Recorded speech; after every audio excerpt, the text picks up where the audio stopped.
Acknowledgements. This book would not exist were it not for the Freedom of Information Act. I am grateful to Attorney Elaine English, the Reporters Committee for Freedom of the Press, attorneys Lee Levine and Gregory Burden from the Washington, D.C., law firm of Ross, Dixon and Miss Back, and Robert Gelman of Congressman Glenn English's Government Information Subcommittee for helping me with FOIA requests. Government agencies' responses to my FOIA requests ranged from helpful to outright obstructionist. On the helpful side, NASA's Marshall Space Flight Center in Huntsville, Alabama, the FBI, and Army intelligence deserve the highest praise for upholding the spirit of the FOIA. The U.S. Army Intelligence and Security Command at Fort Meade, Maryland, was a major source of information. Many INSCOM dossiers are cited in the endnotes. My research was helped immensely in 1986 when I won an FOIA appeal in which the Department of Army Counsel ruled that I could receive INSCOM files of living paperclip scientists because the public's right to know outweighed the scientists' privacy rights under the law. I thank FOIA Director Robert J. Walsh, former FOIA Director Tom Conley, Marcia Galbraith, and others at INSCOM for working so conscientiously on my requests through the years. I am especially grateful to the archivists and declassifiers at the National Archives and Records Service in Washington and the Washington National Records Center in Suitland, Maryland, who helped me get thousands of paperclip records declassified under the FOIA. John Taylor, the late John Mendelsohn, Ed Reese, Richard Boylan, George Wagner, William Lewis, Will Mahoney, Joanne Williamson, Terry Hammett, Harry Riley, and Sally Marks generously shared their knowledge and their humor while helping me locate documents to piece together this story. At the other end of the scale lies the U.S. Army Materiel Command. I obtained 6,000 Edgewood Arsenal documents in 1987, but it took more than a year, 2 attorneys, and a threatened lawsuit to get the records. My FOIA request was filed in May 1986 for documents held in Army custody at the Washington National Records Center. A month later I was told that I could inspect the records. However, when I arrived at the WNRC, an Army employee showed me forms that indicated that 7 boxes had been checked out to Edgewood's historian and 12 additional boxes were missing. Then Army Materiel circled its wagons, denied that the records existed, and later tried to charge me $239,680 in search fees. The Army Counsel's answer to my formal appeal of those charges was as outrageous as the fee. The Army's funds were appropriated for the national defense, not to aid aspiring authors, Counsel Thomas F. Kranz replied. The documents were finally released after numerous meetings between attorneys on both sides. I am grateful to attorneys Lee Levine and Gregory Burden for helping me obtain the documents. Other government agencies, archives, and libraries that provided assistance include the U.S. Justice Department's Office of Special Investigations, the Library of Congress, the Harry S. Truman Library, the Dwight D. Eisenhower Library, the Franklin Roosevelt Library, the Hoover Institute at Stanford University, the Center for Military History in Washington, D.C., the U.S. Army Military History Institute at Carlisle Barracks, Pennsylvania, the history offices at Brooks, Maxwell and Bolling Air Force Bases, the Office of Naval History, the National Institutes of Health, the Inter-American Defense Board, the Department of Commerce, NASA's History Office, and the Oregon Historical Society in Portland. Private organizations include the National Security Archives, the Anti-Defamation League of B'nai B'rith, and the Simon Wiesenthal Center. I am especially appreciative of those who encouraged my research from the beginning. Michael Jennings for providing invaluable assistance with research and interviews. Len Ackland, editor of the Bulletin of the Atomic Scientists, for publishing my cover-up story in 1985. The investigative reporters and editors for honoring that story with its prestigious award. Yafa Eliach and Brana Gurovich from the Center for Holocaust Studies in Brooklyn, Albert Arbor, Eddie Becker, Jerry Eisenberg, Benjamin Eisenstadt, Jack Eisner, Shirley Eisner, Samuel Indenbaum, Dennis King, Hannah Klein, Frank Kuznick, John Loftus, Abram Meadow, the Memorial Foundation for Jewish Culture, Dan Molday, Eli Rosenham, Martin Salinger, Julius Schatz, and Cheryl Spalding, and Jerry Fitzhenry, my agent Leona Schechter, and my parents, Fred and Winifred Hunt, for their unwavering belief that the American public has a right to know this story. Prologue. American soldiers fighting in World War II had barely laid down their guns when hundreds of German and Austrian scientists, including a number implicated in Nazi war crimes, began immigrating to the United States. They were brought here under a secret intelligence project codenamed Paperclip.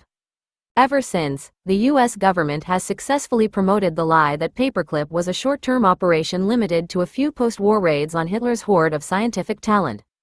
The General Accounting Office even claims that the project ended in 1947.1. All of which is sheer propaganda. For the first time ever, this book reveals that Paperclip was the biggest, longest-running operation involving Nazis in our country's history. The project continued non-stop until 1973, decades longer than was previously thought. And remnants of it are still in operation today. Point 2. At least 1,600 scientific and research specialists and thousands of their dependents were brought to the U.S. under Operation Paperclip. Hundreds of others arrived under 2 other Paperclip-related projects and went to work for universities, defense contractors, and CIA fronts. The Paperclip operation eventually became such a juggernaut that in 1956 one American ambassador characterized it as a continuing U.S. recruitment program which has no parallel in any other allied country. 3. The lie that Paperclip ended in the 1940s has conveniently concealed some of the most damning information about the project, in particular the shocking revelation that one of the intelligence officers who ran it was a spy. U.S. Army Lieutenant Colonel William Henry Whaler was the highest-placed American military officer ever convicted of espionage. Despite the extensive publicity devoted to Whalen's trial in the 1960s, exactly what he did for the Joint Chiefs of Staff, JCS, was not disclosed. This book reveals that in 1959 and 1960 Whalen was at the helm of the Joint Intelligence Objectives Agency, JIOA, which means he was running Paperclip at the same time he was selling America's defense secrets to Soviet intelligence agents. Point 4. The full extent of the Soviet penetration of Paperclip remains unknown, since Whalen shredded thousands of documents. But this much is clear. Justified as being run in the interest of national security, Paperclip instead posed a serious security threat. In addition to Whalen's activities, there is evidence that the Soviets had penetrated the project almost from the beginning. Almost anything was possible, given the JIOA office's lax investigations of the foreign scientists' backgrounds. Point 5. The legacy of Paperclip is said to be the moon rockets, jet planes, and other scientific achievements that were a product of post-war research in this country. This is true, as far as it goes. What the project's defenders fail to mention is that its legacy also includes the horrific psychochemical experiments conducted on American soldiers at Edgewood Arsenal, Maryland, the U.S. Army Center for Chemical Warfare Research. In this book you'll meet 8 Paperclip scientists who worked at Edgewood between 1947 and 1966 developing nerve gas and psychochemicals such as LSD. But Edgewood's contribution to the Paperclip legacy could not have been made by the Germans alone. The disturbing truth is that American doctors were the ones who sifted through grim concentration camp reports and ultimately used Nazi science as a basis for Dachau-like experiments on over 7,000 U.S. soldiers. Point 6. Paperclip's legacy has its roots in the Cold War philosophy espoused by the intelligence officers who ran the operation. Their motives, schemes, and cover-up efforts are a logical focus for this book, since those are what shaped Paperclip from the beginning. Moreover, the military's secret agenda was far different from the one foisted on the American public. At its heart was an unshakable conviction that the end justified the means. The officers who ran Paperclip were determined to use any means necessary to keep Nazi scientists out of Russian hands, even if that meant violating U.S. laws and foreign policy. There may be no better example of the office's brazen disregard for U.S. policies than the action they took in 1948. As first revealed in an article in the Bulletin of the Atomic Scientists. JIOA officers simply changed the records of those scientists they wanted, expunging evidence of war crimes and ardent Nazism. Though this meant directly defying an order given by President Truman, JIOA Director Bosquet-Weff excused the action by asserting that the government's concern over picayune details, such as Nazi records, would result in the best interests of the United States being subjugated to the efforts expended in beating a dead Nazi horse. 7. The repercussions of the JIOA office's actions are still being felt today. One example is retired NASA rocket engineer Arthur Rudolph, who left this country in 1984 rather than face war crimes charges. His case has attracted a bizarre assortment of defenders bent on bringing him back to the United States, including a U.S. congressman with alleged organized crime connections. On May 14, 1990, Congressman James A. Traficant of Ohio told a group of Rudolph's friends in Huntsville, Alabama, that the rocket scientist's problems were caused by a powerful Jewish lobby, and warned, "If tonight it's Rudolph, who is it tomorrow?" That question undoubtedly made several of Rudolph's colleagues in the audience uncomfortable, since their wartime Nazi activities are also being scrutinized by Justice Department prosecutors. Point 8.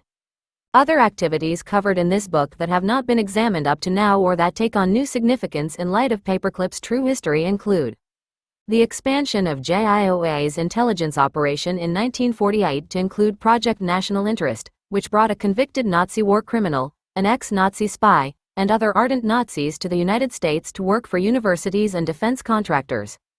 How the CIA used national interest as a cover to slip covert CIA operatives overseas into the United States. How another JIOA project, called 63, signed up Nuremberg defendant Kurt Blome, convicted Nazi war criminal Eduard Hautremont, and other notorious individuals while the JIOA ran the operation out of a New York hotel. Details of a scheme by U.S. Air Force General Robert L. Walsh, Director of Intelligence, European Command, to intervene in court decisions involving ex-Nazi intelligence officers working for post-war U.S. intelligence in Germany. Details of another scheme by Walsh, who, as head of the Inter-American Defense Board, relocated notorious German General Walter Schreiber from the United States to Argentina. How Whelan's Paperclip recruits in 1959 included a former Wehrmacht soldier who was working as a dishwasher in Canada. How an alliance formed in 1985 between political extremist Lyndon LaRouche and former Paperclip scientists tried to shut down the Justice Department's Nazi hunting unit.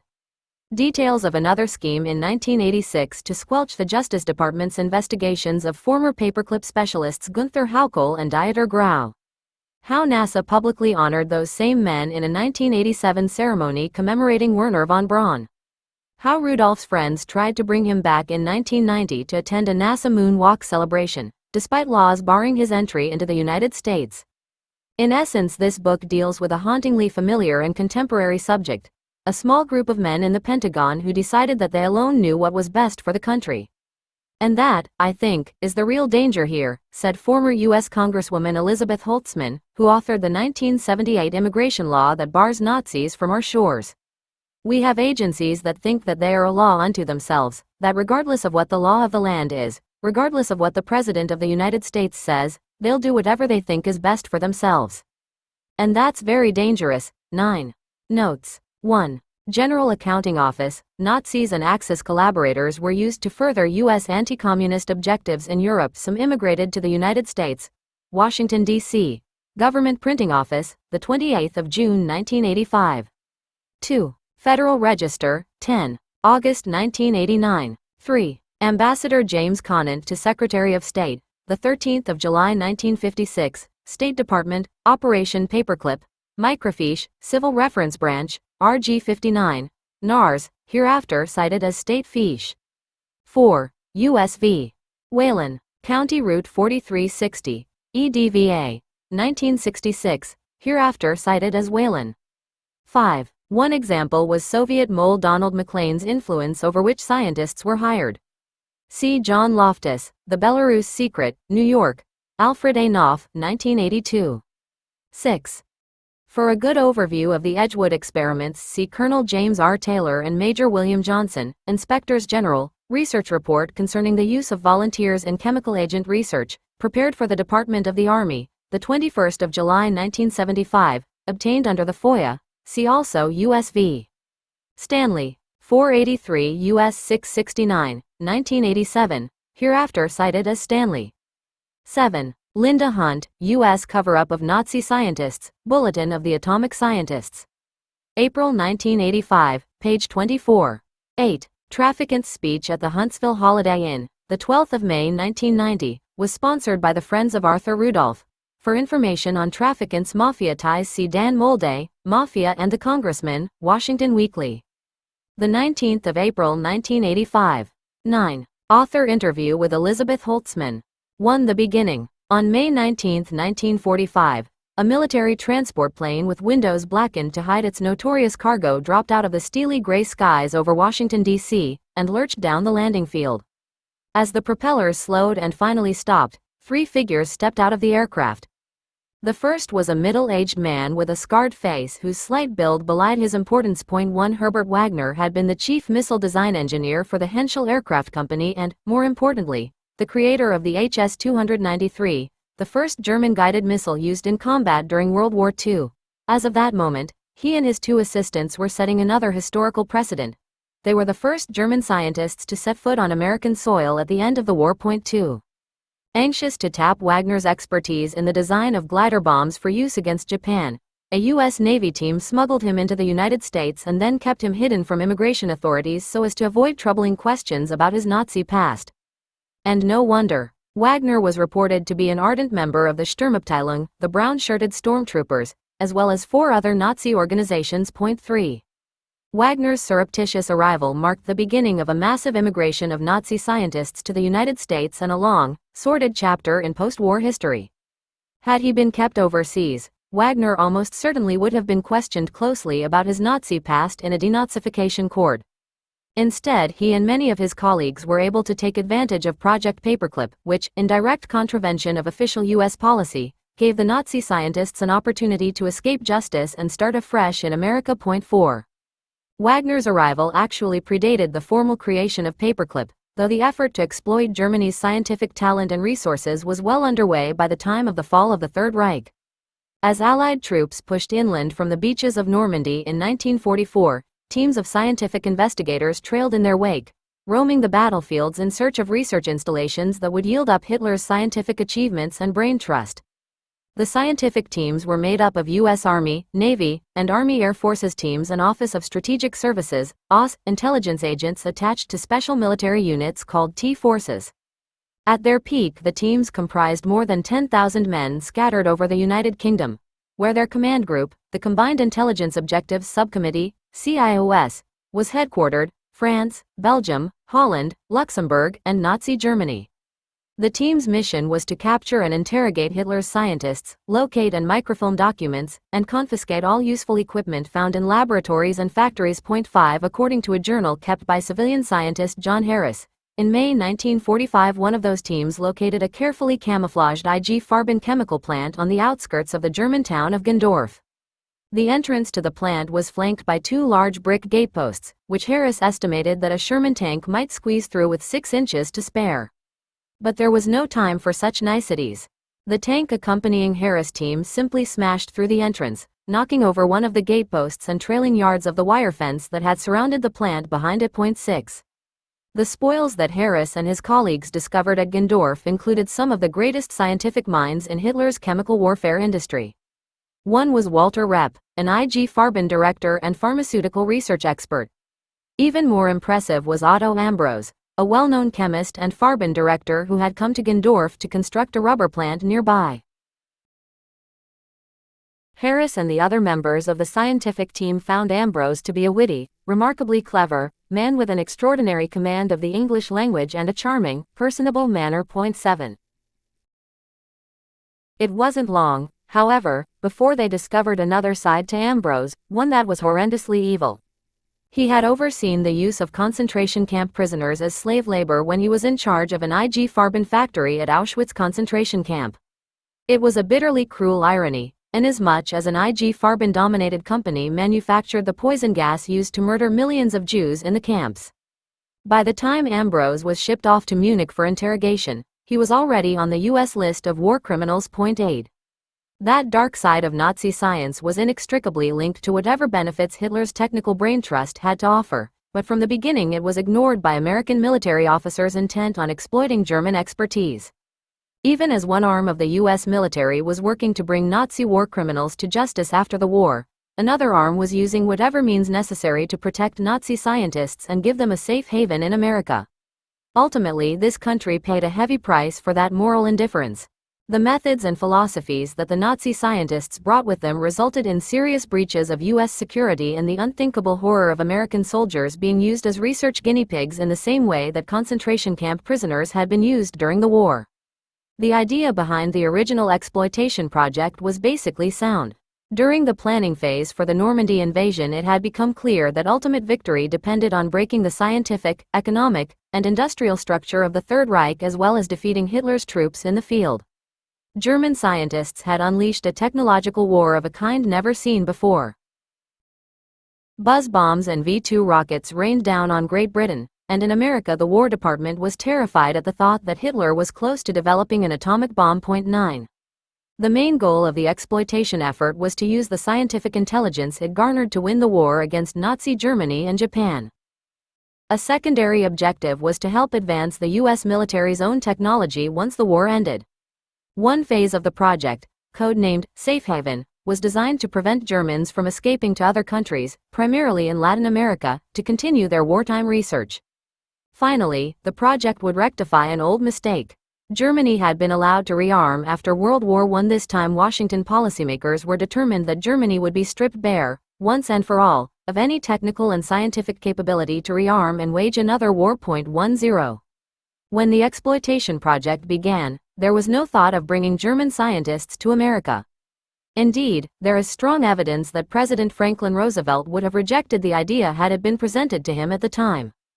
Roosevelt already had turned down OSS Chief William Donovan's request that the United States offer post-armistice privileges to Germans working for America's fledgling intelligence agency, which had recruited Schutzstaffel, SS, officers, members of the German Foreign Office, and high-ranking Abwehr intelligence agents.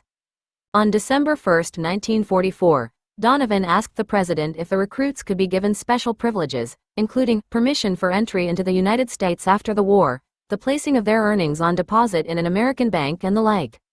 He acknowledged that only the president had the authority to approve the plan and asked for an immediate answer. 11 Roosevelt's blunt, one-paragraph answer would reverberate all the way into the 1980s, when revelations that U.S. intelligence had helped war criminals Klaus Barbie and Arthur Rudolph escape justice gave the president's words stinging irony. He wrote, "I do not believe that we should offer any guarantees of protection in the post-hostilities period to Germans who are working for your organization.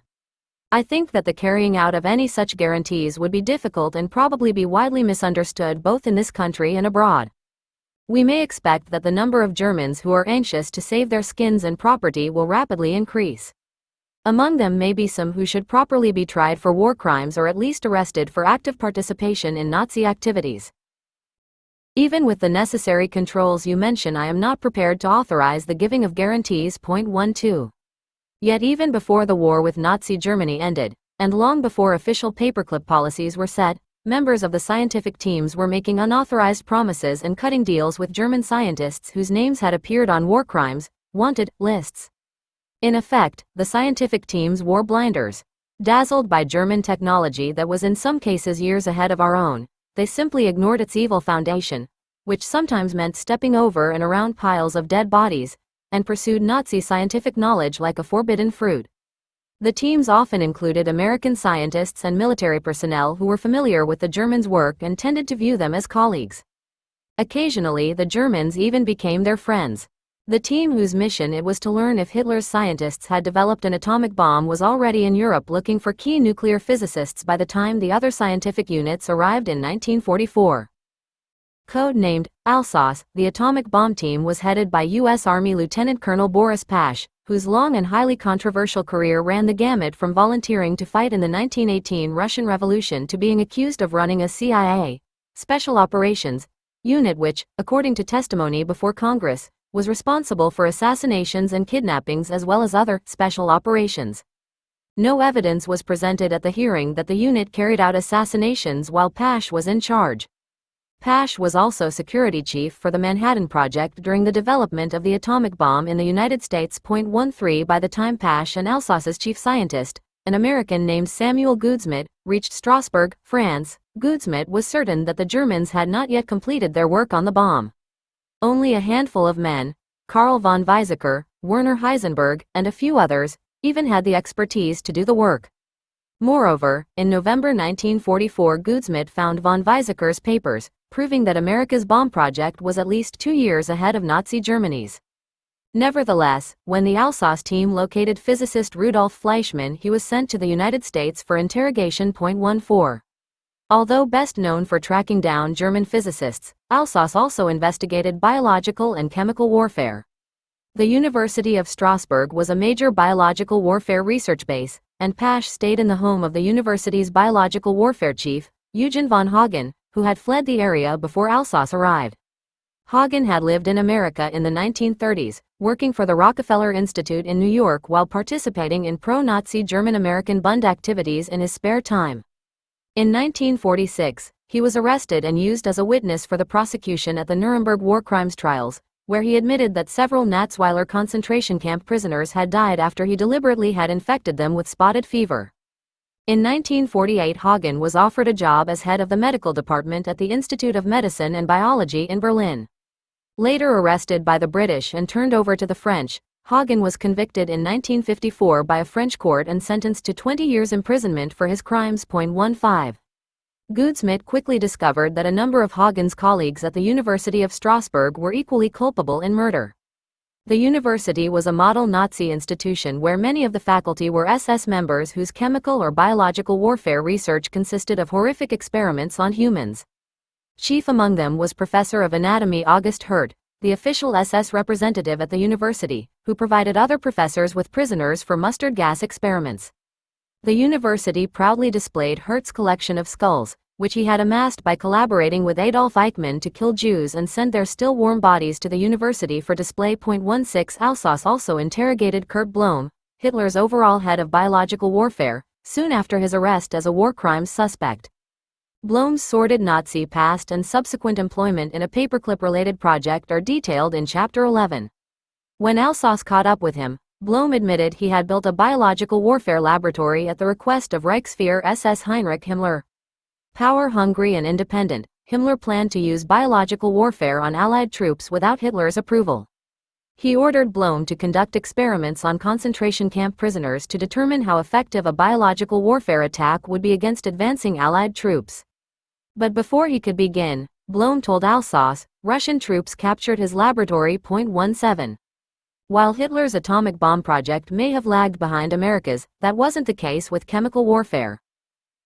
Surprisingly, the exploitation project's valuable chemical warfare discoveries, and especially the paperclip chemical warfare experts, have been ignored by historians, even though their discoveries were certainly equal to the scientific advancement of the V-2 rocket.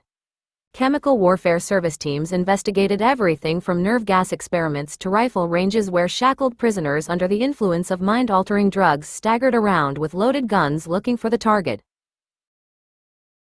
The teams were shocked to discover that the Germans had invented 3 new nerve gases, Taubun, Sarin, and Soman, which were far more deadly than the mustard gases the Allies had at that time.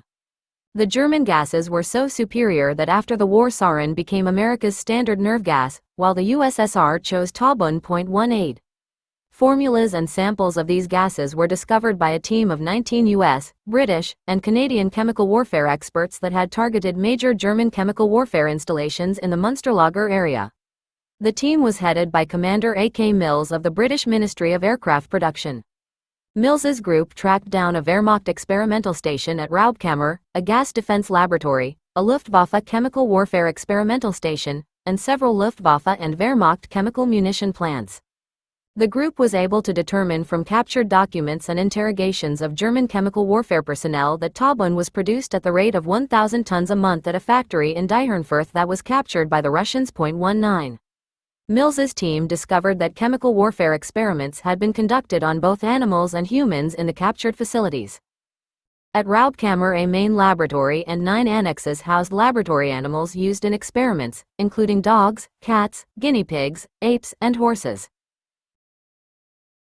He also found 4,000 photographs of mustard gas experiments conducted on men who appeared to be political prisoners from concentration camps.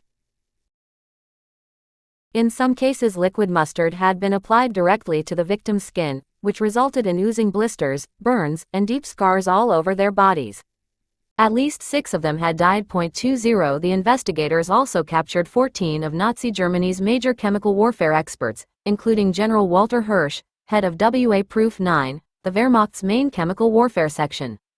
They were taken for interrogation to a detention camp where other chemical warfare experts were held, including SS Brigadier General Walter Schieber, who had overseen the chemical industry for Albert Speer's armaments ministry.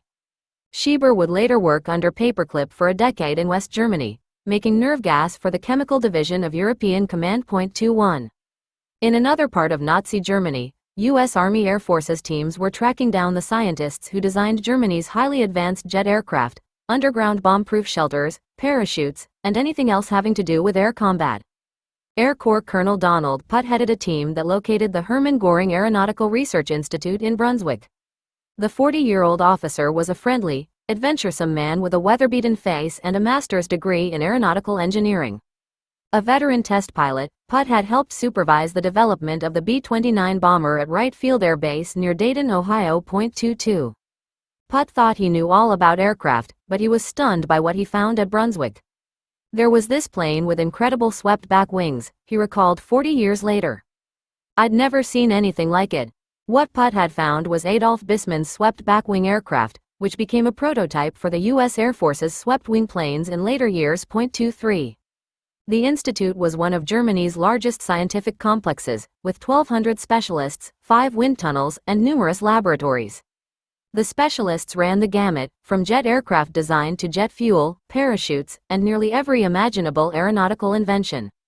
Putt gathered the Germans together and, without approval from higher authorities in the War Department, promised them jobs at Wright Field if they would go with him to a holding center for captured personnel in Bad Kissingen. He also promised to send their families to the United States, then instructed the scientists to sell all of their belongings and to travel light. 24 Other Army Air Forces teams were looking for Germany's leading experts in aero medicine. But some of the most significant information about their work was found when American troops opened the gates of hell, in the words of the liberator of Dachau, Colonel Walter J. Fellens, commanding officer of the 42d Infantry Division. The young American soldiers who broke through Dachau's Iron Gate found the reason they had been fighting the war when they saw the tortured faces of the half-starved crowd that cheered when they entered the camp. 25. While Fellens's troops tended to the survivors, U.S. Army Major Leo Alexander sifted through documents to obtain names of the camp administrators and Nazi doctors, evidence that would be used later at Nuremberg. Alexander was a Boston psychiatrist whose medical expertise played a key role in the Nuremberg war crimes trials. He was the chief medical investigator and expert witness for the Nuremberg war crimes prosecution staff. 26. Dachau's experimental block number 5 was where Nazi scientists conducted medical experiments on the camp's defenseless prisoners. U.S. soldiers in the 363d Medical Battalion were overwhelmed by the stench when they walked into the building. Parts of human bodies, arms, legs, organs of every type, were lying everywhere. Hundreds of innocent people had been murdered there in the name of science. And some of the men who conducted these experiments were the same respected scientists, university professors, and doctors that the AAF teams would later hire to work under Paperclip. 27. The experiments were ostensibly conducted to find ways to save the lives of Luftwaffe pilots who crashed at sea and were forced to live on seawater, or parachuted out of airplanes at high altitudes, or were exposed to extremely cold weather. Dachau inmates were deliberately infected with disease, force-fed seawater, or starved for oxygen in a chamber. 28. In one experiment, a group of Russian prisoners was frozen to death in vats of ice water in the camp yard during the winter. The prisoners endured excruciating pain before they died, as parts of their bodies slowly began to freeze. A Luftwaffe doctor, Sigmund Rascher, and University of Kiel professor E. Holzlohner were among those conducting the experiments. They wanted to know if frozen flyers' lives could be saved if their bodies were thawed out. 29. While investigating this crime, one scientist whom Alexander talked with was Luftwaffe Colonel Hubertus Strughold, a Paperclip hire who today is touted as the father of American space medicine. Strughold was wartime head of the Luftwaffe's Institute for Aviation Medicine in Berlin. Like von Hagen, Strughold also had lived in the United States, and his work in aviation physiology was widely known in American scientific and military circles. When Alexander asked him about the freezing experiments, Strughold said that he knew of them from a meeting he had attended in Nuremberg in 1942, and that he had heard a radio broadcast mentioning that Rascher was wanted in connection with the experiments. Other than that, Strughold said he knew nothing. 30. As Alexander continued his investigation, Himmler's SS records were found in a cave. They were a treasure trove of information that included Himmler's correspondence with Rascher and other individuals concerning the medical experiments at Dachau. As Alexander pieced the evidence together, he realized that Strughold had lied. Siegfried Ruff, another Paperclip hire and co-author of a book with Strughold, was named in connection with high-altitude experiments. Ruff was head of the Department for Aviation Medicine at the German Experimental Institute for Aviation, the DVL, Deutsche Verkehrsanstalt für Luftfahrt. Holzlohner was identified as conducting the freezing tests, and several other names cropped up whom Alexander knew to be Struald's close colleagues. 31. Alexander submitted 2 CIOS reports about the experiments to the Army's War Crimes Staff, in which he noted his suspicion that Struald had covered up the involvement, by his friend and co-worker Ruff, and by his colleague Holtzlohner, in the Dachau experiments. By the time Alexander's reports wended their way to Nuremberg, however, Struald was already sheltered under the protective wing of the U.S. Army Air Forces. 32 Significantly, a CIOS team investigating aviation medicine was unimpressed with the value of Struald's wartime work. Their final report concluded that Struald and other Germans had suffered considerably from their isolation during the war, since scientific achievements which they presented as new and revolutionary were in most cases long since attained by the Allied investigators. 33. Meanwhile, U.S. Army Colonel Holger Toftoy was in charge of 5 Army Ordnance Technical Intelligence teams scouring the battlefields for weapons, equipment, and Hitler's rocket team. Like Colonel Putt, Toftoy had long been intrigued by technical matters. Before graduating from high school, he had built an automobile from an old gasoline engine and bicycle parts. Now the West Point graduate was looking for the brains behind the rockets that blitzed London. 34. Key members of the group that had been at the Peenemünde rocket base surrendered to the U.S. Army in a well-known story of their capture. One Ordnance team member, Major Robert Staver, recalled that he was jubilant when the Army caught up with the Nazi rocket scientists. The most brilliant among them was the chief scientist and designer, who was only 32 years old. But Werner von Braun's rocket career dated back to the 1930s, when he was the protege of Hermann Oberth, the father of German rocketry. Von Braun and 400 other rocket experts were taken to Garmisch for interrogation by Toftoy and other members of the Ordnance Team. 35. As always, there was a dark side to the rocket scientists, too. This time it surfaced when American troops found the remains of Dora concentration camp inmates who had been starved, beaten, hanged, and literally worked to death as slaves in the Mittelwerk underground V2 rocket factory. Colonel James L. Collins was leading an infantry unit toward Nordhausen when his liaison officer called him over the radio. "Colonel," he said, "you'd better get up here and see what we've got. It's terrible." By this time scenes from hell had become part of Collins's daily routine. But his mind reeled with horror at what he found at Camp Dora. 36. As Collins approached the huge, cave-like entrance to the factory on the hill, 6,000 bodies covered the ground. As far as he could see, row upon row of skin-covered skeletons were frozen solid in grotesque shapes, bearing bruises and wounds from beatings. They had been starved to death, Collins recalled. Their arms were just little sticks, their legs had practically no flesh on them at all. As the soldiers moved through the choking stench of death, they found the smoldering furnaces of Dora's crematory. The doors were still open where the SS had been shoving bodies in and burning them up. 37 Yves Bion, a member of the French resistance, was one of the few who survived that hell. He had been arrested by the Gestapo in 1943, imprisoned at Dora, and forced to work on the V2 rocket. "We worked in the center of the mountain with no air, and just had one small piece of bread and margarine to eat all day," Bion recalled. "It was horrible." 38. The next day, as American troops tried to recover from the shock of their discovery, a soldier sat down on a filthy stoop and stared at a crumpled news report. A Dora survivor sitting next to him quietly reached out his thin hand and touched the tears streaming down his liberator's face. The soldier's commander-in-chief was dead. Franklin D. Roosevelt had guided the nation through an unprecedented 4 terms, from the Depression into the war. Now the burden of war passed to Harry S. Truman. 39. Members of the Ordnance Technical Intelligence Team, including Toftoy's aide, Major James Hamill, and Staver, arrived at the scene around the same time as an Army War Crimes unit. U.S. Army Major Herschel Auerbach had been sent to the site to investigate the crimes committed against the prisoners. His unit went one way, interrogating individuals and searching for evidence against those responsible for the deaths of 20,000 Dora prisoners, while Hamill and Staver went in a different direction, to load up the V2 rockets found in the tunnels, track down technical documents, and search the hills for rocket scientists who had worked in the Mittelwerk factory. 40. In the end, however, both groups ended up looking for the same men. Dora survivors told war crimes investigators that Mittelwerk personnel as well as the SS had harmed them. Particularly notorious was Mittelwerk's technical director, Albin Sawatzky. After Army MPs had imprisoned Sawatzky in a makeshift pen in the camp yard, a Frenchman standing nearby became enraged upon seeing him.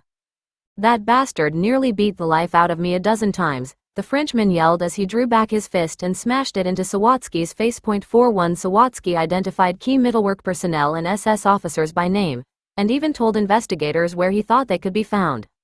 Sawatsky identified Georg Ricke as Mittelwerk's general manager and said the production director Arthur Rudolph was one of the men responsible for the number of hours the prisoners were forced to work. He admitted that the prisoners had died from bad conditions, including food, exposure, and impure air in the factory. Sawatsky also brazenly admitted that he had kicked some of the workers from time to time. 42. Once again, however, the mindset, opinions, and goals of the technical and scientific teams were so self-serving that Germans who should have been arrested as war crimes suspects escaped justice. Ricke was arrested once, but was released.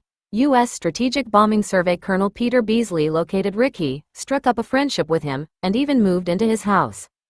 After all, Ricke possessed something that the colonel badly wanted. He had 42 boxes of Mittelwerk management records that included information about V-2 rockets and bomb-proof shelters. Ignoring the potential those records held for evidence of war crimes, Beasley packed them, and Ricke, off to London. 43. By the time Nazi Germany surrendered in May 1945, Army Ordnance, CIOS, and other scientific teams had assessed nearly every primary technical and scientific target.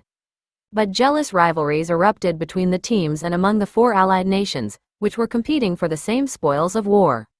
That competition, particularly with the Soviets, would heighten when Germany was divided into four occupied zones. 44. As a result of that competition, more than 1,500 German scientists and technicians were forced to leave their homes, and in some cases their families, and move to the US-controlled zone of Germany. Many were glass technicians from the Carl Zeiss factory in Jena, who were forcibly evacuated and interned in a camp for over a year. At least 2 members of Zeiss's group committed suicide over the ordeal. Ironically, while there was an outcry of protest after the war when Russian troops kidnapped scientists to work in the USSR, American authorities conveniently hid the fact that they had done virtually the same thing, and in violation of international law. 41 One of the most disturbing cases of forced relocation occurred toward the end of the war, when the Naval Technical Mission in Europe decided it wanted to exploit the skills of Wilhelm Adel, the wartime head of the Kaiser Wilhelm Institute's Silicates department in Berlin. Even his colleagues considered Adel an ardent Nazi who had won his position by collaborating with Wilhelm Frick to fire 9 Jewish scientists in 1933, when Hitler banned Jews from positions in government and elsewhere. One of those scientists ended up in a concentration camp, the others were forced to flee Germany. 46. Russian troops were closing in on Berlin when an army colonel, Ralph Osborne, told Adel to leave the city. Osborne was in charge of the Field Information Agency, Technical, Fiat, which later helped coordinate Paperclip operations in Europe. Adel packed his bags and fled, abandoning his wife and 5 children to face the fast-approaching Soviet troops. His wife hanged herself instead. After the war, Berlin police kept her suicide case open for years when they learned that Adel had married his wife's sister soon after the suicide. But by then Adel was safe in the United States, working for the Navy. 47. In addition to Adel, the Navy team located torpedo and submarine experts and the staff of Peenemünde Aerodynamics Institute, including the institute's CO directors, Rudolf Hermann and Hermann Kurz-Weg, who worked in Kassel. The Peenemünde group had built 2 high-speed wind tunnels to test guided missiles and projectiles. The tunnels were a rare find. Both operated at more than twice the Mach speed of any wind tunnel in America. 48.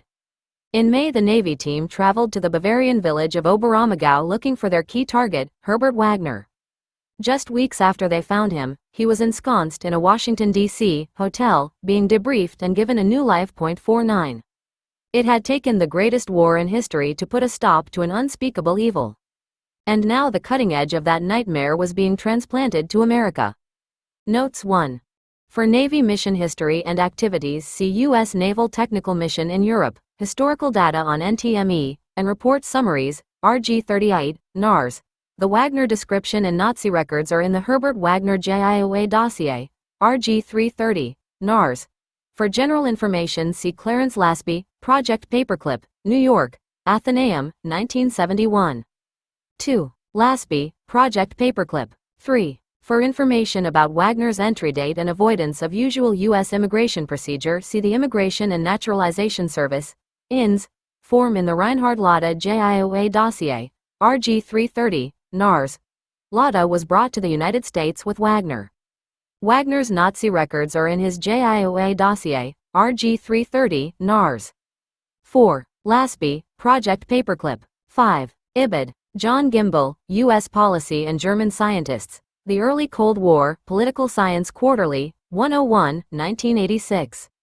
For CIOS History and OS links see Memorandum on the Establishment and Present Status of the Grey List Panel of the Combined Intelligence Objectives Subcommittee, the 30th of January 1945, Entry 165, RG 226, NARS. 6. The report by John MacArthur Harris, Chemical Warfare Service, March to June 1945, is at AMHI. 7. Ibid. 8. For information on Ambrose, see the Nuremberg IG Farben case, U.S. vs. Krauk et at. M892, RG 238, NARS, hereafter cited as Krauk. 9. An overview of German science can be found in Leslie Simon, German Research in World War II, New York, John Wiley, 1947. OS reports on German chemical warfare research are in RG 226, NARS.10. For a comprehensive history of the early exploitation project, see Ralph Osborne, History of the Field Information Agency, Technical, Fiat, Ralph Osborne File, AMI. Statistics and an overview are in Final Report of Fiat, the 1st of July 1947, 321.01 to 77, Fiat, RG 260, VNRC, and Biweekly Progress Report No. 1 for Fiat, the 4th of July 1945, GBI, Fiat, 319.2, RG 260, VNRC.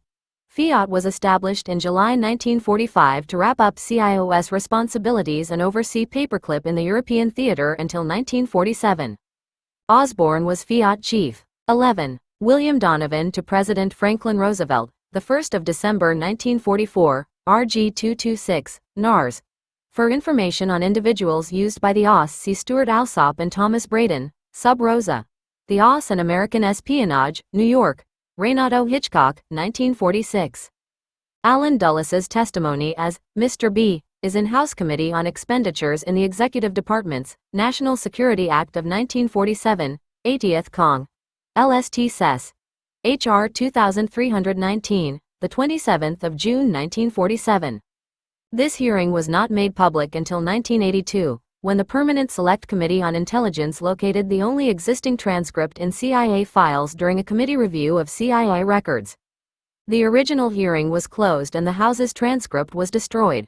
See the introduction to the printed hearings for background.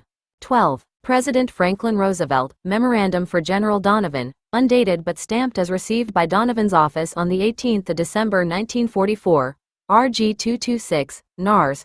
Charles A. Bain, Office of the Secretariat, suggested to Donovan that Roosevelt's reply should be summarized to the OSS in Stockholm, which first raised the question. 13. Pasha's military career. Boris Pash File. Hi, Boris Pash, The Alsace Mission, New York. Award House, 1969, U.S. Army Intelligence Center, History of the Counterintelligence Corps, Fort Holabird, M.D.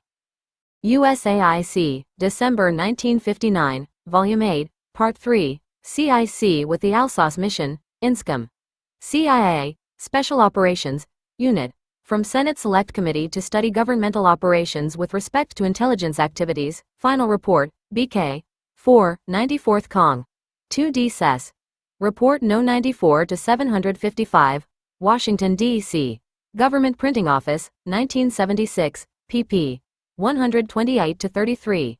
Hereafter cited as Senate Select Committee, Final Report, No. 94 to 755. 14. Samuel A. Goudsmit, Alsace, New York. Henry Schumann, 1947, 15. Ibid. Hagen's testimony is in USV. Brandt et al. M887, RG 238, NARS, hereafter cited as Brandt. Post-war job.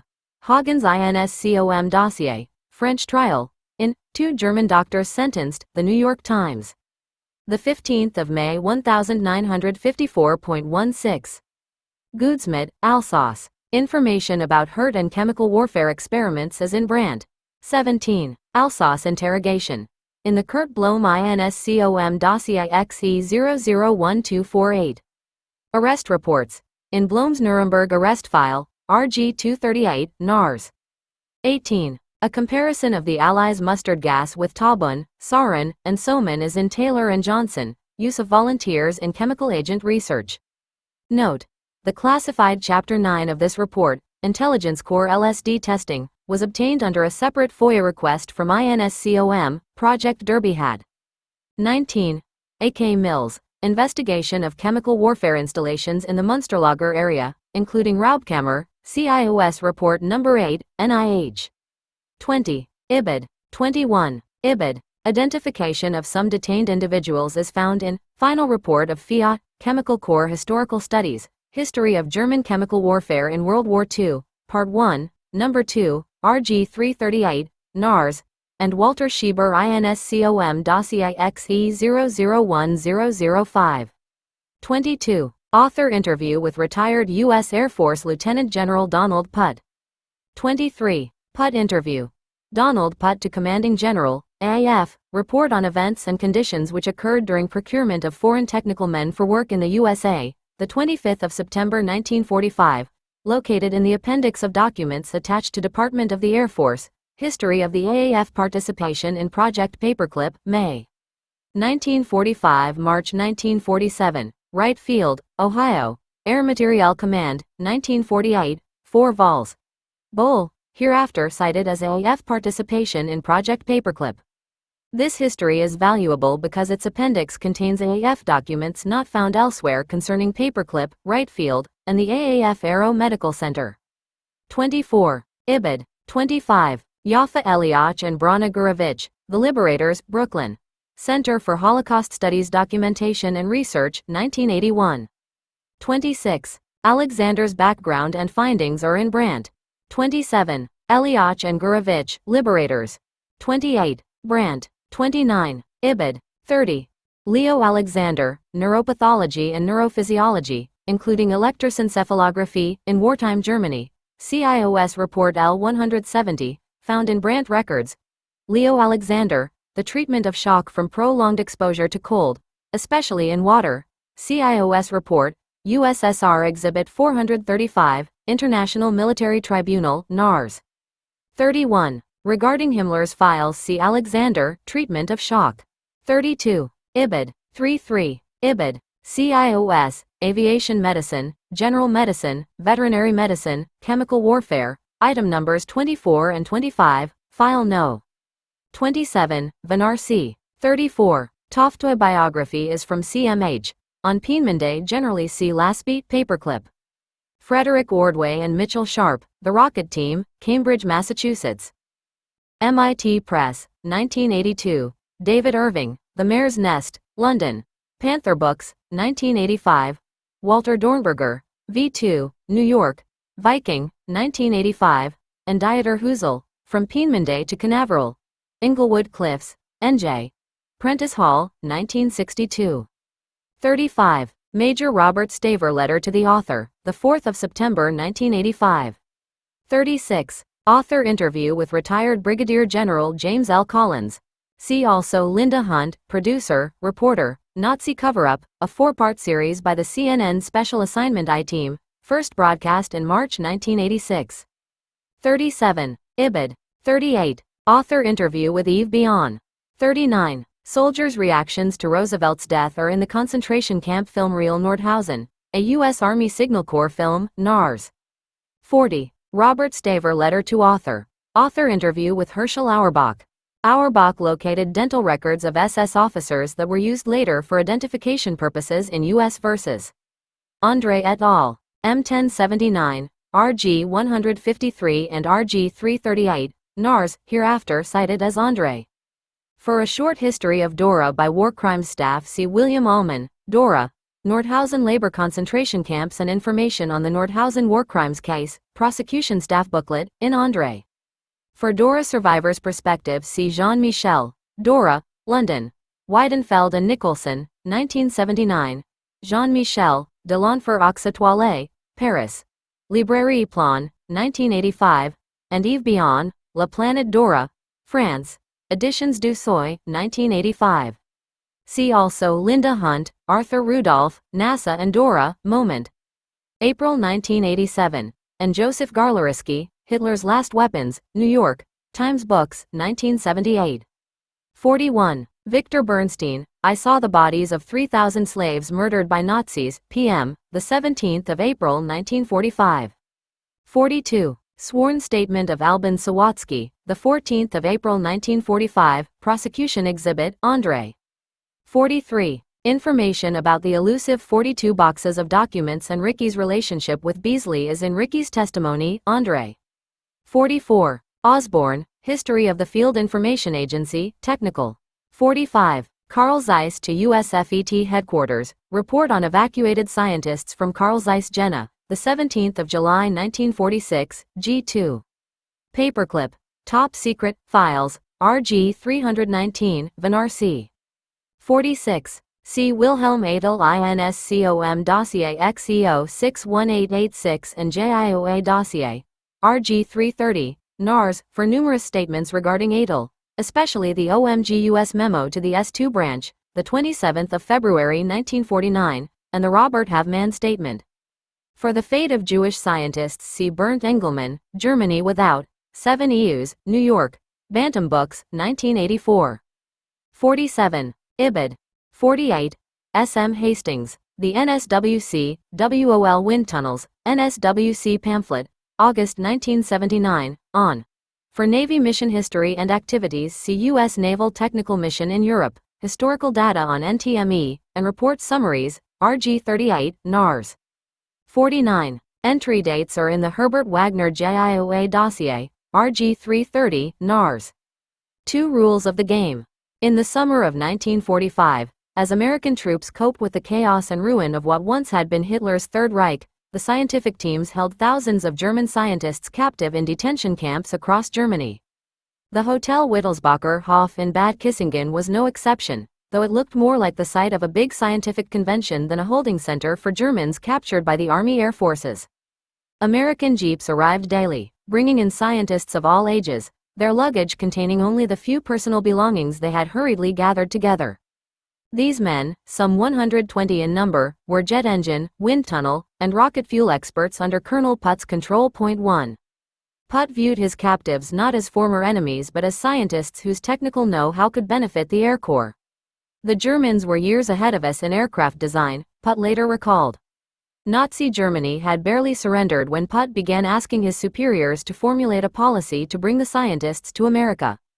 He quickly gained the support of Major General Hugh Nair, who soon would be named commanding officer of Wright Field Air Base. Both Putt and Nair believed that the Germans' knowledge would advance the IAF's own jet design by a decade. Nair sought War Department permission to send at least 5 Germans to Wright Field, including Theodor Zobel, a designer whose innovative methods included photographing airflow patterns around jet wings to help improve aircraft designs. Another was Germany's preeminent supersonics expert, Adolf Bismann. 2 But American interrogators in Putt's group were opposed to Nair's idea, since they believed that some of these Germans were ardent Nazis. One Navy officer, H.M. Mott Smith, had already dropped the former co-director of Penman's Aerodynamics Institute, Rudolf Hermann, from a project involving the dismantling of the Cockle Wind Tunnel that was sent to White Oaks, Maryland. Mott Smith had found Hermann to be untrustworthy and in some respects incapable. Hermann's colleagues and other American officers in Putt's group also shared this opinion. Mott Smith's complaints increased after he learned that the Navy planned to send Hermann to America. Dr. Hermann was twice picked up by the CIC and investigated for Nazi activities, the second time on accusation by one of his former associates of having been instrumental in having the man sent to a concentration camp, he told his superiors. Hermann later was cleared, but U.S. Army Counterintelligence Corps, CIC, agents then interned his wife as an ardent Nazi. Once again Mott Smith complained that Hermann's uncertain political sympathies, the proved Nazi sympathies of his wife, and the mistrust of him by his subordinates, easily could damage the Navy's project. The Navy agreed and dropped Hermann from its hiring list. Putt eventually brought him to Wright Field despite the damaging reports. 3. Unaware of those controversies, War and State Department officials had not made a decision on numerous proposals sitting on their desks. These came not only from Nair and the Navy but also Colonel Toftoy and other Army ordnance officers who wanted to bring Wernher von Braun's rocket group to America. All of those involved in discussions agreed that America should use the German skills to win the war against Japan, if steps were taken to eliminate security risks. These men are enemies and it must be assumed that they are capable of sabotaging our war effort, remarked Under Secretary of War Robert Patterson. Point 4. On the other hand, U.S. immigration laws at the time prohibited members of fascist groups from entering the country. In addition, Joint Chiefs of Staff policy required that the commanding general in the European theater exclude from further research activity any persons who previously held key positions in German war research. Ardent Nazis in charge of German universities and scientific institutes were supposed to be replaced by those less politically suspect. But now policymakers were being asked to approve proposals to bring some of those same Germans to the United States and put them to work. Point 5. The idea also conflicted with JCS policies regarding the prosecution of Nazi war criminals and denazification of the general German population. When Justice Robert Jackson returned from Europe shortly after his appointment as Chief of Counsel for the Prosecution of War Crimes, he told President Truman, "I have assurances from the War Department that those likely to be accused as war criminals will be kept in close confinement and stern control." Even with Jackson's assurance, Under Secretary of War Patterson remained concerned that accused war criminals might be included in the ranks of those the U.S. military now wanted to bring to America. Point 6. Ultimately, the war against Japan proved to be the deciding factor. The JCS approved the project, codenamed Overcast, and sent the rules of the game to commanders in the European theater.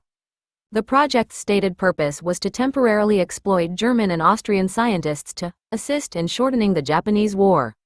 It was limited to those few, chosen, rare minds, whose skills could not be fully exploited in Europe. Once that exploitation was completed, they were to be returned immediately to Germany. The JCS acknowledged Patterson's concerns by including a clause that specifically banned known or alleged war criminals, and this order: if any specialists who are brought to this country are subsequently found to be listed as alleged war criminals, they should be returned to Europe for trial. It was an order that soon would be ignored. Point 7.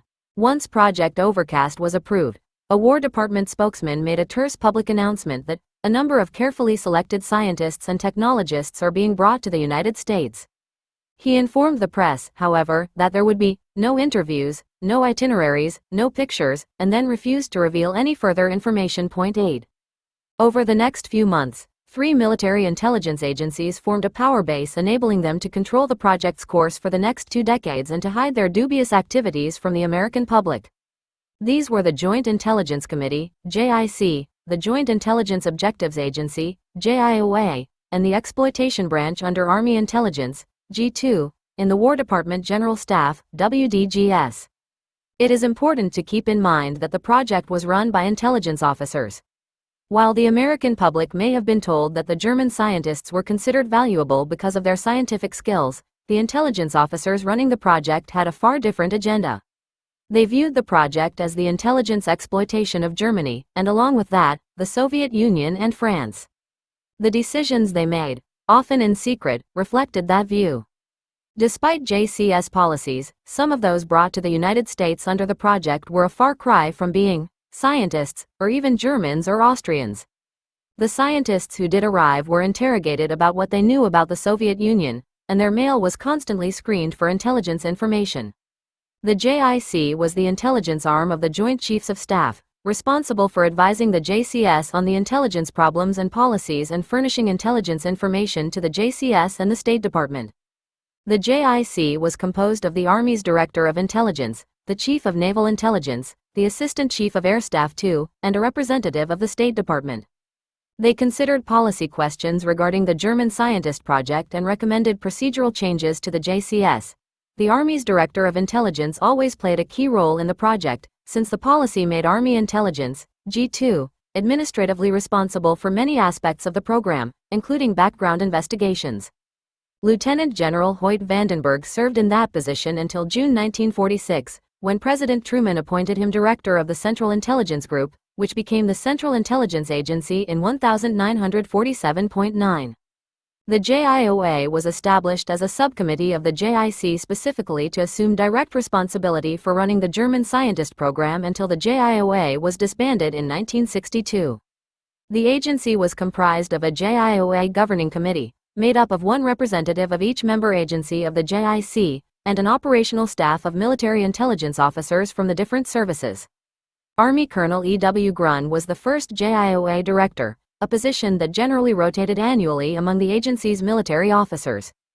JIOA's duties included administering the project's policies and procedures, compiling dossiers, and serving as liaison to British intelligence officers running a similar project in Great Britain. In addition, JIOA took over many of CIOS's activities when that agency was dissolved shortly after Nazi Germany's surrender. JIOA was responsible for collecting, declassifying, and distributing CIOS and other technical intelligence reports on German science and industry. 10 Finally, the exploitation branch under G2, WDGS, was the implementing agency for the project. The chief of this branch represented the Army's Director of Intelligence on the JIOA Governing Committee. This secret unit, which changed names several times, was part of the Military Intelligence Division and had carried out many intriguing missions, a history that did not change once it became involved with German scientists. First called Prisoner of War, POW, branch, and then Captured Personnel and Material, CPM, branch, the agency was responsible for directing, escape and evasion activities that included interrogating enemy prisoners of war and helping individuals friendly to the Allies escape from behind enemy lines. 11 Lieutenant Colonel Monroe Hagood was head of the unit when Overcast was approved in 1945. He was overwhelmed with work and frustrated that his small staff of interrogators received little support for numerous ongoing projects. 2 months after the JCS approved the policy, Assistant Secretary of War Robert A. Lovett furiously accused G2 of ineptitude when he learned that none of the German scientists had arrived.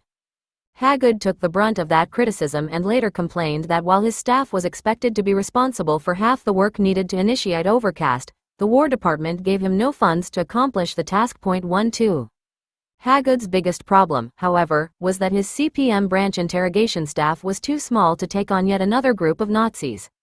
They already were helping officers who smuggled former intelligence experts, members of the German High Command, and high-ranking German naval intelligence officers into Washington, where they were hidden from public view and interrogated about the USSR. On one side of Washington, Hitler's spy chief and Soviet expert General Reinhard Gehlen and other members of his wartime intelligence staff were cloistered behind high fences in Fort Hunt, Virginia. Under the direction of Major General Edwin Sibert, Army intelligence chief in Germany, Gehlen and the others were interrogated, put in a room with hidden listening devices, and left to talk among themselves as intelligence officers listened in. Along with Gehlen's group, Fort Hunt also housed a combined CPM branch and Navy project to interrogate 4 German admirals, including Hitler's naval intelligence chief, Rear Admiral Otto Schultz, and 16 other German Navy specialists on the USSR, including Norbert von Baumbach, the former naval attaché in Moscow. The commanding officer of Fort Hunt, Lieutenant Colonel Monty Cohn, later was involved in Paperclip for over a decade. 13 On the other side of the Capitol in Camp Ritchie, Maryland, a group of German high command officers were interrogated and helped translate important captured German documents. One of these men was a notorious Nazi, Major General Gustav Hilger, who was on a U.S. Army war crimes wanted list while living at the camp. Hilger had been Nazi Foreign Minister Joachim Ribbentrop's informant on the operation of Einsatzgruppen, the SS killing units that massacred hundreds of thousands of Jews. While Ribbentrop was hanged as a war criminal after the war, Hilger returned to Washington in 1948 under State Department auspices, living openly, with his name listed in the telephone directory.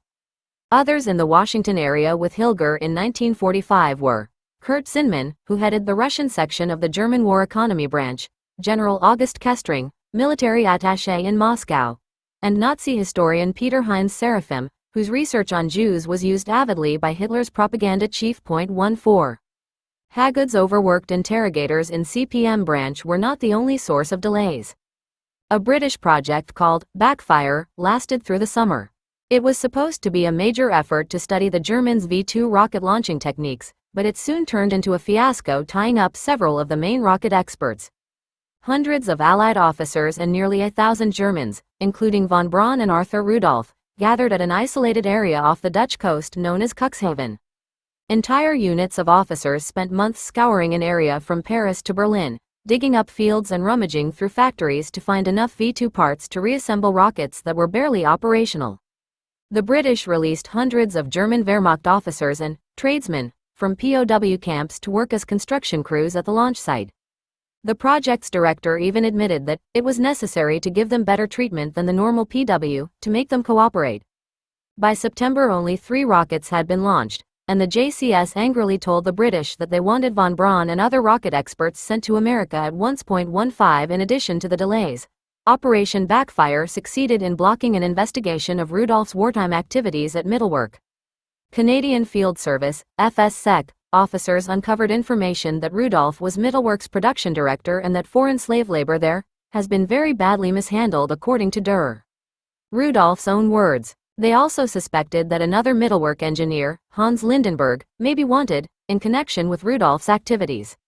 But the officers were not allowed to interrogate them, due to what they called the delicate situation at Cuxhaven. 16. The question then arose of what to do with General Walter Dornberger, who had headed the V2 operation at Peenemünde. He was separated from other Germans after trying to turn American and British officers against each other for his own benefit. During interrogation, he blithely mentioned that Russian, French, and Polish POWs had been used as forced laborers at Peenemünde. In fact, 10,000 foreign laborers had been imprisoned at a concentration camp in Karlshagen, located near the Peenemünde rocket base.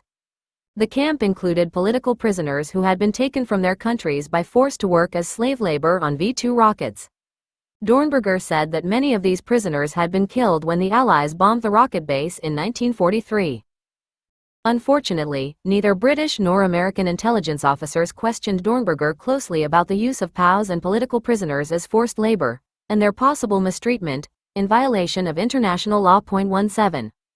AAF General Nair, of course, immediately pounced on the idea of bringing Dornberger to right field, and once again his overenthusiasm for the Germans rankled other American officers.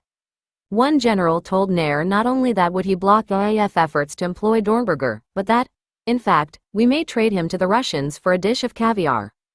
Dornberger's other critics were lined up at Fiat, the agency formed July 1 to oversee Overcast in the European theater. Everyone at Fiat loathed Dornberger and felt he should be interned as a menace.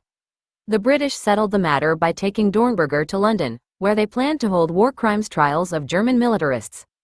Although Dornberger was interned in British POW camps for 2 years, he immediately went to work at Wright Field upon his release in 1947.18. On August 6, the first atomic bomb was dropped on Japan, followed by a second bomb 3 days later, quickly bringing the war to an end. Overcast specialists began to arrive in the United States from Germany a month later. They entered the country without visas, outside normal immigration procedures, but all had employment contracts in their pockets.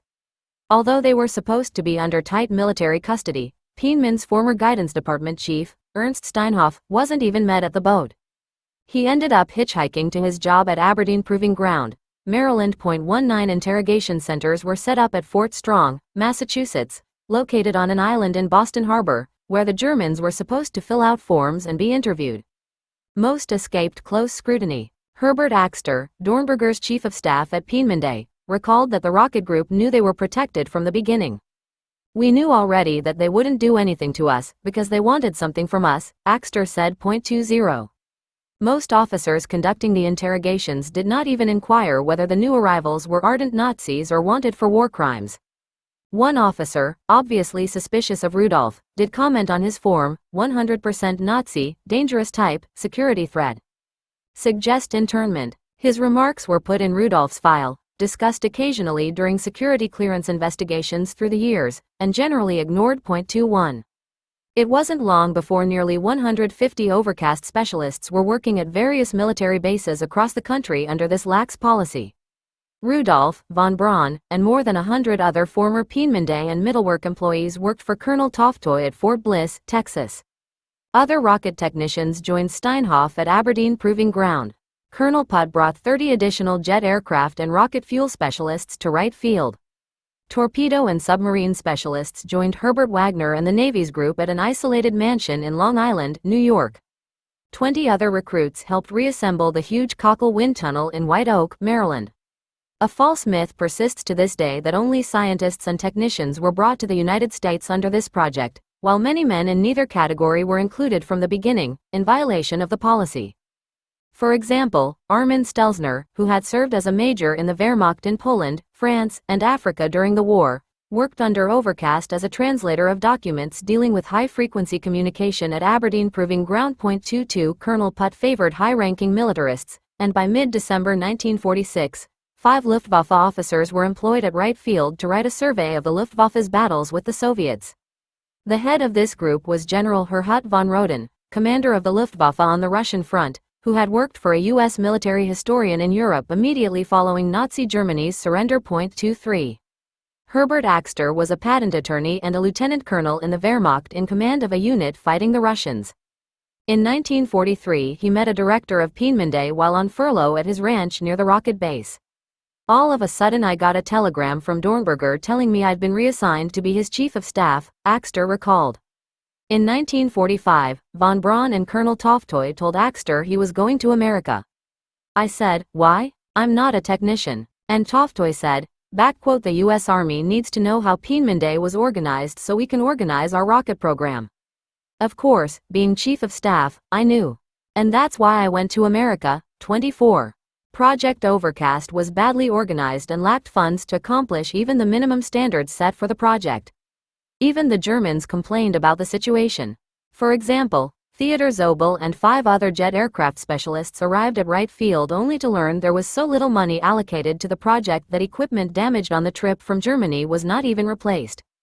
Zobel angrily told Putt that he thought the entire project, beginning with the extended enforced waiting period in Germany prior to arrival here, has been badly planned and carried out. The scientist was forced to rig lab apparatus in the corner of a warehouse, devising mounting platforms from empty cartons and crates. The situation did not improve when additional scientists arrived. Jet fuel expert Ernst Eckert said he sat idle for months because of inadequate library facilities and the AAF office's failure to provide him with even pencils and paper. 26.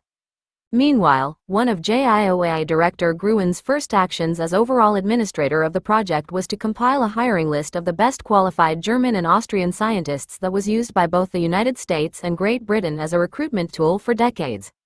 Although this list has been mentioned in the past by journalists and historians, no one ever noted that it was partially compiled by Werner Ozenberg, the notorious wartime commander of the Gestapo's scientific section. The decision to use Ozenberg was made by U.S. Navy Captain Ransom Davis after consultation with the JCS. 27 during the war. Ozenberg was in charge of a special SS research council directly subordinate to Reichsmarschall Hermann Göring. Ozenberg sent his Gestapo agents to investigate work in progress at scientific institutes and report back on each scientist's political reliability.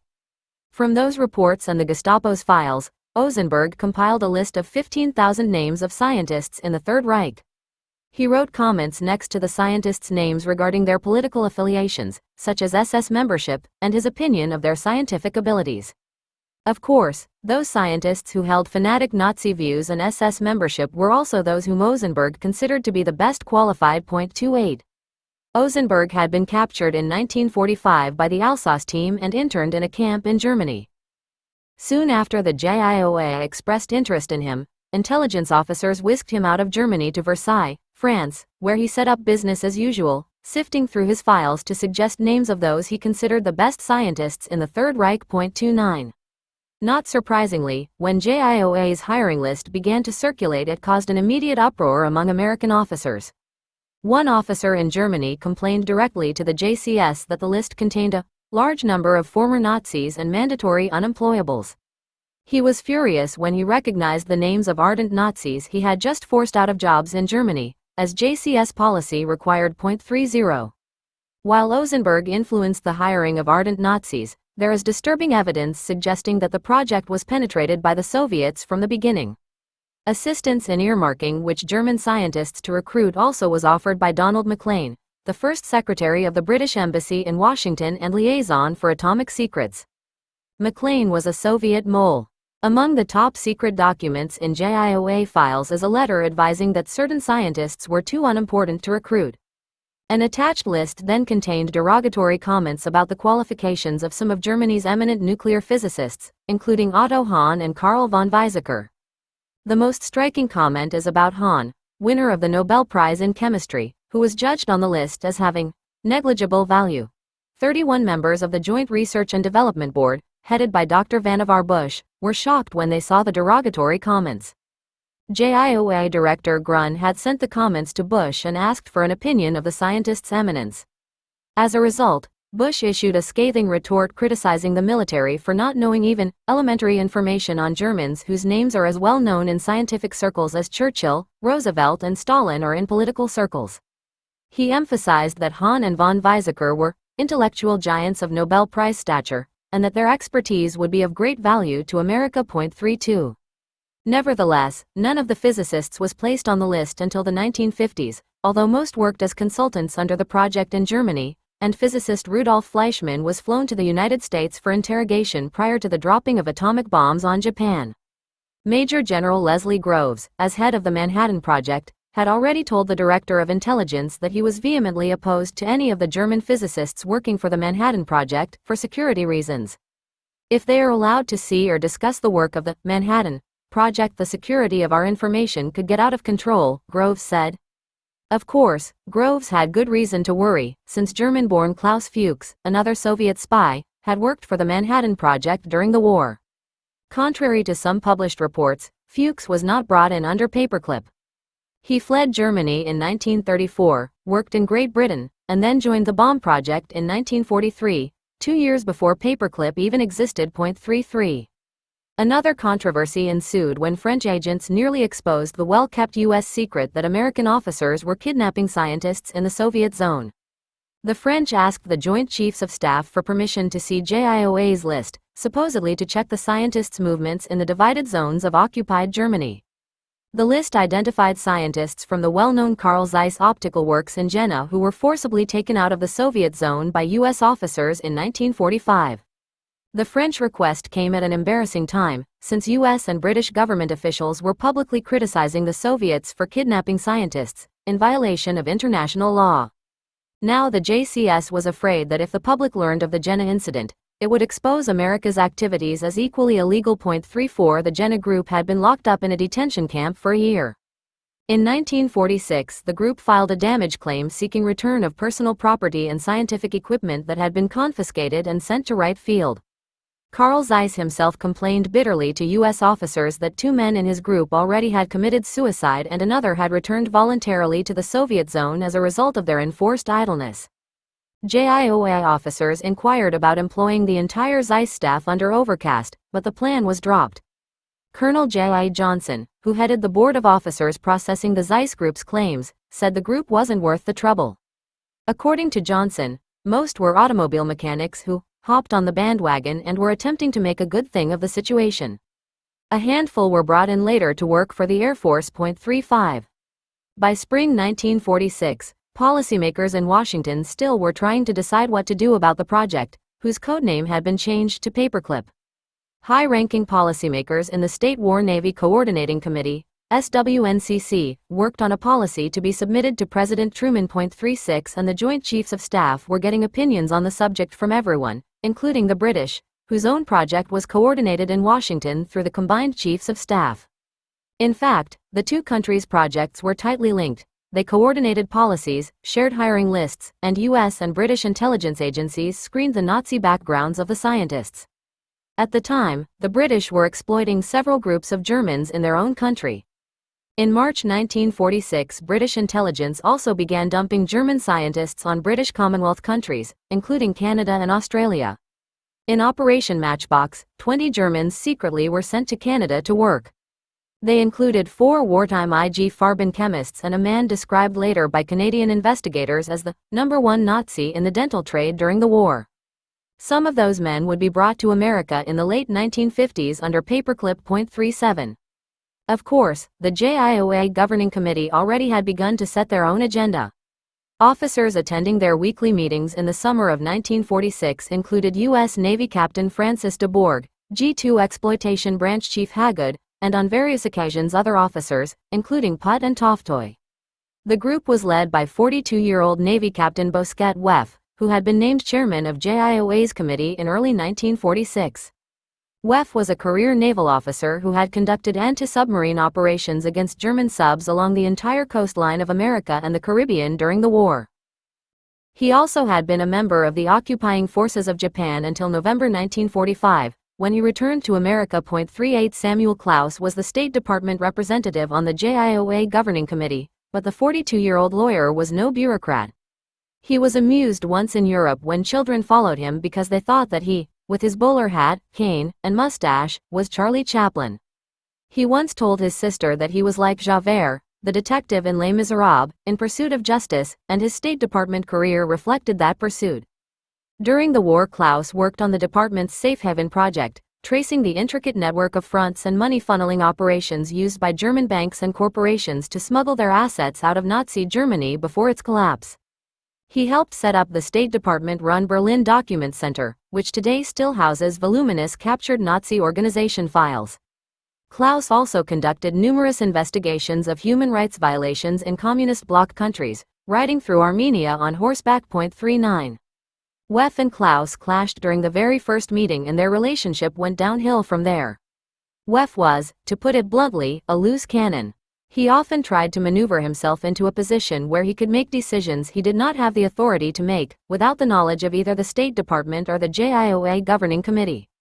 In one meeting, he and Hagood accused Klaus of being uncooperative because he did not obtain Wef's permission to attend a meeting in the War Department. Klaus sarcastically informed them that the Assistant Secretary of State, who had arranged the meeting, was no doubt empowered to meet with the Assistant Secretary of War without clearing it first with a lowly Navy captain. 40. Klaus and other state officials deliberately were kept out of the loop from the beginning. He complained that the JIOA and G2 exploitation branch made decisions behind his back and refused to give him an Assistant Secretary of State General John Hildring a list of the Germans employed under the project. The situation therefore is one in which the State Department bears a public as well as governmental responsibility for a program over which it has in actual fact no control and not even any information, Klaus remarked. He also was shocked when he learned that the Navy had no money to employ scientists but wanted to bring them to America to work for private industry. Klaus thought it was unfair to expect the American taxpayer to foot the bill so that large corporations could hire new employees. 41 In June, Army Director of Intelligence Vandenberg's replacement came on board the project. Major General Stephen J. Chamberlain would be a significant figure in the early stages of Paperclip. This cold warrior knew how to play the game. His decisions, philosophy, and goals would set the project on its fateful course.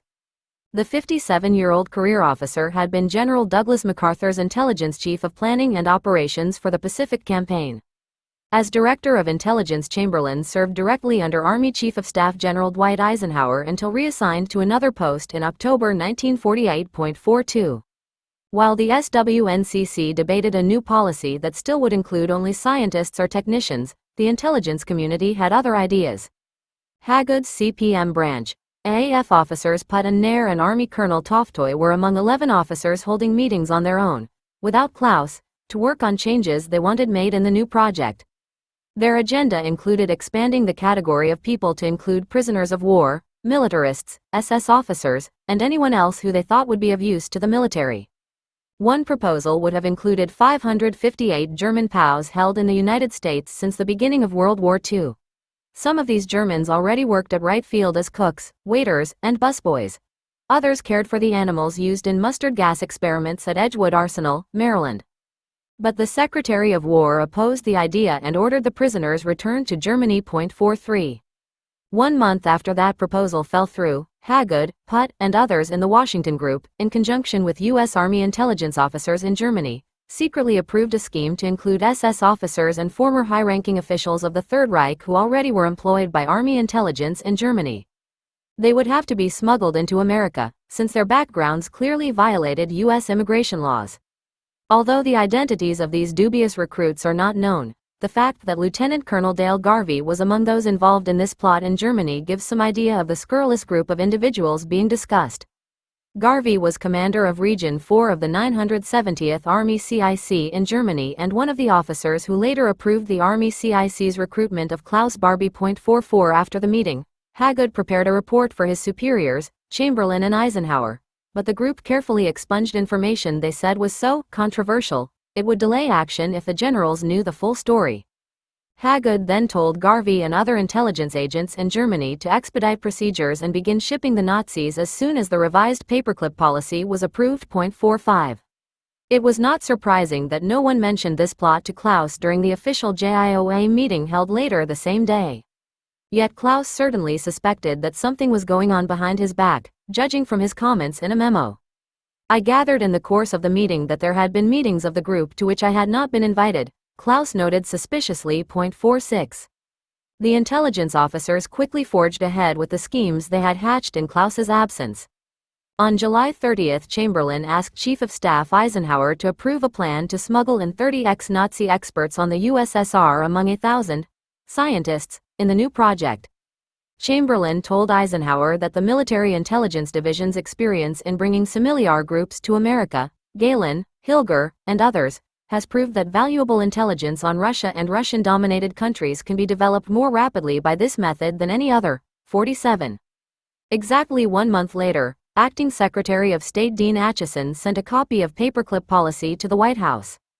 The policy Truman was asked to approve expanded the project to include up to 1,000 German and Austrian scientists or technicians whose scientific qualifications made their exploitation vital to the interest of national security.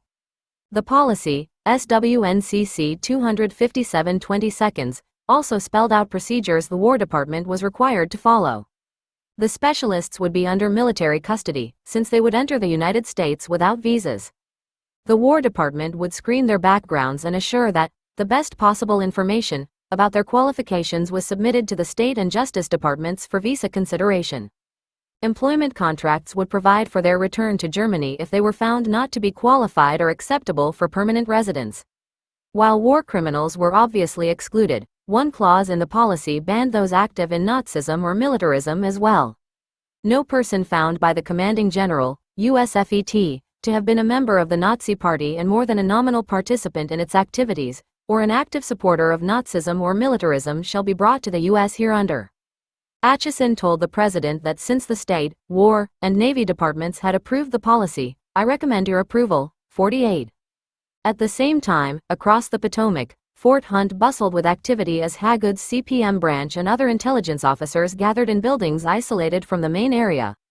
Here, 5 aliens sifted through microfilm of captured records and were quizzed by interrogators. U.S. intelligence had used the German scientist project as a cover to bring the men to America. By no stretch of the imagination could they be called scientists. The new arrivals were Galen's spies, 3 Russian and 2 German intelligence experts on the Soviet Union. 49. In the White House, Truman looked over Acheson's memo about Paperclip. The acting secretary had assured the president that the Germans were merely scientists whose skills would benefit America's technology and that the War Department would exclude persons with Nazi or militaristic records. On September 3, Truman gave Paperclip his official approval. 50. Notes 1. U.S. Air Force Historical Office, the Command and Project Paperclip, History of the Air Research and Development Command, Volume 1, Chap. 9, 1954. Hereafter cited as Air Research and Development Command, obtained from Bohl under the FOIA. 2. Putt interview. 3. H. M. Mott Smith to Navy Department, Bureau of Ordnance, the 19th of February 1945, G2 Paperclip Files, RG 319, Vinar C. 4. Secretary of War Robert Patterson to Secretary, General Staff, the 28th of May 1945, G2 Paperclip Files, RG 319, Vinar C. 5. Allied Control Authority, Control Council Law No. 25, the 29th of April 1946. A copy of the law is in the G2 Paperclip, Top Secret, Files, RG 319, Vinar C. Law No. 25 states that senior officials or scientists who were members of the National Socialist German Workers' Party, NSDAP, or members of other Nazi organizations with more than nominal participation in its activities shall be removed and their replacement effected only by persons with suitable political records. Prohibited research included nuclear physics, poison gas, and rocket propulsion. 6. Telford Taylor, Final Report to the Secretary of the Army, Washington, D.C., Government Printing Office, the 15th of August 1949. 7. AAF Headquarters, Exploitation of German Specialists in Science and Technology in the U.S., in the appendix of AAF Participation in Project Paperclip. 8. War Department, Bureau of Public Relations, German scientists brought to U.S., the 9th of October 1945, G2 Paperclip Files, RG 319, Vanarsi. 9. JIC Charter, JCS 1569/1, CCS 334 JIC, the 19th of December 1942, Sec. 6, RG 218, NARS. 10. Basic Directive, GEOA, CCS 471.9, the 1st of May 1945, Sec. 4, RG 218, NARS. A copy of the JIOA Charter is located in the appendix of AAF Participation in Project Paperclip. 11. Lieutenant Colonel Monroe Hagood to Director of Intelligence, Transfer of Escape and Evasion and P.W. Interrogation Responsibility and Operations from Intelligence Group, the 14th of October 1946, G2 Paperclip, Top Secret, Files, RG 319, Vanarsi. For a history of the G2 POW branch, see U.S. Army Intelligence Center and School, The Evolution of American Military Intelligence, Fort Huachuca, Ariz. USAICS, May 1973, and Lloyd Shoemaker, The Escape Factory, New York, Street Martin's Press, 1990.12. Assistant Secretary of War Robert A. Lovett to Major General Hugh J. Nair, the 4th of October 1945, in the appendix of AAF Participation in Project Paperclip. 13. For project code names, lists of Galen's Group, CPM, Navy and Hilger Groups in the United States, travel schedules, U.S. agents who escorted them out of the country, a detailed description of facilities at Fort Hunt and Camp Ritchie, Cone memos, Hagood memos, including complaints of overworked staff, a discussion of Ms. X and Ms. Y activities, and other information on CPM branch activities. See the G2 Paperclip, Top Secret, Files, RG 319, WNRC, declassified per author's FOIA request, and regular G2 Paperclip files for the years 1945 and 1946, RG 319, Vanarsi. For published sources on general POW interrogations at Fort Hunt, see John H. Moore, The Faustball Tunnel, New York, Random House, 1978. Galen's views are in Reinhard Galen, The Service, New York, World Publishing, 1972. 14. Hilger's later trip to Washington is discussed in Raoul Hilberg, The Destruction of the European Jews, Chicago, Quadrangle Books, 1961, pp. 703 and 707, and Christopher Simpson, Blowback, New York, Weidenfeld and Nicholson, 1988. On German Intelligence in Russia, see David Kahn, Hitler's Spies, New York, Macmillan, 1978. 15. For detailed reports, lists of names of both the rocket group and POWs, backfire activities, statistics of 3 launches, and other information, see the Backfire Collection of Documents in OMG-US, Fiat Records, RG 260, Vanarsi. Launch statistics are also in a 1-page summary of backfire in the Hans Friedrich JIOA dossier, RG 330, NARS. 16. A memo concerning the attempt to interrogate Rudolph and mentioning Hans Lindenberg is in Arthur Rudolph INSCOM dossier A529655. 17. Brigadier General George MacDonald to Major General Hugh J. Nair, the 3rd of November 1945, in the appendix of AAF Participation in Project Paperclip, and Garlinsky, Hitler's Last Weapons. 18. MacDonald to Nair, the 3rd of November 1945. Memorandum on Dornberger, the 2nd of October 1945, in the Walter Dornberger IRR dossier, RG 319, NARS, British POW ID cards. In the Walter Dornberger G2 dossier, RG 319, WNRC. 19. Regarding Steinhoff, see Bill Gross, Pioneer Range Scientist dies, Missile Ranger. The 4th of December 1987. 20. Author interview with Herbert Axter. 21. Qualification sheet noting 100% Nazi in the Arthur Rudolph INSCOM dossier. 22. Background on Armin Stelzner is in Basic Personnel Record. Stelzner IRR dossier X 8,856,123, RG 319, NARS. 23. Regarding Luftwaffe General von Roden, see General Karl Spatz to Under Secretary of War Kenneth C. Royal, the 18th of December 1945. General George MacDonald to General Spatz, the 13th of February 1946. Assistant Secretary of War Howard C. Peterson to Commanding General, AAF, the 27th of February 1946, all in the appendix of AF participation in Project Paperclip. 24. Axter interview. 25. For several reports and memos regarding confrontations between Putt and Zobel, including problems caused by Putt's original promises to the group, see the appendix of AF participation in Project Paperclip. 26. Author interview with Ernst Eckert. 27. Captain Ransom K. Davis to Opus 23Gs, the 5th of March 1946, CCS 471.9, the 1st of May 1945, Sect. 4, RG 218, NARS. 28. Goudsmit, Alsace. Ozenberg's files are in G2 1918-51 files, RG 319, Vanarsi. 29. Goudsmit, Alsace. 30. USFET to Joint Chiefs of Staff, the 17th of July 1946, G2 Paperclip, Top Secret, Files, RG 319, WNRC. 31. On British Spies see Loftus, Belarus Secret, and Alti Rodal, Nazi War Criminals in Canada, Ottawa, Canadian Government Inquiry on War Criminals, 1986. 32.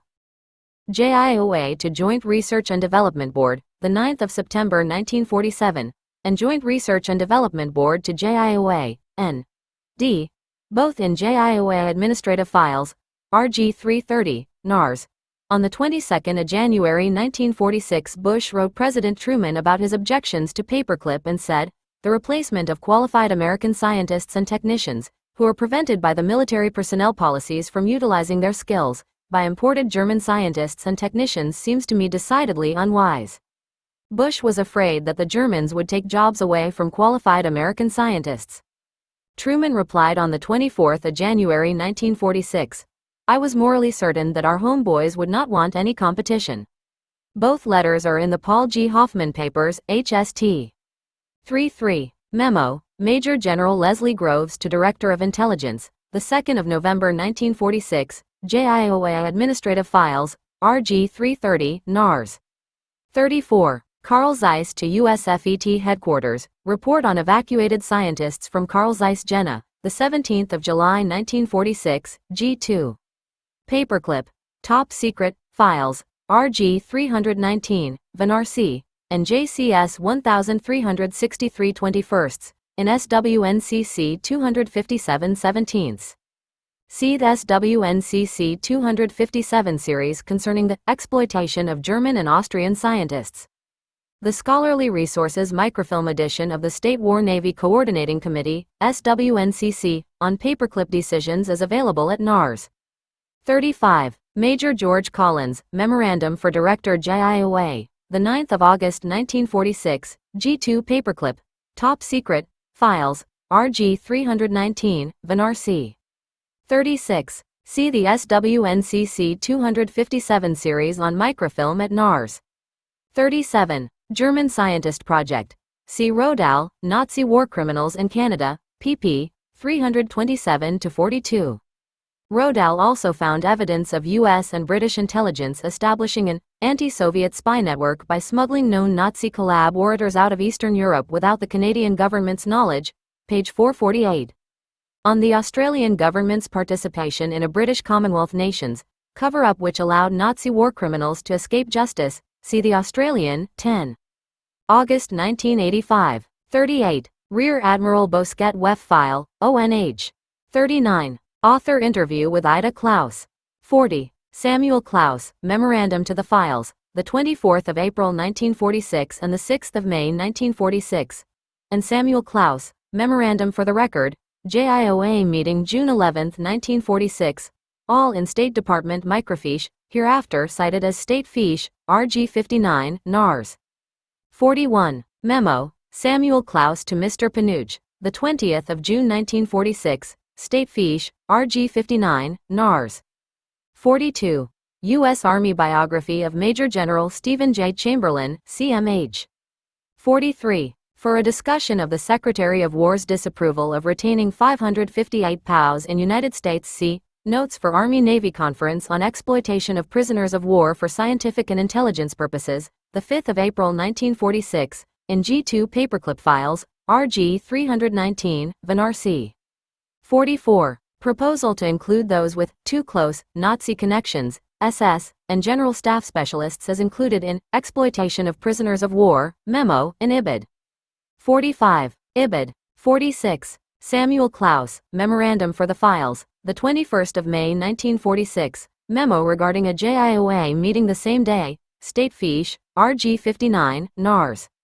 47. On Chamberlain's request to Eisenhower for permission to include 30 intelligence specialists, within the 1,000 German and Austrian specialists. See Major General Stephen J. Chamberlain to Chief of Staff, the 30th of July 1946, ID 383.7, in G2 Paperclip, Top Secret, Files, RG 319, Vinar C. 48. Acting Secretary of State Dean Acheson, Memorandum for the President, Memo to Harry S. Truman, the 30th of August 1946, an SWNCC 257 20 seconds, in the SWNCC 257 series. 49. On the use of Paperclip as a cover for volunteer foreign specialists on Russian intelligence by this division and CNI, and the 5 men at Fort Hunt, see Lieutenant Colonel H.B. St. Clair, Exploitation Branch, to Chief, Intelligence Group, the 25th of September. 1946. On Hagood asking Chamberlain to take action to get 3 remaining men out of the United States, see Lieutenant Colonel Monars Hagood to Director of Intelligence, the 14th of October 1946. Both documents are in G2 Paperclip, Top Secret, Files, RG 319, Vinar C.50.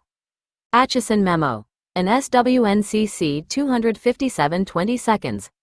3 Peenemünde on the Rio Grande. Night had fallen by the time Army ordnance was ready to launch the missile that stood like a bullet on the launch pad at White Sands Proving Ground, WSPG, New Mexico. The rocket was a modified V-2 made from captured German rocket parts shipped from Middlework. It was the second in a series of rockets fired by General Electric and Army Ordnance in connection with their Hermes 2 missile project. 1. The launch site was crowded as Army engineers and 118 Paperclip personnel made last-minute changes to assure a successful flight. As the countdown approached, Ernst Steinhoff moved to his post 1 mile south of the site. Another German, Theodor Vau, was stationed west of the area. Both were assigned to observe the rocket's trajectory through high-powered telescopes and notify command officers in the blockhouse if the rocket veered off course. The command station could then cut off the fuel to the rocket's motors and stop its flight. 2. The sound was deafening when the rocket lifted off the ground and soared into the evening sky. "It's a keeper," yelled Herbert Karsh from the bunkhouse. But the rocket began to go astray, reverse course and head straight south toward El Paso. Steinhoff knew the rocket was headed in the wrong direction but let it fly. It soared over El Paso, over the Mexican border, and finally crash-landed about 3 miles from a heavily populated Juarez business district. Mexican residents nearby fled in terror as the rocket exploded, leaving a huge crater 50 feet wide and 24 feet deep as it burrowed into the ground. The next day, red-faced officials in Washington had to explain to the Mexican government why the United States had launched a missile attack on their country. 3. The controversy over the Juarez incident overshadowed a more serious problem at White Sands and Fort Bliss Army Base in Texas. What happened there is a glaring example of the military's total lack of control over enemy aliens who were judged to be a threat to the internal security of the United States. Even though there were allegations of sabotage and evidence of gross violations of base security, as one intelligence agent bluntly put it, there was absolutely no attempt to place them in anything resembling custody. Army officers in charge of the group maintained little or no surveillance over the Germans' activities either on or off the base. 4. Security in the area itself was precarious. White Sands had been the site of rocket and missile testing for years. It was considered a perfect firing range for rockets, given the relative isolation of the million-acre base of New Mexico desert range land. During World War II, a northern strip of the area was used as a bombing test range. On another portion, called Trinity Site, the first atomic bomb exploded on July 16, 1945. But White Sands was only 40 miles from Mexico and Fort Bliss was near the Mexican border. Crossing that border, legally or illegally, was as easy then as it is today, and Mexico was a well-known haven for criminal and political refugees. FBI and Army CIC agents viewed northern Mexico as ripe for a potential unhampered operation of foreign agents or sympathizers. As one agent observed, former Nazi agents, interned during the late war in Mexico, are now given unlimited freedom within that country. The possibility of northern Mexico being used by Russian agents as an operating base against the guided missile project is felt to be obvious. 6. The arrival of Paperclip personnel posed an additional problem. The War Department already had alerted all bases to step up security because certain Paperclip personnel returned to Germany had technical documents in their possession upon arrival in the theater. For example, Wright Field Specialist Heinz Gartmann left America with turbojet rocket engine blueprints in his hand luggage. Gartmann claimed that a coworker had packed the documents by mistake. But European investigators, who learned that Gartmann was negotiating with a Russian factory prior to his U.S. departure, reported, "It is believed here that the documents were not taken accidentally." 7. In addition, Army CIC counterespionage headquarters warned U.S. officials that Russian agents were making a concerted effort to obtain information about Paperclip. The mother of Helmut Groetrup, a German scientist who voluntarily went to Russia to work, was caught nosing around Landshut housing project in Germany, where families of Paperclip personnel lived. Thea Groetrup arrived at Landshut with Helmuth Thiele, an engineer known to the Army CIC as a Russian agent who recruited scientists for the Soviets. Frau Groetrup was trying to obtain information about the U.S. rocket project and the names of Paperclip scientists who were being returned to Germany from America. 8. The Army also had been warned that the rocket group planned to withhold technical information from American personnel. The warning was contained in a report by Lieutenant Walter Jessel, an interrogator assigned to screen the rocket scientists for trustworthiness before they left Germany in 1945. During the interrogations, Jessel uncovered evidence of a conspiracy among von Braun, Dornberger, and Dornberger's former chief of staff, Herbert Axter, to withhold information from U.S. officers. As a result, Jessel concluded that to give security clearances to the group was an obvious absurdity. 9. In an interview, Axter confirmed that they did indeed plot to withhold information to assure that the group would be sent to the United States. "I realized more and more that they wanted something from us," Axter said. "And of course that has to be paid for. We had to sell ourselves as expensively as possible." Once in America, the group's ultimate purpose was to find a more lucrative sponsor, such as General Electric, and then pull their group out from under the Army's control. 10. Major James Hamill was directly in charge of the Paperclip group at Fort Bliss under Colonel Toftoy. The tall, fair-headed, 26-year-old major looked good, according to Axter. Hamill was a graduate of Fordham University with a degree in physics. He had been a member of the regular army when Colonel Toftoy assigned him to coordinate the entire V-2 mission in Germany.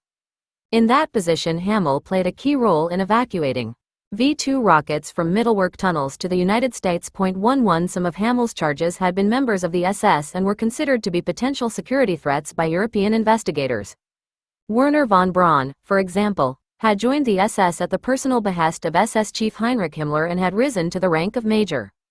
NJIOA officers had even obtained a photograph of another Peenemünde engineer, Anton Bayer, decked out in full SS uniform, complete with skull and crossbones on his SS cap.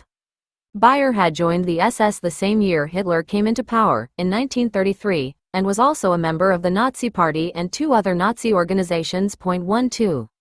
Kurt Debus, who later would be the first director of the Kennedy Space Center at Cape Canaveral, was another member of the SS, the SA, and 2 other Nazi groups.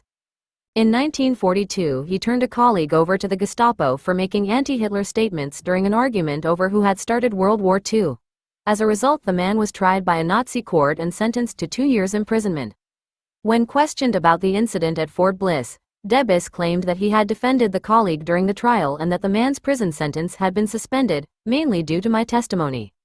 But the actual trial records tell a far different story. The man was convicted as a direct result of Debus's derogatory testimony. Furthermore, his prison sentence was suspended as a result of intervention by his employer, not Debus. Debus also claimed that he was only an applicant in the SS, but Berlin Document Center SS files show that he joined in 1939 and was assigned SS membership number 426,559. Also, his wartime colleagues reported seeing him in a black SS uniform during the Nazi period. 13. In addition to that evidence, over a dozen of Hamill's charges had worked in the Mittelwerk V2 factory using concentration camp inmates as slave labor. Hamill had to know about the slave labor used there, since he visited the place in 1945. It would have been impossible for him not to see, or step over, the dead bodies of 6,000 Dora prisoners covering the ground at Nordhausen.14. Werner von Braun's younger brother Magnus was one of those who worked in that underground hell. He was an engineer under Arthur Rudolph in Mittelwerk from 1943 until the Germans fled the area shortly before American troops arrived. Some German engineers at Fort Bliss felt he lacked experience and was included in the project only because he rode on the coattails of his older brother. And Army CIC agents at Fort Bliss believed he was a dangerous German Nazi because of his pro-Hitler views. His type is a worse threat to security than a half a dozen discredited SS generals, one agent remarked. 15 All of this controversial information was being kept secret from the American public. However, Axter's wartime past eventually caught the attention of the press. Axter worked for Hamel in the Army Ordnance Research and Development Service, Suboffice, Rocket, where most of the Germans were engaged in planning, design, and drafting blueprints for rockets. But my main task was as liaison with the commanding officer, Axter recalled. He was also in charge of a group that translated German measurements, kilograms, centimeters, and so on, into American measurements. 16. JIOA Director Wef already had received numerous derogatory reports about Axter and his wife Ilse. The Axter's wartime neighbors told a U.S. intelligence agent that they had mistreated a French prisoner of war and Poles and Ukrainians from the east who worked on their estates. In one instance, Herbert Axter was accused of hitting a Frenchman caught laying rabbit traps. Villagers said the man was probably hungry, since the Axters starved the workers and they frequently begged for food from the townspeople. Another time, when a Polish worker was seriously injured by a mowing machine, villagers said Axter did not do anything about it until a neighbor demanded that the man be taken to the hospital. 17. That's all lies, Axter exclaimed when confronted with the charges in 1989. He admitted that a Ukrainian couple had worked on his estate, but he said there were no Poles. Axter claimed that the Ukrainians had been offered a vacation in the Ukraine. They said that they only would go if they were assured they would come back to the same place, he said. So it seems to me they can't have been treated so badly. He denied mistreating the French POW and said the man did not work for him. Axter said he probably scared the man because Axter was carrying a shotgun while hunting when he saw the Frenchman with a rabbit. So I shouted at him, Axter said. That's all. 18. The Axter's neighbors were terrified of Ilse, whom they described as stalking through town wearing riding breeches and carrying a whip. This view of Ilse, now deceased, was confirmed in 1989 by relatives and acquaintances who remembered her as a Nazi tyrant. In 1947, villagers said she frequently beat Polish workers with a horsewhip or called the police and asked them to beat the workers. Ilse was a leader of the NS Frauenschaft, a women's Nazi party auxiliary in charge of teaching Nazi propaganda to youth groups. A fellow NS Frauenschaft member told U.S. investigators that Ilse was the ideal person to represent the godless principles in the Nazi education of children. As might be expected, Ilse hated Allied soldiers, and once, when she saw a British soldier parachuting to the ground, she told a Wehrmacht officer standing nearby that she would shoot the man if she only had a gun. 19 The Axter's neighbors angrily complained to U.S. officers in Germany that the couple escaped prosecution because of Paperclip. As a result, the story leaked to the press and Rabbi Stephen Wise at the American Jewish Congress began a vocal campaign to oust the couple from America. Wise stated his case in the first of many letters to Secretary of War Robert Patterson, charging that Axter held responsible positions with the Wehrmacht and Ilse was a major offender under denazification laws that were supposed to be enforced by the U.S. military government in Germany. 20 inches These scientists and their families are supposed to have been screened, Wise told Patterson. The Axters proved that this screening is a farce and the War Department screeners are entirely incapable of performing this task. 21. The rabbi was particularly disturbed that while Paperclip brought hundreds of Nazis to America, the State Department's obstructive immigration policies kept Jewish survivors of Nazi concentration camps out of the country. Wise reminded the Secretary of War of this point in his scathing letter. Red tape, lack of shipping facilities, and every other possible handicap face these oppressed people while their oppressors are brought to this country with their families and are favorably housed and supported at our expense. As long as we reward former servants of Hitler while leaving his victims in DP camps, we cannot pretend that we are making any real effort to achieve the aims we fought for. 22. 2 weeks later Patterson sent Wise a terse, two-paragraph reply that investigators were looking into the alleged Nazi affiliation of Ilse Axter, and if the charges were proven, you may be certain that appropriate remedial action will be taken. Wise's letter was forwarded to the screeners in the JIOA, who brushed it off as Jewish propaganda. 23 Despite the charges against him, Axter was the one man whom Hamel chose to trust as the liaison between Hamel and the Germans. I was always the one that was in contact with him, Axter said. We were friends. Hamel's idea of ensuring an efficient informant system in the Rocket Office was to use Axter as his key informant to surreptitiously gain information about possible security breaches by other Germans in the project. In a gross understatement, Hamel once remarked that Axter's enthusiastic compliance with the directives of this office has at times brought him disfavor from his associates. Most German engineers strongly criticized von Braun for Axter's inclusion in the project and resented his high salary, since his experience was confined to military aspects of training troops. 24. Not only were Axter and other Paperclip personnel allowed extensive access to classified information, but Hamel never even required the men to fill out federal governmental forms to apply for security clearances. In addition, Army ordnance officers maintained such lax security over the group that there was no curfew, no checks of the Germans' mail, and little surveillance of their activities off the base. 3 Germans had telephones in their quarters, but none were monitored, and no attempt was made to determine if any Paperclip personnel made long-distance telephone calls on local payphones. 25. This brazen laxity was allowed to flourish despite stiff security regulations issued by the Secretary of War designed to curtail the Germans' activities and ensure that the country's internal security was protected. The regulations ordered Hamel and other officers in charge of Paperclip personnel to 1. Assure that each specialist would be exposed to only such classified information as is necessary to the completion of his assignment. 2. Maintain limited surveillance over their activities, inspect their mail, make sufficiently frequent checks of their whereabouts, and file monthly reports on the results of that surveillance, and 3. Report any attempt at political proselytizing. Furthermore, neither the specialists nor their dependents were legal residents, thus security regulations emphasized that officers in charge should assure that no specialists leave the continental United States. And finally, each specialist was supposed to observe a code of conduct that required him to obtain permission to correspond with individuals overseas and forbade his transmitting classified information, including photographs of equipment. 26 But just as soon as the regulations were circulated, Exploitation Branch Chief Hagood sent Hamel a notice that Hamel interpreted as voiding the War Department's requirements. Hagood told him that, starting 4 months after the Germans signed contracts, there should be no further Army surveillance over their activities, even if they left the base on business or pleasure trips. In addition, Hagood said that more than 50% support of an individual constituted dependent status for contract purposes. The large number of so-called dependents, including mistresses and maids, brought to Fort Bliss as a result of Hagood's memo were subject to no off-the-post surveillance, even though it was assumed that they had access to at least some classified information because of their close contact with Paperclip personnel. 27. Hamel's supervision was so arrogantly lax that it did not take long for trouble to surface. A Fort Bliss businessman reported engineer Hans Lindenmayer to the FBI for using his company's address as an illegal mail drop.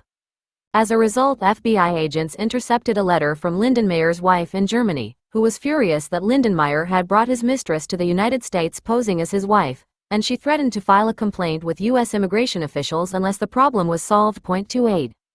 Army CIC Captain Paul R. Lugens, head of branch intelligence at Fort Bliss, was assigned to investigate the case. In a meeting with Lugens and Hamel, Lindenmayer admitted that the claims in the letter were true. He asserted that he had been arrested by SS troops in 1938 and charged with espionage. To avoid a 1-year prison sentence and exile, Lindenmayer claimed he married the prosecuting attorney's daughter and lived with her several months before deserting her for the girl he is now living with. Despite evidence that Lindenmayer had helped the woman enter the U.S. illegally, Hamel recommended that he be retained in the project. Army Ordnance simply revised his contract and penalized him for his actions by cutting his salary by $2,000. They decided that Lindenmayer would file for a divorce, and when it cleared, his girlfriend would go to Germany, then turn around and come back as his wife and legal dependent. 29. In addition to Lindenmayer, 3 other Germans had illegal mail drops in El Paso where they received money from foreign or unknown sources and coded messages from South America. One German received $1,000 in cash from Chile. Another specialist not only maintained an illegal postal box but deposited $953 in his bank account in 1 month, even though his monthly salary was only $290. Neither Army CIC nor FBI agents knew where that money came from, and by all appearances, no one cared to know how more than a third of the Paperclip group suddenly were able to buy expensive cars. 30 other incidents proved that security was a sham. Unsupervised German scientists with no visas illegally crossed the border into Mexico for a little cheap wine, women, and song. Other specialists made frequent trips from White Sands to the El Paso home of a German-born woman who was under FBI investigation and described by her neighbors as being so pro-Hitler during the war that local residents told her to shut up or get out of America. 31. Compounding those problems, base security officers began to suspect that the rockets were being sabotaged, a suspicion that increased sharply after the Juarez incident. In 1 month, 3 out of 4 rockets fired at WSPG overshot the 90-mile-wide base and landed off course near heavily populated areas in New Mexico and Juarez. One landed 4.5 miles south of Alamogordo, another crashed only 2 miles from Las Cruces, and the third ended up in Juarez. In addition to unanswered questions about what caused the erratic flights, 5 cameras attached to one of the rockets were missing after the launch, and parts from another missile that was launched never were found. 32. Lutjens investigated the incidents, but when he began to talk with officers in charge of the rocket project, he encountered turf fights between the Army and Navy, buck passing regarding the cause of problems, and criticism of the way the entire rocket program was run. None of the officers blamed the Germans for the problems. Hamill pointed his finger at the contractor for the Hermes 2 rocket, General Electric. Lieutenant Colonel Harold Turner, the Army's commanding officer at WSPG, said erratic flights were caused by human error, and expressed little confidence in the officers under his own supervision. "I dare say, they are about the poorest qualified personnel of any government installation in the country," he told Lutjens. However, Lieutenant Commander R.B. McLaughlin, the naval commander at White Sands, made no secret of the fact that he had no confidence in either Turner or his men. McLaughlin thought Turner's plan to construct 75 observation stations would not yield the desired result, namely, to enable the men controlling the rockets to know where they were headed in time to prevent a rocket from going out of control. "They can tell where the rocket is every second of its flight," McLaughlin scoffed, but not until 3 months later. 33. When Lutjens finished his investigation, he was skeptical, since he felt that the officers could not be entirely certain that no sabotage had occurred. Most evidence pointed to incompetent Army personnel and bad V-2 parts. The parts were old, damaged, rusted, and totally worthless by the time they arrived from Germany. It was apparent that the boats carrying the rocket parts had leaked during the trip, because the parts were soaked with saltwater when they arrived in America. 34. The Juarez incident was caused by a rocket tilting program, preset to 7 degrees north, that never operated. The wind was from the south, and the rocket headed into the wind and began traveling in the wrong direction. Steinhoff did not tell the command station to stop the rocket because he figured it would land safely north of El Paso. 35. Meanwhile, the lax security over Paperclip personnel became so obvious that even visitors to Fort Bliss complained. One War Department intelligence officer, Colonel Frank Reed, was shocked that Hamill and other ordnance officers had made no serious checks of the Germans' loyalty. Reed's concern about security was heightened because he had just returned from visiting St. Louis, France, where a comparable group of German rocket engineers worked for the French government. While there, the French commandant told Reed he suspected the Germans under French control were receiving orders from Germany and working toward a re-emergence of the Third Reich. 36. All of a sudden, word came down that Werner von Braun had been caught sending a map overseas to General Dornberger and concealing information from U.S. officials. It was an incident disturbingly similar to the plot that Walter Jessel had warned intelligence officers of in 1945. American officers in Europe were trying to locate V-2 rocket diagrams they believed were still hidden in Germany. When asked about the documents, von Braun told the Army he knew nothing about their location. Dornberger later told von Braun's brother that Army officers didn't trust von Braun and that officers had even told him that von Braun had lied to them. Von Braun then sent a map to his family in Europe showing the location of a burial place where sketches stuffed in a cigarette box were hidden. He told them to deliver the map to Dornberger's wife, since the general still was being held in a British POW camp.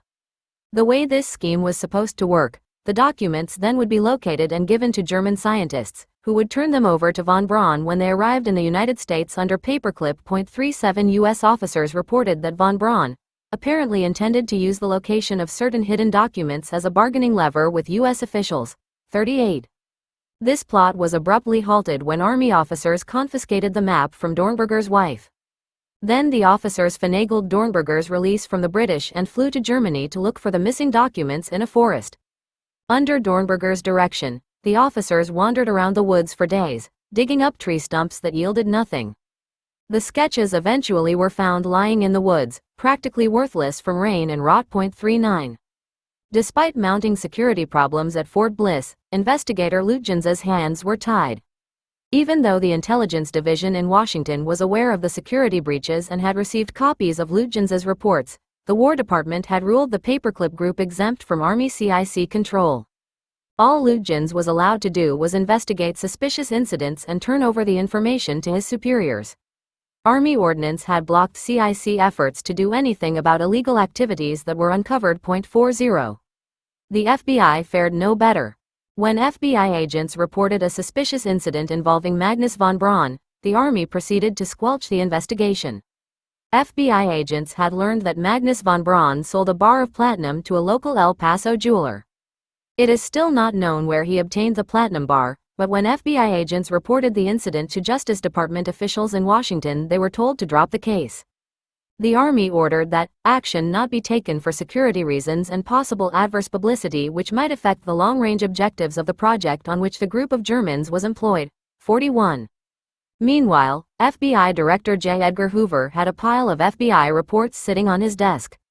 One was by a General Electric manager whose employees at WSPG had fired rockets during various tests. The manager, A.K. Bushman, told an FBI agent that he thought the Army's lax security at White Sands bordered on criminal neglect. Then Bushman ripped into Paperclip with a scathing critique of the Army's lax surveillance over the specialists. He was particularly upset that the Germans were allowed access to classified information about new discoveries, including a rocket fuel developed by GE's missile project in Malta, New York. Bushman told the FBI that the way the Army ran the project threatened the internal security of the United States, since around 350 of the Germans' former colleagues were working for the Russians, and Bushman thought it reasonable to assume that friendships between members of those two groups continued. 42. Hoover immediately sent a stinging 2-page memo to Director of Intelligence Chamberlain. In minute detail, Hoover criticized the Army's loose security, summarized Bushman's report, and told Chamberlain that, if his information indicating a lack of restriction on the part of the movements of German scientists in the U.S. is, in fact, true, technical data made available to them concerning U.S. improvements of rockets and guided missiles could very easily find its way back to Russian scientists. 43.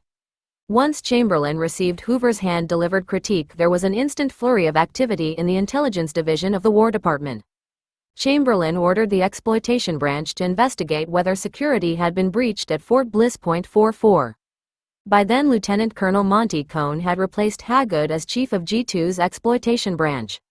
Cohn was a veteran Army intelligence officer who had been commanding officer at Fort Hunt in 1945 when Nazi spy chief Reinhard Gehlen was interrogated there. Cohn would represent Chamberlain on the JIOA Governing Committee and help supervise Paperclip for over a decade. Cohn and Major Lyman White of the Special Investigations Unit set out for Texas with a list of 26 items to investigate, everything from Wise's complaint against the Axters to Jessel's conspiracy report. What they found was a group of Germans that Hamel allowed to run loose. White discovered that ordnance deliberately avoided surveillance over Paperclip personnel both on and off the base. The Germans were allowed to make unsupervised trips out of town and had to report to Army installations only when they arrived at their destinations. 45. Their mail had only been spot censored. Lists of their overseas correspondents showed none with addresses in Russia or its satellite nations, but no one had checked the names against G2 files. A name check was crucial, since evidence showed that the Soviets used phony addresses to hide the location of Germans who worked in the USSR. For example, the CIA had sent President Truman information that the Soviets used an address in the U.S. zone of Germany as a cover for letters mailed by German scientists working in the USSR. 46. During White's conversations with Hamel, it became obvious that Hamel knew absolutely nothing about the Germans' off-base activities. Neither did Toftoy, who said that while he had no reason to believe that any of the scientists were engaged in illicit activities, His estimate was based solely on their conduct at the installation. He did not have the slightest idea of what their activities were off the post. Furthermore, while Army CIC agents, the FBI, and G2 considered some Germans at the base to be under suspicion of being potential security risks, neither Hamel nor Toftoy was able to list accurately those individuals who should be watched or denied access to sensitive material. This was illustrated perfectly in the case of Axter, whom Hamel had chosen as his informant to ensure Ordnance's security. 47. These were extremely important admissions. Hamel had filed sponsoring agency security reports with the JIOA on each German, attesting that there was no evidence that the individual had breached security at Fort Bliss. The reports were supposed to include the results of surveillance and interrogations of Germans on the base. In fact, there was little or no surveillance, and Hamel had no idea what the Germans' activities were out of the rocket office. The reports were important because JIOA officers submitted them and several other forms to the State and Justice Departments as evidence that the Germans were qualified for legal U.S. immigration. In addition, the JIOA used those reports repeatedly to discredit Paperclip detractors and excuse evidence of ardent Nazism on the grounds that the Germans had done nothing to indicate that they were security threats since their arrival in America. 48 Cohn and White finished their investigation and returned to Washington. Most of their suggestions to improve security were identical to the War Department's original regulations. In their final report, they advised Major Hamel to curtail trips, censor mail, maintain lists of correspondence, forbid use of postal boxes, and monitor the Germans' telephone calls. They also suggested that restrictions on Lufthans's CIC unit should be lifted to allow the CIC more authority over Paperclip personnel and stop illegal activities uncovered by CIC investigations. 49 Since Rabbi Wise's complaints about the Axters had resulted in derogatory news stories, White was most concerned about controlling negative publicity, which he feared would shut Paperclip down. While critical comment must be evaluated in the light of the natural Jewish bias against anything Nazi, it is, however, a matter to be watched and, if possible, counteracted lest it lead to official restrictive action against the project as a whole, White noted in his report. He felt that the press should be restrained before someone discovered the dubious backgrounds of other Germans at Fort Bliss. To solve the problem, an Army public relations officer was assigned to control the press and assure that it published human interest stories to take the focus away from controversial topics. 50. In their report, Cohn and White suggested that officers in Europe make a more thorough background investigation of all Paperclip personnel under Army jurisdiction. Cohn noted, however, that Werner von Braun was to be fully justified for legal immigration irrespective of his Nazi past. Notes 1. Army Ordnance Department, Fort Bliss Rocket Project, Report on Hermes Missile Project, RG 156, Van C. 2. Captain Paul R. Lugens, Memorandum for the AC of SG-2, Intelligence Summary, 6 June 1947, G-2 Paperclip, Top Secret, Files, RG 319, Van C. 3. Ibid. And Captain Paul R. Lugens, Memorandum for the AC of SG-2, Intelligence Summary, 20 June 1947, G-2 Paperclip, Top Secret, Files, RG 319, Van C. 4. Major Lyman G. White, Paperclip Project, featuring Bliss, Texas and adjacent areas, mid-918.3, 26 November 1947, G2 Paperclip Files, RG 319, Van C.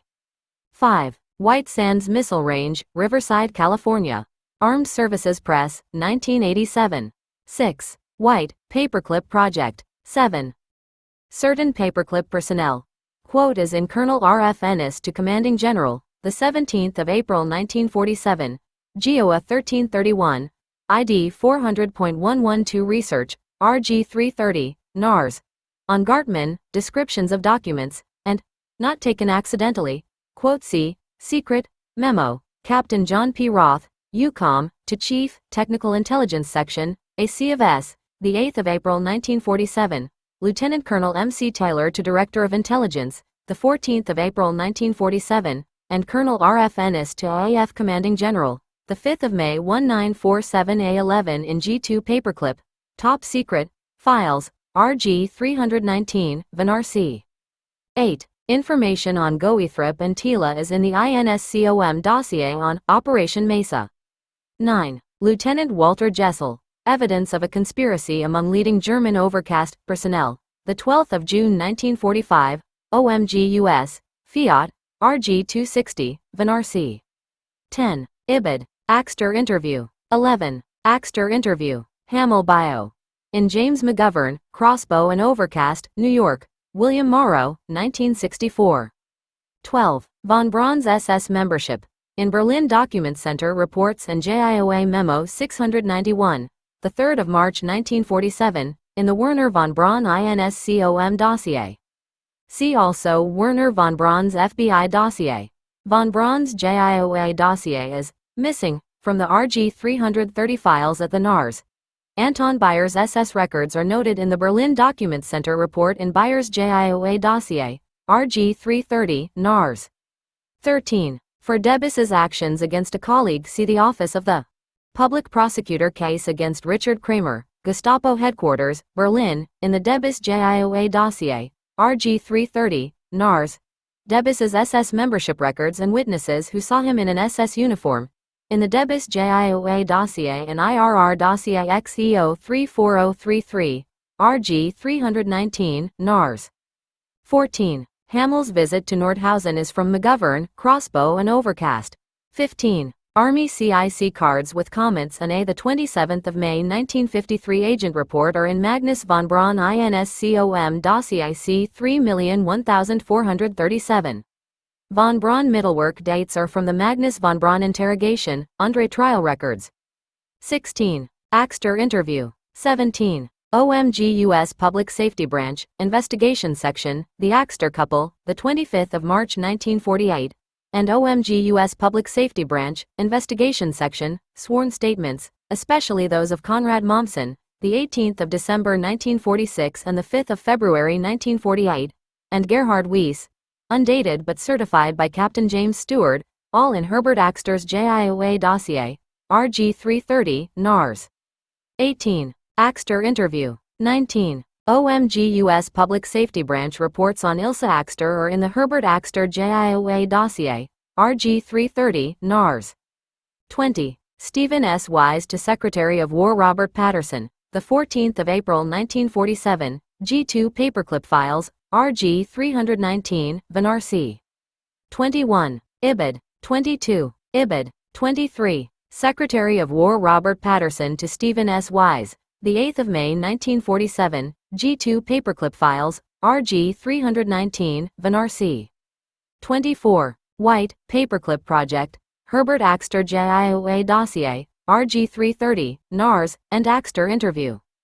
25. White, Paperclip Project. 26. War Department, Security Regulations for Project Paperclip, the 28th of August 1946, and Code of Conduct, the 12th of April 1947, both in JIOA Administrative Files, RG 330, NARS.27. White, Paperclip Project. 28. Captain Paul R. Lutjens, Memorandum for the AC of S, G2, Intelligence Summary, the 12th of June 1947, and a Lindenmayer Letter, Subject, Members of the German Scientists in the United States, April 1947, trans. Army CIC Agent George Rise, both in G2 Paperclip, Top Secret, Files, RG 319, Venar C. 29. Ibid. Captain Paul R. Lutjens, Memorandum to the AC of S, G2, the 24th of July 1947, and Memorandum for the Officer in Charge, the 6th of November 1947, in G2 Paperclip, Top Secret, Files, RG 319, Venar C. 30. Lutjens, Memorandum, the 6th of November 1947. 31. Captain Paul R. Lutjens, Memorandum for the AC of S, G2, Intelligence Summary, the 14th of April and the 6th of June 1947, G2 Paperclip, Top Secret, Files, RG 319, Venar C. 32. Lutjens, Memorandum, the 20th of June 1947. 33. Lutjens, Memorandum, June 6 and 20, 1947. 34. Ibid. 35. Army Ordnance Department, Hermes Missile Project. 36. Colonel Frank Reed to Colonel Clark, the 24th of January 1947, G2 Paperclip Files, RG 319, Venar C. 37. On von Braun's instructions to deliver a map to Dornberger's wife, see Cable S5249. EUCOM General Clarence Hubner to IGWAR for General Chamberlain, the 29th of May 1947, in JIOA Administrative Files, RG 330, NARS. On the plot to bring documents to von Braun in the United States. See Security Information, GID 730321, the 1st of July 1953, in the Werner von Braun INSCOM dossier. On the Army's reaction to von Braun's denial of knowledge about documents, Security Information, GID 730321, and Dornberger's letter in the Walter Dornberger G2 dossier, RG 319, von RC. 38. On the use of documents as a bargaining lever, see Transmittal Slip, 66th CIC Group Headquarters, July 1953, in the Werner von Braun INSCOM dossier. 39. The search for documents in Germany is described in Dornberger's letter in the Walter Dornberger G2 dossier, RG 319, von RC. 40. White, Paperclip Project. 41. Extract of data is from FBI files as forwarded to the JIOA by a David Vanege, Special Assistant to the Attorney General, on the 21st of February 1947, in FBI Extracts, Magnus von Braun's JIOA dossier, RG 330, NARS.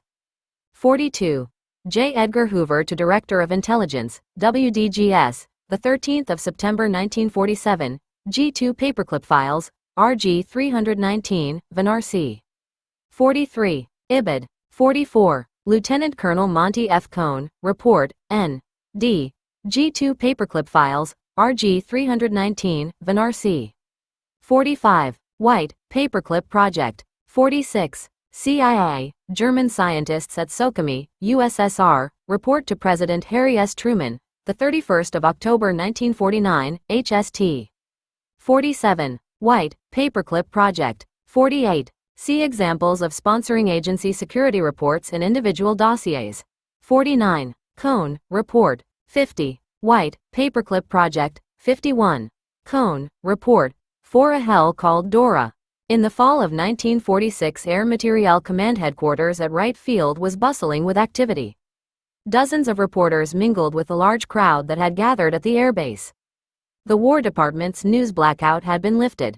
Wright Field and other bases were having an open house to introduce some of Nazi Germany's finest scientists. AAF officers put on frozen smiles as 20 Germans, in their best suits, went out to meet the press. The group was carefully selected from among 86 German jet engine, helicopter, and other aircraft specialists employed by the AAF at Wright Field or in cities where they worked under Army Air Forces contracts at aircraft factories or universities. Alexander Lippisch showed the visitors a model of his new Delta Wing supersonic jet. Lippisch was the inventor of the famous Messerschmitt Me-163 jet fighter plane, which set speed records. Theodor Knack, formerly of the Graf Zeppelin Institute, held up his ribbon-type parachute and told reporters it permitted safe jumps at high speeds. 80-year-old Hugo Eckener, former chairman of the Zeppelin Company, smiled brightly as AAF public relations officers said Goodyear was thrilled to have the dirigible designer working for them as a consultant under AAF contract. No one asked the former commander of the ill-fated Hindenburg blimp about the 13 passengers and 36 crewmen who were killed when the infamous dirigible caught fire and burned in 1937. The open house resulted in a flood of favorable newspaper and magazine stories which highly pleased the War Department. The Germans' Nazi past was forgotten. After all, reporters had been told that the Germans had been exhaustively screened. Life, Newsweek, and other magazines gave prominent display to photographs of the Germans alongside their inventions. The local Dayton Daily News was less formal, showing a picture of 6 Germans sunning themselves after lunch. All of the news stories created the impression of a congenial, friendly relationship between the Germans and AAF officers at the base. Jet fuel expert Ernst Eckert, for example, was even photographed having a friendly talk with an American engineer about high-speed gas turbines. And American officers said they were thrilled to have the Germans working at the airbase. "I wish we had more of them," one officer said. "They are wonderful workers." When the problem was, the stories were beautifully orchestrated War Department propaganda.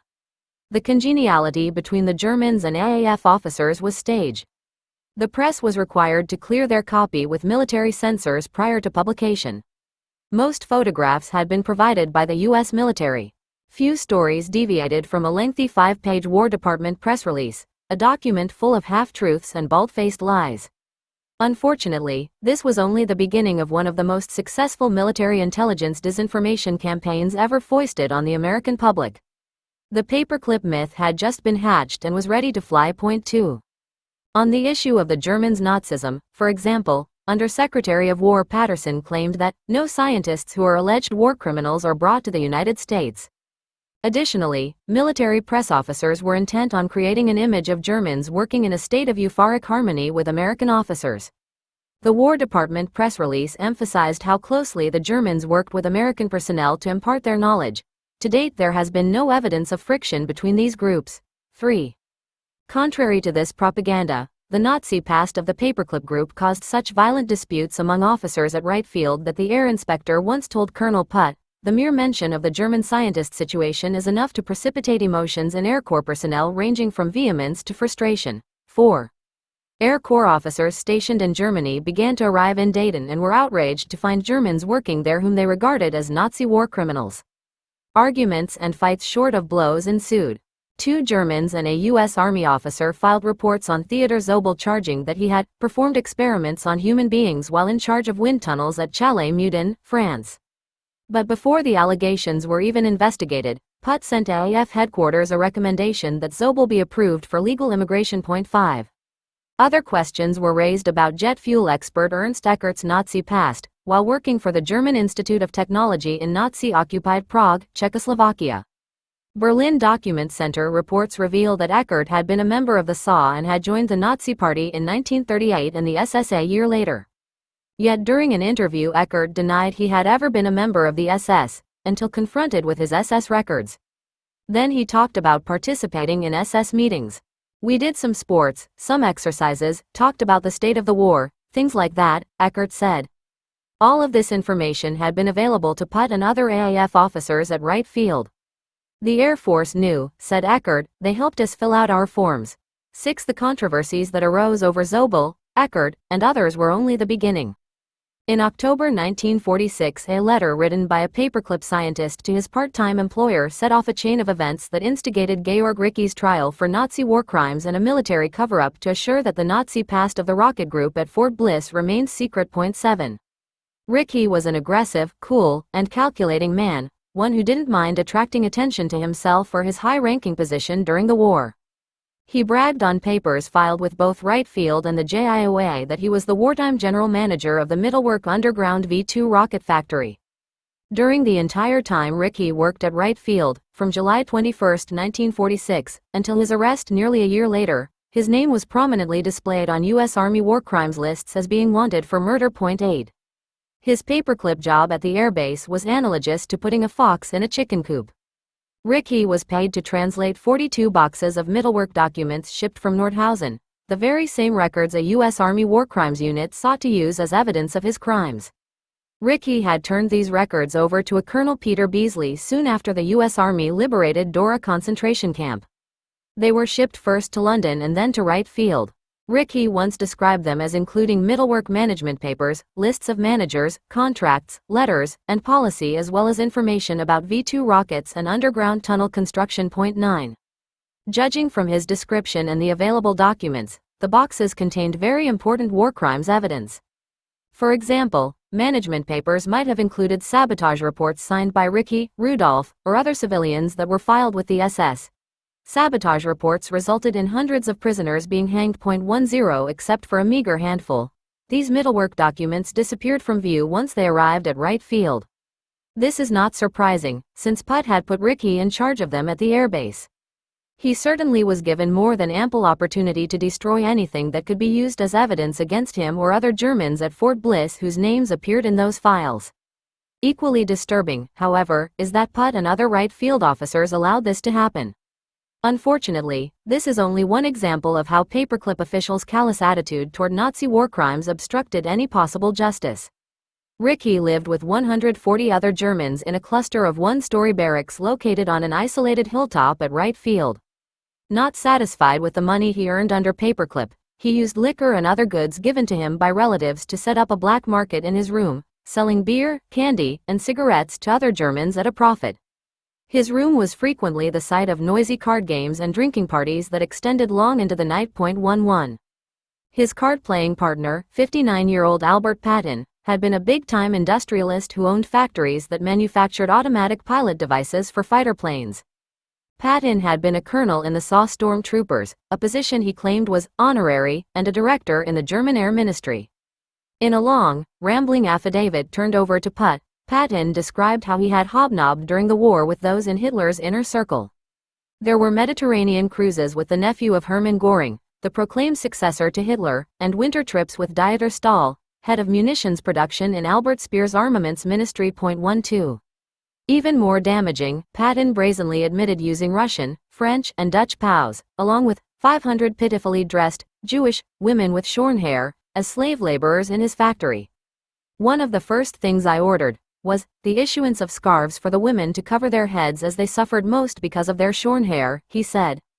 Patton claimed he ignored one of the basic rules when employing slave labor by not putting electric fences around the encampment where his slaves were imprisoned. 13 Patton's admission was totally ignored, even though both PUT and JIOA officers had to know that using slave labor was a crime warranting full investigation.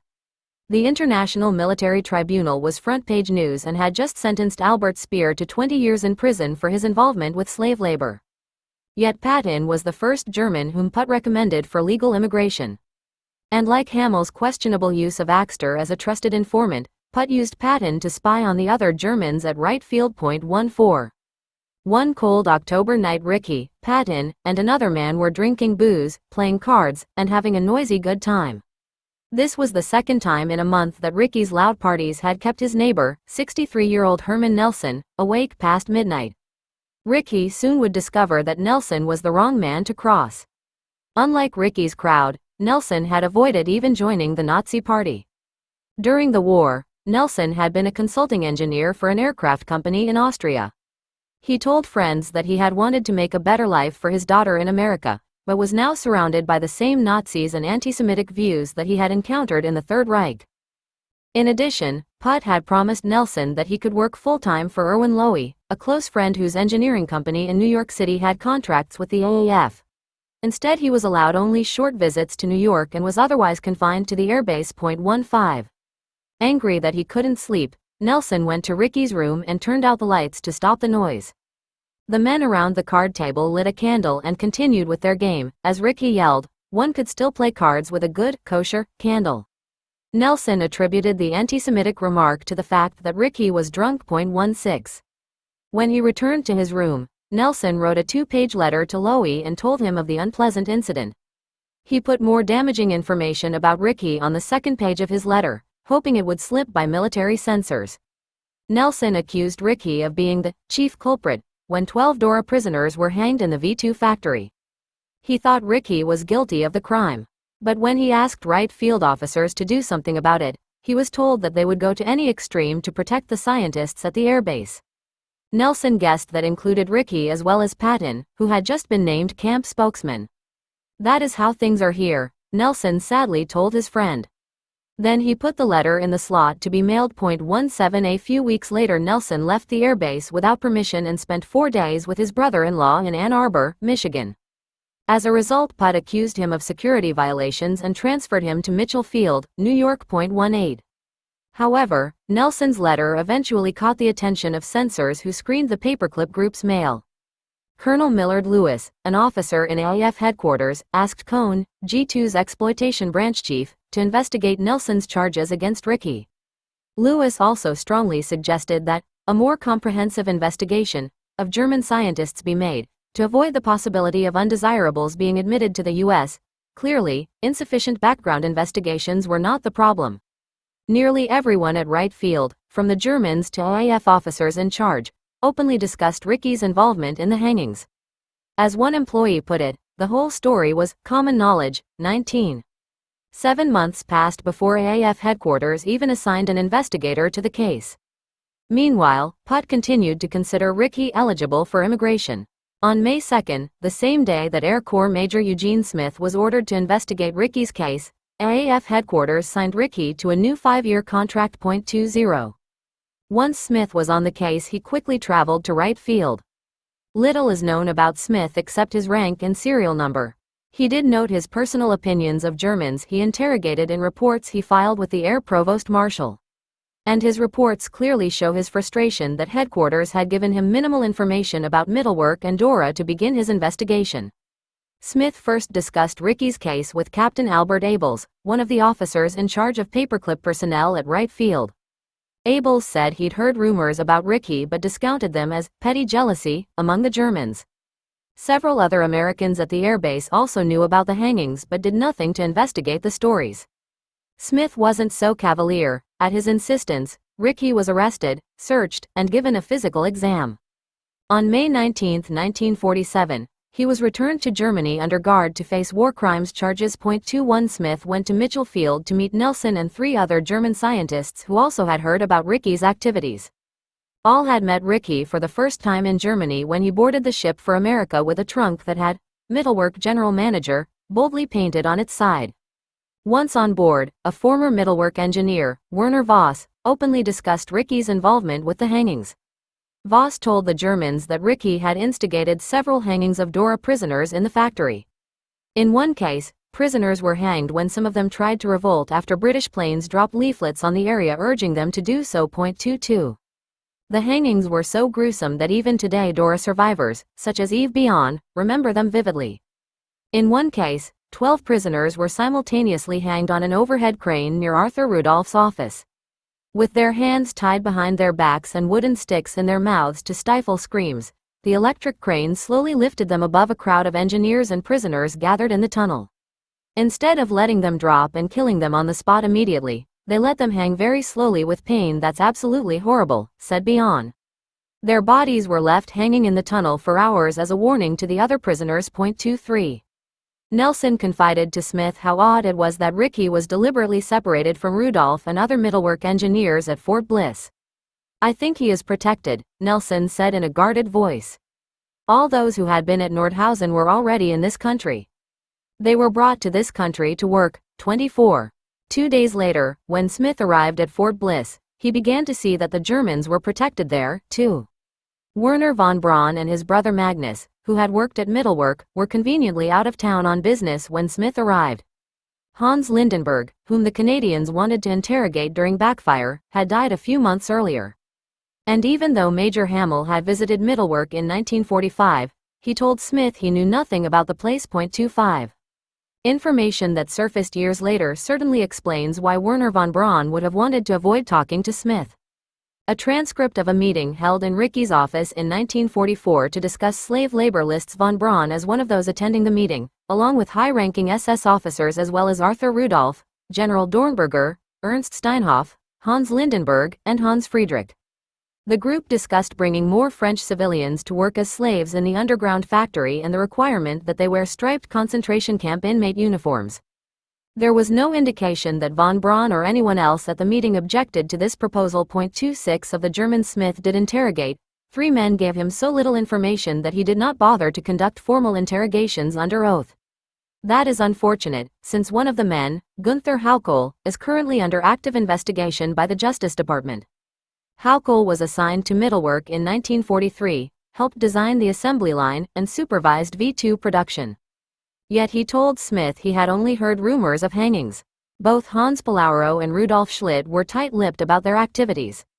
Palauro said he never saw Ricky at Mittelwerk and had no information other than what Smith already knew, which was very little.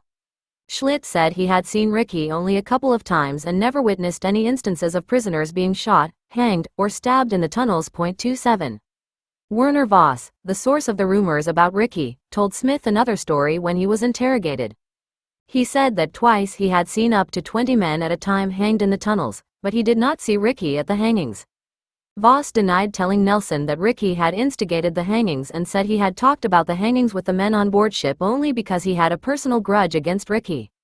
Smith did not ask him what that was about. 28. Eric Ball, an engineer on the Mittelwerk assembly line, told Smith that he had seen 2 hangings but that Ricky was not present at either of them. He admitted seeing German engineers beating prisoners in his section. These 8 or 10 times the beatings were done by Germans who were in charge of the section and it was very light, Ball said. He told Smith that while civilian engineers were not supposed to strike prisoners, if the beatings had been carried out by the SS instead, they would have been much worse. 29. Smith did not know the extent to which the civilian engineers had physically abused prisoners, or he might have questioned Ball more closely. According to Middlework records, the beatings became so widespread that Dora's camp doctor complained that prisoners were hospitalized for being beaten or even stabbed with sharp instruments by civilian employees for any petty offense. On June 22, 1944, Rickey and the SS even warned the engineers in writing that punishing prisoners was the SS's exclusive domain. 30. Smith also did not know about Middlework's notorious prisoner labor supply office, or that it was directly subordinate to Rudolph. The office, run by a civilian named Brosat, was responsible for the quantity of food the prisoners received, which was minimal. The office also was responsible for obtaining prisoners from Dora to work in the factory. This was done in coordination with an SS officer who ran a corresponding prisoner allocation office at Camp Dora. Decades later, Rudolph would admit to Justice Department attorneys that it was he who requested prisoners from SS Sergeant Wilhelm Simon, who headed the camp's office. Civilian employees under Rudolph in Middlework's supply office also were known to have beaten the prisoners frequently. 31. What Smith did know was that he became suspicious of Rudolph the minute he started interrogating him. Despite having little information, Smith was not stupid, and when Rudolph told him a conflicting story, Smith became suspicious. Rudolph admitted that he had visited the SS commandant at Camp Dora twice. But when Smith began to ask about prisoners who were hurt or killed, Rudolph first denied seeing prisoners abused, then later described incidents of abuse. In one breath, Rudolph first told Smith, "I did not see them punished, beaten, hung, or shot." Yet a few minutes later, when asked to describe the time 12 prisoners were hanged from the crossbeam of a crane, Rudolph said he did not know if they were dead when he arrived, but, "I do know that one lifted his knees after I got there." 32. Smith was skeptical. From information he had obtained, a sketch had been made of Middlework's tunnels showing that Rudolph's office had been located near the crane from which the prisoners were hanged. He figured that Rudolph must have seen the hangings, and he repeatedly asked Rudolph about them, but was given even more conflicting answers. One exchange went like this: "Did you ever see anybody die in the tunnel?" Smith asked Rudolph. "No. Tell me about the day Rickey ordered 12 men hung by a crane." The SS had control of things like that. There were 6, maybe 12. 33. Rudolph's answers on the amount of food given to prisoners were equally evasive, since the food supply department was subordinate to him. At first Rudolph said German civilians either brought food from home or ate in a cafeteria, while prisoners only ate soup sent from Camp Dora. But later Rudolph claimed that the slave laborers' meals were about the same as his own meals. Smith did not believe him, but he did not have enough information to piece the real story together. He decided to talk with Rudolph again after he had met with everyone else. 34.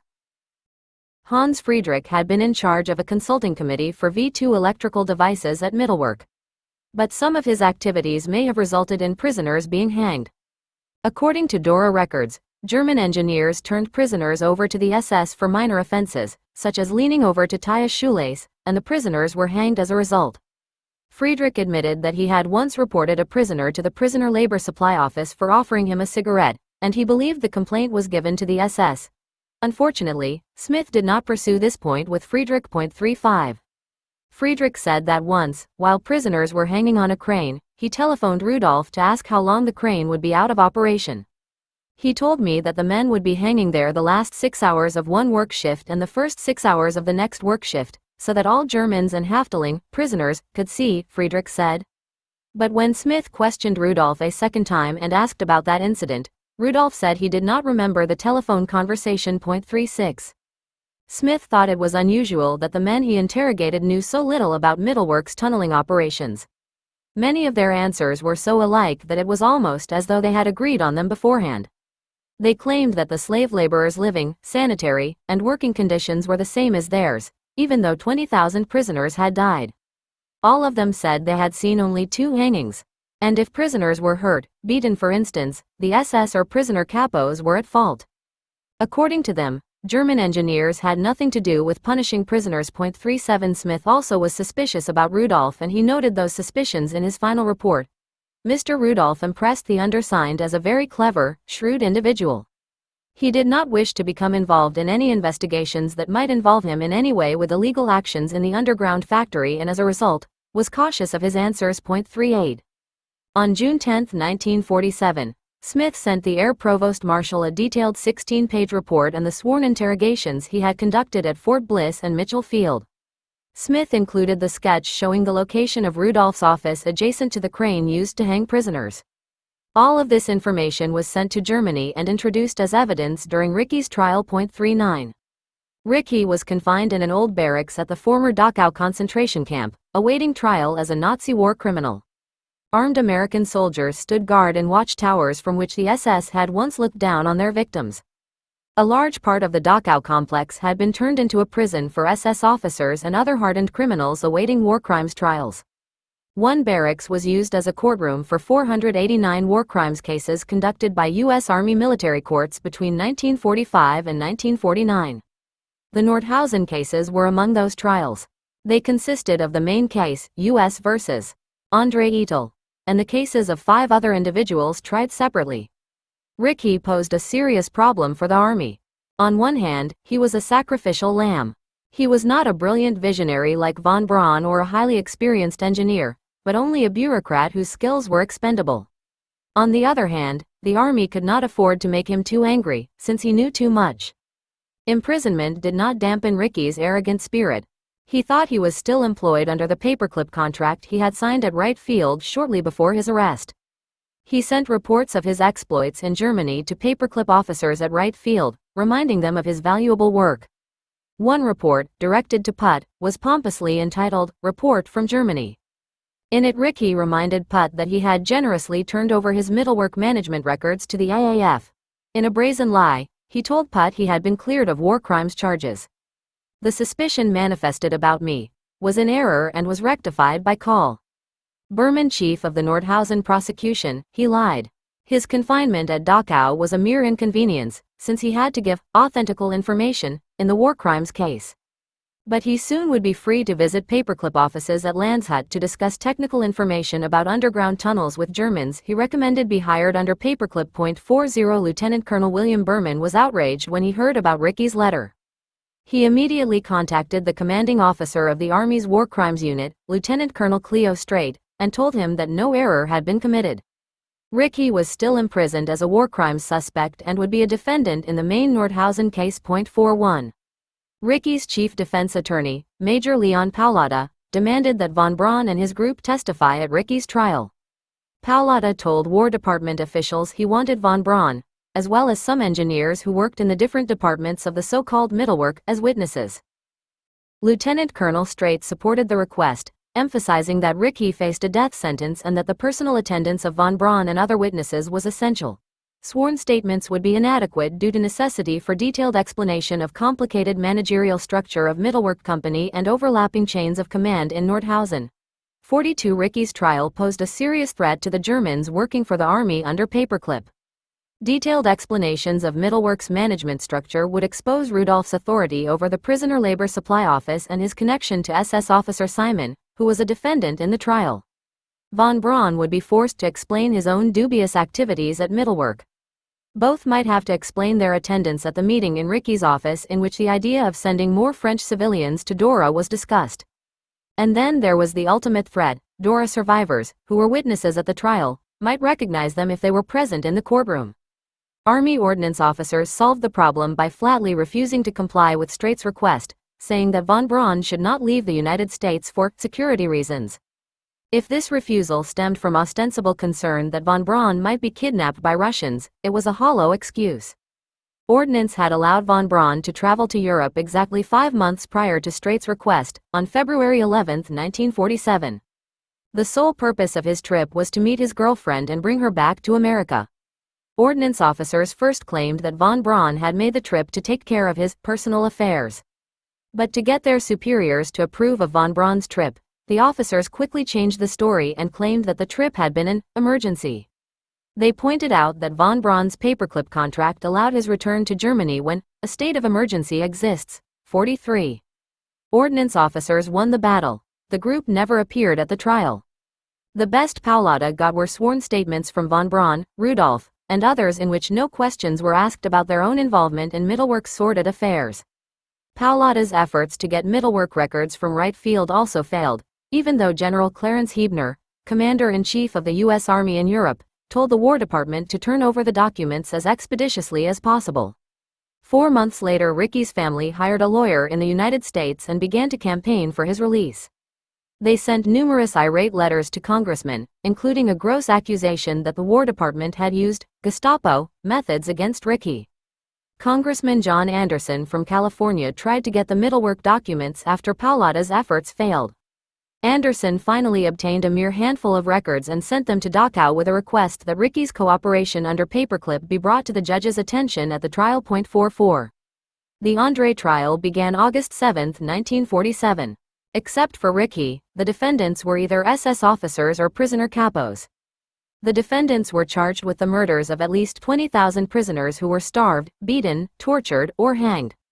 Ricky was specifically accused of instituting a system to increase V-2 rocket production that forced the slave laborers to work at such a fast pace that hundreds of them died from exhaustion. He also was charged with instigating hundreds of hangings in Middleworks tunnels or at Camp Dora. 45 SS officer Simon, Dora's labor allocation leader, also was sitting in the dock, charged with murder. This man was so brutal that Dora prisoners had nicknamed him Simon Legree.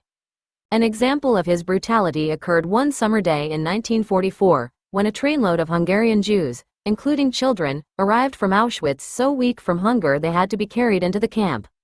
Simon immediately assigned the adults to a grueling work detail, forcing them to carry heavy wood planks to construct their own prison barracks.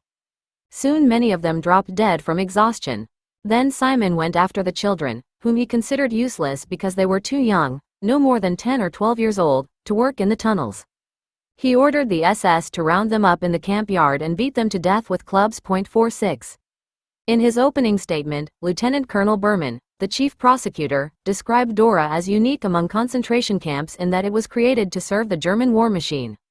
The entire complex consisted of the main camp, Dora, and 31 subcamps clustered around the town of Nordhausen, Germany, in the Harz Mountains. The camps existed solely to provide forced labor in the top-secret V-weaponry factory. Dora was a concentration camp with the avowed purpose of exterminating those who were sent to it, Berman said. The method of extermination was not the gas chamber, but the method of working them to death, and this they proceeded to do. 47. Of the 60,000 prisoners who had passed through the camp in less than 2 years, 1/3 died as a result of organized murder. Dora's hospital records graphically list the cause of death. 9,000 died from exhaustion and collapse, at least 350 were hanged, and the remainder were shot or died from disease or starvation. The bodies of those who died were shipped to Buchenwald until Dora's own crematory, designed to burn up to 75 bodies a day, was complete. 48. During the trial, Ricky was described as a cold-blooded Nazi who ordered the SS to hang prisoners. 4 months before American soldiers arrived, as Hitler was demanding that more rockets be produced, Ricky took one of his daily walks through the tunnels dressed in full Nazi uniform and surrounded by heavily armed SS guards. He called the prisoners together in the tunnels and threatened to cut off their food entirely if they did not work faster. Witnesses said that was exactly what happened. Soup kettles dried up, potatoes rotted, and the death toll mounted. Both Ricky and Rudolph knew the prisoners were dying. Simon's office sent them daily reports on the number of prisoners either working, sick, or dead. 49. Ricky's defense centered on his claim that he was an administrator in charge only of budgets, not of rocket production. He had had nothing to do with the prisoners' deaths and conveniently blamed everything on the technical director, Albin Sawatsky, who had never been located. Reports of his whereabouts were mixed. Dora survivors have claimed that American soldiers killed him at Nordhausen in 1945. One Army CIC agent reported that Sawatsky was buried in a hospital cemetery near Nordhausen. 2 other reports, including an Army war crimes arrest warrant, noted that he might be in England. Another Army officer told his superior that Sawatsky was living in a large apartment near Middlework, in what was by then Soviet-controlled East Germany. 50. Ricky begged the court to consider his work under Paperclip and his inability to obtain Middlework documents or witnesses in his defense. "I have tried to get these records very hard, and if I had gotten them I wouldn't be sitting here now," he said. Paulada submitted the affidavits filed by von Braun, Rudolph, and others at Fort Bliss who were not allowed to attend the trial. When von Braun's statement was introduced, noting that he had visited Middlework 15 to 20 times to discuss technical matters, the military judges asked Ricky who he was. Dr. von Braun was head of the development of the V2 and always had close contact with all the data of Dr. Sawatsky constantly, said Ricky.51. Chief Prosecutor Berman read portions of Smith's interrogation of Rudolph regarding Ricky's position at Middlework. Rudolph described the defendant as his chief and said that as Middlework's general manager, Ricky was responsible for everything that occurred in the factory. Ricky had bragged about his powerful position when he was at Wright Field. During the trial, however, he tried to downplay his role. Berman and Ricky argued a minute over Rudolph's description of his authority, and then this ironic exchange took place. Mr. Rudolph, is not only a scientist of repute, but personally a man of reputation as distinct, is he not? The prosecutor asked Ricky. As far as I know, Mr. Rudolph's reputation is okay, Ricky replied half-heartedly. The report that Major Smith filed with the court, noting his own skepticism about Rudolph, was ignored. 52. Dora survivors told the court horrifying stories about how brutally they had been treated by vicious SS guards. There was also testimony about civilian engineers, such as Rudolph's subordinates in the Prisoner Labor Supply Office, who ordered SS officers to hang prisoners or who beat prisoners on their own. At least 350 Dora prisoners were hanged, including 200 for sabotage. Prisoners who worked on assembly lines continually risked their lives by deliberately pulling out wires, urinating on wiring, and using other methods to assure that the rockets would not operate properly. They felt that their sabotage efforts helped save Allied soldiers' lives. In addition to those hanged for sabotage, others were hanged for such trivial offenses as leaning over to pick up a piece of wire from the ground or making a spoon during work. 53. When civilian engineers saw a prisoner doing something suspicious, they filed a sabotage report. These reports were turned over to the SS and then usually the prisoners were hanged. Ricky was accused of having sent these reports to the SS, which had carried out the hangings. But Sawatsky's former secretary at Middlework testified that it was Rudolph who had turned over the reports. Hannelore Banish said she saw the sabotage reports that crossed her desk at work. According to Banish, the reports were handled by the factory management, and Sawatsky heard of them only as they were passed on by the factory management. Whom do you mean by that? What individual? The prosecutor asked Banish. Director Rudolph, she replied. 54. He then asked her who had signed the sabotage reports. Previous witnesses had testified to having seen a sabotage report signed by both Ricky and a prisoner capo. That is impossible, said Banish. A prisoner couldn't possibly sign a sabotage report, and if anybody had signed it at the work, it would have been Mr. Rudolph, and never Ricky, because he never had anything to do with that factory itself. 55. Civilian engineers even had taken more direct action by personally ordering the SS to hang prisoners. One Dora survivor named Joseph Ackerman recalled that a group of Russian POWs were hanged because they were caught making a metal spoon. The capo told a civilian engineer about it, and the civilian engineer called the SS who was near him, said Ackerman. The SS brought a piece of wire and hanged them over their machine. Another witness, Cecil J., was a British citizen living in Germany who had been arrested by the Gestapo for anti-Nazi activities and sent to Dora. J testified that he saw civilian personnel order SS guards to hang 4 prisoners in the tunnel. The order was given from the civilians to the SS that the prisoners be punished for sabotage, and it was carried out, J said. 56.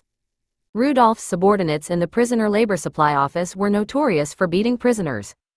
George Finkenzeller, a capo in Paperclip engineer Gunther Haukel's detail from November 1943 until the summer of 1944, when he went to another area of the plant, was convicted in a separate Nordhausen trial. In his testimony, Finkenzeller identified civilians by name from the Prisoner Labor Supply Office and Rudolph's deputy, Karl Seidenstuker, and said they ordered the SS to punish prisoners or beat prisoners themselves. Practically all civilians who were working in the prisoner labor allocation, and partly some of the civilians, especially during the first year, carried out beatings on their own, said Finkenzeller. 57 prisoners were brutally beaten by almost anyone in authority for any minor offense. I was beaten by the SS, I was beaten by the civilian engineers, and I was even beaten by the capos, said former Dora prisoner Georges Casamatis. He was beaten once with a large rubber hose because he was cold and had wrapped himself in a cement bag to keep warm. Another time he was beaten while carrying torpedo parts because he was not walking fast enough to suit his guards. He lagged behind the others in line because he was so weak from hunger his feet had gone numb. 58. Toward the end of the trial, Jean-Michel was called to the witness stand. Michel had been a leader of the French resistance in Paris when he was arrested by the Gestapo and sent to Dora. In late 1944, he organized a French underground movement in the camp to try to save prisoners' lives. Everybody knew that the SS had decided to kill everybody at the end of the war, Michel said in an interview. So, I decided to try to do something about it. He told the court that the Gestapo had caught him and 37 other Frenchmen and threw them all in jail. 2 men were beaten to death when they tried to escape. Then Michel and the others were taken one by one into another cell, where the SS beat them. I would have been hanged if the end of the war didn't arrive as it happened, Michel said. After the war he was awarded the French Legion of Honor and the American Medal of Freedom. 59. The trial lasted 4 months. When the verdicts were announced, 15 defendants were found guilty and 4 were acquitted.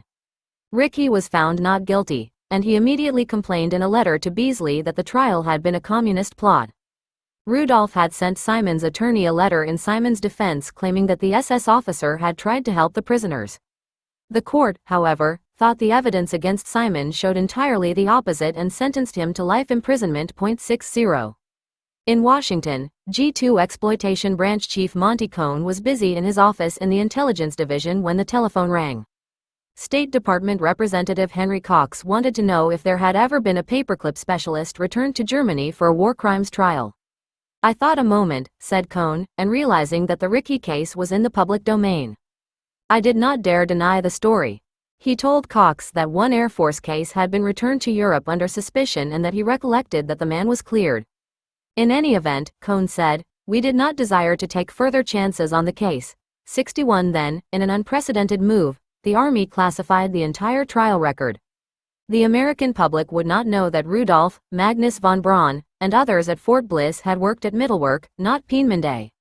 The press would not be able to obtain Smith's report that noted his suspicions about Rudolph, or see trial testimony of witnesses who said it was Rudolph who had signed sabotage reports that were turned over to the SS.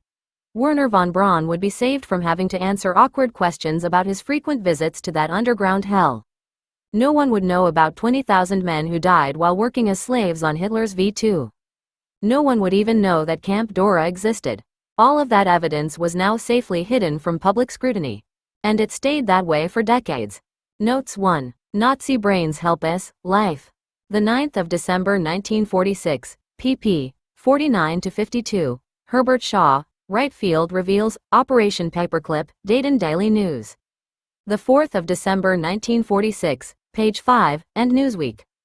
The 9th of December 1946, pp. 68-69. 2. War Department, Public Relations Division, release, the 27th of November 1946, for release to the press on the 4th of December 1946, G2 Paperclip Files, RG 319, Vinar C. 3. IBID. 4. AAF Participation in Project Paperclip. 5. Accusations against Zobel or in OMG U.S. Security Report. The 25th of October 1946, in the Theodor Zobel INSCOM dossier B8003094 and Zobel's JIOA dossier, RG 330, NARS. 6. SS membership is in Meldebogen and sworn statement, the 2nd of July 1947, in the Ernst Eckert JIOA dossier. The Berlin Document Center card showing Eckert's SS membership number, 6,432,691, is in Ernst Eckert INSCOM dossier DO 24720. Quotes are from Eckert interview. 7. Herman Nelson to Lecuey, the 17th of October 1946, in André. Preliminary Investigation File, Roll 1. 8. Personal data sheets are in the Georg Ricky JIOA dossier, RG 330, NARS. 9. Ricky Testimony, André, Transcript pp. 7524-59. 10. For example, the document Nelson turned over to Smith was a management chart containing the names of Middlework managers. See André. Preliminary Investigation File, Roll 1. 11. IBID. 12. Patton Nazi Party and SAW membership, in OMG U.S. Security Report. The 29th of September 1948, in the Patent IRR dossier XE008256, RG 319, NARS. Relationship with Goring's nephew and others. In statements made by Paperclip specialist Albert Patton, forwarded to the JIOA on the 18th October 1948 by the Department of the Air Force, in the Albert Patton JIOA dossier, RG 330, NARS. 13. Paperclip specialist Albert Patton. 14. See especially Security Report of Sponsoring Agency. The 25th of October 1946, stating that Patton advises this command of attitude of other scientists, in the Albert Patton JIOA dossier, RG 330, NARS. 15. See Basic Personnel Record, in the Herman Nelson JIOA dossier, RG 330, NARS. See also Smith Interrogation of Nelson, in Andre. Preliminary Investigation File, Roll 1. 16. Herman Nelson to Lowy, the 17th of October 1946, in Andre. Preliminary Investigation File, Roll 1. 17. IBID. 18. OMG U.S. Security Report. The 19th of June 1947, in the Herman Nelson JIOA dossier, RG 330, NARS. 19. Colonel Millard Lewis to Director of Intelligence, Exploitation Branch, the 19th of December 1946, in the Georg Ricke IRR dossier, RG 319, NARS. 20. Major Eugene Smith to Air Provost Marshal, Preliminary Investigation regarding the activities of Dr. Georg Ricke, the 23rd of May 1947, in Andre. Preliminary Investigation File, Roll 1. 21. IBID. 22. IBID. 23. IBID. Beyond Interview. 24. Smith Interrogation of Herman Nelson. 25. Major Eugene Smith to Air Provost Marshal, Investigation regarding activities of Dr. Georg Ricke, former Director General of the Underground Mittelwerk Factory near Nordhausen, Germany, the 10th of June 1947, in Andre. Preliminary Investigation File, Roll 1, hereafter cited as Smith, Activities of Dr. Georg Ricke. 26. Transcript of Conference of May 6, 1944 in the Office of Director General Ricke, the 6th of May 1944, OSI. 27. Smith, Activities of Dr. Georg Ricke. 28. Smith Interrogation of Werner Voss, in Andre. Preliminary Investigation File, Roll 1. 29. Smith Interrogation of Erich Ball, in Andre. Preliminary Investigation File, Roll 1. 30. Special Order of Mittelwerk Factory Management, the 22nd of August 1944, OSI. 31. Prisoner Labor Supply Office is discussed in People vs. Irwin, Ulius Busta and Ernst Sander. Provincial Court of Essen, West Germany, 1971, 32. Smith Interrogation of Arthur Rudolph, in Andre, Prosecution Exhibit P 126. 33. IBID. 34. IBID. 35. Smith Interrogation of Hans Friedrich, in Andre, Prosecution Exhibit P 127.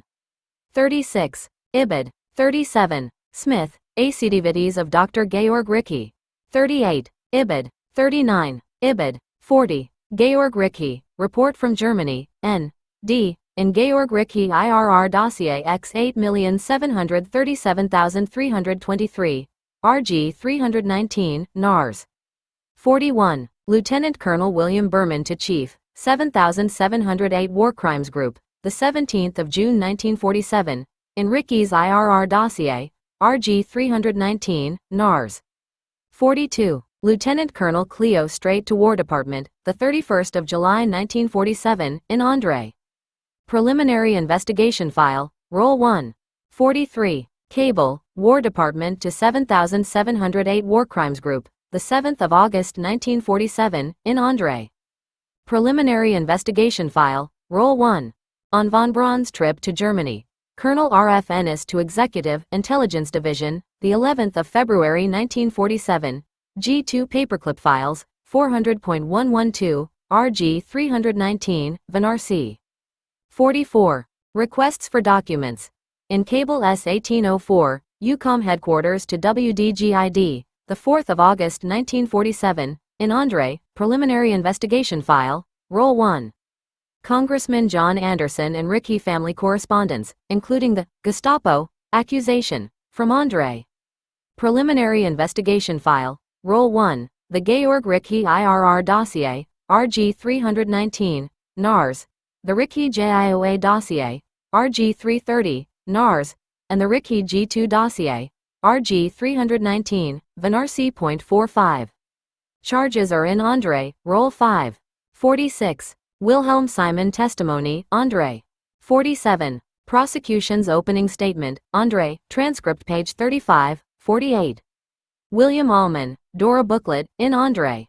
49. Testimony of Georges Casamatis and Ricky are in Andre.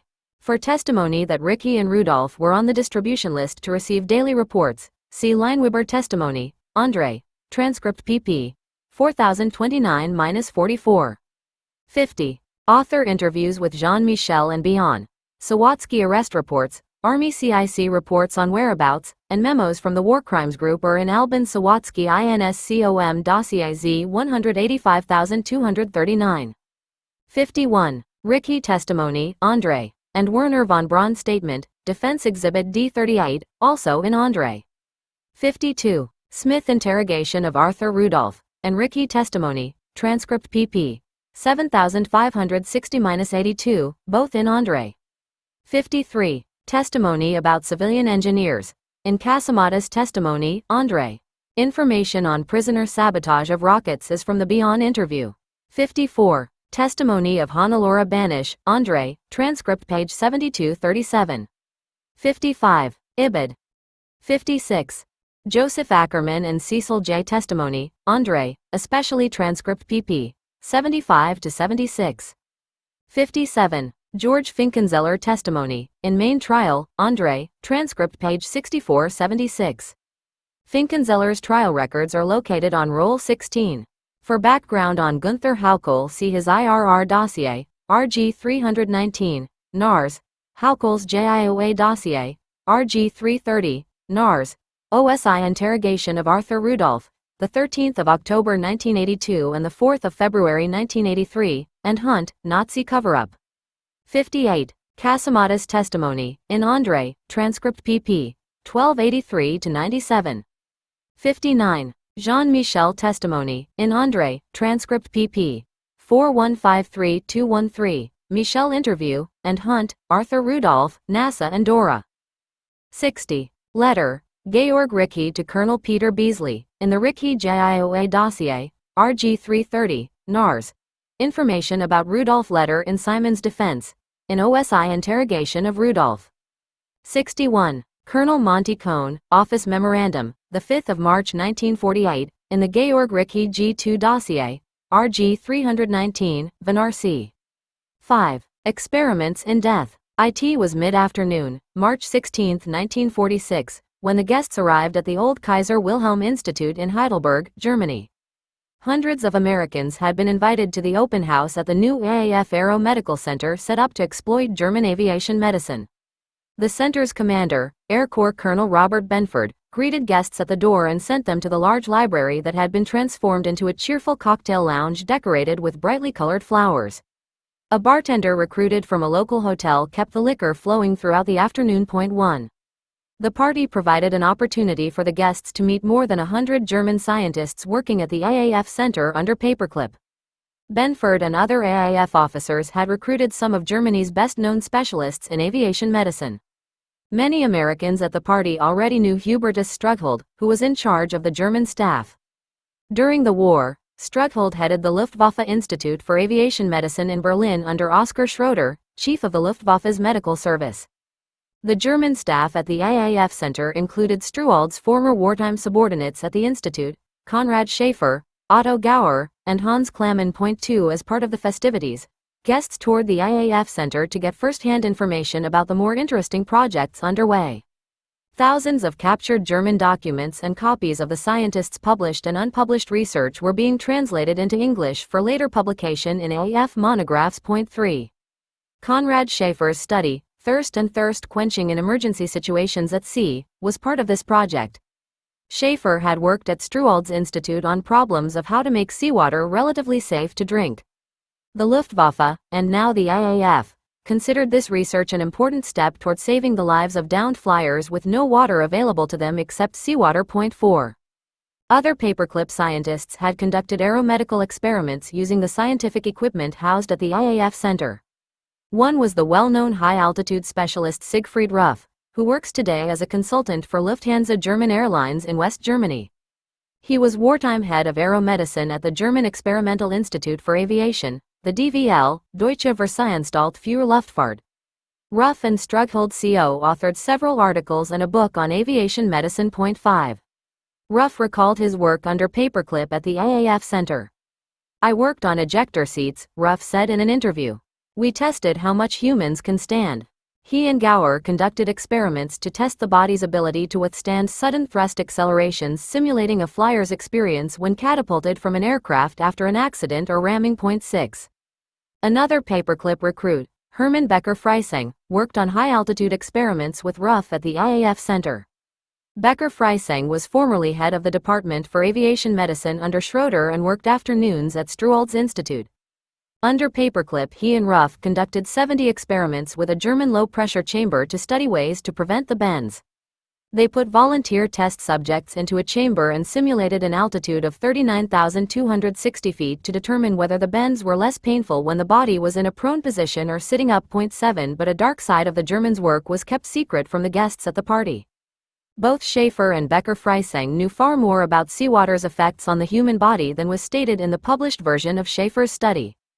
And men had been driven insane and died due to lack of oxygen when they ascended to simulated extreme high altitudes in the pressure chamber. Karl Hohenreiner was an innocent victim of gruesome seawater experiments at Dachau. The scars on his back where his liver had been punctured and his ruined health from being forced to drink putrid yellow seawater told the story of what was missing from Schaefer's study. SS Chief Himmler had tried to eliminate gypsies from Nazi Germany. As a result, Hohenreiner was arrested by the Gestapo and sent to Auschwitz.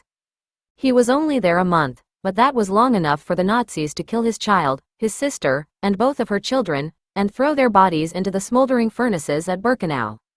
Then he was loaded onto a train bound for Buchenwald to be imprisoned until the SS decided his and other gypsies' fate. 8. As Hohenreiner sat waiting, Schaefer, Becker-Freising, and others held a conference at the German Air Ministry to discuss problems of flyers whose planes crashed at sea, forcing them to live on seawater. In 1944, the Luftwaffe's medical service had only two methods for making seawater potable. Schaefer's method was relatively safe but required substantial amounts of silver, which was in limited supply. The second method, called berkadit, was a substance that changed the taste of seawater but did not remove the salt. 9. During the conference, Becker-Freising reported that clinical experiments had not yet been conducted under sufficiently realistic conditions of sea distress. He and Schaefer were convinced that if a man took berkadit his health would be damaged within 6 days and after 12 days it would kill him. Several meetings were held to plan the experiments, including one at Struwelds Institute that Klaman also attended. The group agreed that a new set of experiments should be conducted using concentration camp prisoners, since experiments with berkadit probably would result in deaths. 10. Becker-Freising wrote a letter to SS Chief Himmler, signed by Schroeder, asking for 40 healthy test subjects and permission to conduct the experiments at Dachau. A particularly nauseating Nazi discussion ensued among SS officials over whether to use Jews or asocial gypsy half-breeds. One SS man objected to gypsies because they were of somewhat different racial composition than Aryan Germans.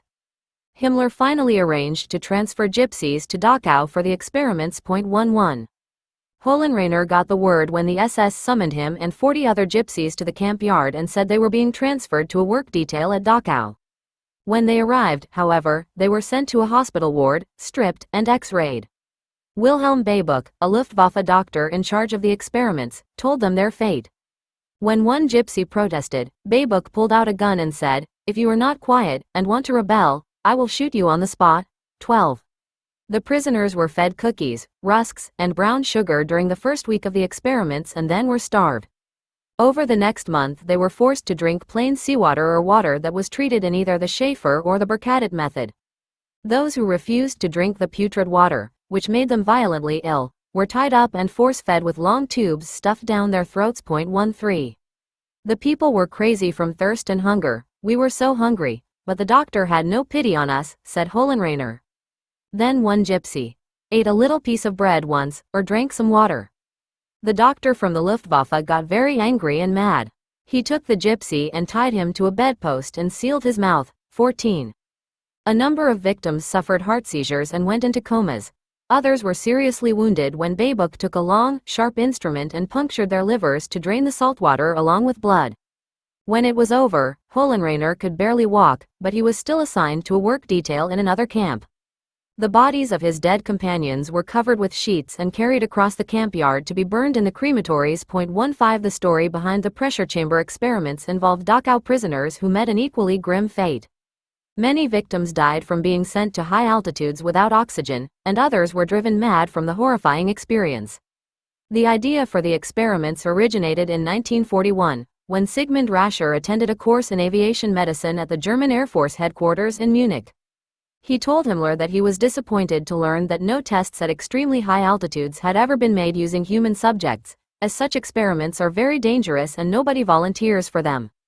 Rascher asked the SS to make 2 or 3 professional criminals available to him for experiments that he boldly predicted would kill the participants. Himmler approved his using 200 Dachau inmates whose crimes were being Jews, Russian prisoners of war, or members of the Polish resistance. 16. Ruff and his subordinate at the DVL, Hans Romberg, agreed to help Rascher conduct the experiments. They held several planning meetings, including one at Dachau, where the SS commandant took them on a guided tour of the camp's experimental facilities. Ruff's low-pressure chamber was used for the experiments, but to hide DVL's collaboration, the chamber was not delivered directly to the camp. DVL employees took the chamber to Munich, where they were met by SS drivers, who delivered it to the final destination. 17. During the experiments, victims were locked inside the windowed airtight chamber, with the pressure altered to simulate atmospheric conditions of altitudes up to 68,000 feet. According to one of Rascher's assistants, some experiments gave men such pressure in their heads that they would go mad and pull out their hair in an effort to relieve such pressure. They would tear their heads and faces with their fingernails. They would beat the walls with their hands and head and scream in an effort to relieve pressure on their eardrums. 18.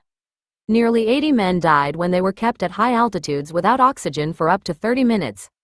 Others were dragged out of the chamber and held underwater until they drowned. Rascher cut open their skulls, chest cavities, and abdomens underwater to determine the amount of air embolism in the vessels of their brains. 19. Those who lived through the experiments were driven insane.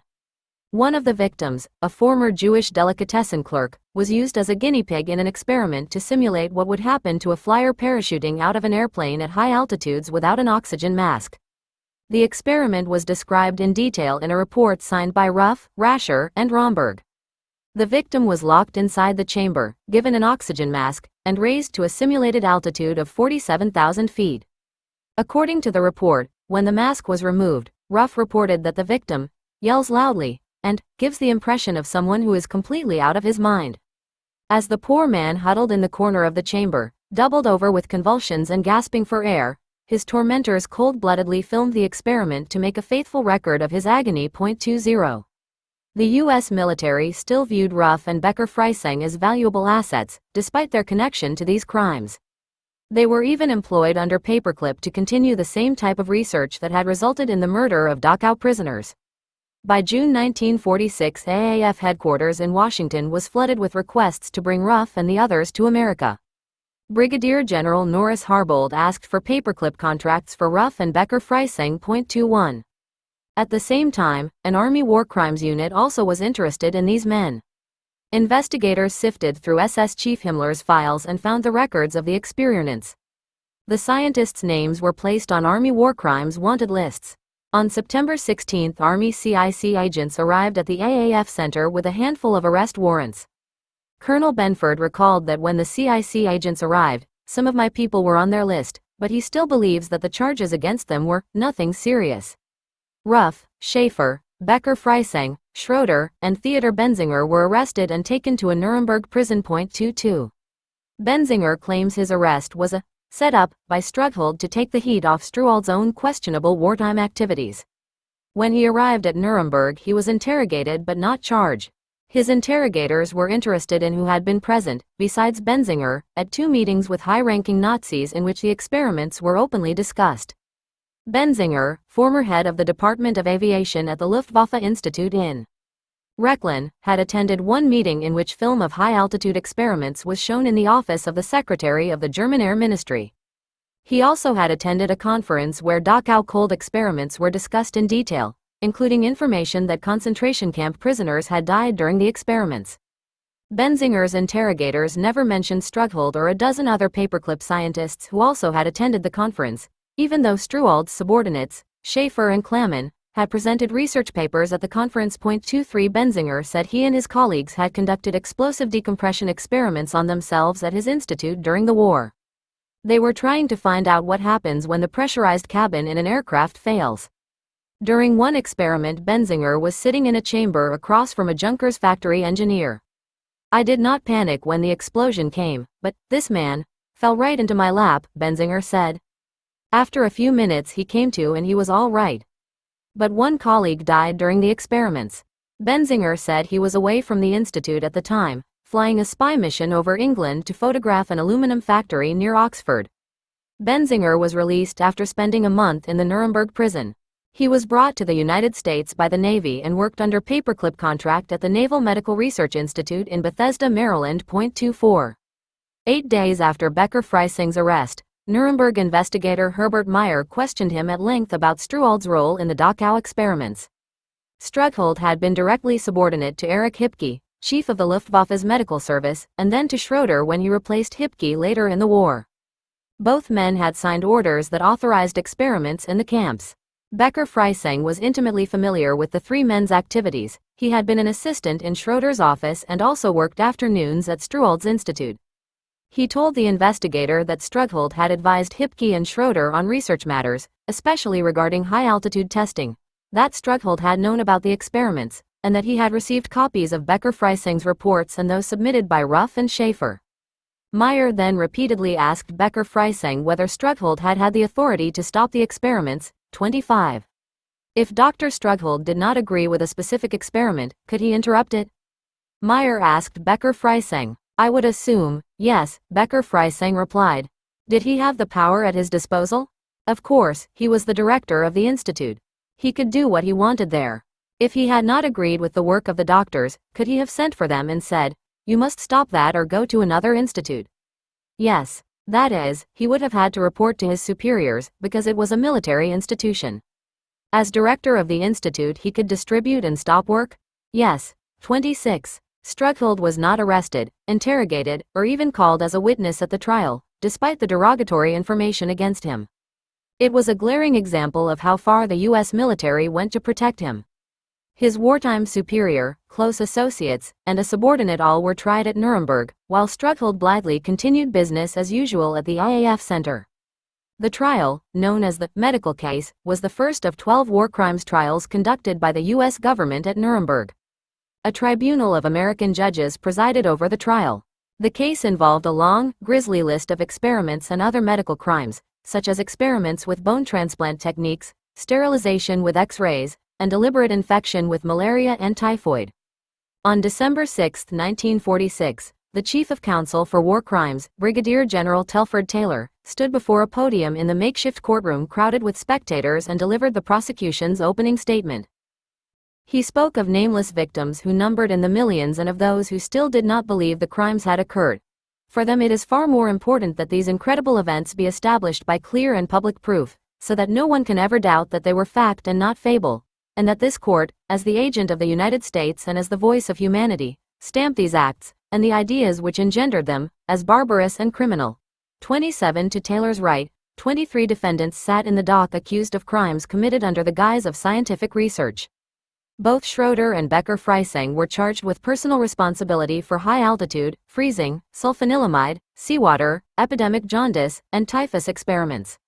Schaefer was charged with participation in seawater experiments. Ruff and his associate, Romberg, were charged with being criminally implicated in the high-altitude experiments. Baybuck, also a defendant, was charged with conducting seawater experiments. All were accused of committing war crimes and crimes against humanity that included the murder of innocent civilians on political, racial, or religious grounds. 28. Taylor pointed out that the defendants were not ignorant people. All but 3 were physicians.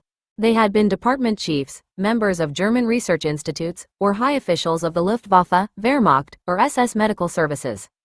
Yet these defendants, all of whom were exceptionally qualified to form a moral and professional judgment in this respect, are responsible for wholesale murder and unspeakably cruel tortures, said Taylor. 29. 19 German defense attorneys prepared for the battle. 4 represented more than one defendant. They were paid by the U.S. government and received cheap meals, free cigarettes, and other benefits. Even former Nazis were allowed to act as defense counsel. 13 of these lawyers had been Nazi party members, 1 had been in the SS. 30.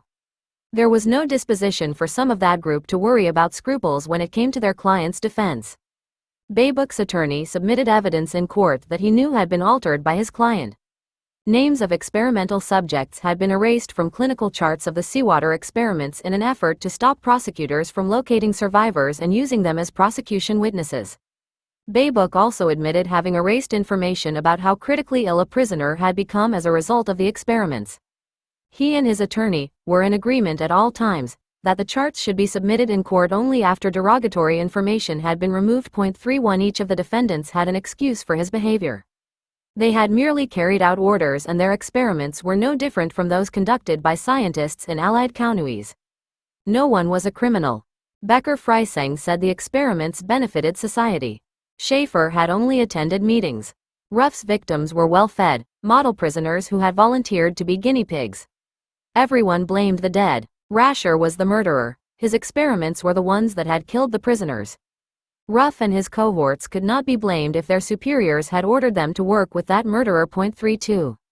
Defense attorneys also piled the blame on the victims. To them, all concentration camp inmates were criminals deserving of punishment. Their deaths were justified, since the experiments had been conducted in the national interest of the Third Reich. Hohenreiner was caught in this crossfire when he was called as a witness and ruthlessly questioned by Baybuck's attorney. Did he beat his wife? Was he crazy? Mentally retarded? Mad? When he tried to answer, he was admonished not to be evasive, as gypsies usually are. 33. Hohenreiner fought back in the court and paid for it. When prosecutors asked him to identify the Luftwaffe doctor who had punctured his liver at Dachau, he ran over to the dock and tried to assault Baybuck. The presiding judge had him restrained and told him he was in contempt of court. 34. This man is a murderer. He gave me salt water and he performed a liver puncture on me. I am still under medical treatment. Please do not send me to prison, he begged the judge. 35. That is no extenuation. The contempt before this court must be punished, said the judge, and he sentenced Hohenreiner to 90 days in prison. 36.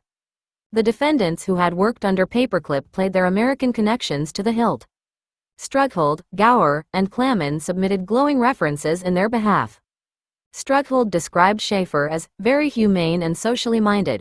Ruff was a scientist of extraordinary experimental talent and ingenuity. While prosecutors piled up evidence exposing Schroeder as a raving Nazi who personally had approved experiments tantamount to outright murder, Strughold portrayed him as the typical honorable, conscientious and self-sacrificing medical officer with a frank, natural and modest nature. 37 Ruff's defense attorney told the court that he was most impressed with Gower and emphasized that he was working in America. Of course, it was no secret that Gower, Strughold, and Klaman were all on the U.S. payroll. Gower's comments were informative, but more for what they revealed about Gower than about Ruff. He went into great detail about how he and Ruff had frequently carried out experiments together at the DVL and Struwald's Institute. He made no apologies for Ruff's participation in Dachau experiments and surmised that Ruff had been called to Dachau because he was the medical scientist who was best acquainted with the development of the stratosphere.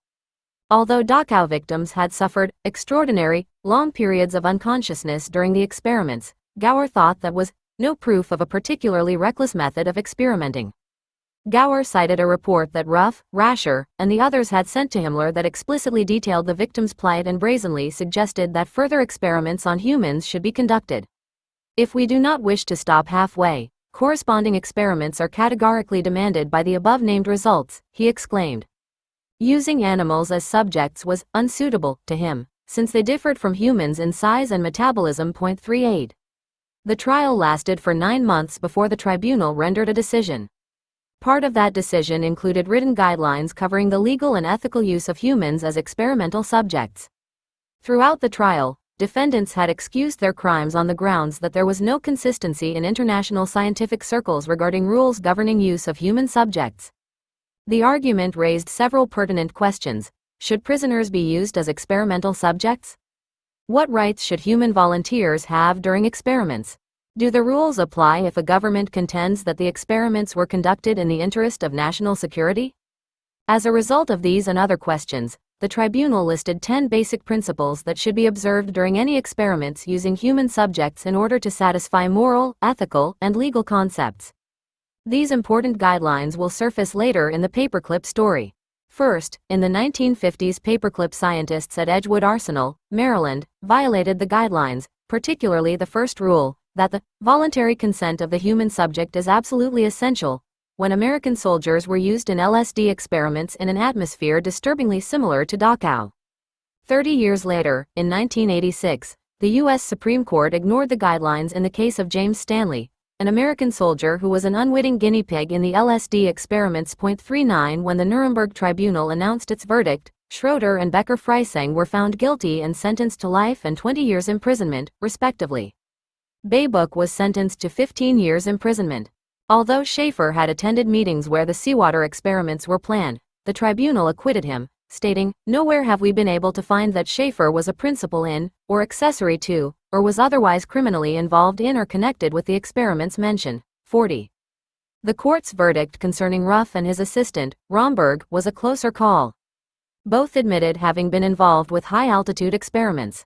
"At one time I went to Dachau while these experiments were carried on and I observed them," Ruff testified.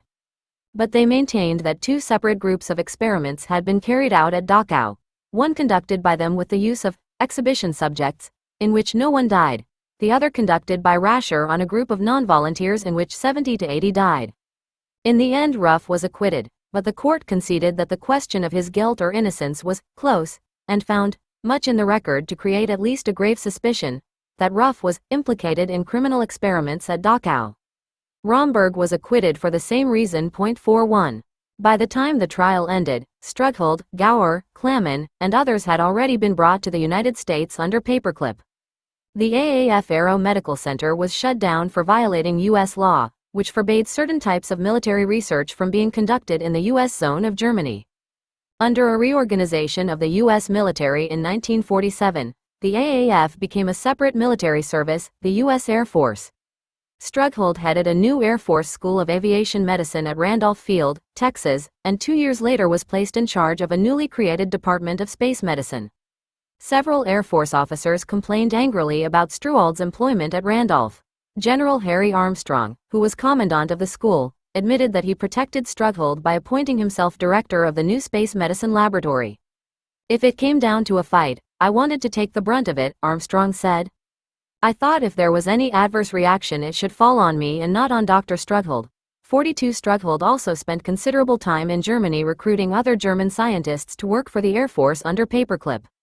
His colleague and friend Siegfried Ruff was once again recruited and the Air Force planned to bring him to America. The plan was squelched, however, after reporter Drew Pearson uncovered it and threatened to tell President Truman. Colonel Benford is still angry that the scheme to bring his friend, Ruff, to America failed.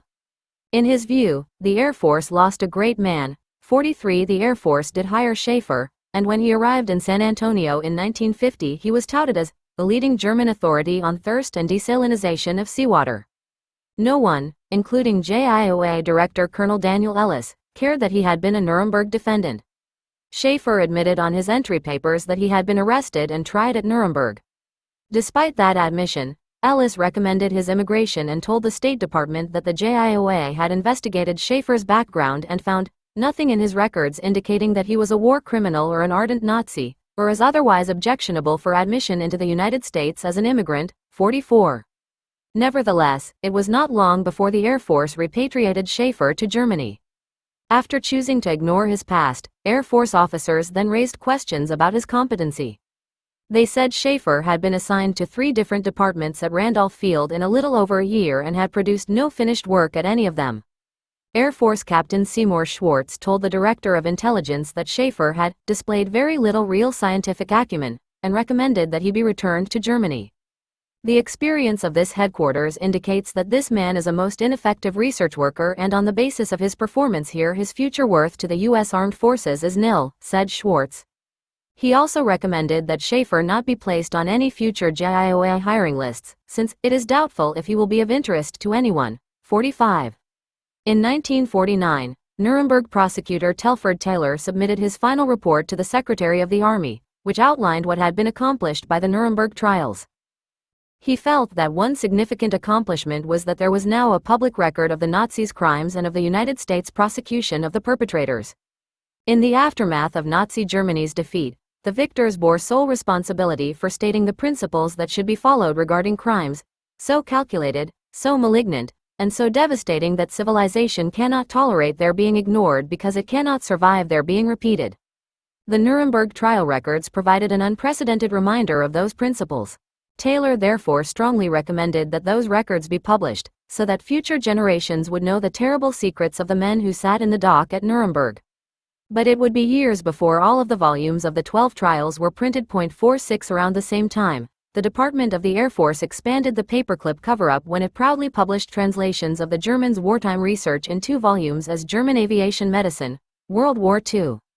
In these books, the Air Force not only ignored the lessons of Nuremberg but embraced what the Nazis had done. 47. The collection's introduction, alleged to be a comprehensive and detailed picture of the history of German aviation medicine, was written by Becker Freising while imprisoned at Nuremberg for Nazi war crimes. It glorified the Nazis and boldly put forth their lies as fact. Hipke and convicted Nazi war criminal Schroeder were portrayed as heroic men who showed great scientific understanding, interest, sincere helpfulness, and personal concern in aeromedical research. The Luftwaffe's aeromedical institutes, which employed so many men, including Rascher and Ruff, who conducted experiments in the camps, suddenly became honorable institutions renowned for maintaining their free and academic character in Hitler's Third Reich. Regarding decompression chambers, other than accidents involving 2 physicians, neither technical accidents nor permanent injuries occurred in any of the chambers. Dachau prisoners murdered in the chamber were conveniently forgotten in the Air Force's revisionist history of Nazi science. 48. The volumes contained heavily censored versions of the Nazi scientists' work. There was no mention that the authors of 2 chapters, Becker Freising and Schroeder, were convicted Nazi war criminals whose research had involved cold-blooded murder. No reference was made to Ruff and Schaefer having been Nuremberg defendants. No information was revealed that would in any way raise suspicions about Strughold or others whom the Air Force now praised as great scientists. 49 Their secret was safe.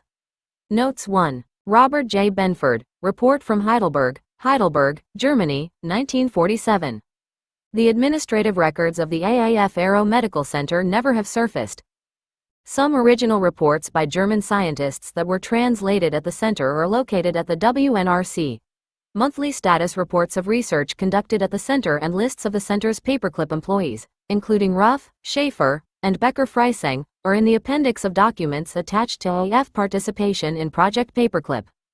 The history's narrative never mentions the employees tried at Nuremberg. 2. Biography of Hubertus Strughold is in the Strughold JIOA dossier, RG 330, NARS. 3. AAF participation in Project Paperclip. 4. Konrad Schaefer biography. In the Schaefer JIOA dossier, RG 330, NARS. The research paper, Durst and Durstbekämpfung in Seenotfallen, that Schaefer delivered to the 1942 Nuremberg Conference is found in Nuremberg Doc. No 401. 5. Ruff biography is in Brandt.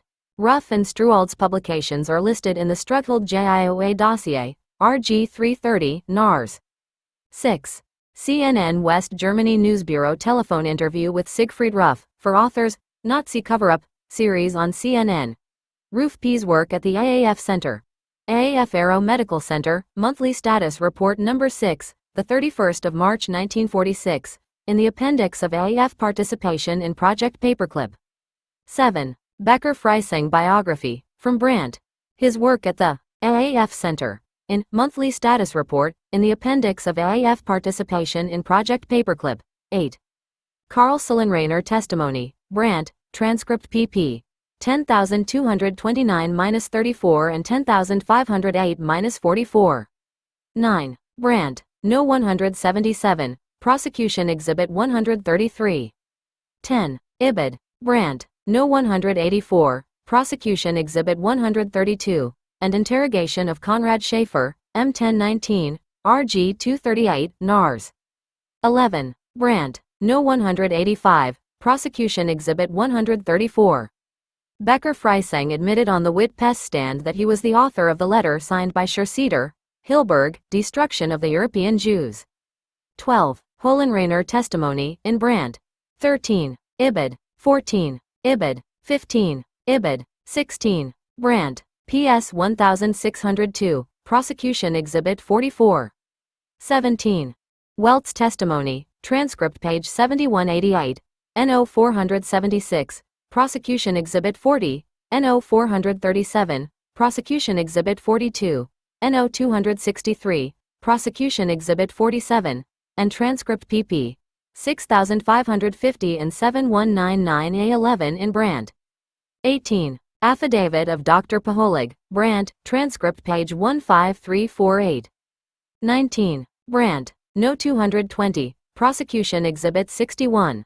20. Brandt. No. 402, Prosecution Exhibit 66. 21. Author telephone interview with Robert Benford. Benford considers Ruff to be his close friend, and says he still is angry with Drew Pearson, and reporters in general, for keeping Ruff out of the United States. For documentation of requests to employ Schaefer, Ruff, and Becker Freising, see Brigadier General Norris B. Harbold to Director of Intelligence, WDGS, 2 June 1946, and Harbold to Director of Intelligence, 14 June 1946, both in JIOA Administrative Files, RG 330, NARS. 22. Benford interview, and Army CIC arrest warrants, Nuremberg Defendant Case Files, RG 238, NARS. 23. Author interview with Theodor Benzinger. Interrogation of Theodor Benzinger, 20th September 1946, M1019, RG 238, NARS, and Brandt. No. 224, No. 401, and Prosecution Exhibit 76. 24. Sworn statement of Theodor Hannes Benzinger, U.S. Department of Justice, Office of Special Investigations, 22nd November 1983, given to the author by Benzinger. The best source of information on Benzinger's paperclip activities is the Theodor Benzinger INSCOM dossier XEO 73663. See also the Benzinger JIOA dossier, RG 330, NARS. 25. Interrogation of Hermann Becker Freising, 24th September 1946, M1019, RG 238, NARS. 26. Ibid. 27. Prosecution's opening statement, Brandt, transcript pp. 12-24. For a published account of the Nuremberg trials that is valuable for atmospheric details, see Victor Bernstein, Final, Ujment, London, Latimer House, 1947. Bernstein's news stories in PM also contain information not found elsewhere, particularly regarding the American liberation of Dachau, Nordhausen, and other camps where he was on the front line with combat troops. See also Alexander Mitscherlich and Fred Milke, Doctors of Infamy, New York, Henry Schumann, 1949. 28. Brandt. 29. Ibid. 30. Taylor, Final Report, pp. 300-304, Hilberg, Destruction of the European Jews. 31. Babesick testimony, in Brandt. 8978. 32. Final pleas, Brandt, Roll 37-38. 33. Hohenreiner testimony, Brandt. 34. Ibid. 35. Ibid. 36. Ibid. 37. Ruff Defense Document Book, Exhibit 4. Schaefer Defense Document Book, Exhibit 1. Schroeder Defense Document Book, Exhibit 6. All in Brandt, Roll 35. 38. Ruff Defense Document Book, Brandt, Exhibit 10, Roll 35. 39. U.S. vs. Stanley. 483 U.S. 669, 1987, hereafter cited as Stanley. 40. Brandt, Transcript pp. 11504-5. 41. Ruff Testimony, Brandt, Transcript page 6558. Transcript pp. 8970, 8921, and 42. John Bullard and T.A. Glasgow Oral History Interview with Major General Harry Armstrong, April 1976, Brooks Air Force Base, Max. 43. Benford interview. 44. Schaefer lists Nuremberg trial information in basic personnel record and biographical and professional data forms, and security certificate from the JIOA. The 28th of April 1950, signed by JIOA Director Daniel Ellis, in the Conrad Schaefer JIOA dossier, RG 330, NARS. 45. Captain Seymour Schwartz to Directorate of Intelligence, Headquarters USAF, the 27th of March 1951, JIOA Administrative Files, RG 330, NARS. 46. Taylor, Final Report. 47. Department of the Air Force, German Aviation Medicine, World War II. 2 vols. Washington, D.C. Government Printing Office, 1950. 48. Ibid. Volume 1, pp. 12-51. Becker Freising is identified as the author of this chapter in an obscure reference on page 51, noting that the chapter was based on material meticulously compiled by the last chief of the Aeromedical Section, Becker Freising, attached to the Chief des Sanitätswesens der Luftwaffe, Schurzeder.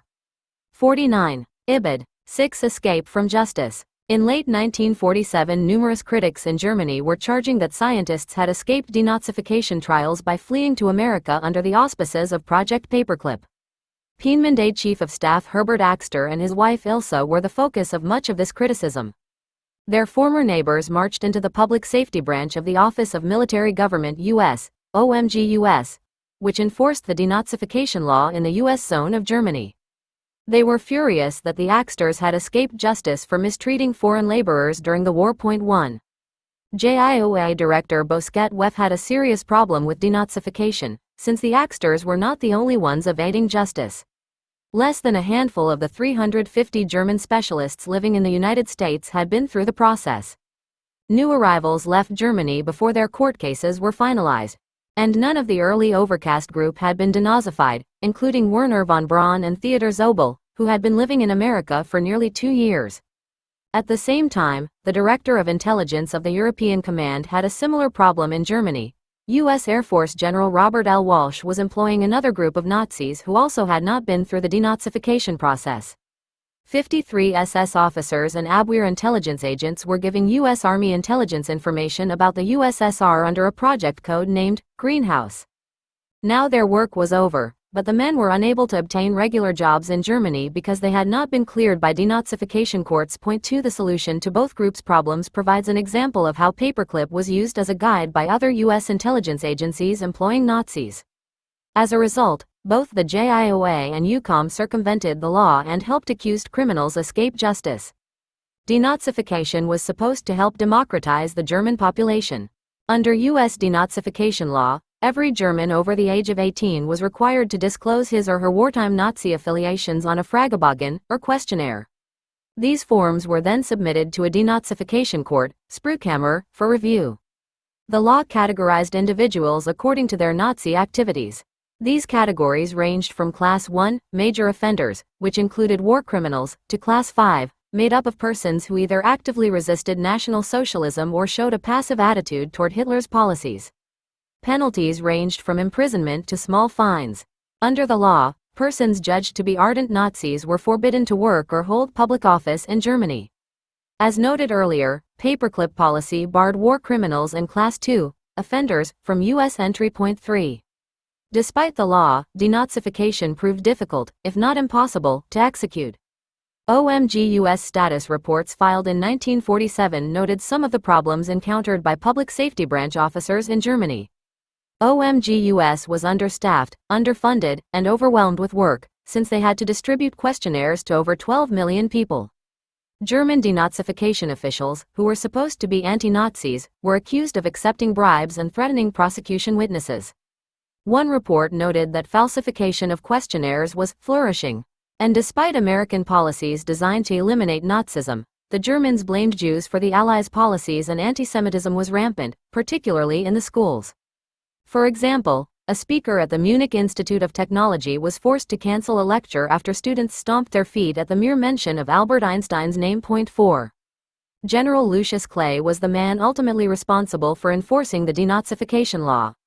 He was the military governor of the U.S. zone in Germany and served as commander-in-chief of EUCOM and head of OMG-US.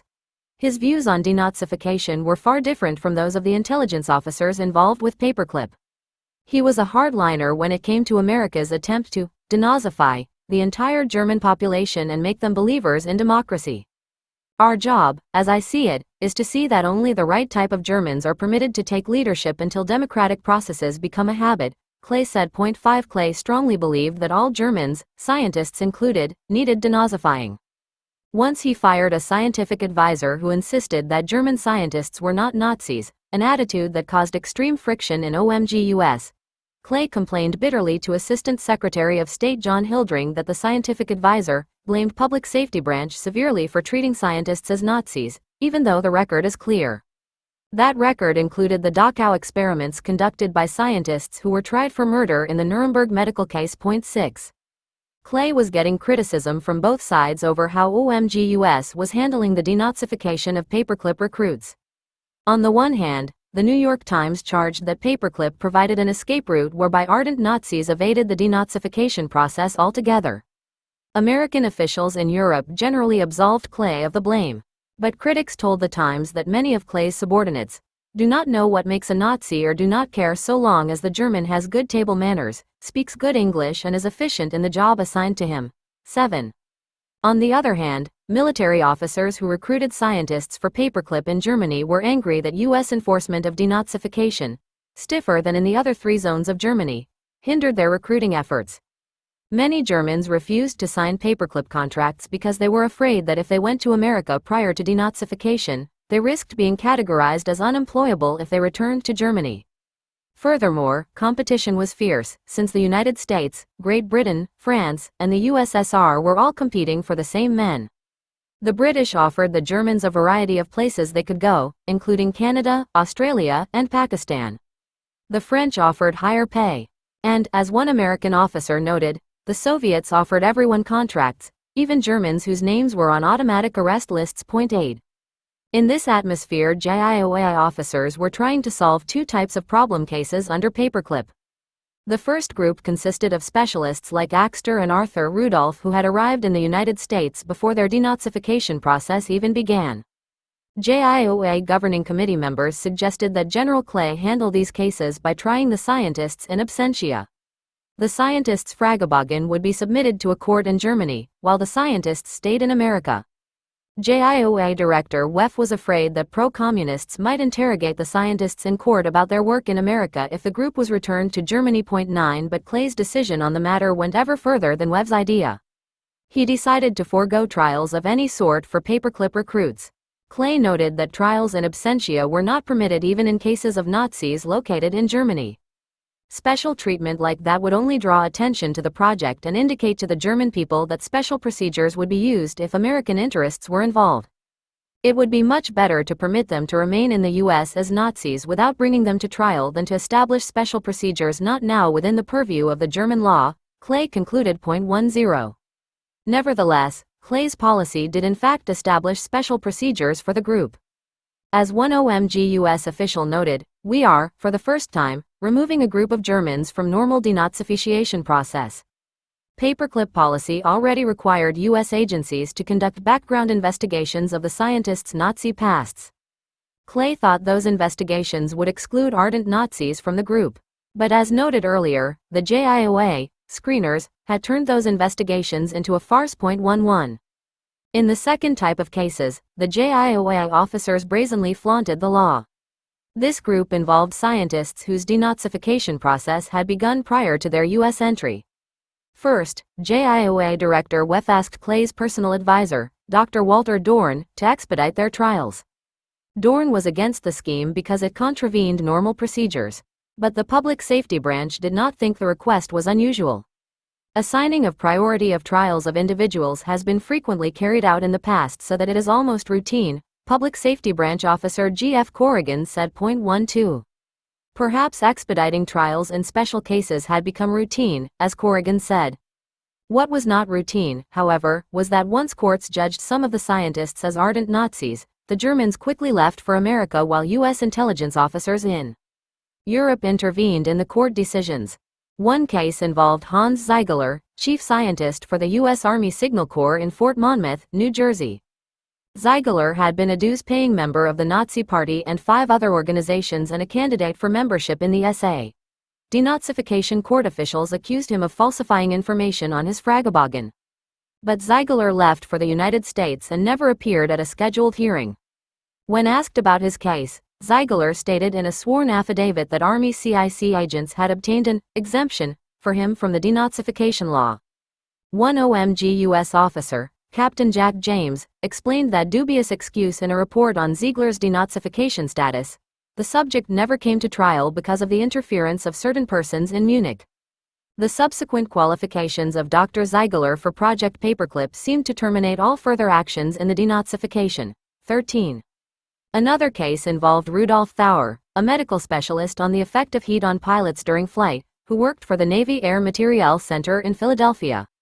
During the war, Thauer had worked at the Institute for Animal Physiology in Frankfurt.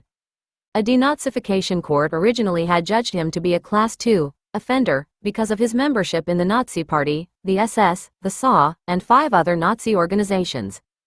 As a result, Thauer should have been barred from employment under the project. Instead, the court decision was changed and Thauer was reclassified as a mere Class IV follower after the court received 21 trustworthy statements from well-known personalities in Thauer's behalf. Thereafter, Thauer stopped mentioning his SS membership on Paperclip forms. 14. But SS membership was not the only problem with Thauer's Nazi past. In October 1942, Thauer, along with more than a dozen other Paperclip specialists, had attended a scientific conference in Nuremberg at which Professor Holtzlohner openly discussed the freezing experiments he was conducting on Dachau prisoners.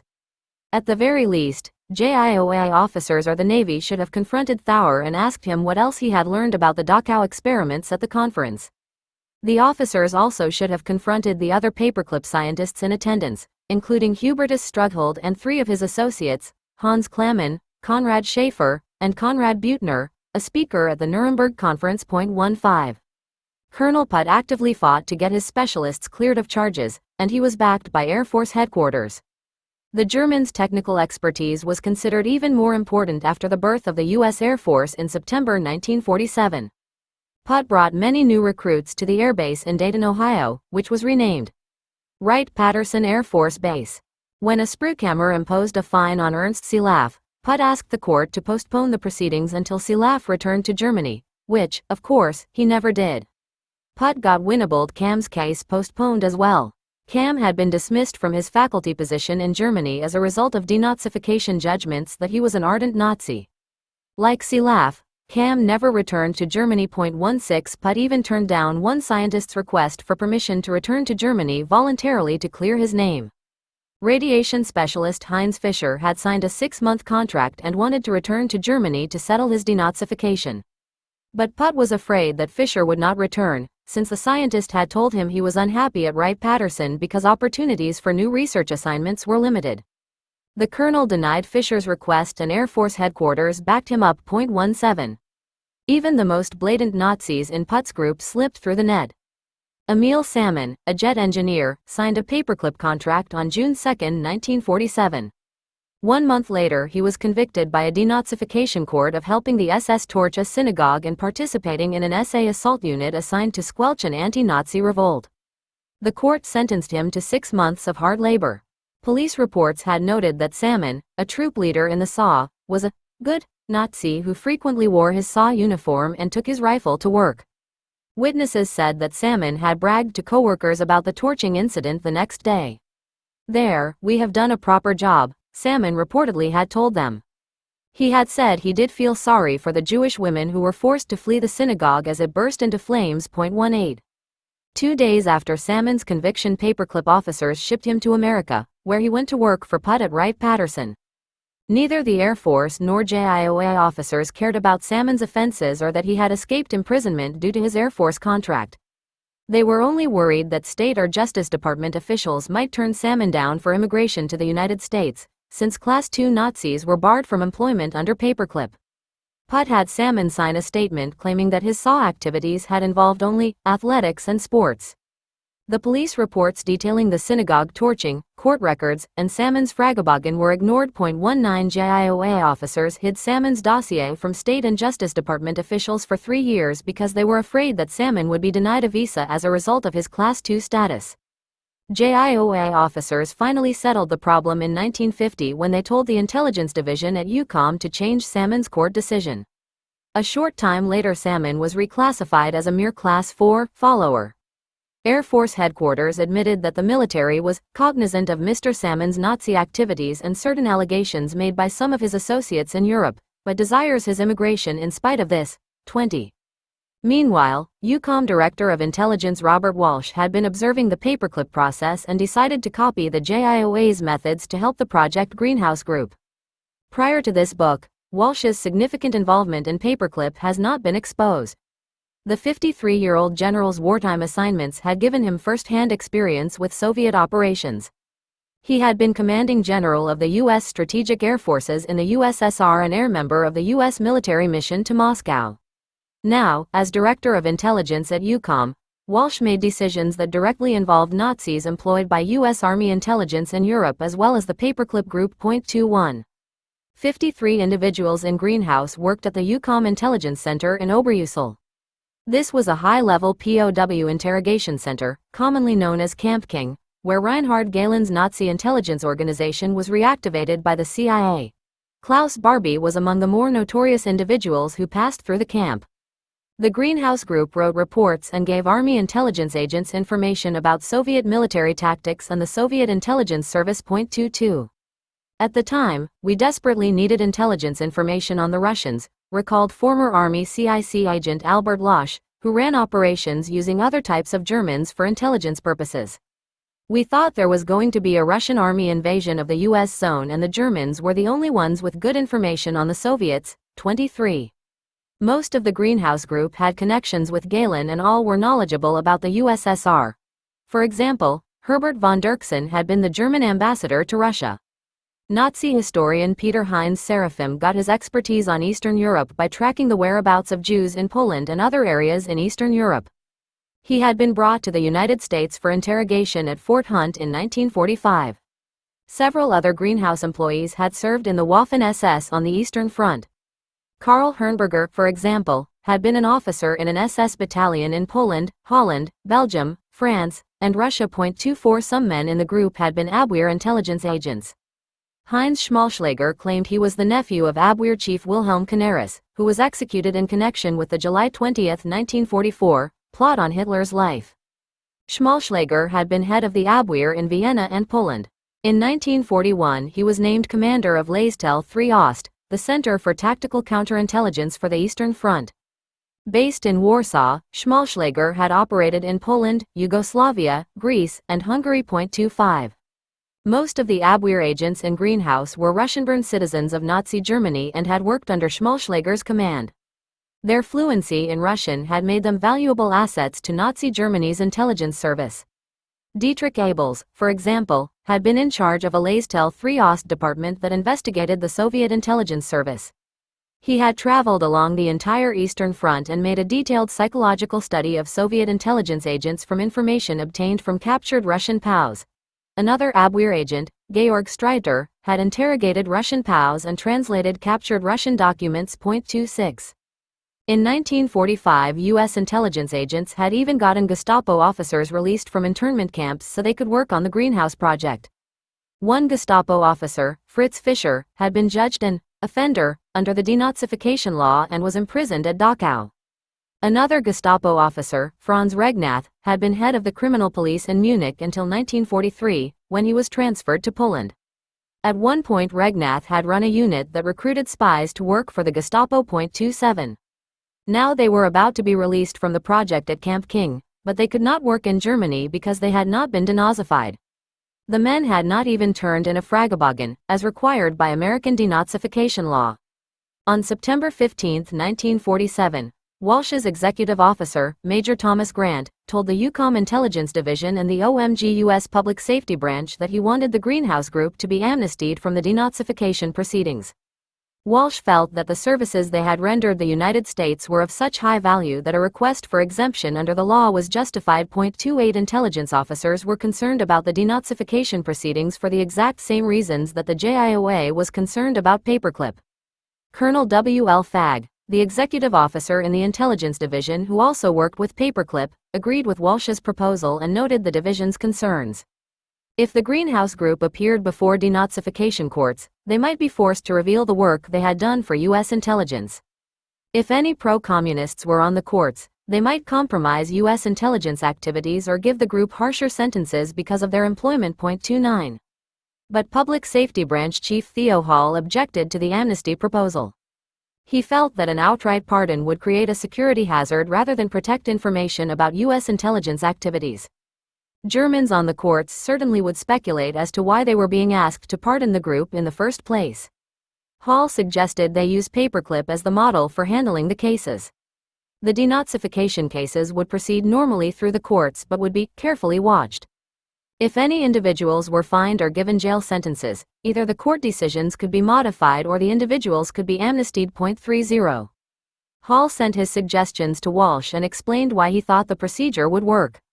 A procedure similar to that outlined above has been applied with success in the cases of persons desired in connection with Operation Paperclip and other persons who had been employed on highly classified projects, he said.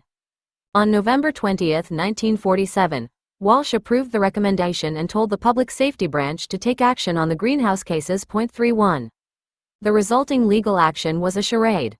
Only a few individuals were even fined, and those cases were cleared upon appeal.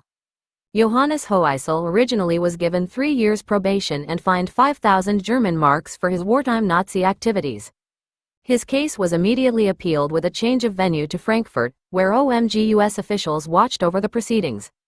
The Frankfurt court vacated the original decision and Hoeisel was cleared. 32 SS officer Hernberger was first jailed for falsifying papers he had submitted to the denazification court. During a hearing, he claimed he did not know about his SS membership. He had no idea how his signature got on the forms in his SS file from the Berlin Document Center. He merely had been a Wehrmacht soldier during the war. The court cleared him and issued no sanctions whatsoever. Hernberger then obtained a position as chief of police in Garmisch. 33. Other SS officers in Greenhouse received amnesty. Fritz Fischer's status suddenly plummeted from being an offender and jailed to complete amnesty in 1948. Willy Fuhlgraf's case was completely suspended. Fuhlgraf had been an officer in the Waffen-SS, a Hitler Youth leader, and a longtime member of the Nazi Party. Former Gestapo officer Regnath also was exonerated. 34. In addition, the favors extended to the Greenhouse Group included more than merely taking care of their denazification. Former Abwehr agent Schmalschläger had been ordered evicted from his apartment to make room for homeless Jewish survivors of the Holocaust. German authorities cited an earlier Supreme Headquarters Allied Expeditionary Force, SHAEF, ruling that gave displaced persons priority in housing as the reason for the eviction. Intelligence officers quickly intervened, stopped the eviction order, and the Schmalschläger family remained in the apartment. According to Army intelligence files, in the 1950s Schmalschläger headed the Nuremberg branch of West Germany's intelligence service, which was run by Galen. 35. Meanwhile in Washington, Congressmen were listening to testimony that 800 Waffen-SS officers and other incriminated individuals had entered the United States disguised as political refugees. The American authorities have not, in fact, made any attempt even of a superficial nature, to check on the identity of these political refugees, one critic charged. They have, as a matter of record, released collaborationist murderers who have been recognized as such by survivors. 36. But the congressmen were more worried about communists than they were about Nazis. By 1948 the whole U.S. denazification system crumbled, and war crimes trials soon met the same fate. Clay had been under constant pressure from right-wing congressmen to shut down the trials. The House Appropriations Committee was the most vocal congressional entity on this score, and it threatened to cut off Clay's funds. Clay was a realist in choosing between forces on the political right or left in Congress. Between the two I have to choose the strong, the right on whom our congressional appropriations depend, he said. 37 First Clay announced that the trials would cease by the end of 1948. Then both the United States and Great Britain decided they would no longer accept war crimes evidence or extradition orders against suspects after November 1, 1947.38. The Cold War had begun. Notes 1. Complaints against the Axters are in the Herbert Axter JIOA dossier, RG 330, NARS. 2. List of names, denazification information, and correspondence on Greenhouse are located in Records of U.S. Occupation Headquarters, OMG U.S. Civil Affairs Division, Public Safety Branch, RG 260, WNRC, hereafter cited as Greenhouse Files. 3. Denazification Law. In OMG U.S. Booklet, Military Government Regulations, Title 24 Important German Legislation, the 22nd of April 1946, JIOA Administration Files, RG 330, NARS. 4. Lieutenant Colonel Clarence Howe, Semi-Monthly Trend Report, Report to the Deputy Director of Intelligence, the 20th of August 1947, RG 319, VNRC. 5. James F. Tent, Mission on the Rhine, Chicago, University of Chicago Press, 1982, and Lucius Clay, Decision in Germany, Garden City, New York, Doubleday, 1950. 6. Ibid. 7. Delbert Clark, Nazis sent to U.S. as technicians, The New York Times. 4 January 1947. 8. For problems recruiting, see Lieutenant Colonel Edward Shealy, Assistant Chief of Air Staff 2 to CPM Branch Ms. 16 May 1946, G2 inches Top Secret, Paperclip Files, RG 319, VNRC.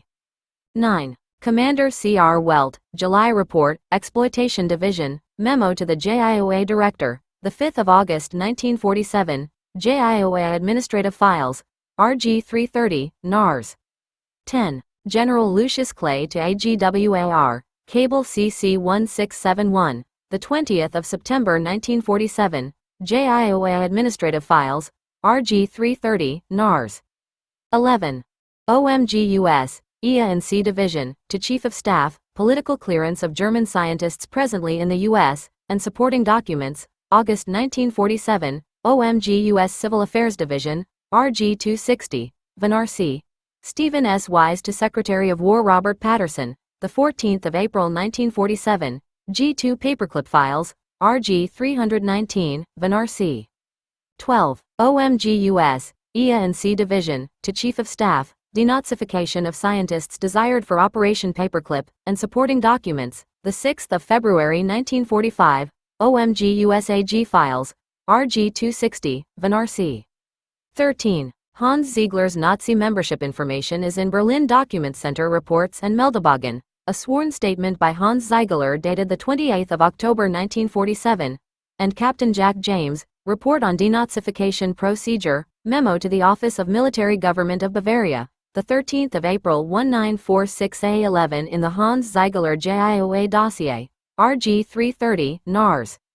14. Rudolf Thauer's Nazi membership information, his and his denazification court information are in the Thauer G2 319, VNRC. 15. Nuremberg Doc. NO 401. 16. On Cam C Memo, Colonel L. Williams, Acting Chief, Intelligence Group, to Commander-in-Chief, EUCOM, the 11th of June 1947. On CLAF see Colonel Lauren L. Williams, Subject, Denazification of Ernst CLAF, Memo to the Chief of Navy Intelligence, the 29th of July 1947. Both are in the G2 Paperclip Files, 400.112 Research, RG 319, VNRC. 17. Letter, Dr. Heinz Fischer to Colonel Donald Putt, the 25th of June 1946. Memo, Colonel Harold Watson to Commanding General, AAF, the 13th of July 1946. And Memo, Lieutenant Colonel Monroe Hagood to Assistant Chief of Air Staff 2, the 22nd of July 1946, all in JIOA Administrative Files, RG 330, NARS. 18. Denazification Court Decision, the 12th of August 1947, and police and witness reports are in the Emil Salmon JIOA dossier, RG 330, NARS. 19. See Memo, Air Materiel Command to Director of Air Force Intelligence, the 28th of April 1950, asking JIOA to reopen the case to secure a new sentence, sufficiently mitigated, to allow Salmon's immigration, in the Salmon JIOA dossier, RG 330, NARS. 20. OMG U.S. Security Report. The 19th of April 1949, and Memo, Colonel Daniel Ellis to Director, Intelligence Division, the 11th of May 1950, both in the Emil Salmon JIOA dossier, RG 330, NARS, Fragebogen, dossier, RG 21, Major General Robert L. Walsh biography, from U.S. Air Force. 22. Information on individuals is in the Greenhouse Files. 23. Author interview with Albert Losh. 24. General background. In Greenhouse Files, and Army CIC Agent B.C. Harness Personality Report, the 3rd of January 1949, in Karl Herrnberger INSCOM Dossier Z 253550. 25. Heinz Schmalschlager background. In Army CIC Report, the 1st of March 1956, in Schmalschlager INSCOM Dossier F 8085185. 26. Background of Abels and Streiter. In Arnold Silver, C-Section, Information on Greenhouse Personnel Needed for Denazification, Memo to the Office of the Deputy Director of Intelligence, UCOM, the 27th of August 1947, in the Greenhouse Files. 27. Fisher's status. G.F. Corrigan, Denazification Analyst, Status of Denazification Cases of German Nationals of Interest to Intelligence Agencies, Memo to Theo Hall, Chief, Public Safety Branch, the 27th of April 1948, in the Greenhouse Files. Regnath background is in Interrogation of Franz Regnath, Headquarters, 3rd Army, Interrogation Center Report, M1019, NARS.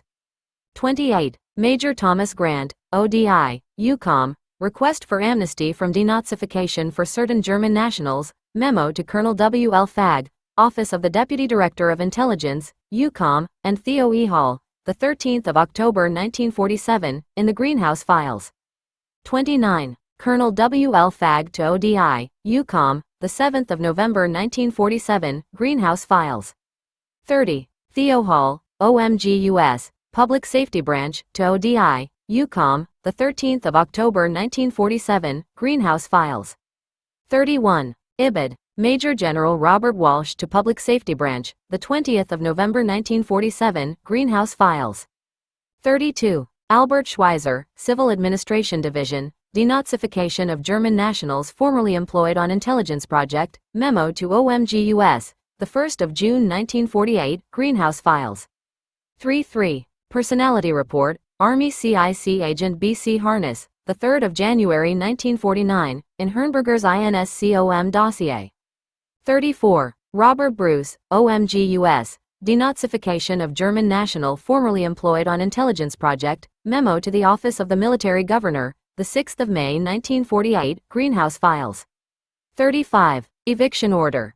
See Memo, Peter Vacca, OMG U.S., to Office of the Director of Intelligence, OMG U.S., the 2nd of April 1947, Heinz Schmalschlager INSCOM dossier. 36. House hearings. On the need for screening displaced persons for entry into the U.S., 80th Cong. 2D Sess. August 2, 5, and 6, 1948. 37. Peterson, American Occupation. 38. OMG U.S. to Chief of Staff. Cable CC 2102, October 1947, ODI, OMG U.S., RG 260, Vanarc. 7. The dossiers. When State Department Representative Samuel Klaus entered the room, he immediately sensed that the military officers were about to gang up on him. For a long time Klaus had had the feeling that the men on the JIOA governing committee were laying plans in his absence. Now it seemed to him that one of those schemes was about to be hatched. 1. He was the odd man out among those sitting around the table at the Pentagon. Nearly all members of the JIOA and G2 Exploitation Branch were there. JIOA Governing Committee Chairman Bosquet Weff, JIOA Director Colonel Thomas Ford, G2's Exploitation Branch Chief Monty Cohn and his superior, Lieutenant Colonel H.B. St. Clair, JIOA member Francis de Bourg, and a few men Klaus had not met before. The purpose of this February 27, 1947, meeting was ostensibly to obtain Klaus's stamp of approval on a list of Germans the JIOA wanted to move through the pipeline. Over the past year Klaus had asked Ford repeatedly to give him names of all paperclip scientists living in America, but Ford had refused. Klaus also had been unable to obtain a list of Germans on order. Even Assistant Secretary of State Hildring had complained to the Assistant Secretary of War about the runaround they were giving Hildring. Point 2. Now a list was lying on the meeting room table, but Ford was deliberately hiding it from Klaus's view. Ford then demanded that Klaus sign a waiver giving entry visas to the Germans on a list he was not even allowed to see. I told him that of course I could do no such thing and that certification presupposed that the department should have an opportunity to pass judgment of some kind before affixing its signature. Klaus later angrily noted in a memo. Point 3. Ford told him that the list was classified and the State Department was not entitled to see it. Then Ford issued an ultimatum along with a McCarthyite threat. Ford stated in various ways that if I did not accept the paper on behalf of the State Department, he would give the information to several senators who would take care of the department, Klaus wrote. Point 4. The JIOA had a good reason for wanting to keep the lists secret, and it had nothing to do with classified information. At the time of the meeting, Weff and Cohn were sitting on a powder keg. They had just received 146 investigative reports from Europe and nearly all of them were derogatory. They knew that the Germans' Nazi backgrounds violated the policy that Truman had signed. The OMG U.S. security report on the scientists disclosed allegations that Zobel and others had participated in experiments on humans, the Axters had mistreated foreign laborers, Salmon had torched a synagogue, and SS member Debus had turned a colleague over to the Gestapo. Other men were accused of various crimes including theft and sexual perversion. Many had been early members of the Nazi Party, the SS, or the SA. Point 5. Werner von Braun's report had been one of the first to arrive. The OMG U.S. security report noted that von Braun was considered an ardent Nazi and a security threat to the United States. His records indicated that he had been a major in the SS, having joined the SS at the personal behest of SS Chief Himmler in 1940, a student at an SS riding school, and a Nazi Party member since 1937. The JIOA had sent his report back to Germany and asked U.S. intelligence officers there to verify von Braun's political background and report any extenuating circumstances surrounding his SS membership. Point 6. Klaus had not seen the reports, and since the JIOA withheld the complete list of names, he was unable to investigate the Germans on his own. The JIOA was supposed to give Klaus dossiers on the 334 paperclip specialists living in the United States, who officially were considered enemy aliens under military custody. The OMG U.S. security report would be the key document in the dossiers, since it summarized the Army intelligence background investigations and judged whether or not an individual was an ardent Nazi and a security threat to the United States. Klaus already had received files on 10 men who worked for Colonel Putt, but, unbeknownst to him, the files had been carefully censored. The file that Klaus received on Albert Patton, for example, did not include his admission to having used 500 Jewish women and other innocent people as slave laborers. Point 7. Nevertheless, Klaus was suspicious of the JIOA's methods, and his concerns heightened after the meeting. First, he learned that the JIOA had expunged information about his confrontation with Ford from the meeting minutes that were submitted to JIOA's superiors in the Joint Intelligence Committee. Then he learned that Georg Ricke had been returned to Germany for trial in the Dora case. Klaus thought the Ricke incident represented a serious security problem. That the department's security fears were not baseless was recently demonstrated when a war criminal, wanted for war crimes of a bestial kind, was found here among these scientists, to be returned to Germany, he remarked. Point 8. Animating the cabal of military officers who opposed Klaus was a mindset that would not hesitate to lie, violate President Truman's policy, or smear reputations to achieve its ends. The intelligence officers subscribed to the Cold War philosophy. As they saw it, deceiving and undercutting one stubborn State Department official were certainly among the almost limitless means justified by the grand goal of containing communism. Such convictions tend to endure. To this day, Colonel Cohn defends the project and the office's actions. Perhaps some mistakes were made that weren't rectified. I'm not aware of any, but I am convinced that we advanced our own interest greatly by this program, Cohn said recently. From a military point of view, we knew that these people were invaluable to us. Just think what we have from their research, all our satellites, jet aircraft, rockets, almost everything else. 9. Weff was outspoken and impatient with anyone who opposed his views of what was good for America. The Navy captain frequently used Director of Intelligence Chamberlain as a sounding board for memos that attacked his enemies so fiercely that Cohn had to tell him several times to tone down his fiery rhetoric. While Weff admitted that Truman's policy banned ardent Nazis from Paperclip, he felt that state's emphasis on picayune details, such as SS records, was absurd. Communism, not Nazism, was the problem. To Wef, being forced to investigate the Germans' Nazi pasts was comparable to beating a dead Nazi horse. 10 By July 1947, the JIOA and state were deadlocked in an angry battle over immigration. Wef sent Chamberlain a scathing memo accusing Klaus of sabotaging the immigration process. He emphasized that it was imperative that the most positive and drastic action possible be taken in order to break the impasse which currently exists. Wef expressed his concern that returning the Germans to Europe, where they could be used by potential enemies, presents a far greater security threat to this country than any former Nazi affiliations which they may have had or even any Nazi sympathies which they may still have. 11. Then JIOA and G2 began to play hardball against Klaus. Wef and Kohn complained to right-wing congressmen that Klaus was impeding the entire German scientist program. Their complaints also were leaked to friendly reporters who smeared Klaus's name in the press. At the same time, they were concealing allegations that some of the Paperclip specialists had been accused of complicity in murder and other war crimes. 12. In July, Klaus recommended to his superiors that the State Department withdraw from the JIOA governing committee. He thought continued participation in JIOA was unwise because we were being stopped by some of their activities over which we had no control. Klaus and the State Department already were being unfairly blamed in the press for refusing to give the scientists visas. Apparently we were placed in JIOA solely because someone assumes that by this device permanent immigration visas would be issued. Over the counter on demand, he said. This is fundamentally unpleasant. Klaus recommended that state handle the project internally in its Office of Controls, which was responsible for the Visa Division, Counterintelligence, and Security. 13. Hamilton Robinson, state's director of the Office of Controls, was put in charge of the Paperclip problem. Robinson had been a law associate of John Foster Dulles when Dulles was the Republican foreign policy advisor and a legal advisor to the State War Navy Coordinating Committee, which had originated Paperclip policy. He was also a carbon copy of Klaus in his suspicions of the military officers. Robinson immediately sent 5 dossiers back to the JIOA and demanded that the officers give him more information about the specialists' Nazi pasts. 14. The situation soon turned into a full-blown crisis for the JIOA. The entire Visa department was upset over the dossiers they had seen thus far. Samuel Cummings was furious when he discovered discrepancies between what the specialists said about their Nazi pasts and actual Nazi records from the State Department-run Berlin Document Center. Another Visa official, Rebecca Wellington, thought the military was lying and told the officers she took their statements about national security interests with a grain of salt. 15. State Department officials were not the only ones complaining about Paperclip.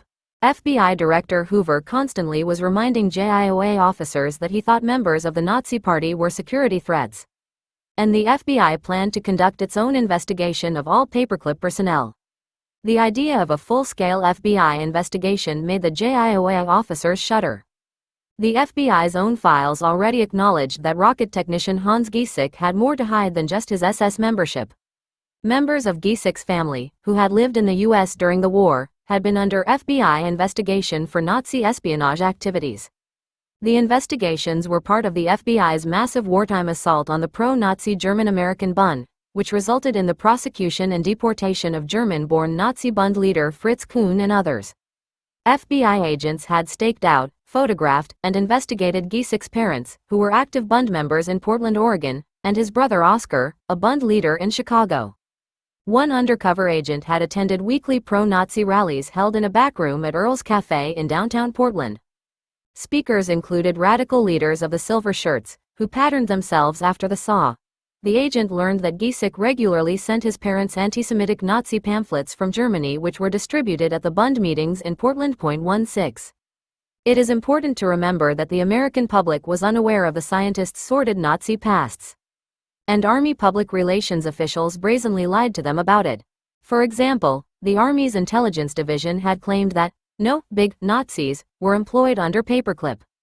Furthermore, the military told the American public that it had followed Truman's policy and barred ardent Nazis from the project. The Army defined ardent Nazis as those who had joined the Nazi Party before Hitler came into power in 1933. Nazi Party leaders those convicted by denazification courts, and those accused or convicted of war crimes. 17 Despite the Army's propaganda, vocal critics of Paperclip nearly blew the lid off the JIOA's cover story that the scientists had all been carefully screened. Cohn still views these critics with disdain. There were elements in the country that were violently opposed to Paperclip, and they could stir up quite a lot of trouble, Cohn recalled. We had real problems with them. Rabbi Wise stepped up his campaign to oust the Axters from America. Members of the American Federation of Scientists, AFS, complained directly to President Truman that the Germans were not the eminent scientists the military claimed they were. 18 Reporter Drew Pearson repeatedly published stories raising disturbing questions about the military's false claim that it was following the rules. In one story that caused an uproar among high officials in Washington, Pearson reported that Karl Krauk, who had helped set up IG Farben's factory at Auschwitz, had been recruited into Paperclip. At the time, Krauk was sitting in a Nuremberg prison awaiting trial as a Nazi war criminal. Dwight Eisenhower, then Chief of Staff, ordered Director of Intelligence Chamberlain to give him a full report after he heard about Pearson's story.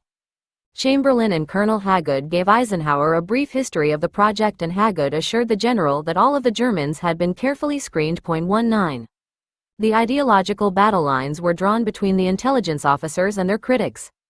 From then on, the fight was hard and dirty. The officers gathered men of like mind to their side, held closed-door meetings with right-wing congressmen, and used the Army's enormous illegal domestic spy operation under Chamberlain's Military Intelligence Division, G2, to spy on, investigate, and harass their critics. G2's operation was a powerful weapon that had been tooling up for Armageddon since the 1920s, when G2 agents engaged in strikebreaking and ran private vigilante networks under Chamberlain's predecessor, World War I intelligence chief Colonel Ralph H. Van Diemen. G2 increased its domestic surveillance of American citizens during World War II, when its activities included bugging First Lady Eleanor Roosevelt's room in a Chicago hotel. This surveillance, which brazenly violated American civil rights, continued non-stop for decades. G2 agents engaged in countless unauthorized wiretaps, break-ins, and a spy operation that included a collection of 8 million personal dossiers running the gamut from supporters of Senator Eugene McCarthy's presidential campaign to the weathermen. The operation finally was exposed by a former intelligence agent in 1970 and shut down after a 4-year congressional probe. 20 In the late 1940s, reporters who wrote stories critical of Paperclip were among G2's prime targets, especially Drew Pearson. He was a real troublemaker, remarked Cohn. Pearson's telephone was bugged and he was spied on and investigated for years. 21 Another reporter became a target when his article in the New Republic incensed G2 officers in Cohn's exploitation branch. Seymour Nagin's story, Top Secret, Nazis at Work, questioned the rationale of congressmen who worried about communists infiltrating defense plants when 400 Nazis with top-secret clearances worked on sensitive defense projects throughout the country. Nagin's story noted that some sources were afraid to talk because of fear of reprisals. But it was Nagin who became the focus of attention when Cohn initiated an investigation of him the same day his story hit the newsstands. Cohn told an agent that Nagin's story may cause trouble, and that he should read it and find out what he could about the reporter. Don't ask PID nor FBI nor U.S. branch, Cohn warned the officer, see if elsewhere you can dig up something on him for a blue slip. The officer eventually managed to dig up Nagin's personal telephone number and home address. 22 The American Federation of Scientists was another target. First, intelligence agents tried, and failed, to prove that the group was a communist front. Then, agents posing as AFS members attended meetings to collect information about the group's activities. In one instance, Edward Wetter, chief of the Intelligence Division's Chemical and Biological Warfare Section, attended an AFS meeting in Philadelphia posing as a member. After the meeting, Wetter gave G2 agents lists of names, notes of conversations, and other information about the group. 23 The problem with the incriminating security reports, however, still had not been solved. JIOA officers knew they could not get the reports past state. JIOA Deputy Director Walter Razamis sent Cohn a copy of OMGUS's derogatory report on Adolf Thiel, summarized Thiel's Nazi past, and directed Cohn's attention to the paragraph in Truman's policy, which indicates that active Nazis are not qualified under the Paperclip program. Razamis noted that Thiel's report described him as a security threat because of his longtime active membership in several Nazi groups. Thiel had joined the Hitler Youth at age 17, the SA at age 18, and the Nazi Party when he was 23.24. The solution was very simple. If state would not approve immigration due to derogatory OMG US reports, the JIOA would change the reports to expunge derogatory information, in direct contravention of the president's policy. Furthermore, JIOA officers knew they could rely on their counterparts in Germany to help them do the job. The intelligence division of the European Command ran Paperclip in Germany, under the directorship of Walsh, who was stationed in Berlin. The Paperclip office operated out of the intelligence division's headquarters in Heidelberg, under Deputy Director Colonel Robert Scho, who would become Assistant Director of the CIA in 1949 and Assistant Chief of Staff for Intelligence in 1956. ACSI was the Army intelligence agency under which Cohn's counterparts operated in the 1950s. Scho and his assistants, Colonel William Fagg and Colonel C.F. Fritz, signed many of the OMG U.S. security report forms.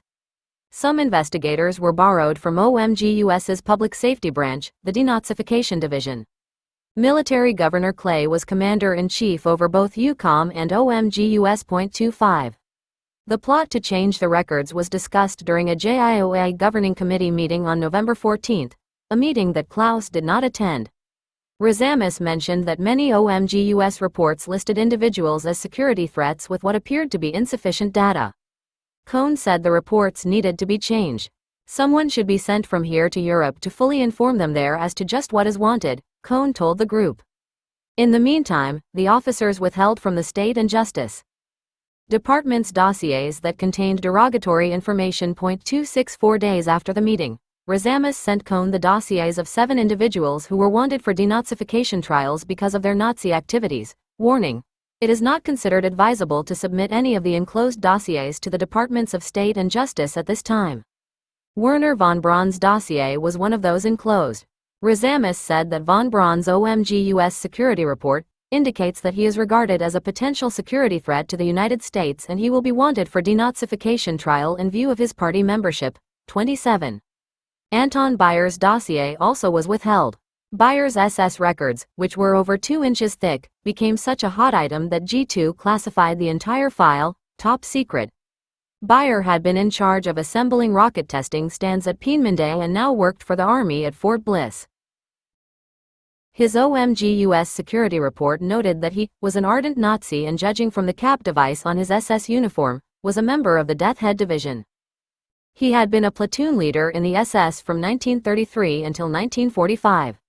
There was much consternation among the intelligence officers after they discovered that Bayer's SS records from the Berlin Document Center included a photograph showing Bayer decked out in full SS uniform. 28. On November 28, Razamis sent 3 more incriminating dossiers to Navy intelligence, quoted the paragraph in Truman's policy that barred ardent Nazis from the project, and said, "In view of this, it is believed that there is little likelihood that the above scientists can be immigrated if the theater security reports are forwarded to the State Department in their present form." Razamis told the Navy that the JIOA intended to ask European Command to reevaluate the OMG US reports to revise the ardent Nazi classification, since such classification is a bar to immigration. 29. The dossiers were those of Willy Habe, Herman Kurzweg, and Ernst Winkler, who worked on the Navy's wind tunnel project in White Oak, Maryland.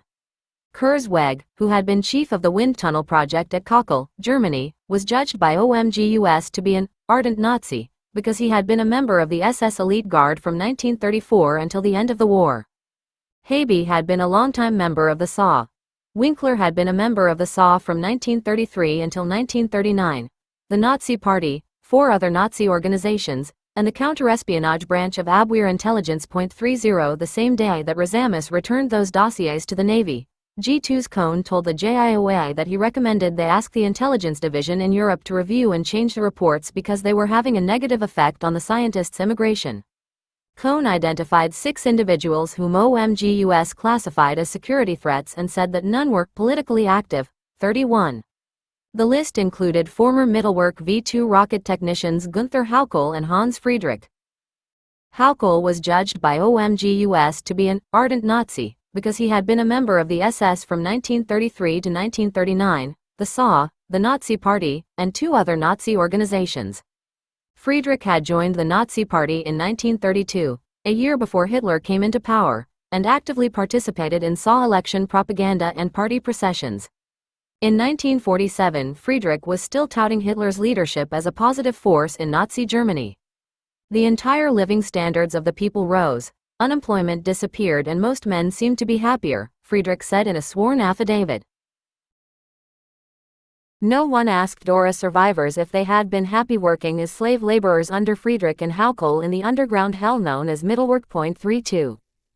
The cover-up began in earnest on December 4, 1947, when JIOA Director WEF sent a lengthy memo to EUCOM Director of Intelligence Walsh and asked that the OMGUS reports of 14 individuals, including Werner von Braun, be reviewed and that new security reports be submitted where such action is deemed appropriate.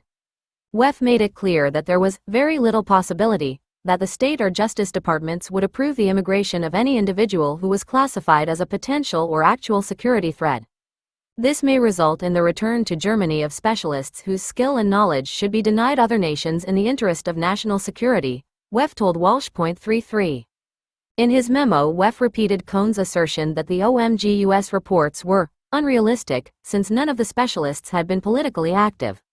The list included Friedrich and Haukel, former SS platoon leader Bayer, and Major Hammel's chief spy at Fort Bliss, Herbert Axter, who was accused of starving foreign laborers by OMGUS investigators. Theodor Benzinger, who had been arrested as a Nuremberg war crimes suspect and was now working for the Navy, was also on the list. WEF even noted references submitted in behalf of Werner Gengelbach that described him as devoted to his family and always reliable and humane. WEF considered the statements to be evidence of Gengelbach's nominal Nazi status and asked that the report be revised to reflect them. 341 OMGUS officer was outraged at WEF's request and refused to become involved in the cover-up. This headquarters should not revise merely to circumvent the rules set forth by the State and Justice Departments, Robert Bruce told his superiors.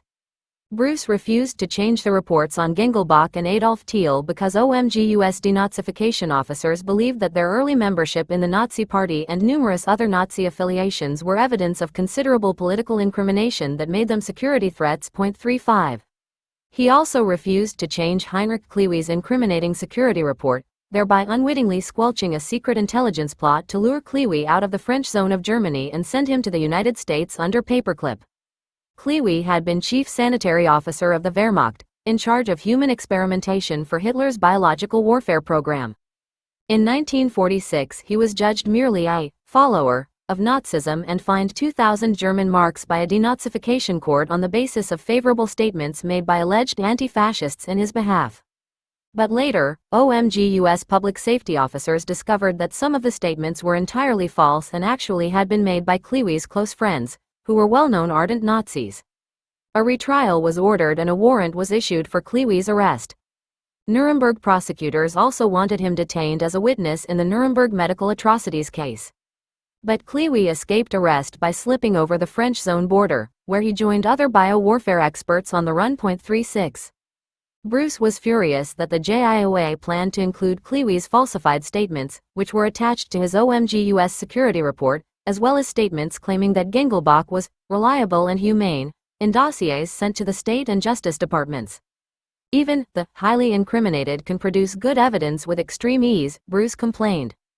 OMGUS investigators had learned that in addition to statements made in behalf of Klewe and Gengelbach, 200 others that were submitted in defense of Paperclip specialists also were authored by close friends and contained false or misleading information. 37 Nevertheless, the JIOA officers soon began to receive bundles of OMGUS security reports signed by Show's executive officer in the intelligence division, all changed from ardent Nazi status to not an ardent Nazi.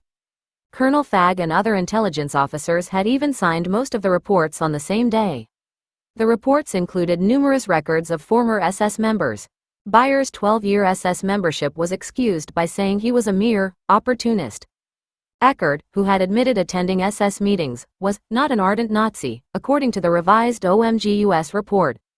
Later, one officer involved in sanitizing the reports noticed glaring discrepancies between Friedrich Waselt's report about his SS activities and the actual SS records, but he brushed it off and said, "I don't think it's worth checking on." 38. Originally Werner von Braun's September 18, 1947, report noted, subject is regarded as a potential security threat by the military governor. But 5 months later his new report said that since von Braun had been in the United States more than 2 years, if his conduct had been exemplary, he may not constitute a security threat to the U.S. No information was placed in his dossier about his withholding information from the Army concerning the maps he mailed to Dornberger in London. 39. Axter's first OMG U.S. security report stated, he should, ideologically speaking, be considered a potential security threat to the United States. 6 months later Axter's report was changed, despite additional incriminating information that had been obtained by investigators in Europe regarding Axter's treatment of laborers.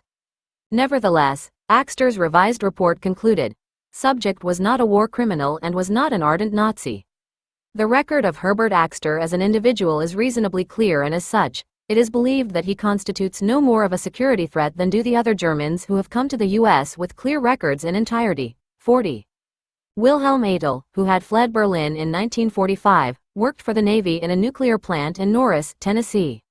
His OMG U.S. security report originally had judged him to be an ardent Nazi. Atomic Energy Commission security agents had expressed concern about Adel's presence at the plant and his access to AEC workrooms. The Berlin police still had not closed the case of his wife's suicide. And Navy investigators had tracked down some of the Jewish scientists who had been fired from the Kaiser Wilhelm Institute in 1933 as a result of Adel's compliance with Hitler's policies against Jews. One of those scientists had ended up in a concentration camp.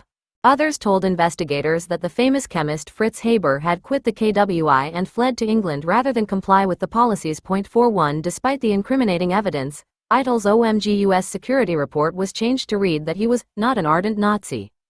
During a meeting where Adel's Nazi past was discussed, one Navy intelligence officer said, it is admitted that while he was undoubtedly an adherent of Nazi ideology, even to the point of enthusiasm, it is felt that he is hardly the type of individual who would purposely and with malicious intent engage in activities to the extent attributed to him in statements by the former KWI scientists. The officer concluded that the Navy considered Adel to be a preeminent scientist and a valuable asset whose previous political views appear to be of secondary importance at this time. 42. The effect of the cover-up involved far more than merely whitewashing the information in the dossiers. Serious allegations of crimes not only were expunged from the records, but were never even investigated. Regarding the specialists at Wright-Patterson, allegations against Theodor Zobel and Ernst Eckert, and Albert Patton's own admission that he had utilized slave labor, were never investigated. Statements from their friends or colleagues were simply put into their files as evidence that they were not ardent Nazis. Furthermore, none of the dossiers of the Middlework Group at Fort Bliss contained a shred of evidence that the Dora trial, had ever taken place. At the very least, Major Eugene Smith's interrogations were relevant documents that should have been scrutinized by the State and Justice Departments when considering whether an individual such as Arthur Rudolph should be given a visa and, later, U.S. citizenship. 43. The cover-up was almost perfect. But for it to succeed, the intelligence officers had to get rid of their opponents in state. The whitewashed dossiers never would pass the scrutiny of either Klaus or Robinson. Less than 2 months after WEF first told European officers to change the reports, the office's right-wing friend in Congress began to wage a full-scale battle against the state officials. Congressman Fred Busby, from Illinois, was the perfect man for the job. Like Senator Joseph McCarthy, Busby was an extremist who used sympathetic members of the press and congressional committees as the public red baiting platform for his effort to single-handedly clean out the subversive elements in state. 44 Much of the information that Busby used in his smear campaigns came from the Chicago Police Department's notorious intelligence unit known as the Red Squad. The squad's activities included compiling dossiers and conducting illegal surveillance, break-ins, and terrorist-style raids that violated the civil rights of thousands of American citizens. The squad operated for decades in collaboration with G2's illegal domestic spy operation and the Legion of Justice, a Chicago-based right-wing terrorist group. 45. On March 10, 1948, Busby hauled Robinson before a House subcommittee, where the congressman wove a tale based on innuendo in an attempt to show that Robinson was incompetent in his job and had associated with a second cousin who Busby said was an alleged communist. 11 State Department officials already had been fired as a result of the McCarran-Ryder to an Appropriations Act, which allowed the Secretary of State to discharge any employee deemed to be a security risk. Busby wanted Robinson to be the 12th, but subcommittee members shut down the hearings. There was no substance, said Congressman John W. McCormick of the allegations against Robinson. The only card-bearing organization of which he was a member was the Young Republicans Club of New York City. I think that is a mighty good American organization. 46. Busbee was forced to resign from the subcommittee because of his antics. But that did not stop him from attacking Robinson and Klaus in news broadcasts over NBC radio. It's another chapter in a story of how a few minor officials in the State Department have succeeded in blocking a program of high military importance, reported NBC's Ned Brooks. He said the State Department had refused to give the German scientists visas even though Truman had approved Paperclip. Quoting Busbee as his source, Brooks identified Klaus by name as being the man most influential in sabotaging the program. A later broadcast blamed Robinson for the axe work. 47. On March 25, 1948, Busbee lashed out again at the sinister figures in the State Department in a long speech in Congress.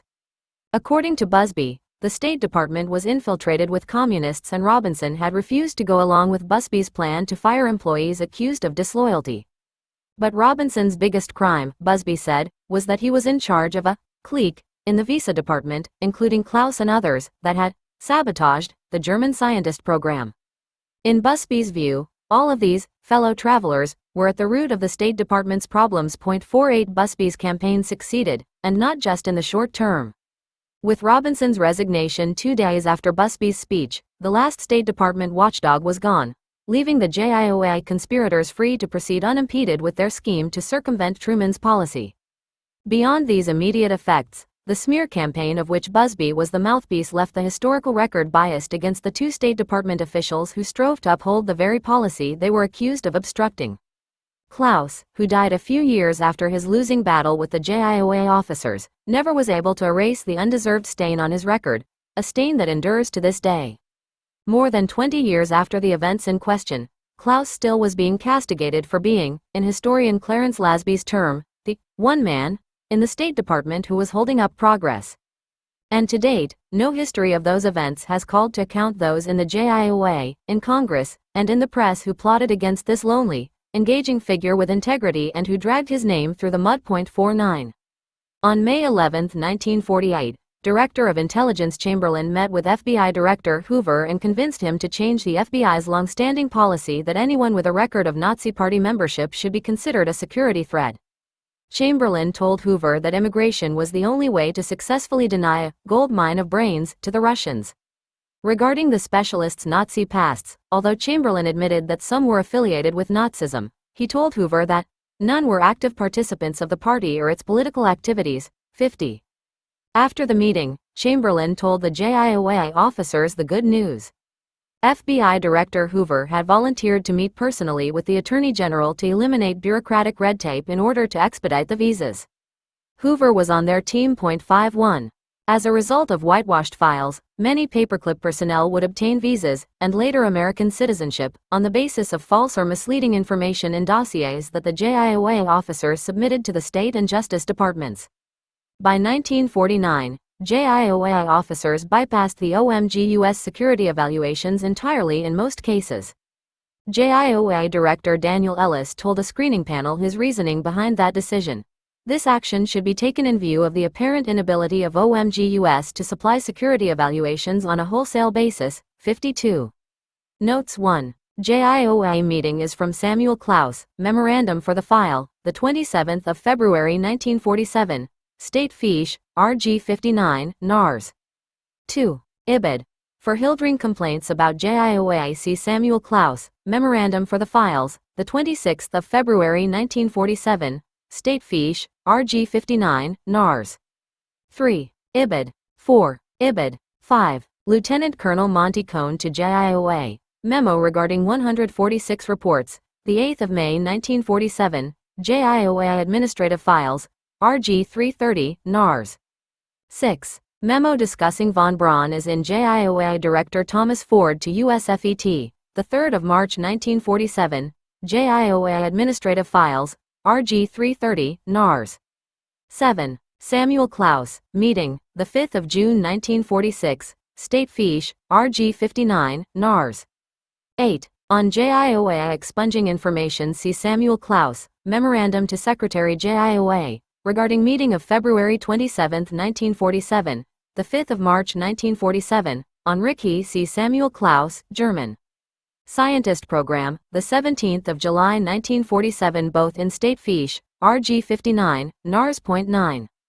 Author interview with retired Army Colonel Monty Cohn. See also Hunt, Nazi cover-up. 10. Hunt, U.S. cover-up of Nazi scientists.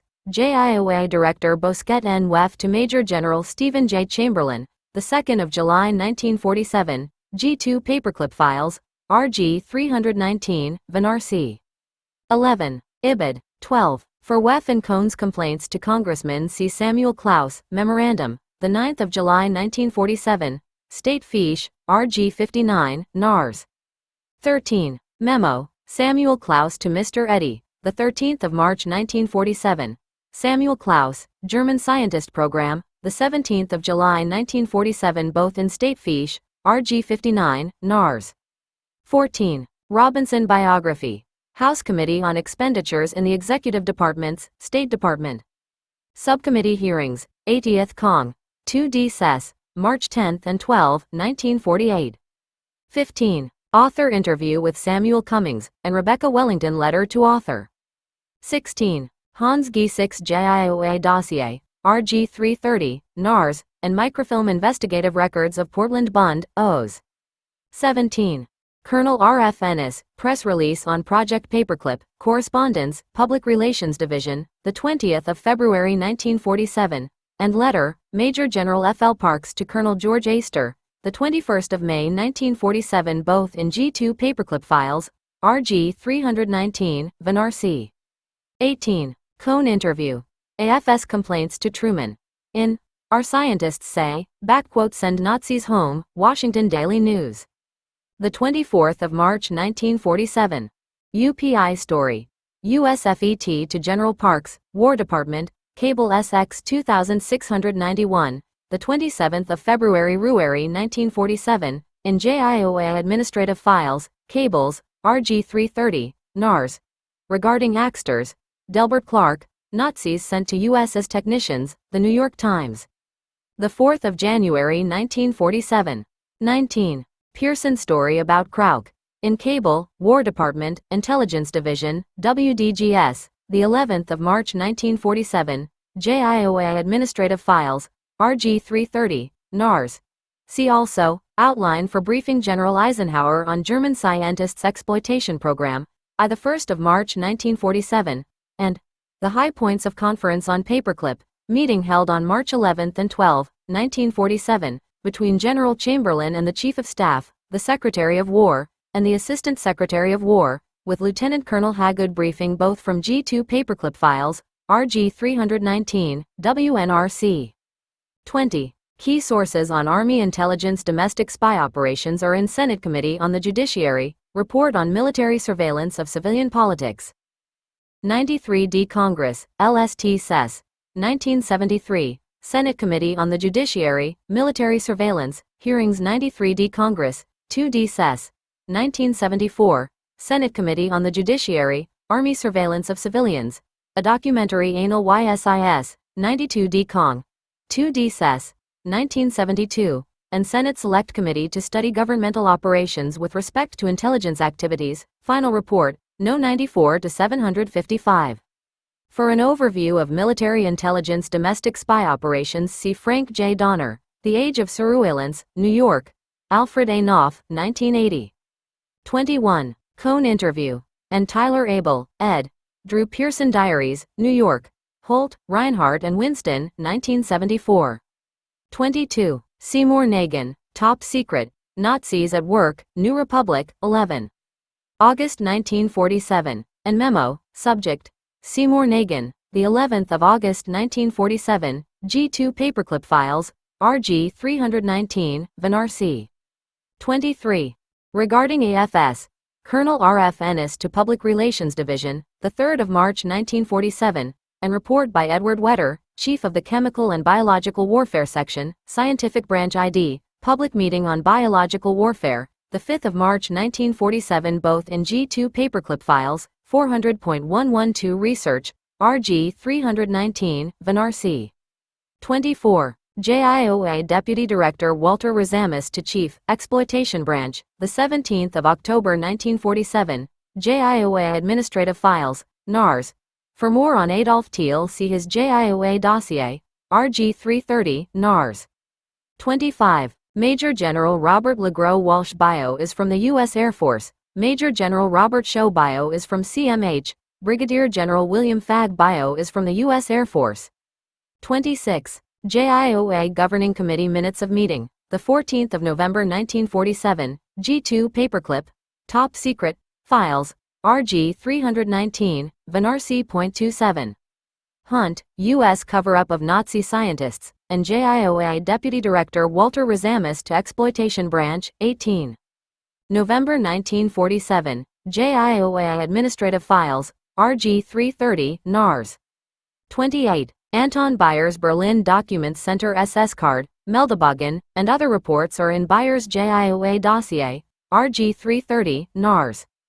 29. Hunt, U.S. Cover-Up of Nazi Scientists, JIOA Deputy Director Walter Razamis to Captain Francis de Bourg, ONI, the 28th of November 1947, JIOA Administrative Files, RG 330, NARS.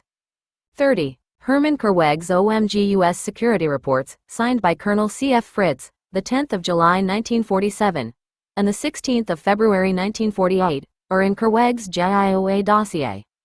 Willie Habee's OMG U.S. Security Report, signed by Colonel C.F. Fritz, the 16th of February 1948, and Habee's SAW membership, noted in Meldebogen, are in Habee's JIOA dossier. Ernst Winkler's OMG U.S. Security Report, signed by Colonel Robert Shaw, the 18th of November 1946, and by Colonel W. L. Fagg, N.D., and Winkler's SAW and other Nazi memberships, noted in Meldebogen, are all in his JIOA dossier, RG 330, NARS. 31. Hunt, U.S. Cover-Up of Nazi Scientists, and Memo, Lieutenant Colonel Monty F. Cohn to JIOA, the 28th of November 1947, GIOA 4079, JIOA Administrative Files, RG 330, NARS. 32. Ibid. Gunther Haukel's OMG U.S. Security Report, signed by Colonel C.F. Fritz, the 27th of October 1947 and the 10th of February 1948, are in Haukel's IRR dossier, RG 319, and his JIOA dossier, RG 330, NARS. Hans Friedrich statements about Hitler are in affidavit, the 14th of May 1947, in Friedrich INSCOM dossier Z 222767. 3. Hunt, U.S. Cover-Up of Nazi Scientists, and JIOA Director Bosquet N. Weff to Director of Intelligence, UCOM, the 4th of December 1947, GIOA 4102, JIOA Administrative Files, RG 330, NARS. 34. Ibid. 35. Memo, Robert W. Bruce, Office of Military Government, for Hess, to Commanding General, UCOM, the 12th of May 1948, G2 inches Top Secret, Paperclip Files, RG 319, VNRC. 36. Ibid. Heinrich Klewe's OMG U.S. Security Report, 11. February 1948, says that Klewe was an ardent Nazi. Records available to this headquarters indicate that subject is likely to become a security threat to the United States. The OMG U.S. Security Report, biography, and memos about the controversy over denazification are in Klewe INSCOM dossier H 8049883. 37. Ibid. 38. Anton Bayer's OMG U.S. Security Report, signed by Colonel C.F. Fritz, the 30th of September 1947 and the 12th of February 1947, are in Bayer's JIOA dossier.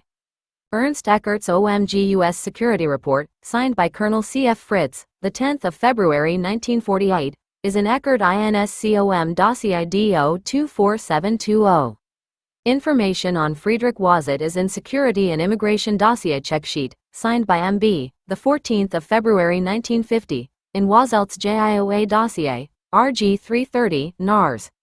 39. Hunt, U.S. Cover-Up of Nazi Scientists, Werner von Braun's OMG U.S. Security Report, signed by Colonel C.F. Fritz, the 18th of September 1947 and the 18th of September 1948, or in von Braun's FBI file and INSCOM dossiers D8022816 and Z185780. 40. Hunt, U.S. cover-up of Nazi scientists, and Herbert Axter's OMG U.S. Security Report, signed by Colonel C.F. Fritz, the 18th of September 1947 and by Colonel W.L. Fagg, the 12th of May 1948, or in Axter's JIOA dossier, RG 330, NARS. 41. Wilhelm Eitel's OMG U.S. Security Report, signed by Colonel W.L. Fagg, the 7th of September 1948, and AEC comments, from Security Report by Sponsoring Agency. The 16th of April 1948, or in Eitel's JIOA dossier and INSCOM dossier XEO 61886. 42. Wilhelm Eitel's HICOG Security Report, signed by Colonel Charles Adams, the 25th of November 1948, is in Eitel's INSCOM dossier. 43. For Friend's statements, see files in the Ernst Eckert JIOA dossier, RG 330, NARS, and INSCOM dossier DO 24720. Theater, Zobel's JIOA dossier, RG 330, NARS and INSCOM dossier B8008094. 44. Information on Busbee and his tactics is in House Committee on Expenditures in the Executive Department's State Department. 45. Busbee discusses the Chicago Police Department in IBID. The Red Squad is discussed in Donner, Age of Surveillance. 46. House Committee on Expenditures in the Executive Department's State Department. Representative McCormick quote is from Congressional Record. The 15th of May 1952, page 5266. 47. Ned Brooks, NBC radio script, the 25th of March 1948, in JIOA Administrative Files, RG 330, NARS. 48. Busbee speech is in Congressional Record. The 25th of March 1948, he repeats the charges in Congressional Record. The 15th of May 1952. 49. On Robinson quitting, Congressional Record. The 15th of May 1952, Klaus interview, and Lasby, Project Paperclip. 50. Hoover meeting. Lieutenant General S.J. Chamberlain to Major General George McDonald, the 11th of May 1948, and Assistant Secretary USAF to Secretary USAF, the 13th of May 1948, both in G2 Paperclip files, RG 319, Van C. 51. IBID. 52. JIOA Director Daniel Ellis to JIOA Screening Panel, GIOA 3473, the 2nd of September 1949, G2 Paperclip Files, RG 319, Van C. 8. CIA Dirty Tricks in the National Interest. The Cold War led to a major expansion of the German scientist operation. Heretofore, Paperclip was limited to German and Austrian scientists who worked for the U.S. military. But beginning in the summer of 1947, a new JIOA project lifted those constraints.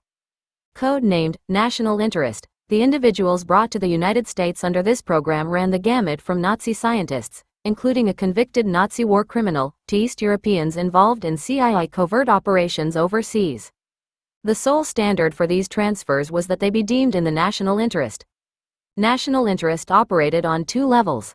The more visible level included the cases of German or Austrian scientists employed by universities, defense contractors, or private industry. Their entry was considered to be in the national interest simply because it kept them from going to work for the Russians. The second level was heavily cloaked in secrecy, and for good reason. The CIA and military intelligence used the project to bring intelligence sources or other assets to the United States, where they were given a safe haven in exchange for their services. In 1948, many of these individuals were of interest to the Office of Policy Coordination, OPC, the early covert action arm of the CIA, given the authority by Truman to conduct what is known in the intelligence trade as dirty tricks. To put it bluntly, Project National Interest provided the escape mechanism to a haven in the United States that OSS Chief William Donovan had wanted President Roosevelt to approve in 1944.1. National interest policy assumed that all of these persons normally would have been barred from entry under U.S. immigration laws because of past Nazi or Communist Party membership. Therefore, their entry was facilitated by the 9th proviso of the U.S. immigration law, which gave the Attorney General the authority to admit cases with military implications or those affecting national security. The CIA cases were covered by a section in the CIA Act of 1949, which allowed U.S. entry of up to 100 individuals a year, without regard to their inadmissibility under the immigration or any other laws. The JIOA Governing Committee approved the entry in the CIA cases and passed the names on to the Attorney General for approval. Point 2. The aliens in national interest, like those in Paperclip, were sent to Canada and re-entered the United States as resident aliens. Numerous historians and journalists have told the now famous story of how Wernher von Braun and other Paperclip scientists were sent to Canada or Mexico and then re-entered America. Yet not one has so much as mentioned the illegality of this or that Canadian officials were furious about it, since entry into Canada of these Nazis violated their own immigration laws. In 1947, for example, the Royal Canadian Mounted Police, RCMP, reported that they had been duped by U.S. officials into believing that the Nazis' backgrounds were such as to allow their entry under Canadian laws, when in fact the opposite was true. Some of these people are admitted members of the Nazi Party and others, I am informed, have criminal records, one RCMP officer reported after conducting his own investigation. In addition, the Canadians suspected that U.S. and British intelligence falsified background checks sent to the RCMP of Nazi scientists and defectors who were resettled in Canada in the 1950s. Following a 1981 investigation, Canadian officials uncovered evidence that some of these men were Nazi war criminals. As a result, the Canadians thoroughly distrusted background checks conducted by the CIA and British intelligence. No foreign agency should be considered a reliable source, in the sense that its reports can be accepted uncritically, a RCMP report noted. Point 3. Prevailing myth has it that the first group in national interest, the German scientists, were employed solely because of their scientific expertise. But there were other reasons as well. First, defense contractors and universities could hire German scientists for substantially less money than they could American employees. Salary statistics show that the Germans signed contracts for approximately $2,000 a year less than their American counterparts received in comparable positions. Of course, the Germans were unaware of the salary discrepancy, since they had earned even less money in West Germany. The JIOA, however, took advantage of the situation by promoting cheap salaries to convince corporations to participate in the project. Second, because of the Joint Chiefs of Staff connection with the National Interest Project, German scientists could obtain necessary security clearances more easily than could American scientists. Defense contractors looking for new employees to work on classified projects found this aspect of national interest to be particularly advantageous. By 1957, more than 60 companies were listed on JIOA's rosters, including Lockheed, W.R. Grace & Company, CBS Laboratories, and Martin Marietta. Point 4. Originally, the JIOA was concerned that national interest would compete with Paperclip. This problem was solved by offering the military the first option to hire a German scientist on the JIOA's list. If the military was not interested in the individual, his name was added to the JIOA's national interest roster and his services were offered to universities or corporations. The JIOA figured that it would be easy to keep private employers from hiring Paperclip scientists away from the military, since the JIOA could pull their federally funded research or defense contracts if they got out of line. Point 5. The scientists who worked for universities or corporations were originally sponsored by either the Department of Commerce or the Department of Defense, Army, Air Force, or Navy. The Department of Commerce even sent its own recruiters to Germany. However, other than providing some help with the paperwork, this sponsorship was irrelevant. The individuals worked for and were paid by the universities or companies. The sponsorship did provide a way to meet JCS policy requirements of having some connection with the military or another governmental department. In the case of the second group, the sponsor provided a convenient cover to conceal the CIAOPC connection. Point 6. National interest placed German scientists at major universities in research or teaching positions, regardless of their Nazi pasts. Even the U.S. Office of Education helped the JIOA send flyers to universities all over the country touting the advantages of hiring the Germans on federally financed research projects, since they could obtain security clearances more easily than Americans. The University of Texas, Washington University School of Medicine in St. Louis, Missouri, and Boston University were among the participants. Point 7. The universities never even questioned whether Nazi professors might impart a skewed view of democracy or otherwise harm young students. And university officials certainly were aware that these men were Nazis, since their Nazi affiliations were noted on their resumes. In 1948, a representative of the University of North Carolina told the JIOA how pleased he was to have 3 Germans, including engineer Adolf von Hohermann, working at the university, and thanked the JIOA for its representations that the Germans had been screened. The JIOA's screening had revealed that von Hohermann was a convinced adherent of the National Socialistic ideology, and had been a member of the Nazi Party and 4 other Nazi organizations during the war. Aid. Still, there were angry disputes between American employees and Germans who still adhered to virulent Nazi views. One incident occurred at the Bechtel Corporation, where synthetic fuels expert Leonard Alberts worked under national interest. Alberts had been a member of the SS, the Nazi Party, the SA, and 2 other Nazi groups. He also had been a Gestapo informant in the Victor Works plant where he worked during the war. His job, as chief counter-espionage agent for the Abwehr, was to uncover spies and saboteurs among the foreign forced laborers working at Victor and report them to the Gestapo. After he was brought to America under national interest, Alberts changed jobs 4 times in 2 years as a result of American co-workers' complaints about his ardent Nazism. 9 The dispute at Bechtel occurred when the company learned that Alberts had failed to mention his SS and Abwehr connections on his forms. Alberts claimed that he did not recall his Nazi memberships, since such matters were entrusted to my secretary.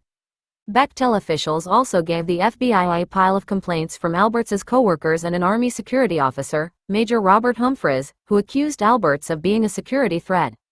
Humphreys told the FBI that Alberts was and is a Nazi, and warned that he was capable of dealing with Russia or any other group which would pay for his technical knowledge. Despite these complaints, the JIOA disregarded Humphreys as being opinionated and transferred Alberts to Blau Knox in Pittsburgh. By then the FBI had collected even more unfavorable reports on Alberts's character and pro-Nazi stance.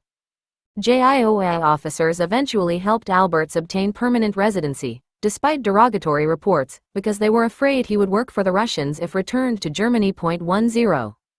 National interest was merely an entry mechanism to get the person here first, ask questions later. Because of that, there was a potential for an even greater internal security risk with these cases than with Paperclip, which at least provided some semblance of military custody. In addition to hardcore Nazis, national interest cases included former members of the Communist Party and the Italian Fascist Party. One German was an accused Nazi spy who, though brought to the United States to work for a New York optical company, promptly disappeared once he arrived. This should have come as no surprise, considering Gors Langfeld's track record. Langfeld had lived in America in the late 1930s and worked for Eastman Kodak in Rochester, New York.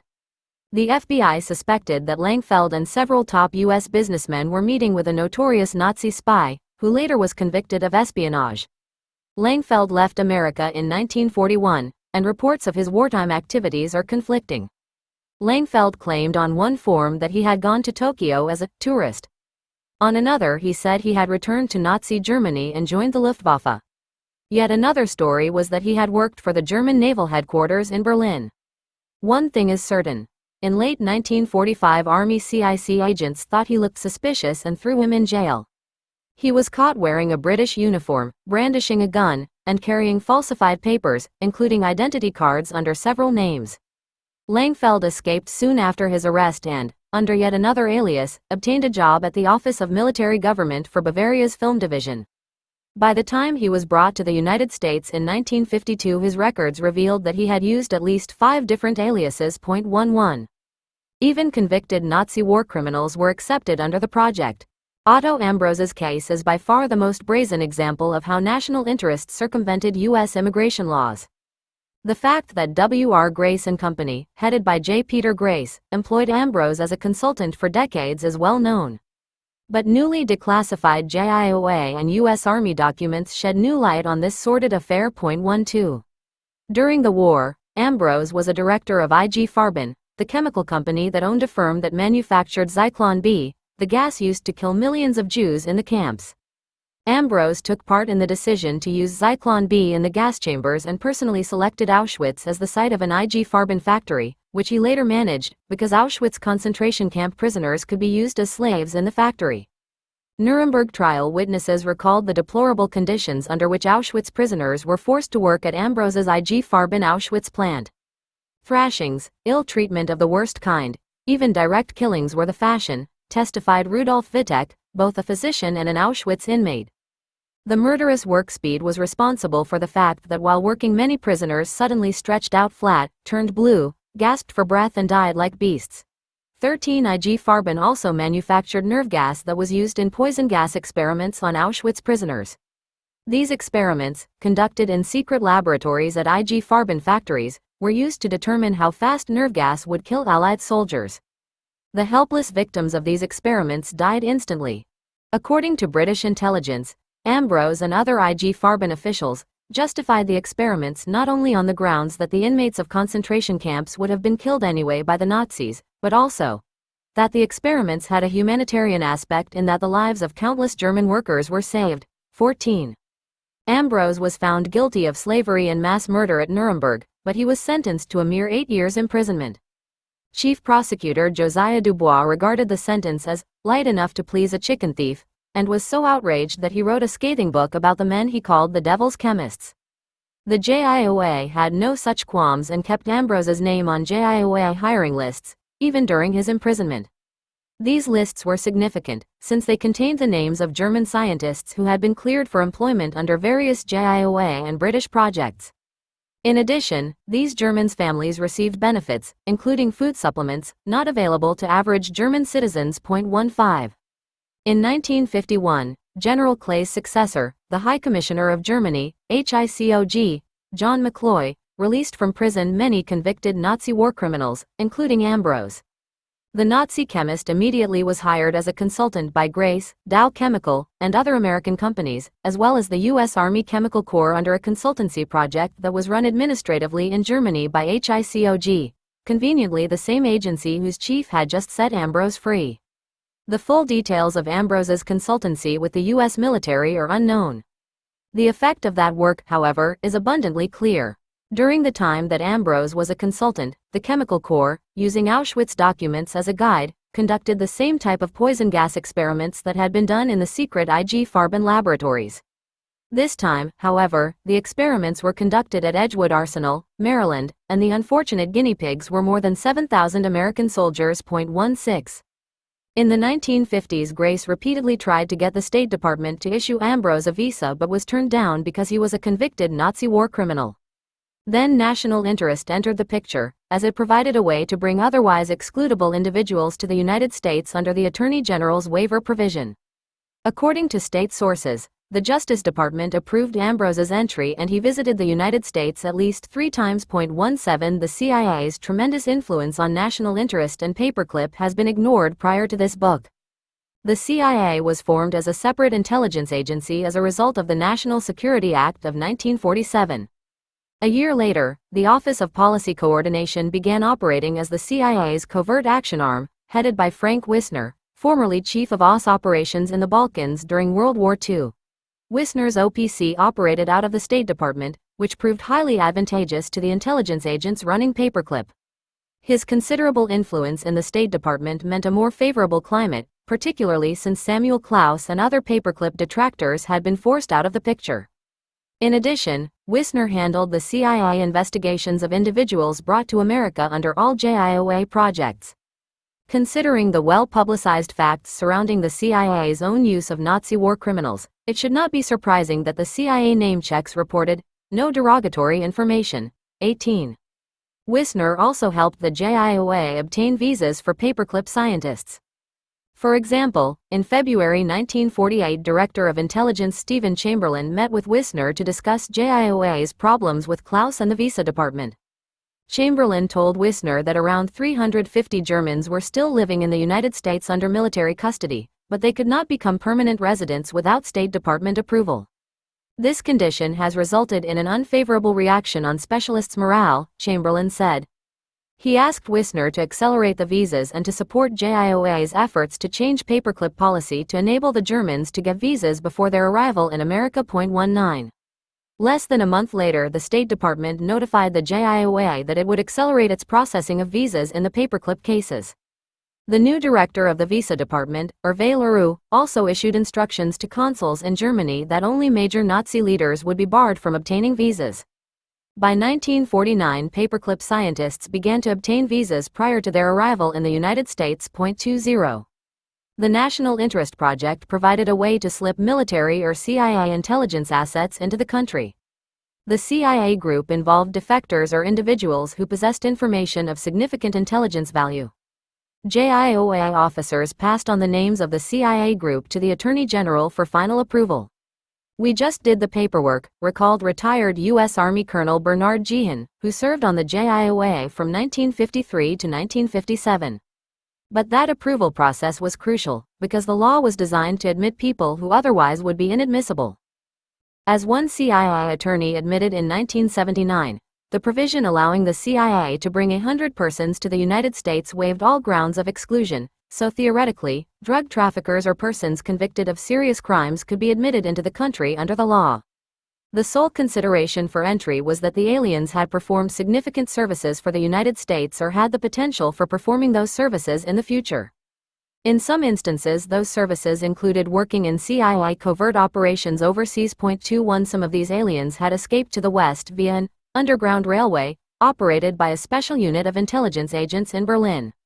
"We get some hot customers, hot with the breath of the Russian pursuers on their necks," one unidentified agent told the New York Times in 1947. The agents smuggled scientists, politicians, intelligence sources, and other individuals through Eastern Europe, using various modes of transportation and disguises to sneak them past Russian guards to the American or British zones of Germany. 22. The aliens' backgrounds were varied. Some were Germans employed by U.S. intelligence at Camp King in Germany. Others were former Italian fascists, including a wealthy businessman whom the JIOA was reluctant to approve for U.S. entry because his dubious business methods already had been an obstacle to negotiating a consultancy contract with the U.S. Air Force. Many were defectors, such as General Isidor Modelski, former military attaché with the Polish embassy in Washington. Another defector, Peter Pirogov, was a Soviet Air Force officer who flew a jet plane out of the Ukraine to Austria, where he crash-landed and turned himself over to the Americans. According to JIOA records, the U.S. Air Force sponsored Pirogov's U.S. entry under national interest. He then worked as a consultant for the Air Force and as a scriptwriter for the CIA-funded Radio Liberty. 23. There was also a group of Finnish soldiers who wanted to form an underground guerrilla team to fight the communists in their homeland. The Finns originally had sought asylum in Sweden and secured a transit visa to the United States en route to Venezuela. Upon arrival in America, they offered to join the armed forces. On October 21, 1947, JIOA Deputy Director Walter Razamis notified the State Department that the Finns had been approved for admission under national interest. The Finns then went to Canada, re-entered the country, and enlisted in the U.S. Army. 241 of the Finns, Alpo Martinen, wrote to former OSS Chief Donovan and asked that his group be transferred to the Intelligence Division in order to carry out a scheme that they had told Donovan about when they first arrived in the United States. The scheme included secretly recruiting a cadre of 2,000 Finnish officers to be used to fight a guerrilla war against Soviet troops in Finland. The first and foremost step in this campaign, Martinen wrote, would be to assist in the escape and to offer asylum to such persons whose services either in the underground activities or in war itself would be of most value. He explained that anti-communist Finnish army officers living in exile in Venezuela and other countries were well qualified to fight this war, since they knew Scandinavian and Russian languages and terrains, were experts in winter warfare tactics, and were familiar with Soviet fighting methods. 25. The idea was passed on to Major General Alfred Grunther, chairman of the JCS, who asked several individuals for their comments. Most military officers thought the idea sounded too much like recruiting mercenaries. As one colonel put it, this cadre of guerrilla warriors might include a large sprinkling of freebooters, criminals and petty racketeers. But the idea appealed to George Kennan, head of the State Department Policy Planning Staff, and architect of the political theory of Soviet containment. "We believe that Mr. Martinen's project has merit and that a beginning should be made to carry it out," Kennan wrote to Grunther. "It would seem advisable to start the project with these men and gradually to build it up as a top-secret undertaking." Soon, more Finnish soldiers began to arrive directly from Venezuela and other countries under Project National Interest. The influx continued well into the 1950s. Martinen and other Finns trained with the U.S. Army Winter Warfare Unit. 26. National interest also included Russian and Eastern European scientists who either had worked in Nazi Germany or had escaped to the West after the war. Alexander Papkow, for example, had been one of the first Russian physicists to work on nuclear fission. In 1943, Papkow moved to Germany and worked as a Russian translator for German intelligence and as a scientific assistant to Professor Walter both at the Kaiser Wilhelm Institute in Heidelberg. Originally, Papkow was going to be brought to the United States, but an investigation by Army CIC agents had raised suspicions about Papkow's wife and her Soviet connections. Army CIC agents normally kept the scientists on JIOA lists under surveillance. In Papkow's case, Army CIC stakeouts gathered information about Papkow's émigré contacts that was used in an investigation of Soviet émigré espionage networks operating in the U.S. zone of Germany. 27 The most interesting aspect of national interest is the services some individuals actually performed for U.S. intelligence. The national interest roster tells the story of nearly every early CIA-OPC covert operation that took place in the late 1940s. Under national interest, U.S. immigration laws were juggled to allow some of them to travel in and out of the country with no questions asked. Two examples are enough to show the pattern. One case was Teodor Manikatide, brought to the United States after being involved in a botched coup d'état in Romania in late 1946. According to Robert Bishop, an American intelligence agent stationed in Bucharest at the time, the coup was planned by Lieutenant William Hamilton and Major Thomas Hall of the Strategic Services Unit, SSU. The full story of this operation still is unknown. And one key question that remains unanswered is whether anyone, especially the president, authorized the SSU office's deliberate attempt to topple a foreign government. The SSU was an early War Department unit created basically as a caretaker agency for the disbanded OSS clandestine intelligence agencies until the CIA was formed in 1947.28.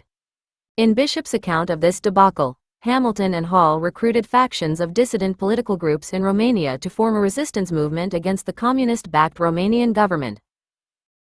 The recruits included leaders of the National Peasant Party, the strongest political opposition party in Romania, with a track record of having tried to overthrow the country's Nazi puppet government in 1944. The American officers held meetings to plot a coup which they promised to finance with 60,000 gold coins and support with arms and supplies. Manikatide served as Hamilton's translator at the meetings. The problem was, the meetings were held in the worst locations imaginable if the idea was to keep this plot secret from Russian intelligence agents. A barroom, a garden restaurant, or a quiet place in the suburbs would have been foolproof by comparison, Bishop noted sarcastically. One meeting was held in an American officer's home located near the Russian embassy. Another took place in a bombed-out palace that, as Bishop observed, was well known to Russian agents as being a nest of reactionary activities. Hamilton and Hall were so incompetent as to have stenographic notes taken of the plots discussed at these meetings. Of course, the Russians soon obtained a copy of the notes, arrested the Romanians, and conducted show trials at which the stenographic notes were used as evidence. 29 Manikatide, JIOA's national interest subject, was given political asylum in the American military mission while being tried in absentia at the show trials. It is not known whether Manikatide unwittingly became ensnared in the activities of these renegade U.S. intelligence officers or if he took a more active role other than working as Hamilton's translator. Either way, it did not matter to the Romanian court, which considered his mere association with Hamilton enough evidence to convict him for participating in the plot. According to an account in the New York Times on November 20, 1946, of the sentencing of 94 persons on trial, Manikatide was sentenced to life imprisonment on the grounds that he accompanied a Lieutenant Hamilton of the American military mission to a national peasant congress. Manikatide was then smuggled out of Romania and provided with a haven in the United States under national interest. 30. The next case on the national interest covert action roster involved an Italian immigrant, Angelica Balabanov, who helped the CIA secretly instigate a major upheaval in the Italian government that laid the groundwork for the successful election of CIA-backed candidates in 1948. Here the CIA, with the help of Wisner and other individuals, conducted full-scale clandestine political warfare. The CIA's dirty tricks were financed by $10 million in cash obtained from the U.S. Treasury's Exchange Stabilization Fund, which consisted of captured Nazi assets, including money and valuables that the Nazis had stolen from Jews. Ironically, Samuel Klaus originally had helped locate this loot while working on the Safe Haven project, designed to stop Nazis from smuggling their assets out of Germany. The CIA funneled millions of dollars to Italian centrist political candidates. Circumstantial evidence indicates that CIA money backed Italy's premier Alcide de Gasperi and a group of right-wing socialists headed by Giuseppe Serraggi. The CIA also financed media blitzes in the Italian press, supported armed goon squads used to intimidate voters, and published leaflets that smeared communist candidates as being fascists and sex perverts.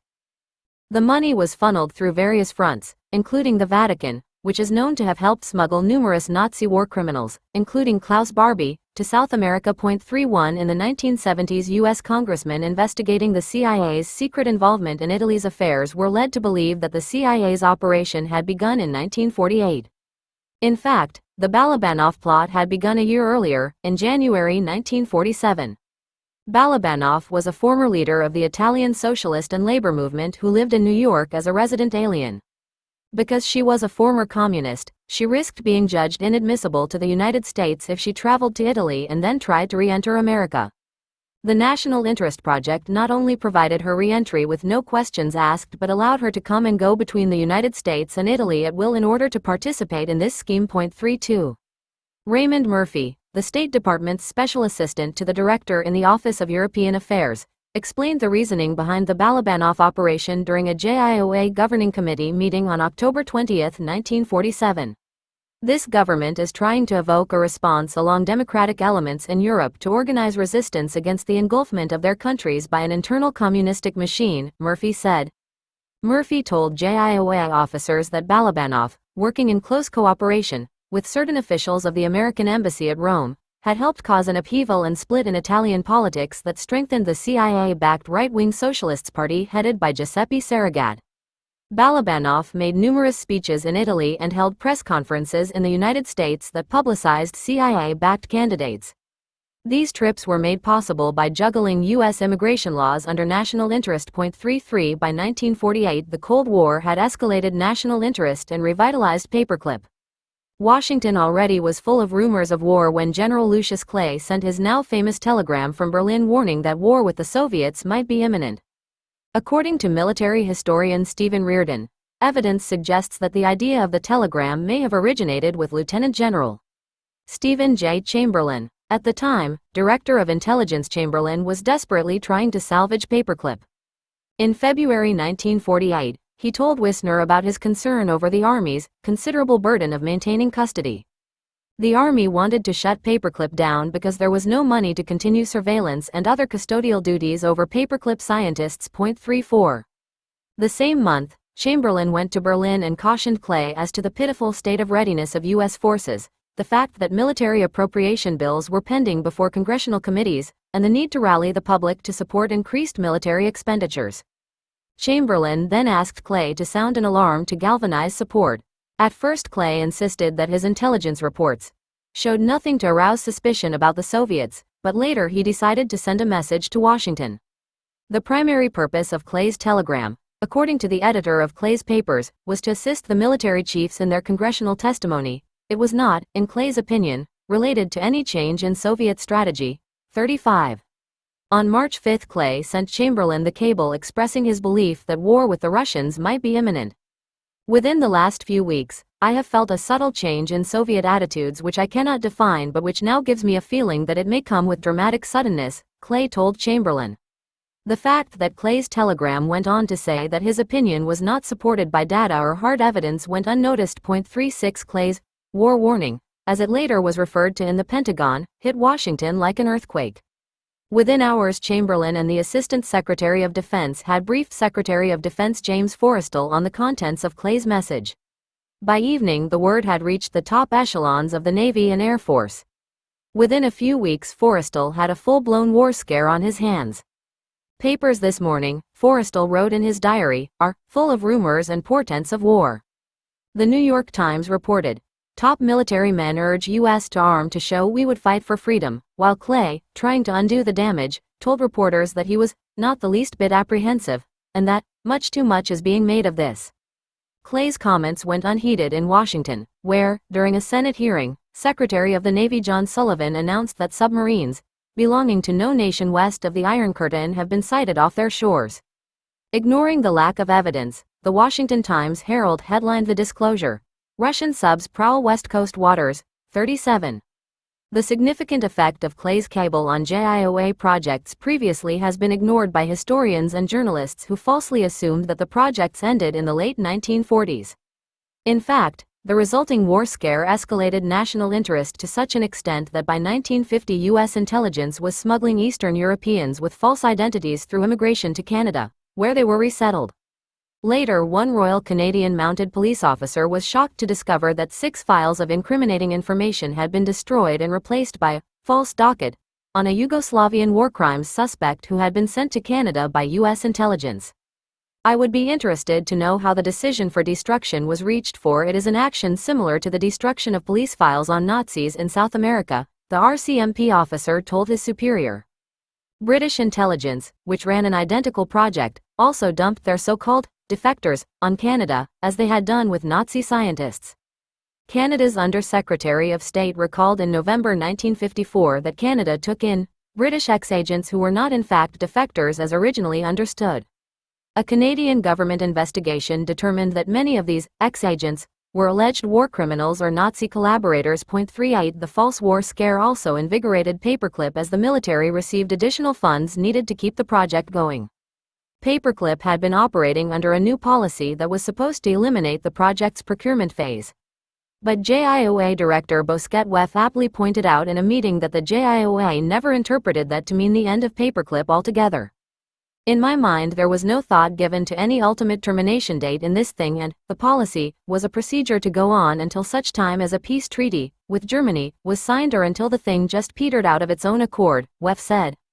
As this book reveals, Paperclip finally petered out around 1973.39. An escape clause in the policy allowed the JIOA to procure scientists if certain conditions were met, such as a need for skilled workers for projects funded after the new policy went into effect. In the midst of the war scare, one Air Force officer remarked in a JIOA meeting that the looming war psychology in Washington had made the Department of Defense more receptive toward Paperclip. The Air Force believed that now it would be easier for the military to obtain money for new projects and bring more Paperclip scientists to America. 40.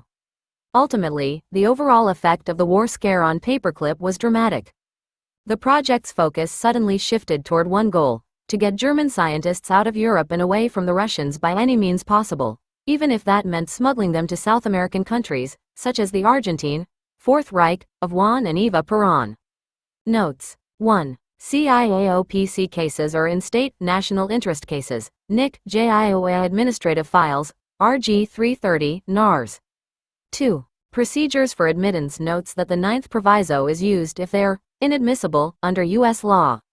See JIOA Director Daniel Ellis to Navy, Air and Army Chiefs of Procurement, JIOA Memo 2758, 16 November 1950, JIOA Administrative Files, RG 330, NARS.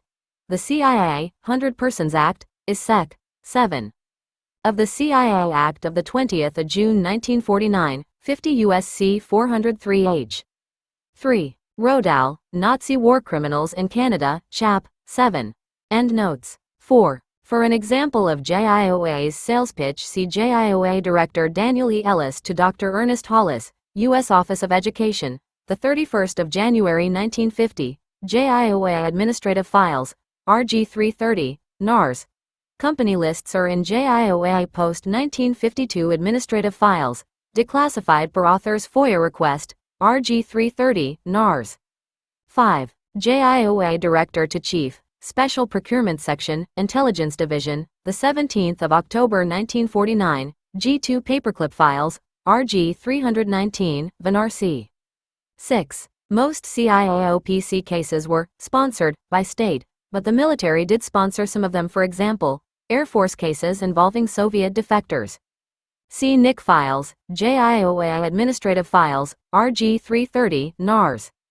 7. Memo, John Russell, U.S. Office of Education, to college and university administrators, 28 March 1950, JIOA Administrative Files, RG 330, NARS. 8. Robert Rice, University of North Carolina, to Colonel Loren Williams, WDGS, 13 February 1948, G2 Paperclip Files, 400.112 Research, RG 319, VNRC, and report by Wilhelm Kraladat, Intelligence Branch, U.S. Army, the 26th of July 1947, in Adolf von Hohermann's JIOA dossier, RG 330, NARS. 9. Leonard Alberts's Nazi memberships. See Berlin Document Center Report, the 2nd of September 1947, and Counterespionage Activities, Humphreys's quote, and other reports, especially a summary of the investigation from Bechtel Corporation records, all in Alberts's IRR dossier EZ012128, RG 319, NARS, or his JIOA dossier, RG 330, NARS. 10. IBID. 11. For fake ID cards and other information on Langfeld, see Jeekers Langfeld INSCOM dossier Z208037. Hitler's agent ensconced in Westchester, New York Herald Tribune, 1. August 1940 identifies Langfeld as being seen at the home of Nazi agent. 12. For a summary of Grace Ambrose history, see Joe Conason, The Corporate State of Grace, Village Voice. The 12th of April 1983. 13. Krauk and Nuremberg Document NE 4830. 14. British Report and quotes are in Senate Committee on Military Affairs, Subcommittee Hearings, 79th Cong. LST Sess. 1945, pursuant to S. Res. 107 and 146, Elimination of German Resources for War, Part 10, page 1276. 15. Josiah Dubois, The Devil's Chemists, Boston, Beacon Press, 1952. See also Joseph Borkin, The CNME and Punishment of I.G. Farben, London, Andre Deutsch Limited, 1979. References to JIOA objectives lists are in Otto Ambrose INSCOM dossier XEO 21877, and W.R. Grace on JIOA company lists are in JIOA post-1952 administrative files, RG 330, NARS. 16. For lists of Edgewood Arsenal contracts with W.R. Grace and dozens of other companies and universities, see Index to Classified Edgewood Arsenal Records, in U.S. Army Custody, VNRC. 17. Hunt, Nazi Cover-Up. 18. Example of Wissner CIA report is in Herbert Axter's JIOA dossier, RG 330, NARS. CIA-OPC complicity with Nazi war criminals is discussed in Loftus, Belarus Secret, and Simpson, Blowback. OPC history. In Senate Select Committee to study governmental operations with respect to intelligence activities, final report, No. 94 to 755. 19. Memo, General Stephen Chamberlain to Frank Wissner, the 18th of February 1948, G2 Paperclip Files, 400.112 Research, RG 319, VNRC. 20. Regarding state accelerating visas, see JIOA Director Bosquet Weft to Navy, Army, Air Intelligence Divisions, JIOA Memo 891, the 17th of March 1948, in G2 Paperclip Files, 014.33, RG 319, VNRC. For results of the meeting with H. LaRue, see JIOA Deputy Director C. Welk to JIOA Director, the 1st of June 1948, G2 Paperclip Files, 014.32 Research, RG 319, WNRC. 21. For discussions of the second clause in national interest policy, involving aliens other than Germans employed in civilian agencies, in consideration of exceptional services, see JIC 28238, JIC Memo 285. Further discussion on deafening the second part of the policy clause is in CCS 334, G1244, S10, both in RG 218, NARS. Author interview with retired Army Colonel Bernard Gehan. For CIA Council's comments on CIA 100 Persons Act, see House Committee on the Judiciary, Efficiency of the INS. 96th Cong. LST Sess. The 31st of October 1979. 22. Mika Wychik got secret units aid, The New York Times. The 4th of November 1947. 23. For polls. Regarding Jan Calendo, see JIOA Director R.D. Wentworth to H. LaRue, JIOA Memo 3038, the 27th of July 1949, and regarding Lieutenant General Isidore Modelsky, see JIOA Director Daniel Ellis to LaRue, JIOA Memo 3857, the 22nd of September 1949, both in JIOA Administrative Files, State, Nick, RG 330, NARS. For Italians, especially Seconda Compagnie, see Brigadier General Walter Agee to JIOA, 3 May 1950, JIOA Administrative Files, AF, Nick, RG 330, NARS. Peter Pirogov, Why I Escaped, London. Harville Press, 1950, and Pirogov Records, GOAF, Nick Files, especially letter, Deputy Attorney General Peyton Ford to JIOA Deputy Director James Skinner, 8 December 1950, regarding how the Internal Security Act held up Pirogov's admission under normal process, by reason of his membership in the two Soviet youth organizations, JIOA Administrative Files, RG 330, NARS. 24. JIOA Deputy Director Walter Razamis to H. LaRue, JIOA Memo 3535, 21 October 1947, JIOA Administrative Files, 383.7. Immigration, RG 330, NARS. Fin Proposal and Correspondence of Donovan, Grunther, Kennan, and others are in P in 0091.714 TS. Sec. 1, Case 1, RG 319, NARS. JIOA records on Finns are in JIOA Administrative Files, State, Nick, RG 330, NARS. See Box 26 for personal immigration information on all Finns, including Kurt Sarela, who jumped ship in Norfolk, Virginia, in 1947. 25. Letter and Attached Proposal, Alpo Martinin to General William Donovan, 29 February 1948 in P in 0091.714 TS, Sec. 1, Case 1, RG 319, NARS.26.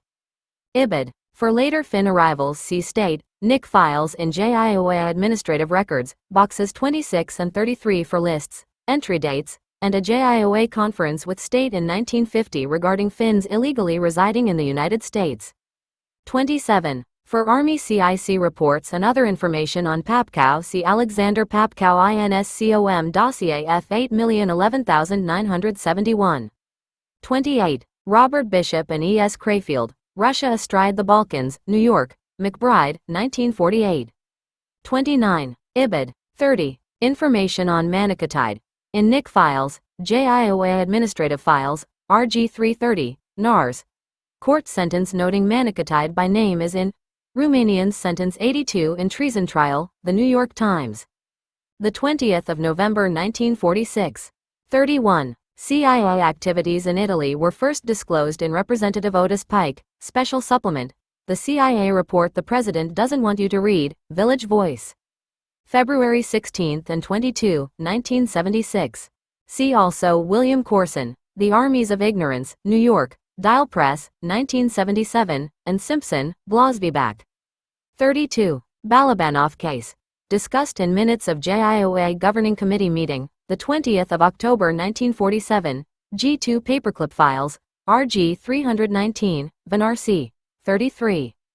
IBID. Regarding Sergei de Gasparty, and general information on the split see The New York Times. January 6 to 9 and 12, 1947, regarding Balabanov speaking, and 14th January 1947. See also, Denounces Communists, The New York Times. 23rd December 1947, for an example of Balabanov assailing the fascist tactics of communists in the American press. 34. Stephen Reardon, The Formative Years, Washington, D.C. Office of the Secretary of Defense, Historical Office, 1984, page 281. General Stephen Chamberlain to Frank Wisner, L. 9 February 1948, G2 Paperclip Files, 400.112 Research, RG 319, Vanarsi. 35. Lucius Clay, The Papers of General Lucius D. Clay, ed. Gene Edward Smith, Bloomington, Indiana University Press, 1974. 36. IBID. pp. 568-69, Telegram. 37. Reardon, Formative Years, and Richard Freeland, The Truman Doctrine and the Origins of McCarthyism, New York. Alfred A. Knopf, 1972, 38. Rodal, Nazi War Criminals in Canada. 39. WEF quote is in Minutes of JIOA Governing Committee Meeting, the 11th of February 1948, G2 Paperclip Files, 400.112 Research, RG 319, Vanarsi. 40. Looming War. Comment. In JIOA Liaison Offices Conference, the 20th of July 1950, G2 inches top secret, Paperclip files, RG 319, VNRC. Paperclip policy limiting procurement is SWNCC 257/33.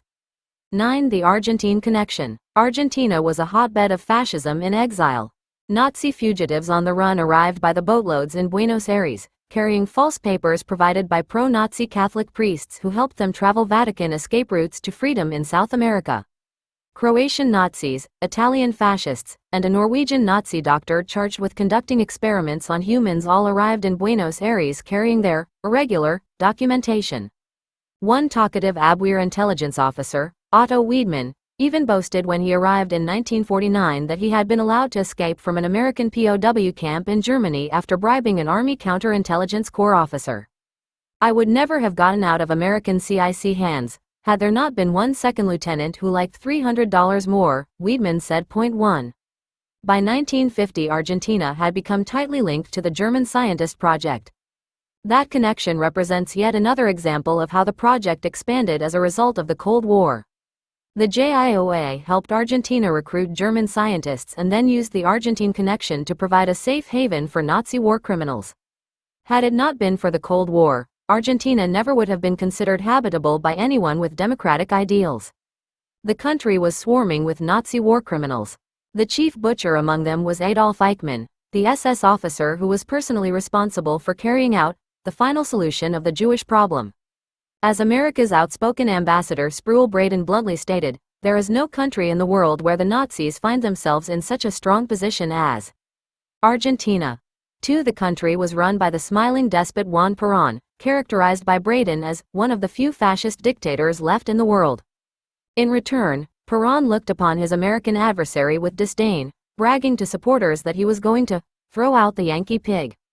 For a brief moment in history, an explosive personal duel erupted between the two strong-willed men that personified the political expediency brought on by the Cold War. Braden was determined to destroy Perón's political career and clean up Argentina's image as a gangster-governed country. 3.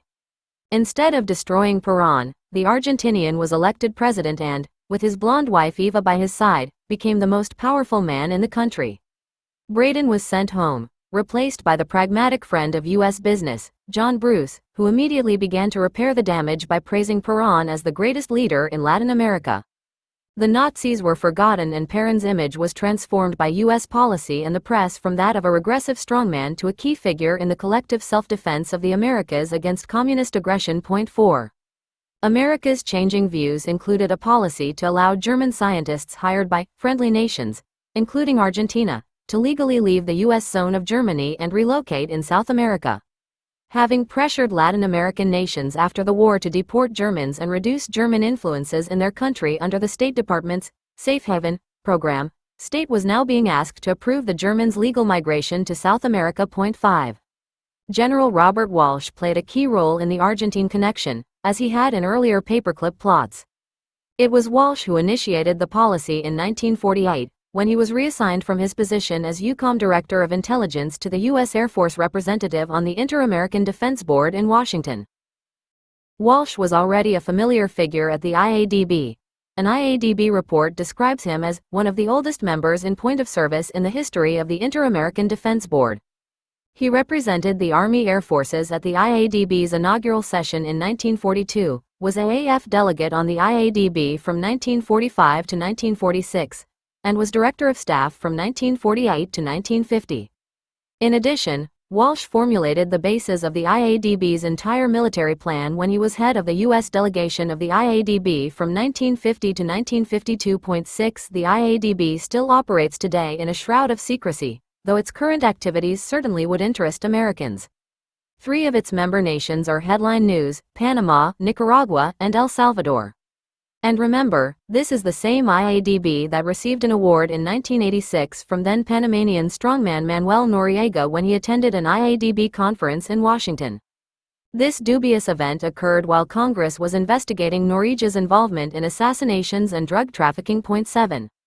The IADB is composed of military officers representing the highest echelons in the defense establishments of the member nations in the Organization of American States, OAS, including the United States. The U.S. delegation on the IADB is officially an agency of the Joint Chiefs of Staff, with military officers serving on the board as part of their regular military assignments.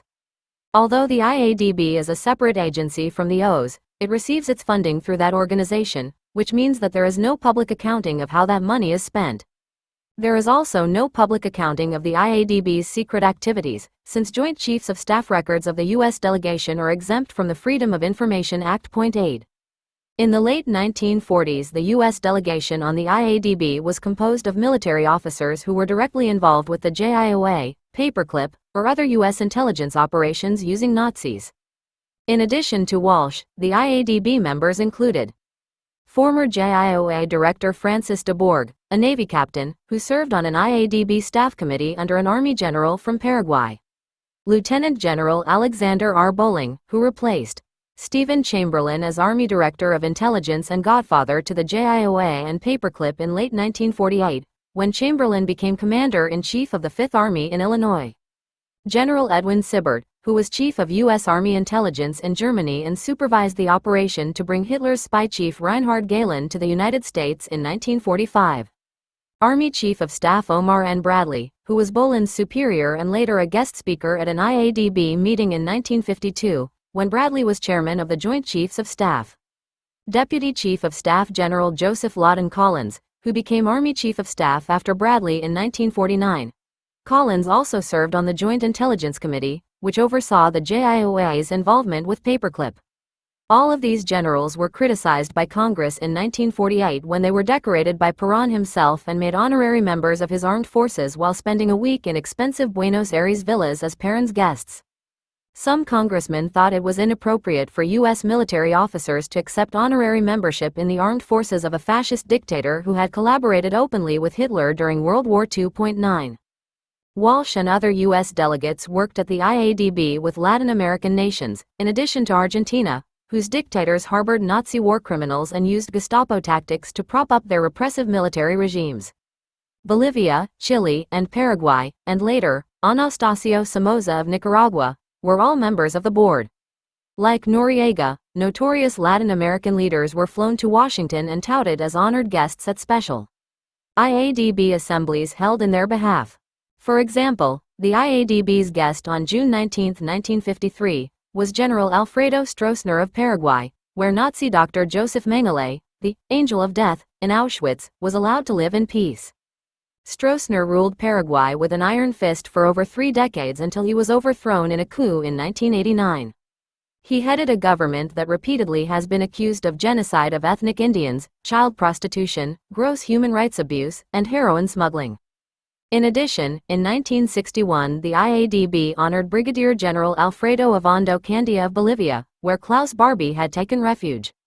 Ovando, who was Army Chief of Staff at the time, not only knew Barbie but served on the board of Barbie's shipping firm, Transmaritima. 10. With this group of honorees connected to the IADB, it should not be surprising that the organization declared in one annual report that the results of the work of this high inter-American body is anonymous and silent. 11. Some of those anonymous activities began in 1948, when the IADB implemented a plan to re-equip and retrain all Latin American armed forces as a major defense against Soviet aggression. As a result, the United States sold Perón $4 million worth of surplus weapons and ammunition. This contrasted sharply with earlier U.S. policy that banned weapons sales to Argentina because Perón already had armed his military with a stockpile of weapons obtained from Nazis during the war and had used those weapons against his political opponents. 12. Part of the IADB's strategy, in which Walsh played a large part, was to retrain the Latin American armies and air forces in tactics standardized to conform with those of the U.S. military. The Argentine Air Force included a number of ex-Luftwaffe pilots, including Hitler's flying ace, Hans Rudel. Rudel was a diehard Nazi who used his personal friendship with Perón to obtain jobs for around 100 members of his wartime Luftwaffe staff in Argentina's Air Force. Rudel had paid a Croatian priest in the Vatican to smuggle his Nazi friends out of Germany. 13. Perón's army was even more problematic. Many Gestapo criminals on the U.S. Army's war crimes wanted lists now served in Argentina's army. Wiedemann even talked about them when he first arrived in Buenos Aires. There are now so many former Gestapo men in the intelligence service here that it is riskier to tell a joke about Argentine government personages in German than in Spanish, Wiedemann quipped. 14. Braden had charged that the Buenos Aires police force included Gestapo officers who were responsible for the sadistic torture methods used on political prisoners jailed for opposing Perron's regime. The prisoners had been stripped naked, savagely beaten, tortured with prolonged electrical shocks to their genitals, and burned with lighted matches and cigarettes. But when Braden complained about the torture methods, Police Chief Juan Filomeno Velasco, a known Nazi sympathizer, remarked that the police assign no importance to the so-called Nazi and fascist tendencies. The legacy of the Gestapo's torture methods would haunt Argentina decades later, when death squads used similar methods to torture and murder thousands of people in the country that is now called the land of the disappeared. 15 German scientists were in the forefront of the IADB's plan to revitalize Argentina's defense, and the board urged Latin American nations to pursue the scientific research of the future. As a result, Argentina, Chile, Bolivia, and other Latin American countries accelerated their recruiting of German scientists and other experts who could design new airplanes, tanks, and weapons to defend the Americas. 16. One of Argentina's biggest enclaves of German scientists was headed by Kurt Tank, former director of the Focke-Wulf aircraft factory and well-known fighter plane designer. Perón put Tank back in the jet fighter business at the National Institute for Air Technology at Córdoba. Tank moved into a chalet near the institute so that he could travel the winding mountainous road to work in minutes. 17. Argentina had been actively recruiting scientists in Germany since 1945, but that work was illegal and underground. The U.S. military governor of Germany Lucius Clay had to approve exit permits for any German who wanted to leave the U.S. zone in Germany legally. But that did not stop the scientists from quietly sneaking out of Germany through several illegal routes. One route involved the INTR service, a Frankfurt travel bureau that was in reality a secret recruiting station for German scientists. One German engineer, Joachim Stoff, contacted INTR service in 1948 to find a job in Argentina. Stoff was told that he could obtain passage to Argentina more expeditiously if he would find a group of German scientists to go there with him. In the meantime, Stoff signed a Paperclip contract and boarded a boat for America. During the trip, Stoff tried to convince Peenemann's General Walter Dornberger and other Paperclip recruits who were on the ship to go to Argentina. Army intelligence agents investigated Stoff's recruiting tactics soon after he arrived in America. Later, he was judged a security threat and sent back to Germany. 18. Kurt Tank used another illegal route through Copenhagen, Denmark. He slipped out of Germany in disguise, with a phony name and false papers provided by Perón himself. In Copenhagen, a former aide to the German commander-in-chief in Denmark helped Tank slip through airport security along with more than 100 other German scientists being smuggled to Argentina. Tank finally arrived in Buenos Aires via Denmark, London, and Lisbon, with microfilm of his fighter plane designs hidden safely in his trousers. 19. 60 of Tank's colleagues soon joined him by the same illegal route. Hans Schubert was among the first arrivals. Then came the former heads of the Focke-Wulf design offices, Wilhelm Bansamir and Paul Klages. Ludwig Mittelhuber came, as did the theoretician Hebert Wolff and Dr. Otto Pabst, the specialist in the dynamics of gases. Heinzelmann arrived to deal with statics, and Wursa and Plock, specializing in construction materials and questions of workshop techniques. Paul Rothkegel was there with a wide variety of specialists in design and mathematical calculation. They all left Germany illegally and brought their families to live on the mountain slopes near Córdoba and work for Tank at the Aeronautical Institute. 20. Tank conducted business as usual in Argentina, designing a new high-speed fighter with swept wings based on the Pulque for the Perón government. The original Pulque was designed by a Frenchman, Émile de Woitin, who had fled France to escape trial as a Nazi collaborator. By the time Tank's fighter, the Pulque II, made its public debut in 1951, he and Perón were close friends. As the designer and test pilot flew the new plane over a cheering crowd, Perón expressed the gratitude of the nation to Tank for making a substantial contribution to Argentina's military aviation industry. 21. In 1950, Walsh seized on the idea of not only legalizing exit routes but encouraging Germans to work in Latin America. To work out the plan, Walsh held several meetings with JIOA director Daniel Ellis, who was a colonel in the U.S. Air Force. The sole purpose was to get the scientists away from the Russians. From our viewpoint, which the British share, It is a big advantage to have these scientists in the safe areas of the Western Hemisphere, thereby denying them to the Russians, Ellis explained. The plan would provide jobs for a number of scientists whom neither America nor Britain wanted to employ. These included a group of Peenemünde rocket engineers who had fled to the West after working for the Soviets. 22 But the U.S. political advisor in Germany, Robert Murphy, was vehemently against including Argentina in the plan. Argentina has given asylum to many hundreds, if not thousands, of German specialists, Murphy told the Secretary of State. Quite apart from the problem raised by the infiltration of such elements into an area whose government is not notably friendly towards the U.S., the question arises as to whether Argentina should be permitted to superimpose legal recruitment of German specialists on top of its large-scale illegal program. 23. The plan was ultimately approved and became official U.S. policy, despite states' objections. Brazil was given first choice of the scientists on JIOA's list. At least that country had been an ally during World War II, unlike Argentina. The Germans recruited under the program were those whose skills were not desired by the United States or Great Britain.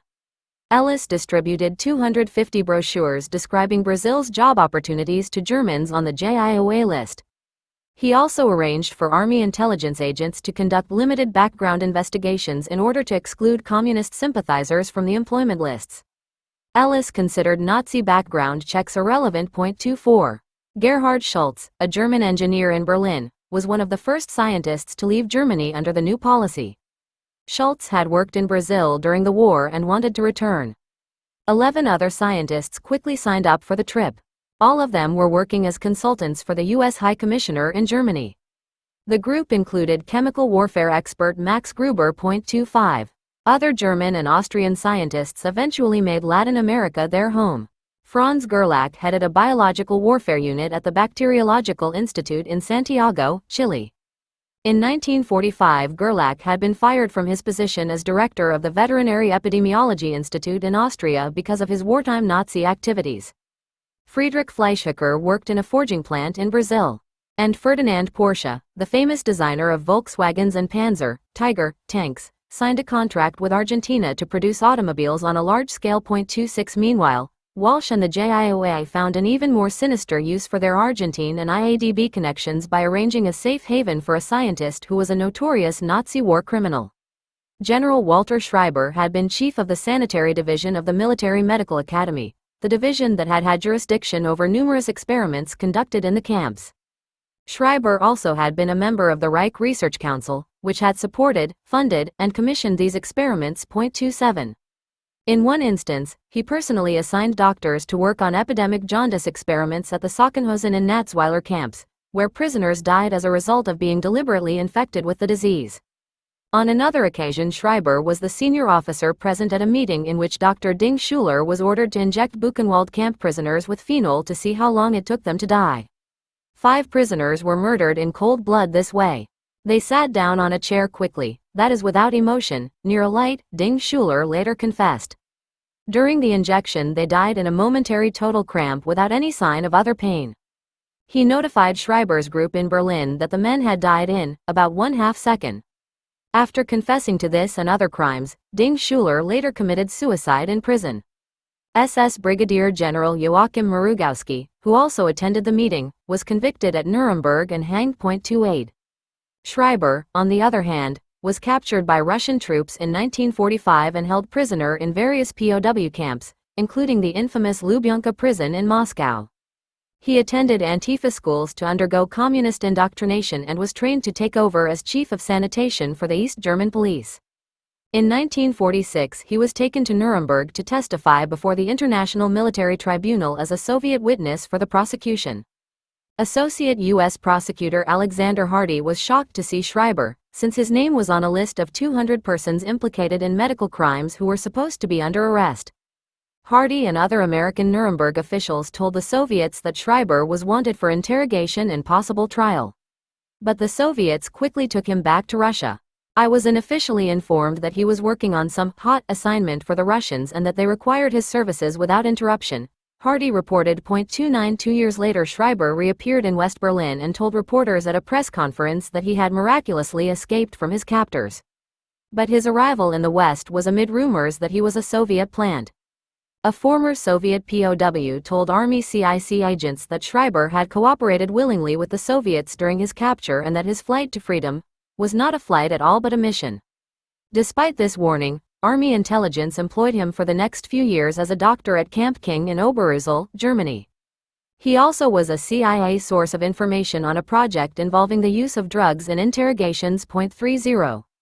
In September 1951, the JIOA brought Schreiber to the United States under Paperclip to work for the Air Force School of Aviation Medicine at Randolph Field, Texas, where General Harry Armstrong already was protecting Hubertus Strughold from being exposed to the public. Schreiber was employed in the Department of Global Preventative Medicine to work on military medical problems of survival, nutrition, and sanitation in remote areas of the world. 31. But Schreiber's employment was short-lived as a result of complaints over his mere presence in America. Hardy and former Nuremberg medical investigator Leo Alexander complained to the White House and filed lengthy reports of Schreiber's crimes based on Nuremberg evidence that identified him by name. 32. At the same time, a Ravensbrück concentration camp survivor told U.S. immigration officials in Boston that she had seen Schreiber during a conference held at the camp to discuss experiments in which she was used as a guinea pig. Janina Iwanska was one of 74 female members of the Polish resistance who were victims of gas gangrene and bone transplant experiments. The women underwent operations in which their legs were split open and deliberately infected with ground glass, wood shavings, and mustard gas. In some cases, the bones were completely removed from their legs. 5 women died from the experiments, 6 were shot, and the remainder were crippled for life. 33. Schreiber was one of the biggest Nazi war criminals employed in the entire history of the project. Yet the attitude expressed by JIOA and Air Force officers when confronted with massive evidence of this man's crimes exemplified the anti-Semitism, the callous disregard for U.S. laws, and the total lack of any consideration of morality that plagued Paperclip for decades. One glaring example of this attitude was expressed by General Armstrong, by now the Surgeon General of the U.S. Air Force, when he told a group of physicians that there is no evidence we know of that he is guilty of any crime other than serving his country during the war the same as I served mine. Remember that this is the same man who earlier admitted protecting Strughold and employed Nuremberg defendant Conrad Schaefer when Armstrong was in charge of the Aeromedicine Division in Texas. 34. By February 1952, the Pentagon was besieged with complaints and bad publicity over Schreiber. Air Force Secretary Thomas Finletter finally told the American public that he had ordered the Air Force to drop Schreiber from its payroll and that the Air Force would make no further use of him. Finletter also claimed that Schreiber was under military custody and expected to leave the U.S. in a few weeks. 35. The Air Force did not drop Schreiber, his Paperclip contract had expired. And when that contract ended, JIOA Director Benjamin Heckmeyer simply signed him up under a new short-term contract in another JIOA project, called 63. Furthermore, Schreiber was not under military custody, he was in hiding at his daughter's home in California. And despite Finletter's assertion that Schreiber would leave the country, no one quite knew what to do with him. The CIA had squelched plans to send him back to Germany out of fear that he would be kidnapped by the Russians. The commanding officer at Randolph Field, General Otis Benson, was even trying to get him a college teaching job. Benson told numerous universities that Schreiber was the victim of an organized movement of medical men of Jewish ancestry, and asked them to hire Schreiber. He is too hot for me to keep here on public funds, but I like and respect the man and hope I can help him in my role as a private citizen, Benson told one university representative. 36. Schreiber settled the problem when he told the Air Force that he wanted to go to Buenos Aires, where his other daughter lived. That is when the IADB and General Walsh entered the picture. On February 12, 1952, JIOA Director Heckmeyer asked Walsh to help Schreiber find a job so that he could resettle in Argentina. Walsh began working on the problem the very same day, when he attended a special IADB function held in honor of Argentina's Brigadier Mayor Aristobulo F. Reyes, whom he had known for a number of years. Reyes served as the Argentine delegate to the IADB from 1945 to 1949 and in 1955.37 Walsh's collaborator in this scheme was Lieutenant General Charles L. Bolt, who had replaced Walsh in 1948 as Director of Intelligence at UCOM and now was chairman of the IADB. Walsh and Bolt held several meetings with Reyes to discuss Schreiber's case. They told him that Schreiber could make a valuable contribution to the Argentine government, considering his extensive experience in sanitary engineering and his research in the prevention of disease and epidemics. Of course, they did not mention that Schreiber had obtained his expertise as a result of experiments conducted on concentration camp inmates. Instead, in a memo, Walsh portrayed Schreiber as an innocent victim of adverse publicity instigated by Jews in the United States. Dr. Schreiber apparently had some association with the Nazi regime, and I would believe in a completely military capacity, Walsh explained. He told Reyes that Finletter was aware of their negotiations, and as proof of their good faith, Walsh showed Reyes a copy of Finletter's public statement. 38. Reyes returned to Argentina, and after he and a U.S. Air Force officer in Buenos Aires pulled a few strings, the Argentine government approved Schreiber's immigration. On May 22, 1952, Schreiber, his wife, his mother-in-law, and his son left New Orleans to resettle in Buenos Aires. 39. But that was not the end of the Argentina Paperclip connection. By the late 1950s, the JIOA was bringing German scientists who worked in Argentina to the United States under Paperclip and national interest. Glenn Martin Aircraft, now Martin Marietta, and Republic Aviation had recruited a large number of former Focke-Wulf aircraft engineers and designers who were part of Kurt Tank's group and brought them back to America. One Focke-Wulf designer had been working for Martin since 1950. Hans Multhaup, a former Nazi Party member, designed a jet fighter while working for Focke-Wulf in Bremen during the war that the Russians later developed into the MiG-15. After the war, Multhaup and other German aviation experts worked at Farnborough, England, contributing to Britain's fighter plane development. Multhaup was brought to the United States in 1950 and became chief scientist at the Martin Baltimore division. In 1964, Martin proudly displayed another aircraft designed by Multhaup that could take off from the Pentagon courtyard with a 1,000-pound bomb and fly at a speed of 300 miles per hour. 40. In 1957, the chief of personnel for the Army's rocket group in Huntsville, Alabama, which included Werner von Braun, planned to go on a recruiting trip to Argentina. He asked JIOA officers for their opinions about hiring Tank's group. But the JIOA immediately squelched the idea. The Germans remaining, with a couple of exceptions, are not outstanding, the JIOA officers replied. They went on to explain that the majority of Tank's group already was working in the United States. 41. Notes 1. Milton Bracker, Quislings receive Argentine refuge, The New York Times. The 27th of March 1949. 2. On Eichmann C. Wisliceny Affidavit, the 29th of November 1945, Office of U.S. Counsel for Prosecution of Axis Criminality, Nazi Conspiracy and Aggression, Volume 8. Washington, D.C. Government Printing Office, 1946-48, page 610. Braden-Perron Conflicts, in Gary Frank, Juan Perron v. Spruill-Braden. The Story Behind the Blue Book, Lanham, M.D. University Press of America, 1980. See also Silvano Santander, Juan Domingo Perron y Eva Duarte, Agentes del Nazismo en Las Argentina, Buenos Aires, Editorial Antigua, 1955. 3. Frank, Juan Perron vs. Spruill-Braden, and Santander, Juan Domingo Perron y Eva Duarte. 4. Ibid. 5. SANACC 257/36. 6. For Walsh History with the IADB, see IADB Yearbook 1952. 7. Noriega IADB story was reported by the Associated Press, the 12th of June 1986. Noriega bestowed the Panamanian Medal on Lieutenant General John Schweitzer, chairman of the U.S. delegation to the IADB. 8. The Inter-American Defense Board, Washington, D.C., IADB, 1987. 9. Milton Bracker, Perron decorates General Ridgway, AIDS. Awards may stir congressional questions, The New York Times, 15. July 1949. 7 U.S. generals honored, The New York Times, 1. September 1948. 10. For Stroessner visit, see IADB Yearbook 1953. Stroessner's background in Paraguay. In Scott Anderson and John Anderson, Inside the League, New York. Dodd, Mead, 1986. For Avondo visit, see IADB Yearbook 1961. For Avondo Barbie Connection, see Magnus Linklater, Isabel Hilton, and Neil Asherson, The Nazi Legacy, New York. Holt, Reinhardt and Winston, 1984. 11. Quote is from IADB Yearbook 1953. 12. For a discussion of policy, see Inter-American Military Cooperation Act, the 23rd of June 1947, H.R. 3836, 80th Cong. LST Sess. On Barbie C. Linklater, Hilton, and Ascherson, Nazi Legacy.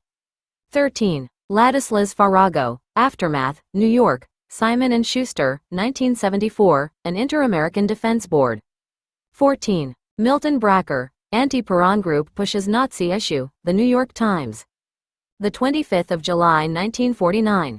15. Department of State, Consultation among the American Republics with respect to the Argentine situation, Memorandum, February 1946, otherwise known as the Blue Book, RG 59, NARS. This is a State Department FBI investigation of Argentina's collaboration with Nazis during World War II that Braden used against Peron during elections. C. Frank, Juan Peron vs. Spruill Braden. 16. Farago, Aftermath, an Inter-American Defense Board. 17. Heinz Conrades, Design for Flight, The Kurt Tank Story, London, MacDonald, 1960. 18. Memo, Secretary of State to U.S. Political Advisor on German Affairs, the 19th of September 1947, 862.542, 9-1947, RG. 59, NARS. 19. Conrades, Design for Flight. Letter, Society for the Prevention of World War III to Undersecretary of State Robert Lovett, the 16th of April 1948, 862.20235, 4-1648, RG 59, NARS. 20. Conrades, Design for Flight. 21. Ibid. Peron Pushes Industry, The New York Times, 9.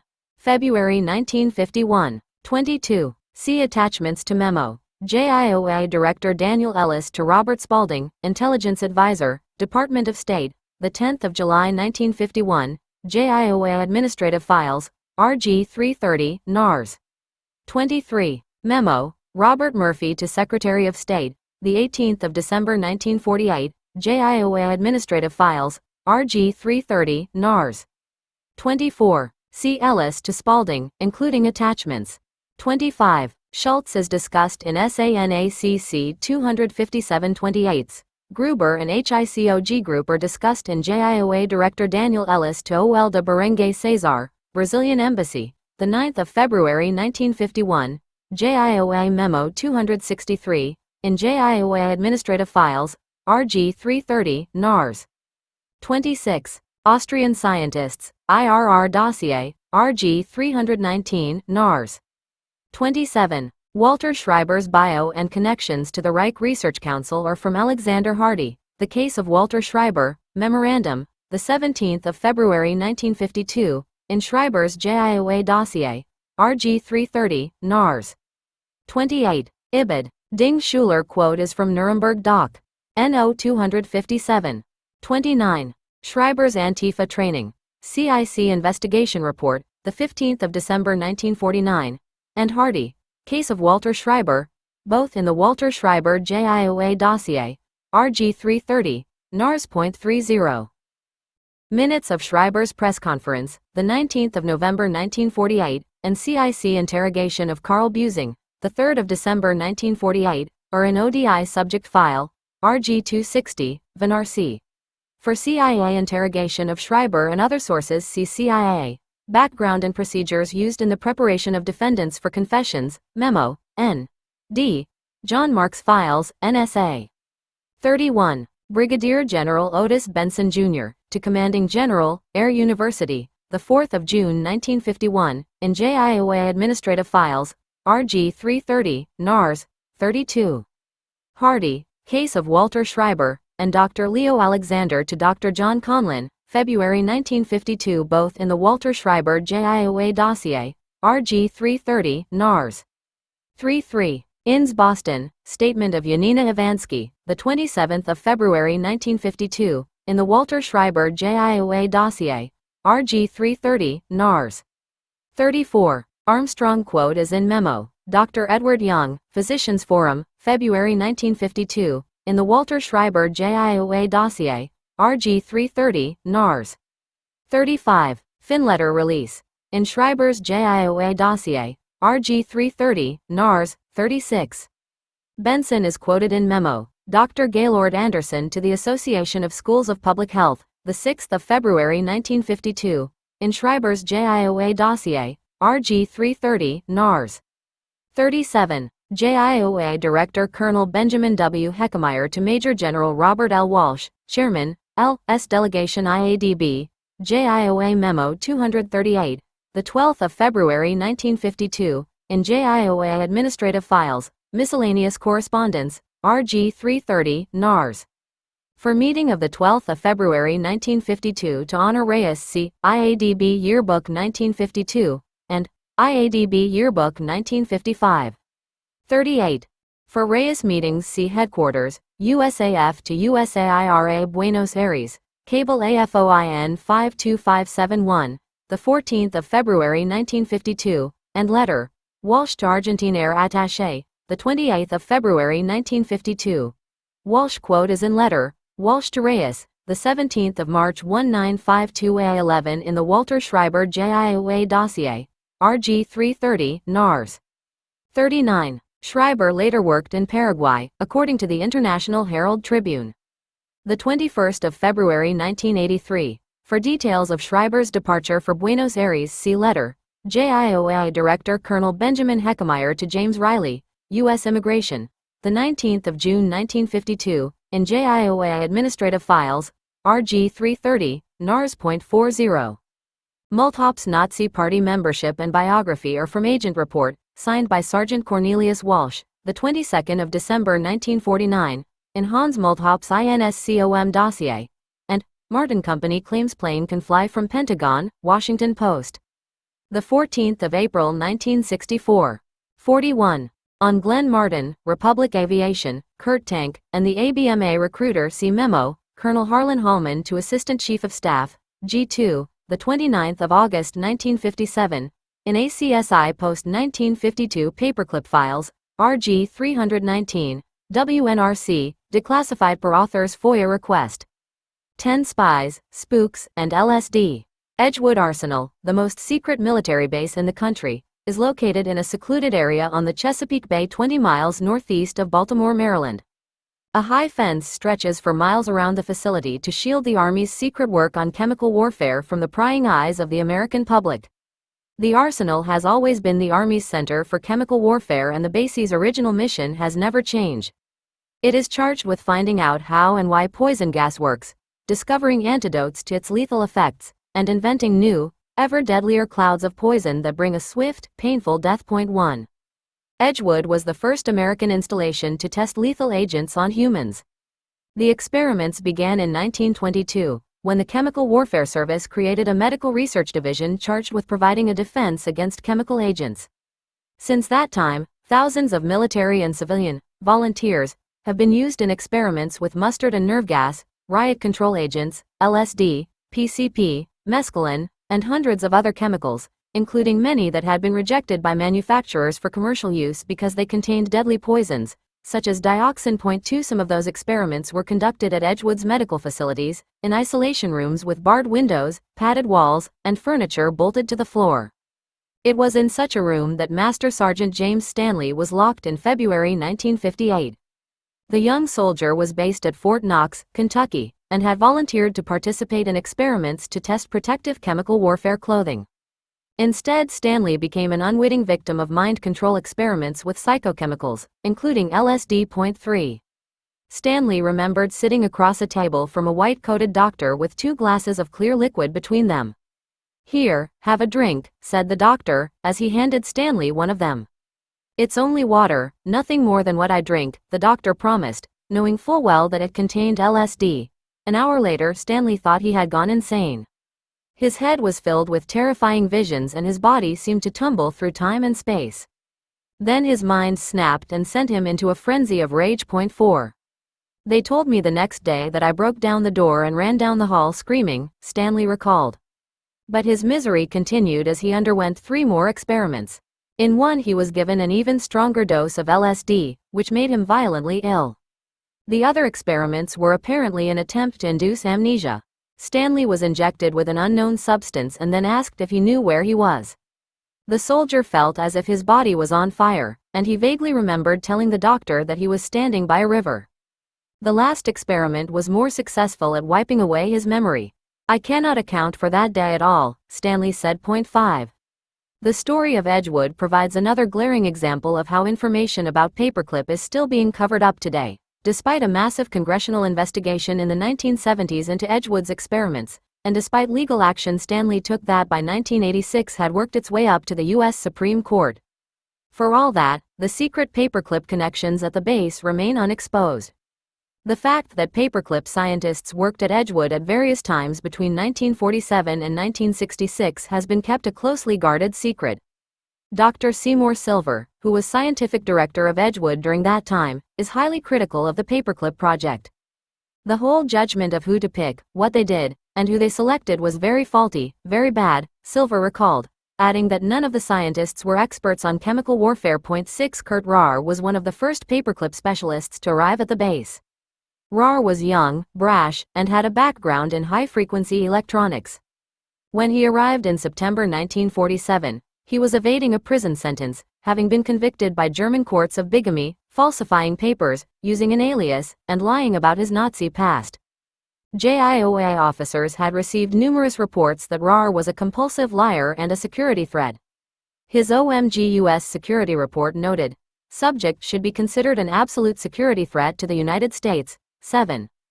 Despite the derogatory reports, JIOA approved Rahr's Paperclip contract and he was assigned to work at Edgewood. Army officers there did not know quite what to do with him.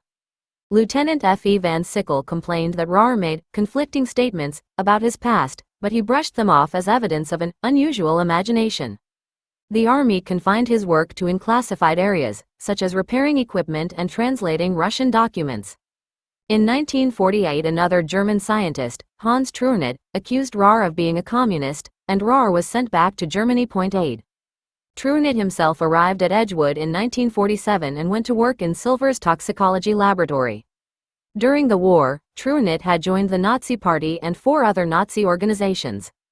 From 1934 until 1940 he was an assistant to the notorious Professor Holzlohner at the University of Kiel, though Trunet left the university shortly before Holzlohner became heavily involved in the cold experiments on Dachau prisoners discussed earlier. Trunet then worked for a short time at the University of Heidelberg before joining the German Military Medical Corps. He was never in chemical warfare, Silver said. He went to Stalingrad, got tuberculosis, and was medically discharged out of the army for a couple of years until the war stopped. While Trunet may not have been a Nazi ideologue, his wife was. She was a Hitler lover who couldn't stand a democracy, so she went back to Germany, Silver said in an interview. 9. Another Paperclip scientist, Theodor Wagner-Jauregg, arrived in 1948. He too had been a member of the Nazi Party and 4 other Nazi organizations. Wagner-Jauregg had been chief of chemical research at the Institute for Chemotherapeutics in Frankfurt, where his research focused on the use of chemotherapy to cure leprosy, tuberculosis, and typhus. After the war, Wagner-Jauregg worked on insecticides at the German Society for Pest Control. His father was Sigmund Freud's antagonist, recalled Silver. The elder Wagner-Jauregg was the famous Austrian psychiatrist whom Freud publicly criticized for treating schizophrenia by injecting patients with malaria virus. 10 Friedrich Hoffmann was the 4th Paperclip scientist to arrive at Edgewood in the late 1940s.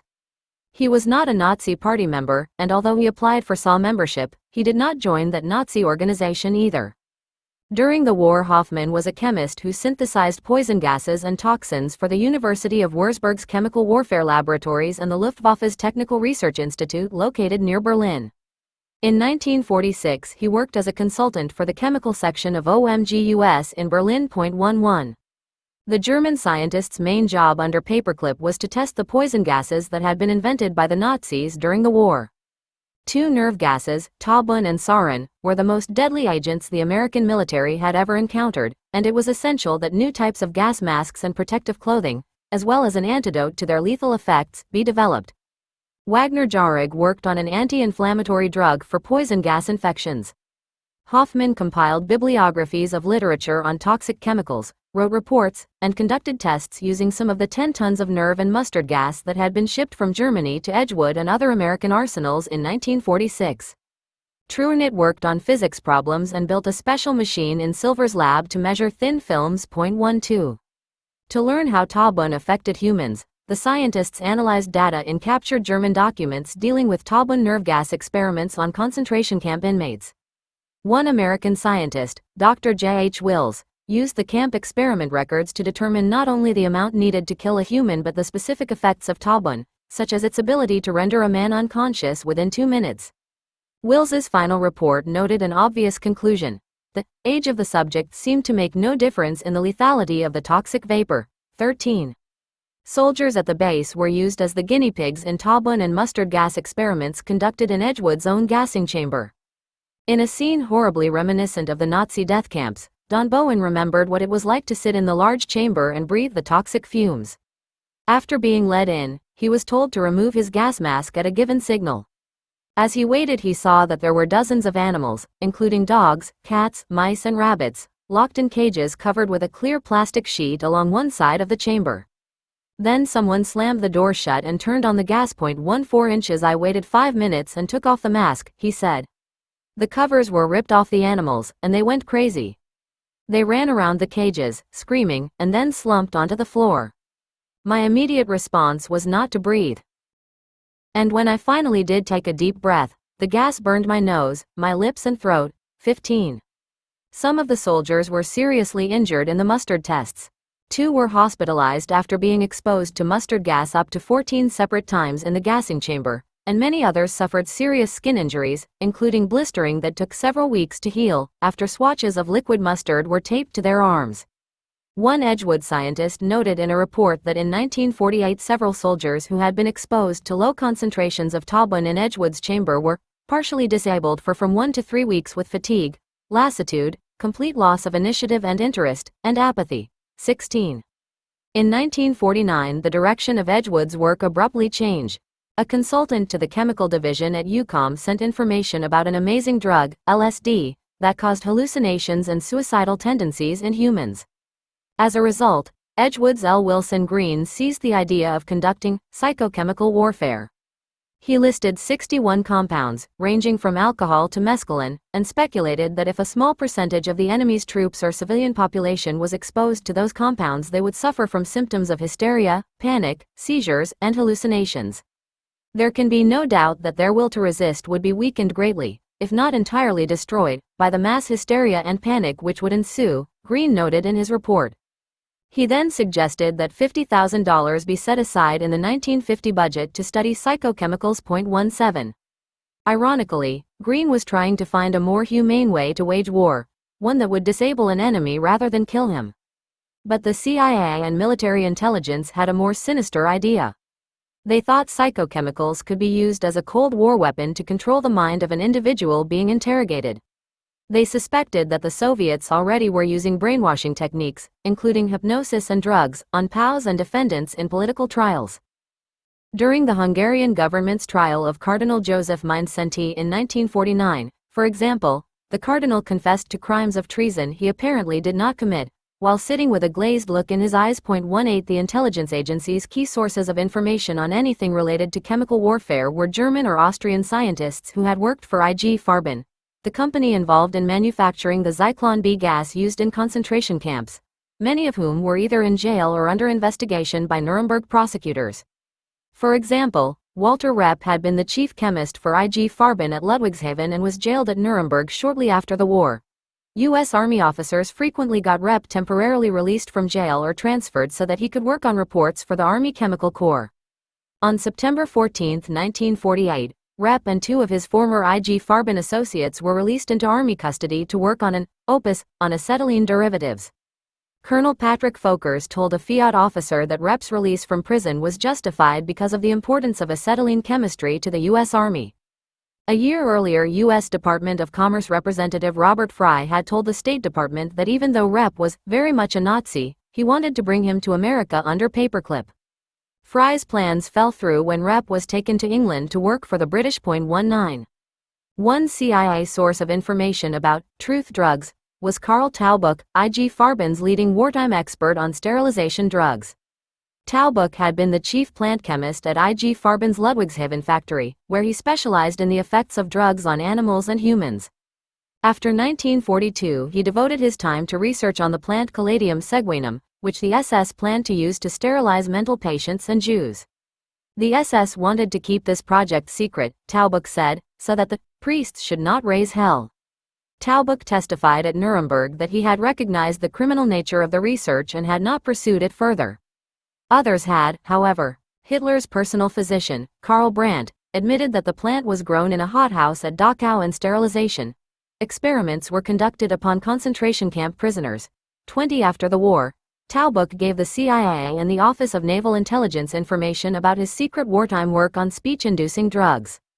The Gestapo and Abwehr had been looking for a truth serum made from Anabasis aphylla plants to use on the German officers suspected of being involved in the plot to kill Hitler.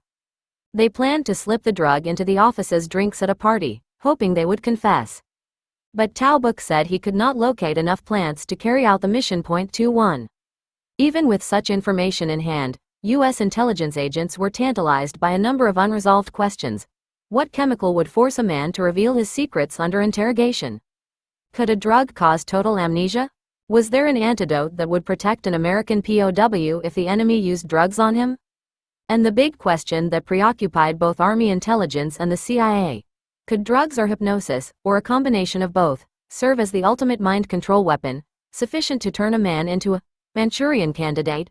Richard Condon's fictional character who had been brainwashed and reprogrammed into an assassin. A combined CIA military intelligence project code-named Bluebird, and later renamed Artichoke, was set up to find the answers to those questions.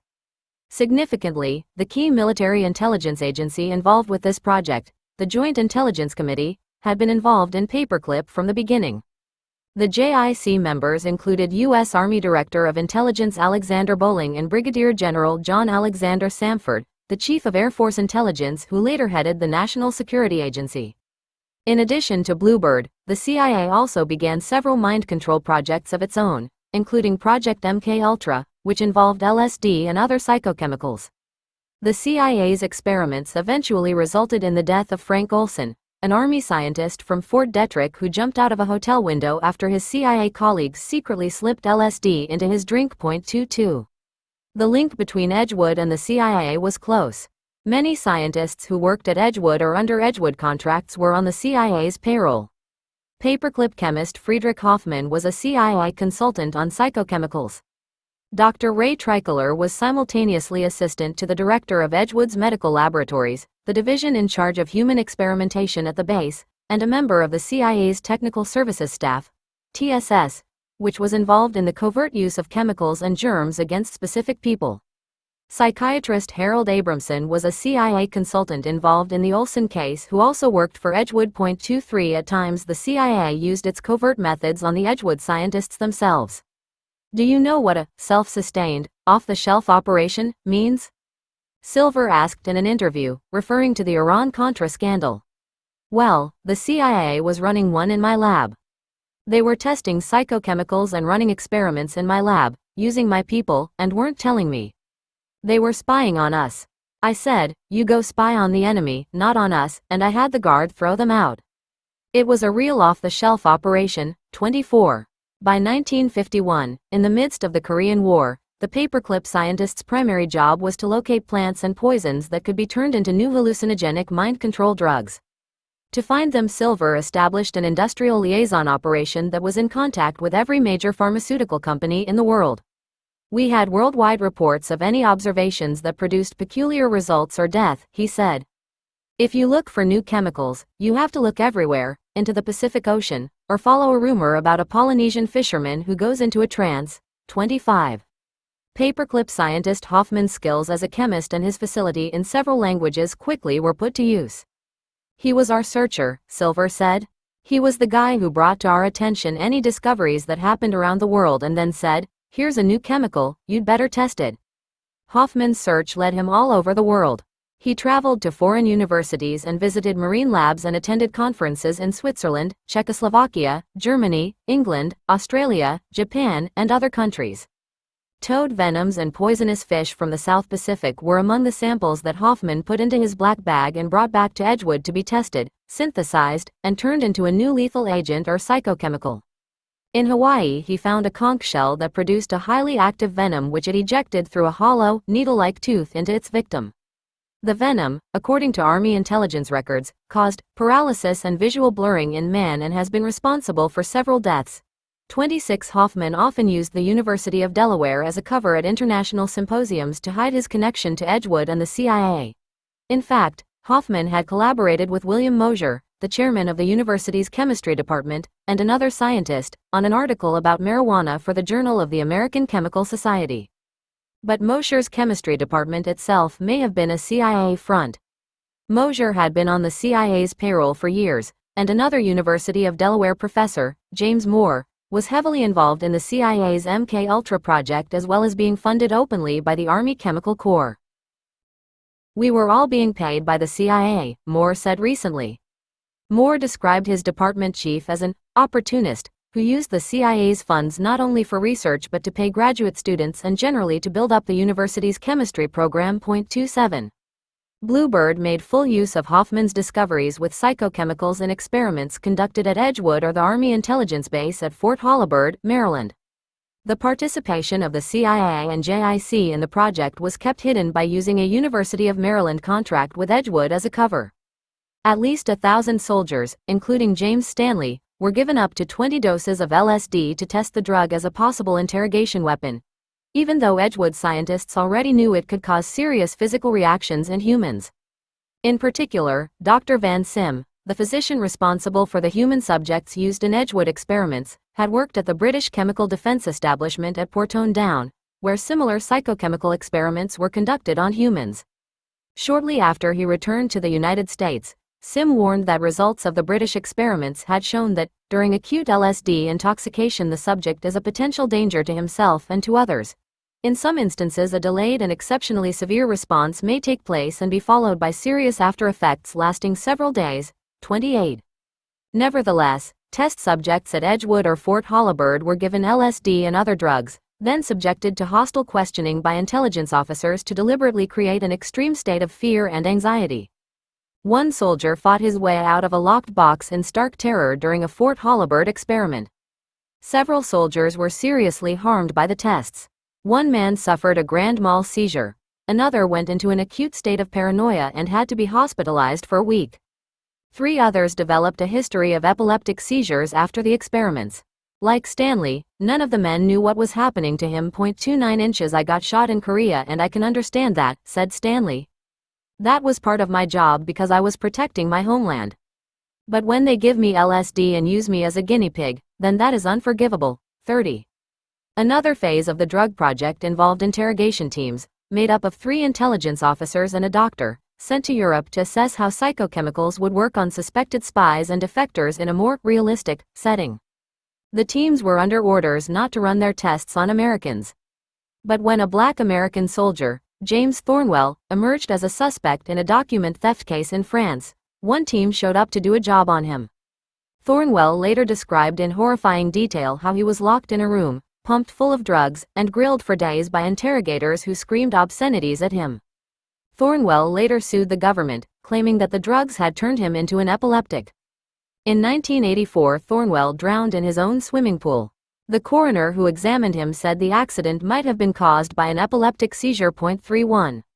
With Bluebird off and running, Edgewood began preparing for Armageddon amid the chill of the Cold War, not only by relying on Nazis here at home for their evil experiments but also by tapping the twisted minds of those still living in Germany. As mentioned earlier, U.S. laws governing the American zone of Germany forbade the Germans from doing research on chemical warfare. But that did not stop the Army Chemical Corps or the High Commissioner of Germany, the U.S. organization that replaced OMG-US, from hiring chemical warfare experts as consultants, or funding German industries to produce chemical warfare materials for the United States. 32. West Germany came under severe criticism when evidence surfaced in 1989 that German chemical companies had been helping Libya build a chemical warfare plant. In particular, a column written by influential New York Times columnist William Safire referring to Auschwitz in the sand, ominously cited the reemergence of the German problem. But neither Sapphire nor anyone else mentioned that it was the US government who had put the German chemical warfare experts back to work soon after. World War II, under the banner of the American flag. 33 The U.S. agency's employment of German scientists living in the American zone was an enormous operation. At one point, HICOG's scientific director, Karl Nordstrom, had at least 150 Germans working for him as consultants. They offered advice or gave U.S. agencies information about their wartime research. At the same time, the Army Chemical Corps employed some 30 German chemical warfare experts to conduct secret nerve gas research for the chemical division of EUCOM. Many of these scientists met with Hoffmann when he traveled to Germany seeking information about psychochemicals or other new chemical discoveries. Others, like convicted Nazi war criminal Otto Ambros, were flown to the United States to work as consultants under national interest for American corporations such as Ambros's employer, the W.R. Grace Company. 34. Former SS Brigadier General Walter Schieber was among the more notorious individuals on the U.S. payroll. One Army officer called him the prototype of an ardent and convinced Nazi who used the party to further his own ambitions. Nevertheless, he worked for more than a decade for the chemical division at EUCOM, where he was given access to highly classified information about U.S. chemical warfare activities. At one point, he even helped the division make nerve gas. 35. Schieber, a chemist, had been in charge of the Nazi armaments supply office under Albert Speer during the war. He supervised the seizure of arms factories in France and other Nazi-occupied countries, and later in the war oversaw the Nazis' chemical warfare program. Thousands of civilians were forcibly brought to Nazi Germany to work as slave laborers in armaments factories under Schieber's control. In 1945, he was jailed as a war crimes suspect. 36. Speer was convicted at Nuremberg and sentenced to 20 years in prison, but Schieber saved his skin by serving as a star witness at the Nuremberg trials and writing chemical warfare reports for the U.S. Army while he was still in jail. By 1947, U.S. intelligence agents had decided that Schieber's knowledge of chemical warfare was more important than his Nazi past. Several obstacles were overcome by American authorities before Schieber's scientific knowledge could be exploited, one Army CIC agent noted. One of those obstacles was removed when U.S. intelligence officers got him released from prison. Within a short time, Schieber was making 1,000 German marks a month working for the chemical division at EUCOM. 37 Air Force Colonel Donald Putt tried to bring Schieber to Wright-Patterson under Paperclip, but his scheme was squelched by an Army CIC investigation of Schieber's involvement with shady characters all over Europe. Schieber had French contacts who had offered him $50,000 for Nazi nerve gas formulas contained in documents he kept in his house. Some of his Swiss friends were arms smugglers who supplied weapons to SS officers on the run. And Schieber's frequent business dealings with Soviet officials in the Eastern Zone raised Army CIC suspicions that he might be a spy. Schieber himself managed to kill the Army CIC's investigation by complaining to HICOG's Frank Perkerson that convoys of CIC agents constantly drove by his house and demanding that the CIC's investigation be stopped. Shortly afterward, one CIC agent wrote his superior in frustration, complaining that he never received answers to leads forwarded, information requested or results of central registry checks. His investigation was squelched and Schieber continued working for the United States until 1956.38. The legacy of Paperclip back at home was set now that Edgewood had made its pact with the devil. The drug experimentation project quickly expanded to include psychiatric patients, who were drugged, shocked, and hypnotized in psychochemical experiments conducted under Army contracts with numerous universities and other institutions. Some of the experiments duplicated those conducted by Nazi doctors in the concentration camps.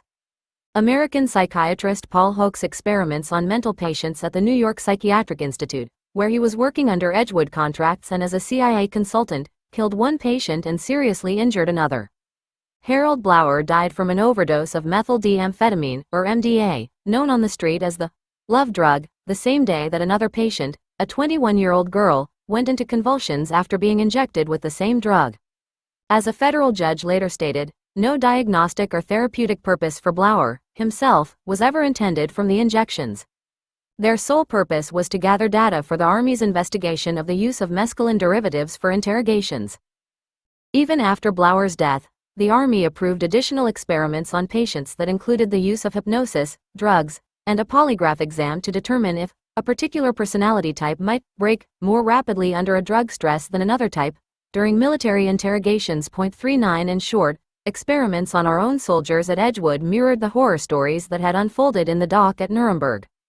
Thousands of American soldiers, 7,000 of them between 1955 and 1975 alone, were used as unwitting guinea pigs in the tests. They were gassed, maced, and drugged in the search for the ultimate mind control weapon. 40. Ironically, one part of the Nuremberg Code was established to prevent a repeat of the Nazi atrocities. And the Secretary of the Army ordered that the guidelines be followed at Edgewood. The voluntary consent of the human subject is absolutely essential, the Secretary directed in 1957. This means that the person involved should have legal capacity to give consent, should be so situated as to be able to exercise free power of choice without the intervention of any element of force, fraud, deceit, duress, overreaching, or other ulterior form of constraint or coercion. The Secretary's directive further provided that, in all experiments involving volunteer test subjects, the individuals are thoroughly informed about all procedures and what can be expected during each test. 41. But a 1975 investigation by the Army's Inspector General determined that, in spite of clear guidelines concerning the necessity for informed consent, there was a willingness to dilute and in some cases negate the intent of the policy. The Inspector General's report noted that soldiers who were duped into volunteering to test chemical warfare clothing and gas masks were then secretly given nerve gas, psychochemicals, incapacitating agents, and hundreds of other experimental and dangerous drugs. They were given no information about the chemicals used on them in the experiments, no warning that those chemicals might harm them, and no follow-up medical exam to determine whether they had been hurt by the tests. 42. In one series of experiments, the Army's search for a chemical that would produce total amnesia led them to Cernal, SNA, now commonly known as PCP or angel dust, an extremely dangerous drug. SNA originated as a general anesthetic but was taken off the market for human use because it caused delirium as patients emerged from the anesthesia. SNA is known to produce a delayed psychotic reaction similar to schizophrenia, and long-term effects can include permanent brain damage. Soldiers were given SNA orally or in aerosol form while walking on treadmills. The experiment apparently succeeded in producing total amnesia in at least one subject. 2 other soldiers had intense, manic reactions after being given doses of SNA with alcohol, and 3 more collapsed during the experiments. 43 Other experiments involved at least 123 irritant chemicals, including one that had been contaminated with dioxin. These agents included mace and CS, an even stronger riot control agent that causes extreme irritation to mucous membranes. One group of men were subjected to 5 consecutive aerosol exposures of mace. They stood inside a gas chamber and were told to take off their gas masks, then resist leaving until the pain became unbearable. Another 1,366 soldiers were exposed to CS, including some who had the agent dropped directly into their eyes. 44. Stephen Bonner was locked inside a padded room at Edgewood and given intravenous injections of Car 302,688, an extremely potent incapacitating agent. The experiment itself was terrifying for him. Bonner imagined seeing enormous black spiders crawling all over the walls and ceiling of his room. Afterward, his life was cruelly endangered when he was shipped to a combat zone in Vietnam, where he had to fight off flashbacks while on guard duty. 45. In late 1957, Edgewood doctors placed 8 glasses of clear liquid in front of Kenneth Lowe and 7 other men. Lowe remembered that things got funny and giggly before he and the others went outside to march. It was about this time I began to realize something was wrong.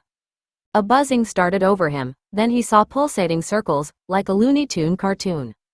I remember falling out of ranks and walking to the side and telling this guy, "I want out of this." I started feeling the tightness in my chest and the hands going numb. Lowe remembered falling down and hanging onto a soldier's pant leg. 46. It was then that Lowe realized he was no longer a volunteer, but a victim. He tried to scream, but when my mouth opened I felt like I was swallowing myself. I thought I was going to die. Then I blacked out. 47. Several soldiers suffered grand mal seizures as a result of experiments. One man went into a seizure 3 hours after having been injected with 2-PAM, a strong incapacitating agent. Another was hospitalized for anxiety, restlessness, and agitation after being given 4 different compounds, including an intravenous injection of the Soman nerve agent. Another soldier was sent to Walter Reed Army Hospital for psychiatric observation after being given a compound known to cause vomiting, nausea, and dehydration that gave him attacks of anxiety, acute agitation, and hysteria. Still another soldier reported having blood in his urine for at least a year after having been intravenously injected with a compound called EA 3834.48. Many soldiers felt the residual effects of the experiments long after they left Edgewood. "I have experienced memory loss and my personality has changed dramatically," Bonner said. But that was only the beginning of Bonner's nightmare. His first child was born with multiple birth defects, an open spine, paralysis from the waist down, and water on the brain, all of which Bonner felt were caused by the drugs he was given at Edgewood. 49. One soldier never got a chance to see what the long-term effects were. He committed suicide.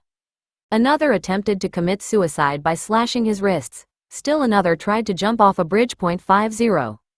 The Army's reaction to all of this was to close ranks and cover up information about the experiments. None of the soldiers could find out what had happened to them. Stanley could not understand why he was suffering memory loss and violent outbursts of temper. Thornwell did not know who was responsible for what had happened to him in that room in France. Lowe was hospitalized 28 times for convulsions, and during the night he would constantly see flashbacks of the experiment, forcing him to live through the terror again and again. The Veterans Administration consistently denied him benefits. When Lowe cited the experiments, the Army denied that they had ever taken place. 51. 20 years would pass before Stanley finally learned the truth. And when he did, his observation about what had happened at Edgewood was chillingly close to the mark. "It was just like Nazism to do me that way," he said. 52. He didn't know how right he was. Notes 1. Seymour Hersh, Chemical and Biological Warfare. America's Hidden Arsenal, New York, Doubleday, 1969. 2. Taylor and Johnson, Use of Volunteers in Chemical Agent Research. 3. Author interview with James Stanley. 4. Ibid. 5. Ibid. 6. Author interview with Seymour Silver. 7. Captain Seth Pelagi, Report of Denazification Procedure, the 29th of October 1947, and OMG U.S. Security Report. The 25th of December 1947, both in the Kurt Rahr JIOA dossier, RG 330, NARS.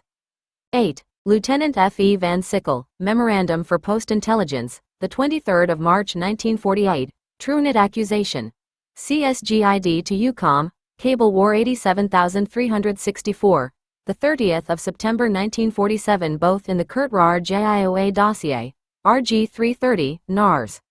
9. Colonel John Wood, Security Report by Employing Agency. The 29th of March 1948, in the Hans Truenet INSCOM dossier D184062, and Silver Interview. 10. Theodor Wagner Jaureg's background is from his JIOA dossier, RG 330, NARS, and Silver Interview. 11. Information on Friedrich Hoffmann, INSCOM dossier. 215,327,144. 12. The History of Captured Enemy Toxic Munitions in the American Zone, European Theater, May 1945 to June 1947, Office of the Chief of Chemical Corps, Headquarters, UCOM, and Silver Interview. 13. J. H. Wills and I. A. Derman, Medical Laboratory Special Report No. 54, Army Chemical Center, November 1954. 14. The Army's Human Guinea Pigs, Freedom. August 1979. 15. Ibid. 16. National Research Council, Possible Long-Term Health Effects of Short-Term Exposure to Chemical Agents. 3 vols. Washington, D.C. National Academy Press, 1984. See Volume 2, page 36, for mustard experiments. Taubman reference. In L. Wilson Green, Psychochemical Warfare, A New Concept of War, Army Chemical Center Report, August 1949. 17. Green, Psychochemical Warfare. 18. John Marks, The Search for the Manchurian Candidate, New York, McGraw-Hill, 1980. 19. Memo, Colonel Powick Folkers to Major P.M. Wilson, Fiat, the 14th of September 1948, in Walter Rep INSCOM dossier D60608. 20. Interrogation of Karl Taubsick, September 20th and 21, 1945, M1019, RG 238, NARS, and Taubsick INSCOM dossier Z187079. 21. IBID. Taubuk's CII connection is from CII Inspector General Report, 1951, in John Marr's Files, NSA. 22. Marks, Manchurian Candidate. 23. Ray Tricolor's position at Edgewood is noted in Edgewood Arsenal Quarterly Historical Report, the 17th of March 1958 and May 1958, obtained under the FOIA. Hoffman's CIA connections are in his INSCOM dossier. Other individual CIA connections are noted in Marks, Manchurian Candidate. 24. Silver Interview. 25. IBID. 26. IBID. Trip reports, in Friedrich Hoffman's INSCOM dossier. 27. Friedrich Hoffman, William A. Mosier, and Richard Hively, Isolation of trans-6-tetrahydrocannabinol from Marijuana, Journal of the American Chemical Society. The 20th of April 1966. Author interview with James Moore, and Marks, Manchurian Candidate. 28. C. Bluebird, Artichoke. Documents in G2 inches top secret, Paperclip files, RG 319, Van C. and Van Sim, Trip Report, February 1956, obtained under the FOIA. 29. Lieutenant Colonel David McFarling, LSD Follow-up Study Report, U.S. Army Medical Department, 1980, obtained under the FOIA. 30. Stanley Interview. 31. Information on interrogation teams, in Project Derby Hat, INSCOM dossier. On the Thornwell case, see Thornwell vs. U.S. 471 F. Sup. 344, DDC, 1979, and Thornwell INSCOM dossier HEO 5255. 32. Minutes of JIOA Liaison Officers Meeting, the 15th of November 1949, G2 inches top secret, Paperclip files, RG 319, Van C. 33. William Safire, The German Problem, The New York Times. The 2nd of January 1989. 34. JIOA Liaison Officers Meeting, the 15th of November 1949. 35. Army Officer Quote on Schieber and nerve gas reference or in Schieber INSCOM dossier D231194. 36. Schieber discusses his armaments supply office activities in Interview with Walter Schieber, Nuremberg Doc. No 1298, the 8th of February 1947, and Nuremberg Doc. PS 104, Arrest Report is in Schieber INSCOM dossier. 37. Released from prison reference as an Agent Report I-421, 7970 CIC Group, the 9th of September 1949.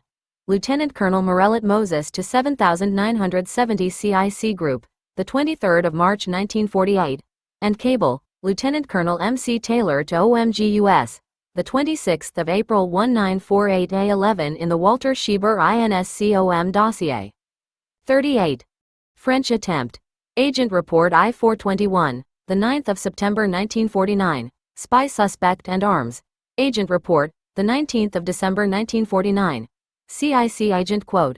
Special CIC Agent Richard Scott, Agent Report I-421, the 14th of December 1949A11 in Walter Schieber INSCOM dossier.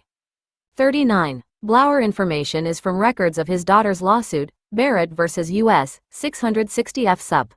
1291, SDNY, 1987, hereafter cited as Barrett. Martin Lee and Bruce Slane, Acid Dreams, New York, Grove Press, 1985, page 38. Amadeo S. Marazzi, Trial of EA 1298 at New York State Psychiatric Institute, report to Edgewood's scientific director, the 15th of January 1953. Ripon, Sidney Maltese, acting principal research psychiatrist, New York State Psychiatric Institute, to Van Sim, the 16th of February 1956, and Van Sim, Trip Report, February 1956A11 in Barrett. 40. Statistics on experiments, from National Research Council, possible long-term health effects. 41. Taylor and Johnson, use of volunteers in chemical agent research. 42. IBID. 43. National Research Council, possible long-term health effects, Volume 2, pp. 52 to 53, 64, 65, and 67 to 68. 44. IBID. Page 248, Dioxin, 135, 156, and 163. CS Experiments. Operation Black Magic, Edgewood Arsenal Report, January to May 1959. 45. Bonner vs. U.S., Civ. 81163, EDNC, 1981, hereafter cited as Bonner. A complete report of Bonner's experiment is contained in Stuart Carger, Incapacitating Dose of Car 302,668 in Man, and Efficacy of Physostigmine as an Antidote, Edgewood Arsenal Technical Memorandum 114-20, August 1968. 46. Jim Centauri, Private War of Ken Lo, Southern Illinoisan. The 20th of December 1981. 47. Ibid. 48. Reference to Grand Mal seizures is in McFarling, LSD Follow-up Study, pp. 2. And 35. Other effects are noted in National Research Council, possible long-term health effects. 49. Bonner. 50. McFarling, LSD Follow-up Study, Suicide Attempts, pp. 21 and 53. 51. For Army denials see Lowe vs. U.S. Civ 77-2065b, SD Ill, 1977. 52. Stanley interview. 11 Pipeline to the Alamac Hotel. The Alamac Hotel was located at 71st Street and Broadway in New York City. Thousands of conventioneers, tourists, and other visitors had stayed in the 19-story hotel through the years. But the identities of some Alamac guests were kept a closely guarded secret from the American public. Army intelligence officers used a suite of rooms as a paperclip office for decades, though they kept their Army connections secret by working in civilian clothes.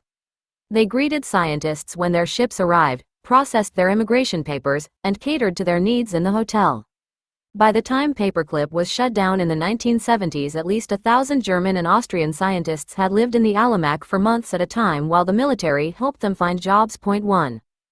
Paperclip, National Interest, and a new project, codenamed 63, operated non-stop during the 1950s despite numerous complaints that the projects were illegal and caused serious political tensions between the United States and the West German government.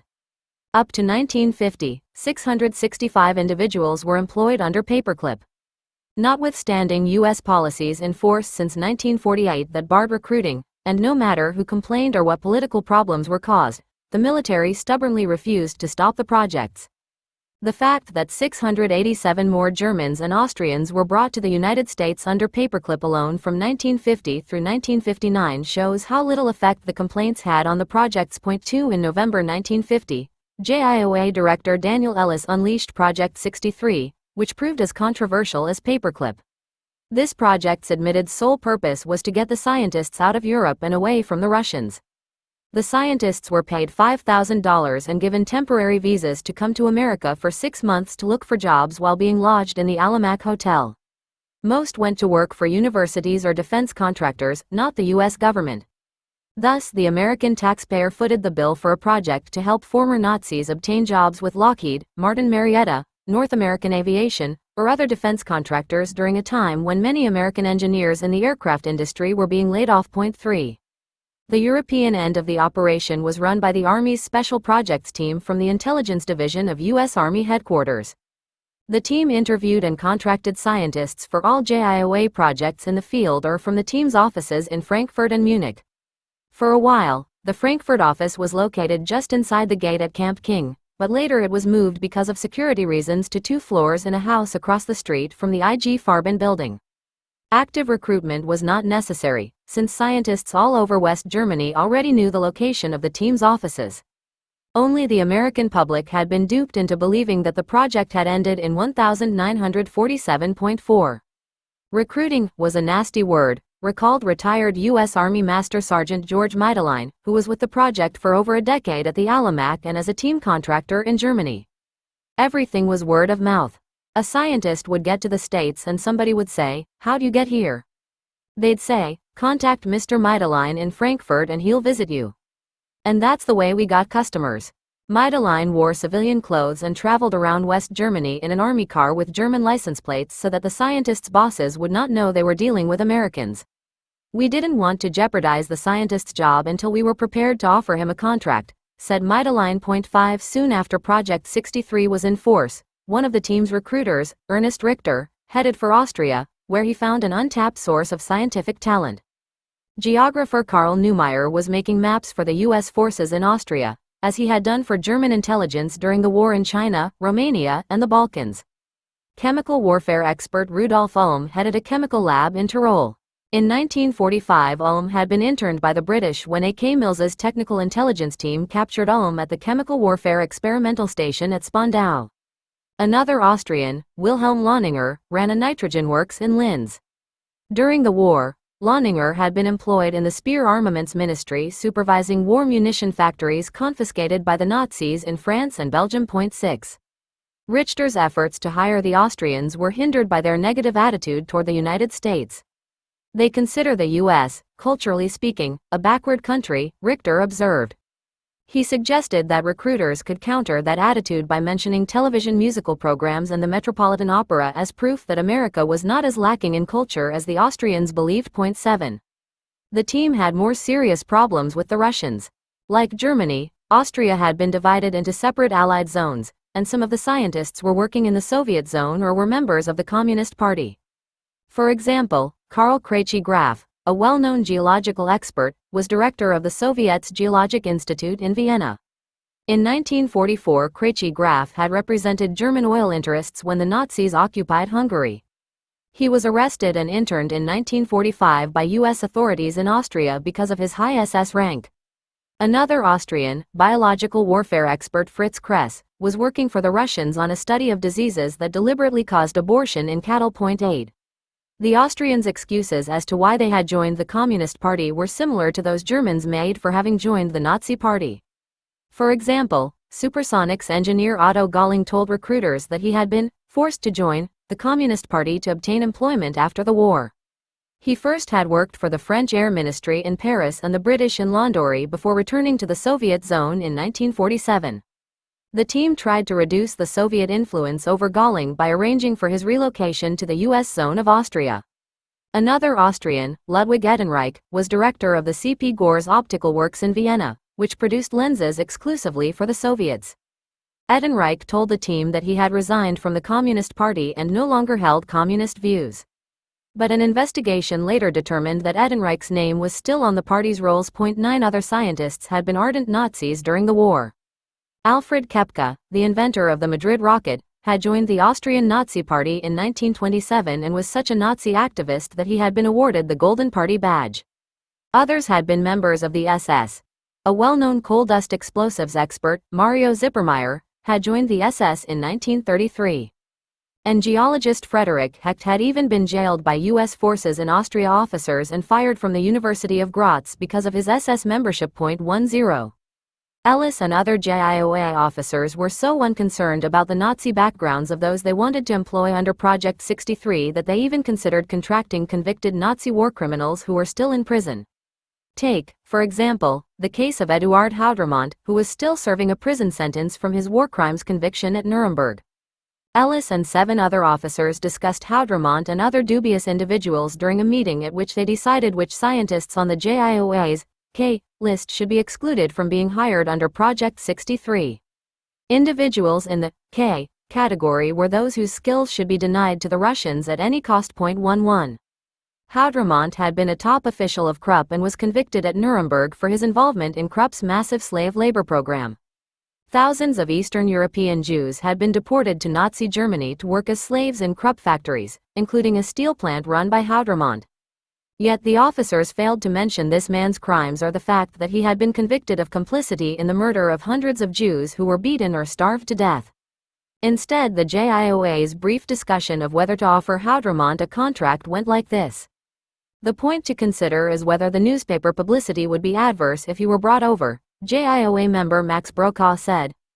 If the man is on the K list and he should be brought over, we should do it regardless of the publicity, replied JIOA Deputy Director James H. Skinner. 12 The JIOA officers did not even pretend to have screened other individuals on their list. Austrian Karl Kampner was still on the JIOA's list even though the FBI was investigating him for having wrongfully obtained industrial information by posing as a member of the U.S. government. Although the officers did not indicate that they now planned to employ Kampner again under Project 63, there was no explanation of why the list even included a man under FBI investigation. 13. Brokaw told the group that although the Austrians' backgrounds had not been completely investigated, the plan was to put them under contract and bring them to the United States, in which case some of them may have to be bought off later if they are found inadmissible. 14. Kurt Blome was one scientist whom the JIOA bought off when the State Department refused to give him a visa because of his notorious Nazi past. Blome, who had held the rank of Major General in the SA, had been a defendant in the Nuremberg medical case, in which he was charged with participating in euthanasia, extermination of tubercular Poles, biological warfare, and various deadly experiments.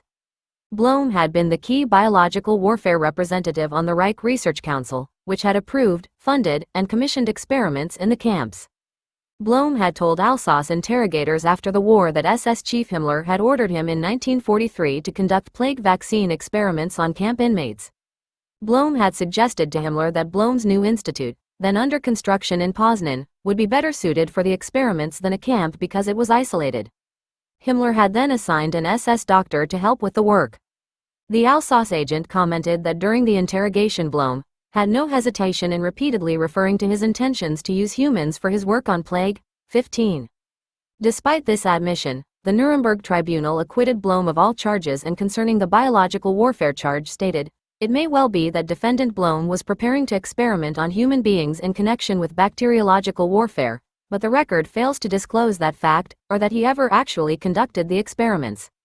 The Alsace interrogation was not submitted as evidence in the trial. 162 months after Blome's acquittal, 4 representatives of Fort Detrick, the Maryland Army base that was also headquarters of the CIA's biological warfare program, interviewed Blome about biological warfare. Dr. H.W. Batchelor set the tone for the meeting when he said, "We have friends in Germany, scientific friends, and this is an opportunity for us to enjoy meeting him, Blome, to discuss our various problems with him." During a lengthy interview, Blome identified biological warfare experts and their locations and described different methods of conducting biological warfare. 17. In 1951, JIOA's recruiters signed Blome under a Project 63 contract to work for the Army Chemical Corps. Not one background investigation reported Blome's Nuremberg trial or his 1945 arrest for high SA rank. On his personnel forms, Blome conveniently omitted any reference to where he had been from 1945 to 1948. Despite Blome's cleaned-up files, the U.S. consul in Frankfurt ruled him inadmissible for immigration due to the incriminating Alsace report. JIOA officers were afraid that if they cancelled Blome's contract, other German scientists might not sign contracts at all. In several meetings with Blome, an Army officer told him that the reason he could not go to the United States was that the project had been cancelled. After a long negotiation, Blome finally agreed to work as a doctor at Camp King for the duration of his Project 63 contract. 18. The way Ellis ran Project 63 was as controversial as the backgrounds of some of those the JIOA recruited. The State Department's scientific advisor, Dr. J.B. Coffley, sent numerous complaints to the Secretary of State and other officials in Washington about the questionable activities of some recruiters involved in the operation. One officer got into serious personal trouble during a recruiting trip in Germany. Another Special Projects team member was a former diamond merchant from Los Angeles named Ehrman, whose methods included handing out his personal business cards during meetings with German scientists.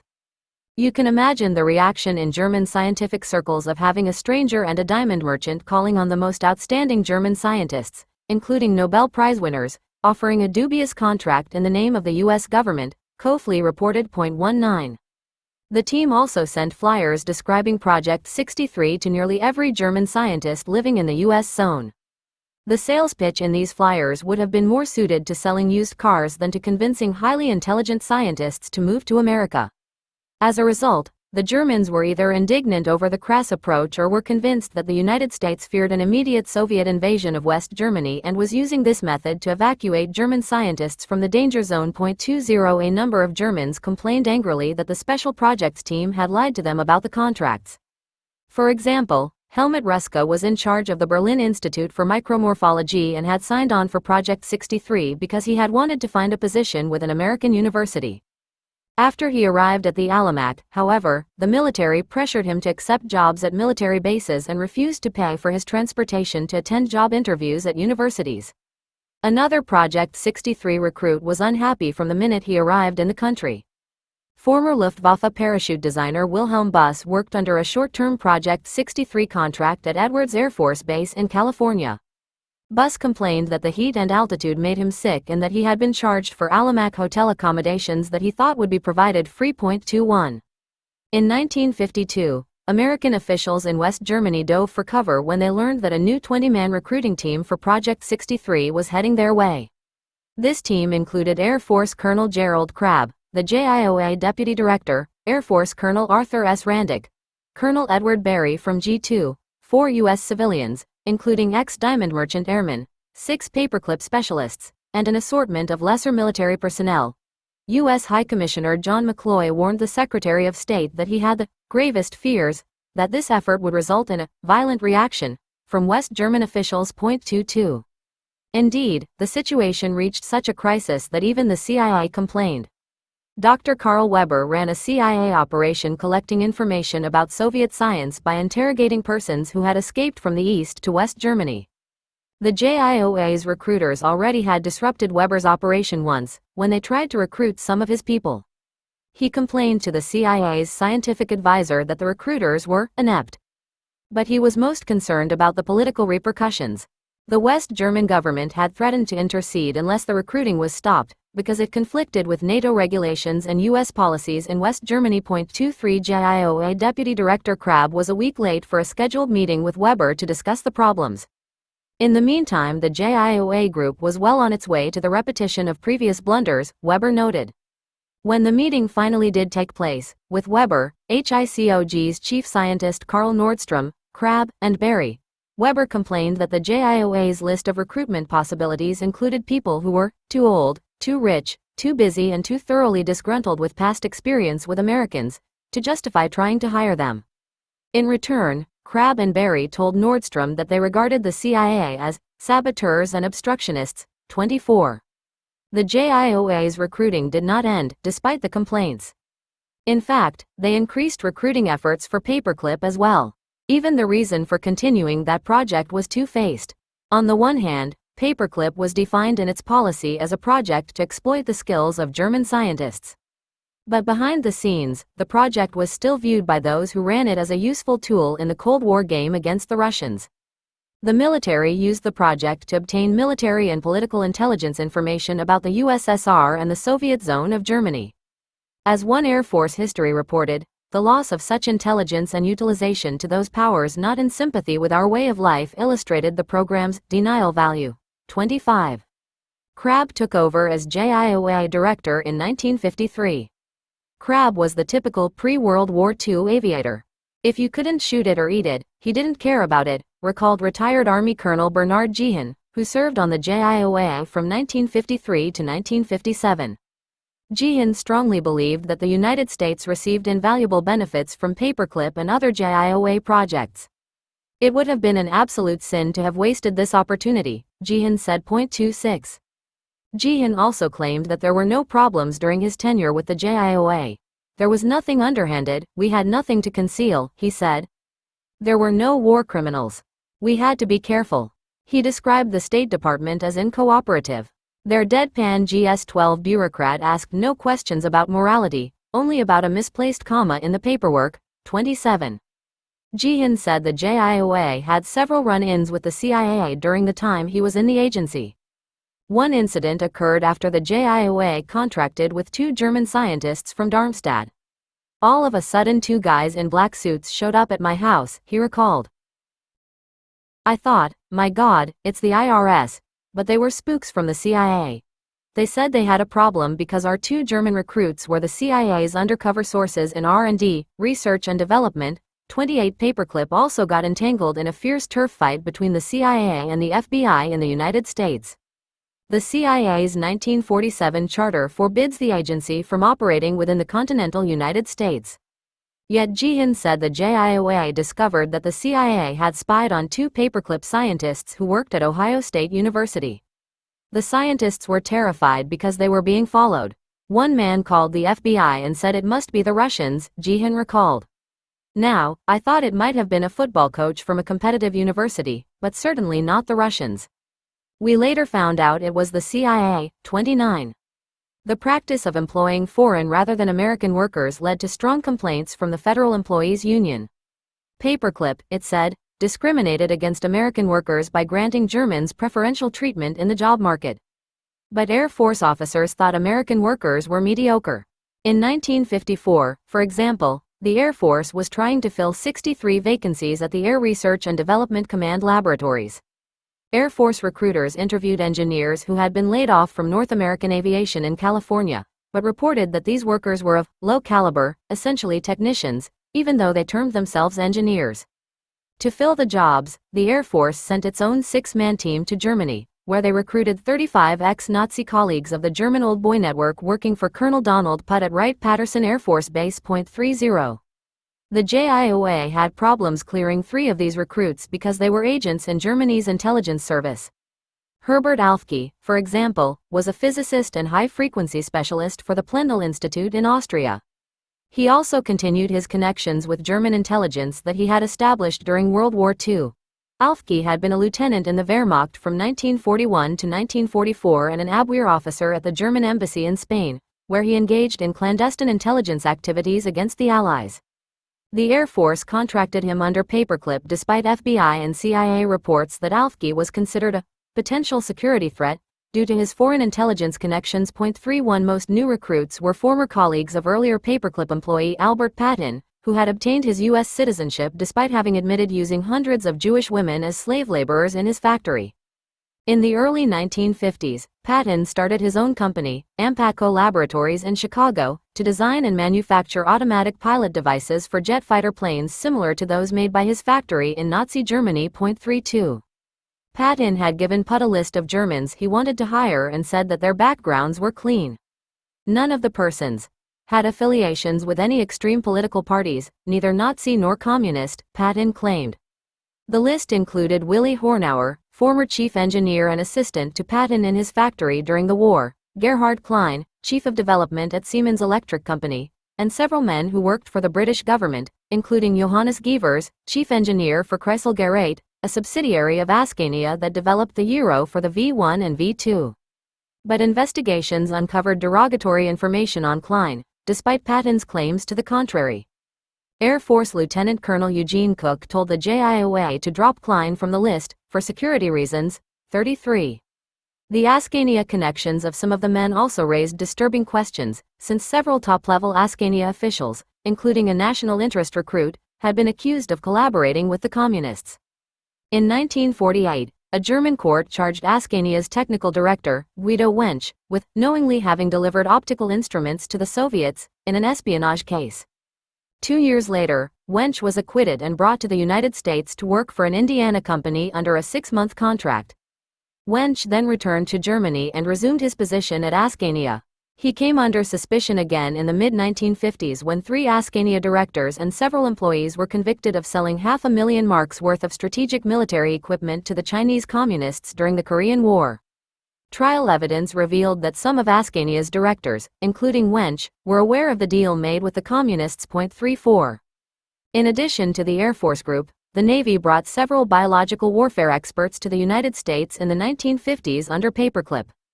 For example, Ann Berger arrived in 1951 to work for a Navy biological warfare project at the Naval Medical Research Institute in Bethesda, Maryland.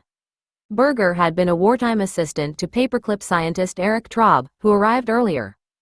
Their work for the Navy included conducting experiments on animals to determine the lethal doses of more than 40 strains of highly infectious viruses. 35 During the war, Traub was in charge of biological warfare for the Reich Research Institute on the secluded island of Reims, where his biological warfare research specialty was viral and bacteriological diseases, including hoof and mouth disease and influenza.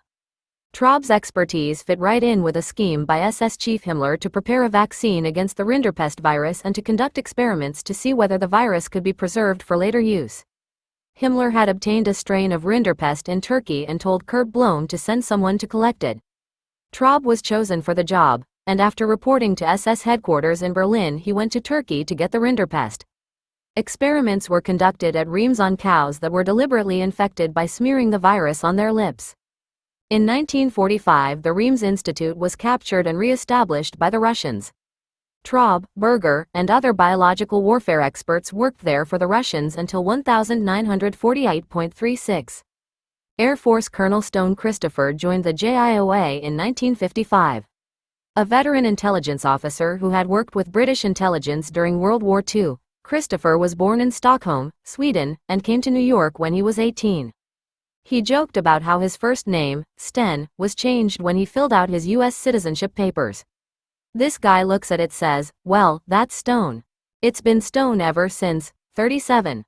In October 1955, Christopher went to Frankfurt with Paperclip scientist Ernst Stuhlinger on a recruiting trip, traveling around West Germany to interview about 5 people a day who had been at Peenemünde during the war. Christopher said he felt that the men he interviewed were professionally unqualified to be included in the project. "I'm a stupid intelligence officer, you know," he joked. "But everyone we investigated, we came up with the same conclusion that, well, he's a phony." Christopher recalled that he also had met a group of former Peenemünde employees who now were working for the French government. The French would not allow the Germans to live in France, and consequently, they took them back over the border into West Germany each evening after work. 38 66-year-old Hermann Oberth, known as the father of German rocketry, was hired in 1955 to work for the Army in Huntsville, Alabama, at Werner von Braun's request. JIOA Deputy Director Jehan went to Oberth's castle in Bad Hamburg to make arrangements for the trip. He always dressed in pre-World War II fashion, with a starched collar and a stickpin in his tie, recalled Jehan. The JIOA arranged to store Oberth's possessions in a warehouse near Washington, because there were truckloads of goods. One day a guy from G2 called and said, "That Kraut's belongings have been here for 6 months. Either get it out or we're going to send you a bill."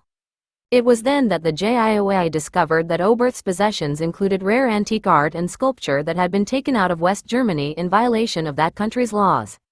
"If the press would have gotten wind of that, we would have had a real problem," Jehan said. The art was sent to a museum in St. Louis for storage until Oberth returned to Germany a few years later. 39. The German rocket group had moved from Fort Bliss to Huntsville in 1950 to work on guided missiles at Redstone Arsenal. Some of its members' backgrounds still were causing problems. One man left the country after the Army learned that he was a homosexual. In addition, the U.S. Justice Department refused to approve the legal immigration status of Herbert Axter and his wife because of their Nazi past. Axter said he finally told his boss, Major Hamill, that he was fed up. "I quit," he said. "I had a contract with the government and I told Hamill, end this contract any day you want. They were happy to get rid of me." Axter opened a law firm with a friend in Milwaukee, Wisconsin, and later returned to West Germany. 40. By the mid-1950s, the Air Force had brought 153 new paperclip specialists to various bases and research centers around the country. Ernst Zerlinski, a former SS member, was sent to the Air Force Cambridge Research Center. Zerlinski had been an aircraft engineer with the Experimental Institute for Aviation of the DVL in Berlin. In 1945, Army CIC agents arrested Zerlinski to prevent him from interfering with U.S. expropriation of the DVL. OMG U.S. reports judged him to be an ardent Nazi because he had joined the SS and SAW in the early 1930s. 41. Some paperclip recruits had worked for the Soviets for several years. Engineer Horst Gerlach had gone to East Germany shortly after the war ended because he objected to Allied restrictions in the Western zones. In 1946, he was deported to the USSR, where he worked on radar installations at a research institute near Moscow until 1952. Another paperclip recruit, physicist Fritz Kleber, had worked for Siemens Electric Company in Berlin during the war. In 1945, he was kidnapped by the Russians and taken to a POW camp near Moscow, where he and other German POWs made electrical parts for guided missiles. When Kleber was released in 1953, he provided U.S. and British intelligence with information about the Soviets' activities. 42. A group of chemical warfare experts went to Edgewood Arsenal in the late 1950s. Eduard Wolkow had been a textile chemist for Lever Brothers in Berlin and at the Kaiser Wilhelm Institute during the war. He arrived at Edgewood in 1957 and developed fabrics for protective clothing that chemical warfare agents could not penetrate. Another specialist, Hermann Donert, was a young Austrian nuclear physicist who graduated from the University of Innsbruck in 1951 and was working as a scientific assistant at the University of Cologne when he was hired under Paperclip. At Edgewood, he was assigned to the physics department to research and experiment with radioactive fallout. 43. Edgewood scientists worked on several projects involving the airborne dissemination of chemical warfare agents, and another new paperclip recruit, Albert Pfeiffer, was assigned to develop new ways to disseminate the toxic chemicals. During the war, Pfeiffer was a chemical warfare specialist with the German Navy's High Command, where he developed flamethrowers, smoke bombs, and chemical warfare detectors. In 1944, Werner Osenberg, the SS representative on the Reich Research Council, personally assigned Pfeiffer as the council's representative to the Navy Chemical Testing Institute in Kiel. 44. U.S. Army intelligence was still responsible for conducting background investigations on JIOA recruits. The system improved somewhat after 1955, when many applicants were given a polygraph exam before leaving Germany. I instituted using a polygraph overseas because I couldn't see polygraphing people after they came in here, Christopher said. Then we would have a disposal problem, you know. I went overseas myself and I picked my polygraph operator because you don't use an operator that investigates crime to put a scientist on the box. You use a different technique. Some INSCOM dossiers on scientists considered for Paperclip after the mid-1950s contain copies of these polygraph tests. The scientists were asked questions to determine whether they had communist affiliations or relatives living in Soviet territories. 45 But no polygraph questions were asked regarding their Nazi affiliations or activities during World War II. Neither Christopher nor any other officer connected to the project over the years believed that Nazism posed a security threat.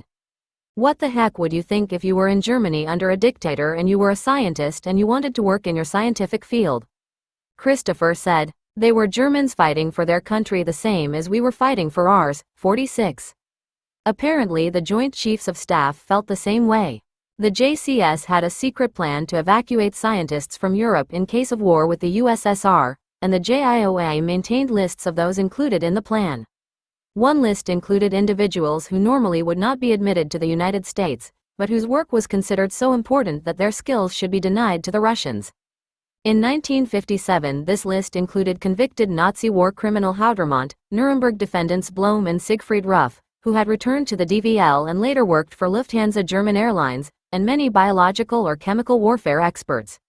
Nerve gas discoverer Gerhard Schrader and biological warfare expert Wolfgang Wirth worked for IG Farben Bayer, of Bayer aspirin fame, located in the British zone of Germany. 47.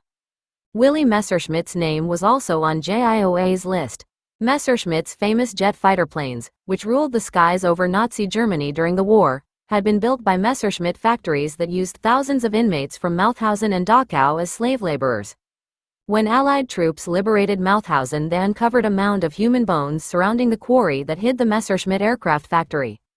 Willy Messerschmitt went into exile in Spain, but he did not have to worry about being called to account for the deaths of the Jewish slaves.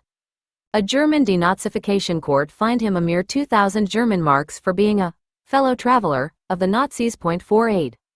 By 1960, Messerschmitt's aircraft company, located in Augsburg, was back in business with assets of over 30 million German marks. And Willy Messerschmitt was busy advising the Egyptian government on building rockets, which Egypt's President Gamal Abdel Nasser declared would be used to destroy Israel.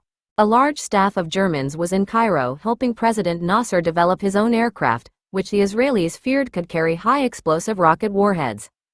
The New York Times even reported that a Munich physician wanted on charges of medical atrocities in concentration camps was employed as a company doctor at the Messerschmitt factory near Cairo. 49. The Syrians also were employing German scientists, and a few were brought to the United States in 1957 under Paperclip after they worked for Syria.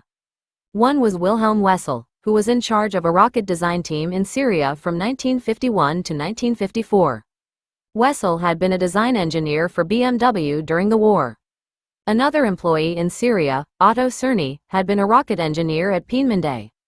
From 1945 on, Cerny worked in Austria, primarily as a foreman at a steelworks in Linz. He went to Syria in 1956 and then worked on rockets for the U.S. Army in Huntsville. 50.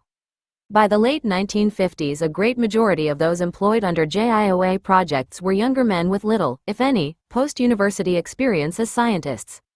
In 1957 alone, 94 Germans or Austrians arrived under Paperclip. Unlike the earlier Paperclip group, these men had been soldiers, not scientists, during World War II.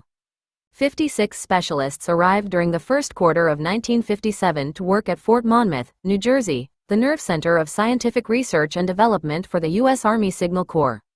Most had served in the Wehrmacht or Luftwaffe during the war and then obtained advanced degrees in science. One physicist, Joseph Parth, had been a Luftwaffe pilot who flew fighter planes in France, Russia, and the Balkans. Another recruit, Hans Joachim Nock, was a radar engineer who had served in the Luftwaffe and had been interned in an American POW camp until the spring of 1946. Nock had been a member of the Nazi Party and Hitler Youth during the war. 51. These men joined the earlier Paperclip group, headed by chief scientist Hans Ziegler, who helped the army hire scientists in Germany and kept a tight rein over them at Monmouth. One Austrian rebelled against the mail censorship regulations soon after he arrived. A code of conduct required the scientists to mail their letters at a base postal box so that censors could screen their correspondence. Henning Harmuth thought the practice violated the principles of democracy. "I told them right away that I don't intend to exchange Austrian censorship for an American one," he said. This led Ziegler to remark that Harmuth had a fanatic conception about freedom in the U.S. 52, but the controversy over mail was minor compared to the outrageous scandal that erupted when U.S. Army Chief Warrant Officer Ivan Simic, head of the Foreign Scientists section at Fort Monmouth, was caught in a motel room with Olaf Guzman's wife. Simic had rented a room in the Long Branch Motel and was living there secretly with Hild Guzman.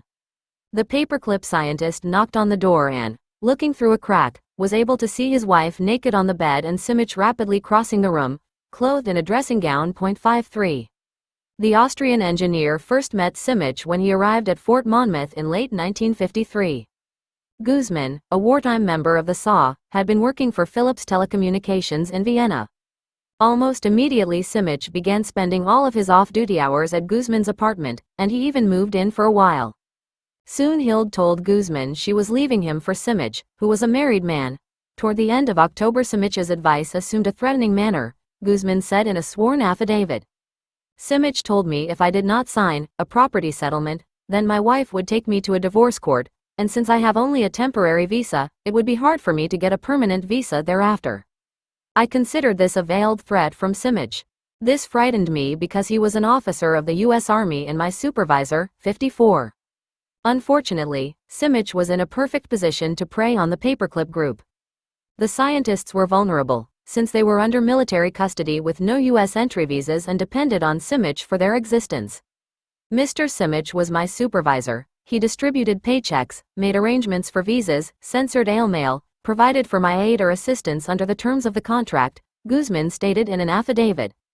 Most of the scientists did not speak English, and Simic not only had access to their homes while they were at work, but he had used his security clearance to obtain information about their backgrounds. 55. Army security officers interrogated Simic and threatened to prosecute him for adultery, immoral behavior, and violating the Federal Mann Act when Simic took Hild across state lines to spend a weekend in Washington, D.C. In a report, Colonel Frank Moses noted that the conduct of CWO Simic in an unofficial capacity after duty hours seriously compromises his character and standing as a gentleman and makes him morally unworthy to remain a member of the honorable profession of arms. Hild Guzman was repatriated back to Austria.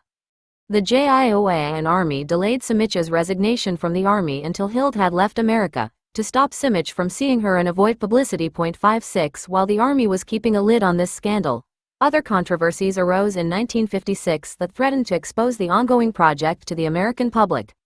First, members of the Minnesota chapter of the American Chemical Society uncovered the Army's operation in the Alamac Hotel. They were furious when they learned that the large number of Germans living there were going to be employed by the military.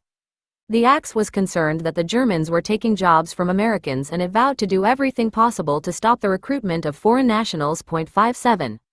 Then the State Department found itself in the middle of a political controversy that jeopardized the friendly relations between the United States and West Germany. The West German government had complained for years about active recruitment of scientists by U.S. companies. Martin Marietta, Lockheed, and nearly every other major defense contractor sent their own teams to Germany to recruit scientists who then were brought to the United States under national interest. The German government's complaints already had forced the Secretary of State to write those companies and tell them to stop recruiting.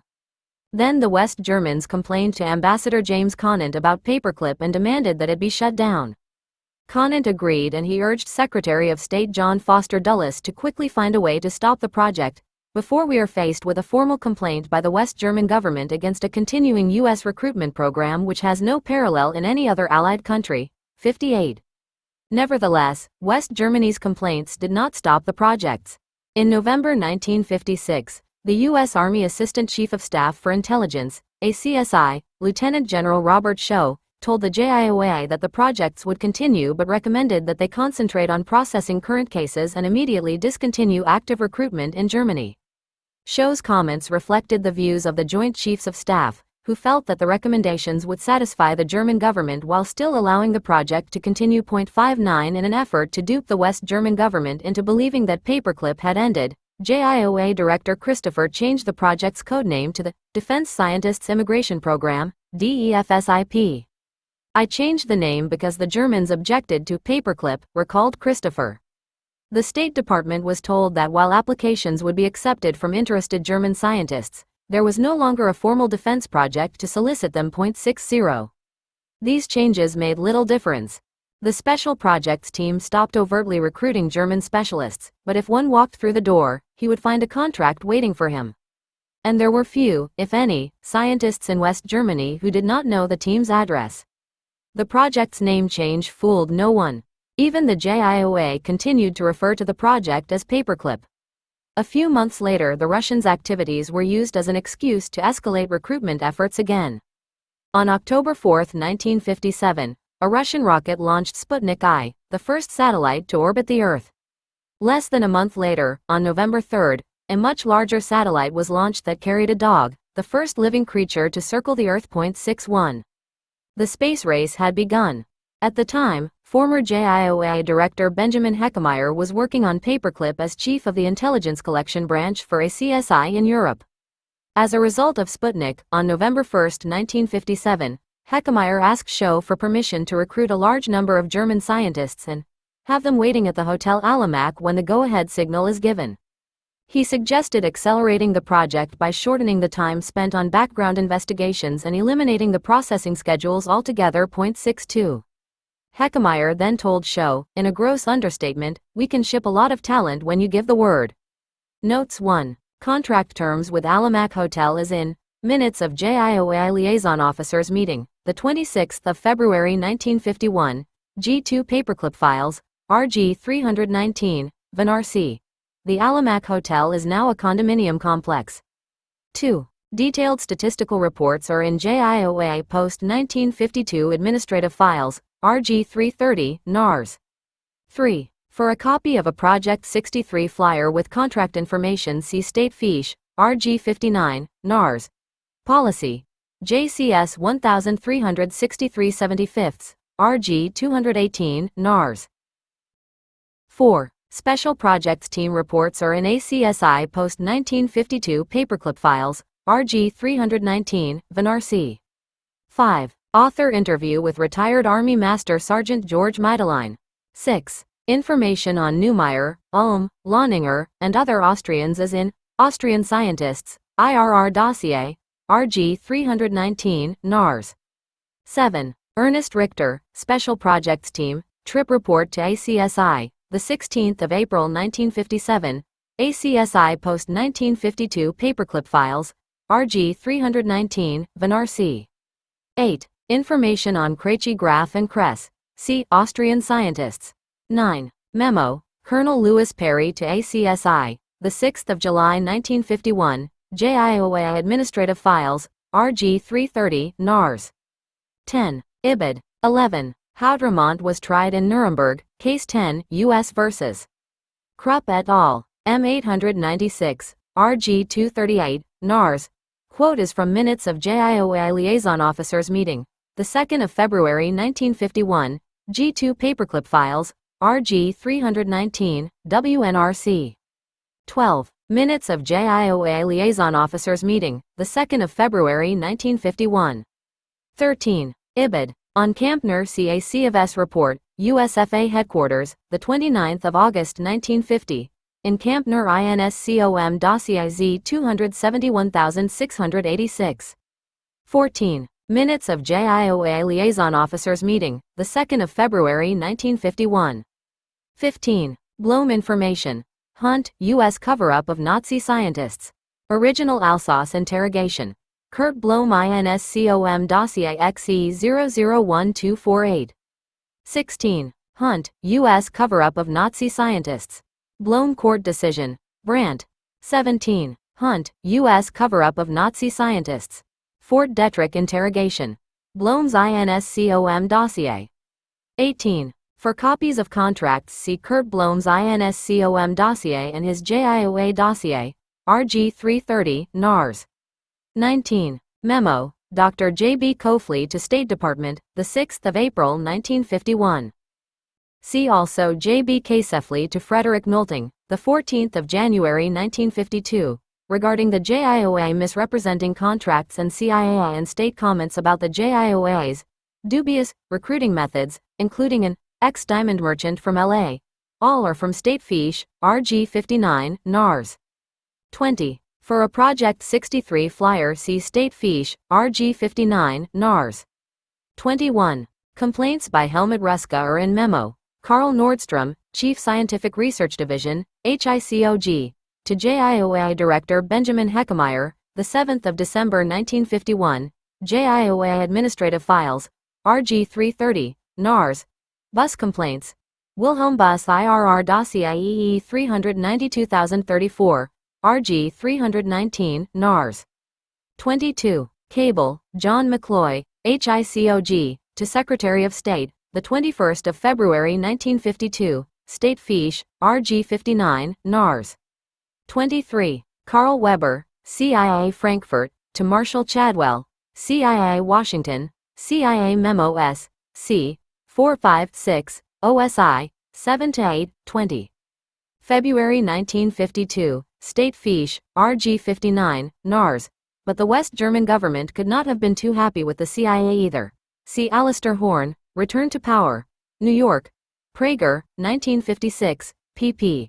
121-23, for a short but fascinating account of a CIA-backed guerrilla unit that was caught operating in West Germany with a liquidation list that included top West German government officials. 24. Memo, Carl Weber to P.G. Strong, March 18, 1952, State Fiche, RG 59, NARS.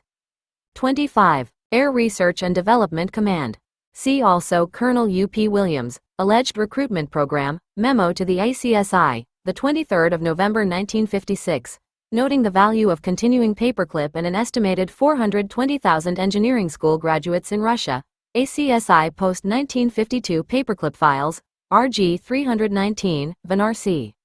26. Jehan Interview. 27. IBID. 28. IBID. 29. IBID. 30. Air Research and Development Command.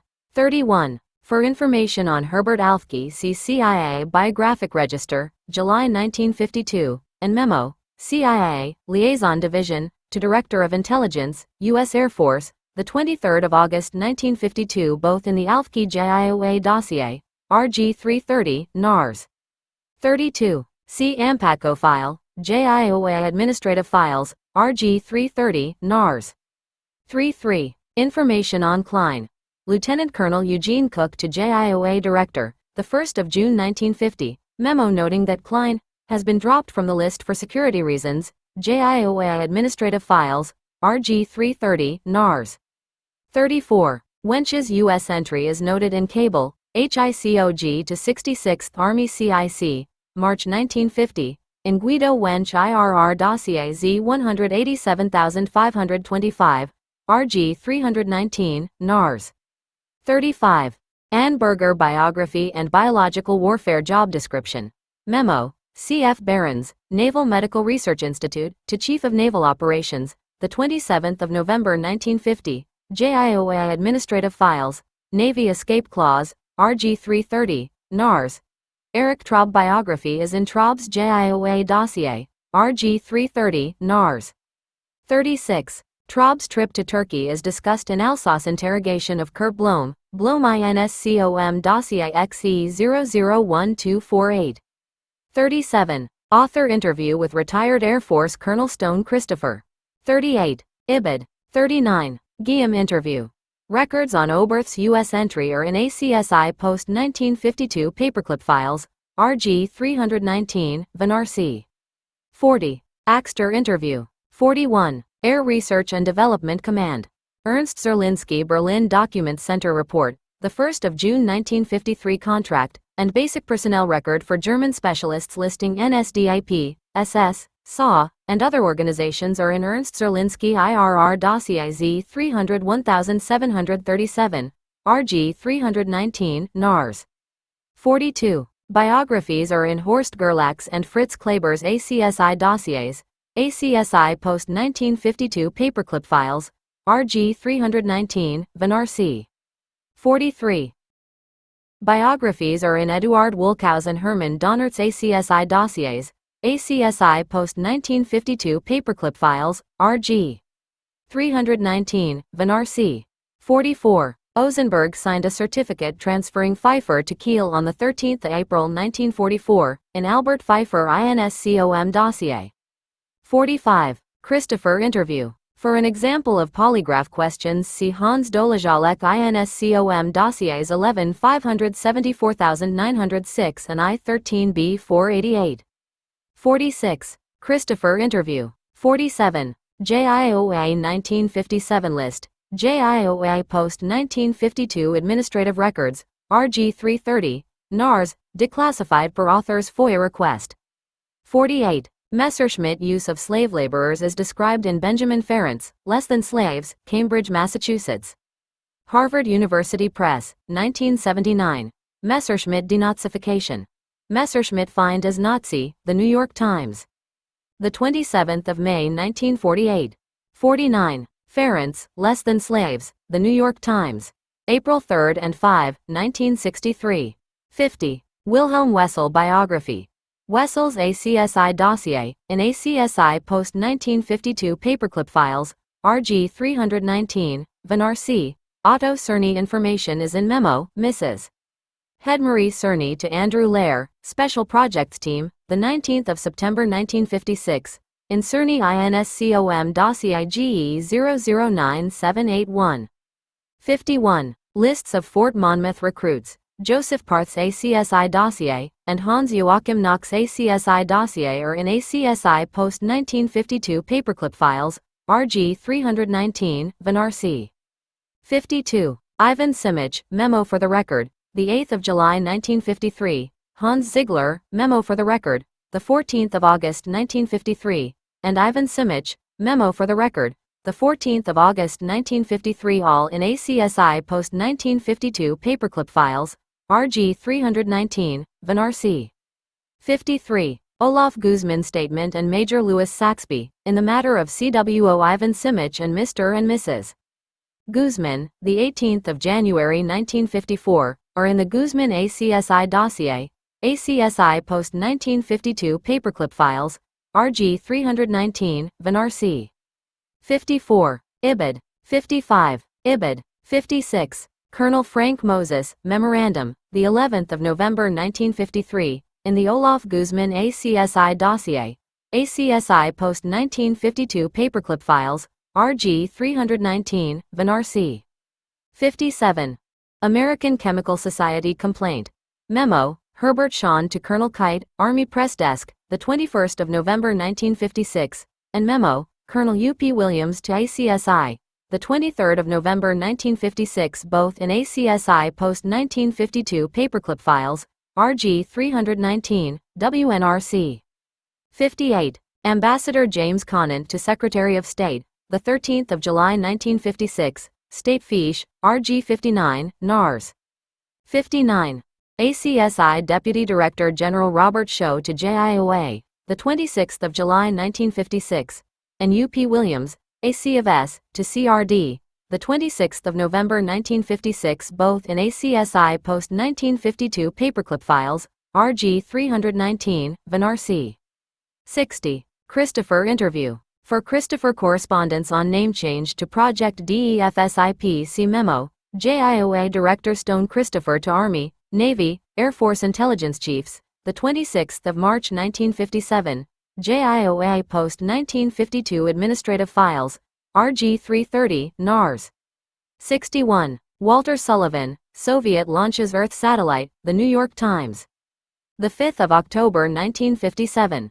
62. Colonel Benjamin Heckmeyer to ACSI Deputy Director General Robert Shaw, the 1st of November 1957, in ACSI Post 1952 Paperclip Files, RG 319, Vinar C. 12. What price treason? Most mornings, JIOA Deputy Director William Henry Whalen arrived at his office in the Pentagon either drunk or suffering from a bad hangover. The 42-year-old Army Lieutenant Colonel was consuming at least a pint of liquor a day. His heavy drinking went hand in hand with the whirlwind social life that had become a habit by the time he was assigned to the JIOA in July 1957. For the previous 2 years, he had been Assistant Chief of the U.S. Army Foreign Liaison Office, where his job included attending as many as 3 foreign embassy-sponsored social events a night. Whalen and his wife were caught up in the glittering Washington social scene and continued to attend embassy parties after he joined the Joint Chiefs of Staff Agency. 1.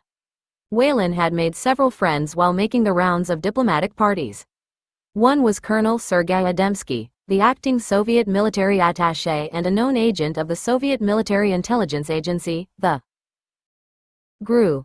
Whalen had known Adamski since 1955 and the two men frequently socialized in each other's homes. The tall, 43-year-old, blonde-haired Russian always appeared friendly and talkative. He was fluent in English, probably from having been stationed in London from 1944 to 1951, and his conversations were sprinkled with a lot of American slang. 2. The smooth-talking Russian was a pro at using subtle coercion to snare someone into his spy net. As one Pentagon investigator noted years later, the tactic that Adamski used on Whalen was a beautiful example of patient, calculated and well thought out, sophisticated recruitment of a source. 3. Adamski was like a spider who assessed his prey over a long period, found a weakness, and then spun a web tighter and tighter around his victim before moving in for the kill. Adamski began to tighten the web soon after Whalen joined the JIOA. He asked the Army officer several times to give him some innocuous, unclassified U.S. Army manuals that Adamski easily could have obtained himself from the government printing office. Whalen refused, for the moment, but the Soviet agent was a patient man. It would be only a matter of time before he put the pressure on Whalen's Achilles heel. In addition to being an alcoholic, Whalen was deeply in debt to numerous credit bureaus and businesses throughout Northern Virginia. 4. It was worth the Russians' while to be patient with the Army officer who later would be called the highest-placed American military officer ever convicted of espionage. The Joint Chiefs of Staff is one of the nation's most super-secret agencies and forms the very heart of America's military defense system. And the world was in the midst of a chilling crisis that eventually would result in the construction of the Berlin Wall in 1961. Whalen's position on the JIOA gave him access to both America's and West Germany's defense secrets. With his top-secret security clearance, Whalen now could roam the JCS's heavily guarded Pentagon offices at will. 5. The missile crisis between the United States and the USSR began to escalate almost from the moment that Sputnik was launched. By 1959, the missile gap had widened. The Russians were first to land an unmanned rocket on the moon. If Soviet rockets could reach the moon, they most certainly were capable of hitting targets in the United States. And Premier Nikita Khrushchev made that point abundantly clear in his public statements. If we were attacked, he warned, we could wipe off the face of the earth all our potential enemies. The tension heightened in 1959 when Khrushchev threatened to invade West Berlin, asserting that rockets with hydrogen bomb warheads were being manufactured in Soviet factories at the rate of 250 a year. 6 Paperclip scientists were thrust into the middle of that crisis. Rocco Petroni, former director of NASA's Marshall Space Flight Center, was working for the Army at the time. Petroni recalls that Wernher von Braun's rocket team had been ready to launch a satellite on an Army rocket before Sputnik was launched in 1957. There were 6 birds on the floor at Huntsville that could have gone into orbit at the time the Russians put up Sputnik, but they were given orders that they could not go all the way, Petroni said. Instead, politicians in Washington gave the Navy the go-ahead and its Vanguard rocket blew up on the launch pad. Therefore, we denied ourselves the right to be first, and put the word Sputnik into our vocabulary. 7. Whalen was already a familiar face to some of the men who ran Paperclip. Most of Whelan's military intelligence career since 1948 had been spent in various assignments with the Office of Assistant Chief of Staff for Intelligence. Colonel Monty Cohn and other Army intelligence officers involved with the earlier Paperclip cover-up of the scientist's Nazi pasts worked in a branch of the ACSI that had run Paperclip administratively from the beginning. In the late 1950s, Cohn was the executive officer of J2, the Army Intelligence Directorate in the JCS. Christopher was JIOA director until he retired in the spring of 1958. Other officers on JIOA's staff included Navy Captain Earl Gardner, Navy Commander William Lahodney, Army Lieutenant Colonel Don Davis, and Army Lieutenant Colonel Robinson Norris. As noted earlier, Heckmeyer supervised the Special Projects Team recruiters as chief of the Intelligence Collection Division for ACSI in Europe. 8. Whelan was a big braggart, recalled Norris, who was on the JIOA in 1960-61. One day he came in and announced to me and a couple of other people that I am going to be the Assistant Secretary of Defense. I said, "Oh, how do you know that?" And he said, "My mother delivered so many 100,000 votes in New York State for John Kennedy and he's going to make me Assistant Secretary of Defense." Norris laughed. I thought that was rather presumptuous. 9. State Department Representative Walter Muller described the vindictive way Whelan threatened to use that position. Whelan griped about being discriminated against and said certain members in the Department of Defense would be sorry someday, Muller told investigators. When Muller asked what Whelan meant by that statement, Whelan indicated that when he became Assistant Secretary of Defense he would see to it that certain persons were given the works. 10. Soon after Whelan joined the JIOA, Heckmeyer's earlier prediction that Paperclip would accelerate as a result of Sputnik was proven correct. In early 1958, JIOA Director Christopher told Heckmeyer to keep the Special Projects Team ready to go all out on short notice. "Of course you must be careful that you are not accused of recruiting," Christopher warned. The military was going to bring more German and Austrian scientists to the United States even though they had yet to devise a plan to best utilize their skills. 11. The project immediately underwent the same kind of acceleration that had taken place a decade earlier. A total of 361 paperclip specialists were brought to the United States from 1957 through 1960, which was an increase over the previous few years. 94 individuals arrived in 1957, compared with 64 the previous year. In 1958, the number increased again to a total of 109 specialists. In 1959 and 1960, while Whelan was spying for the Soviets, 158 specialists were brought to the United States under Paperclip. And in addition to the Paperclip group, a large number of scientists from Germany, Austria, and other countries were brought in under Project 63 and National Interest to work for universities and defense contractors, including Duke University, RCA, Princeton, New Jersey, Bell Laboratories, Douglas Aircraft, and Martin Marietta. Information about the number of defectors and other individuals brought in by the CIA and military intelligence agencies is unknown, since JIOA records concerning them were either shredded or pulled during the FBI's investigation in 1964.12. In 1958, the JIOA was still bringing in older scientists, primarily Austrians, who had obtained their scientific reputations during the time that Austria was willingly part of Hitler's Third Reich. One was Hans Nowotny, a professor at the University of Vienna who specialized in metallurgy and corrosion. Another Austrian, Alfred Popodi, was a former Nazi Party member who had been a research engineer at Telefunken in Berlin during the war. Popodi then was senior engineer at the Laboratory Elektromedizin in Germany from 1948 until he came to America. 45-year-old Heinz Gorges also was recruited in 1958. Gorges was a German rocket scientist who worked for the British after World War II and then immigrated to Australia. Paperclip scientists were supposed to be investigated and given polygraph exams before being brought to America. But that was not done in Gorges's case. In a memo to the State Department Visa Office, Whelan noted that Gorges's security investigation would not be completed before he began working with von Braun's group at the Army Ballistic Missile Agency in Huntsville. The results of that investigation are unknown. Among the few documents in Gorges's INSCOM file is a memo noting that the dossier would be destroyed March 6, 1959, the month that Whelan began spying for the Soviets. 14. West Germans began complaining about Paperclip when it shifted back into high gear. For example, officials at Telefunken complained to the U.S. Embassy in Bonn that the Special Projects Team was actively recruiting its employees. Telefunken had a defense contract to make Hawk missiles, and the company could not complete the contract if their best engineers left Germany to work in the United States under Paperclip. 15. Around the same time, the Bild Zeitung newspaper in West Germany published a scathing story about the plight of a blind, crippled space scientist who was losing his scientific helper because of Paperclip. 28-year-old Hans Goslich was going to the United States to work for von Braun because the blind scientist could not afford to pay him. Thus the sale on brains that started during those miserable years after 1945 goes on, the newspaper editorialized. A storm of publicity followed when a West German TV network held a fundraising campaign on behalf of the blind scientist. The Special Projects Team's office was besieged with calls from German reporters wanting to know what was going on. 16. Weyland coordinated a scheme with other officers to keep a lid on the story, which never was reported in the American press. German reporters were told that the Scientist Exchange Program operated under State Department auspices and that the U.S. military did not recruit scientists.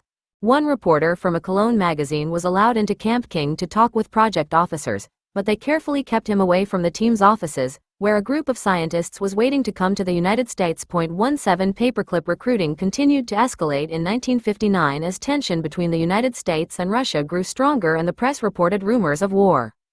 Khrushchev announced a Soviet plan to turn West Berlin into a demilitarized, free city, and demanded that the Allied powers withdraw their troops by May 1959.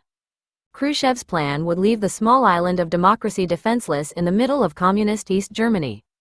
The crisis escalated when Marshal Vasily Sokolovsky, chief of the Soviet armed forces, told a cheering crowd in Moscow that even if it meant starting a war, the Soviets would retaliate with force if the Western powers used force to remain in Berlin. And the United States will not succeed in sitting it out on either side of the ocean with impunity, Sokolovsky warned. The Soviet Union has intercontinental rockets, and no oceans will save the United States from retaliation. 18. Then, in March 1959, President Eisenhower announced that he had not ruled out using atomic bombs if the Berlin crisis escalated into a war. Eisenhower said he thought fighting a ground war against Soviet troops in Europe was hopeless.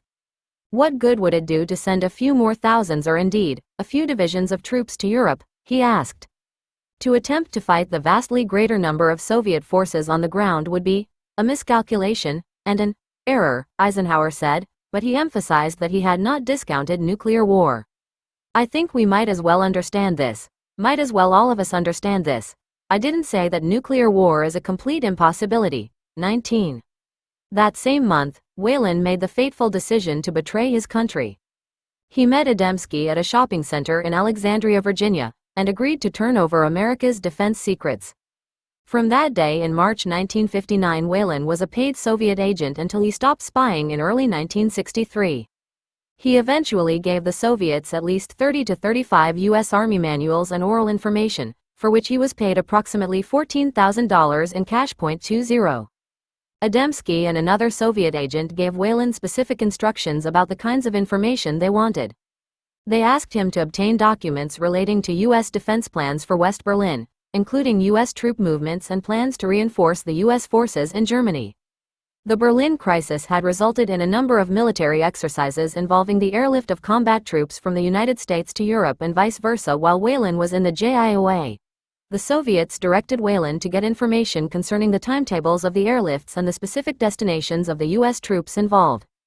The Soviets also wanted information concerning the realignment and streamlining of U.S. Army combat units, including details of combat strategy utilizing atomic bombs. 21. The full extent of Weyland's espionage activities and of the information he gave the Soviets is unknown. This account is based primarily on federal court records and Weyland's massive 8-volume dossier from the U.S. Army Intelligence and Security Command. The FBI refused the author's FOIA request for Weyland's file. But Weyland had told FBI interrogators that he could not remember everything he had given the Soviet agents. For instance, he claimed that he could positively identify only 17 of the 30 to 35 manuals he had given them. In addition, INSCOM reports note that he had shredded thousands of documents while working in the JIOA. 22. Nevertheless, as one Department of Defense investigator reported, it must be assumed that he probably gave them any information to which he had access.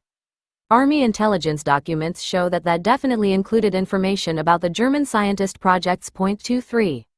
4 months after Weyland began actively spying, he was promoted to director of the JIOA on July 2, 1959. In that position, Weyland sent lists of German or Austrian scientists to the State Department's visa director, Thomas G. Spence, asking state to issue visas so that they could enter the United States. Weyland's memos certified that these aliens are not now, nor likely to become security threats to the United States, even though investigations on several scientists had not been completed. Weyland also sent the scientists' personal history forms to the FBI, noting that a complete security investigation had been conducted, with favorable results. 24. 94 individuals were brought to the United States under Paperclip in 1959. Most were employed by the Army in Huntsville or at Fort Monmouth. Others worked for the Navy at China Lake, California, or White Oak, Maryland, where the earlier Wind Tunnel Group was based. The Air Force's group primarily went to Wright-Patterson in Dayton. In addition to Paperclip recruits, an unknown number of others worked under Project 63 or National Interest for Martin Marietta, General Electric, and other defense contractors or for universities, including Yale. 25 Friedwart Winterberg was one German scientist who was named as a candidate for JIOA's Denial Project 63 in 1959. As the reader will learn later, in 1985 Winterberg positioned himself as media spokesman for Arthur Rudolph when Rudolph left the country rather than face war crimes charges. In January 1959, the 30-year-old physicist was demanding a salary of over $1,000 a month. ACSI Director of Plans Brigadier General Richard Collins told the Special Projects team that Winterberg might be considered for JIOA's project if he discontinued that demand. Age and lack of experience would cause prospective employers to be reluctant to offer such a salary, Collins wrote.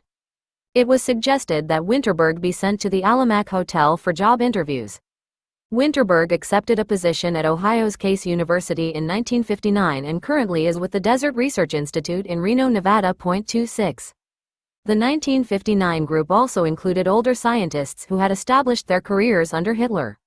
One was 47-year-old Hans Dolijalek, a German meteorologist who had worked for the Wehrmacht Weather Service during World War II and had been an early member of the SA, the brown-shirted stormtroopers. The JIOA was not supposed to actively recruit scientists after 1948. Yet the team's recruiter, Knut Lossbaum, had approached Dolijalek as early as 1953, sending him forms to apply for work in America. Dolijalek visited America in 1958 to attend a conference of meteorological experts. He accepted a position under Paperclip at Avco in Wilmington, Massachusetts, for $13,000 a year, twice the salary offered by Fort Monmouth. 27. Another 1959 recruit was working as a dishwasher in Canada when he asked Werner von Braun for a job.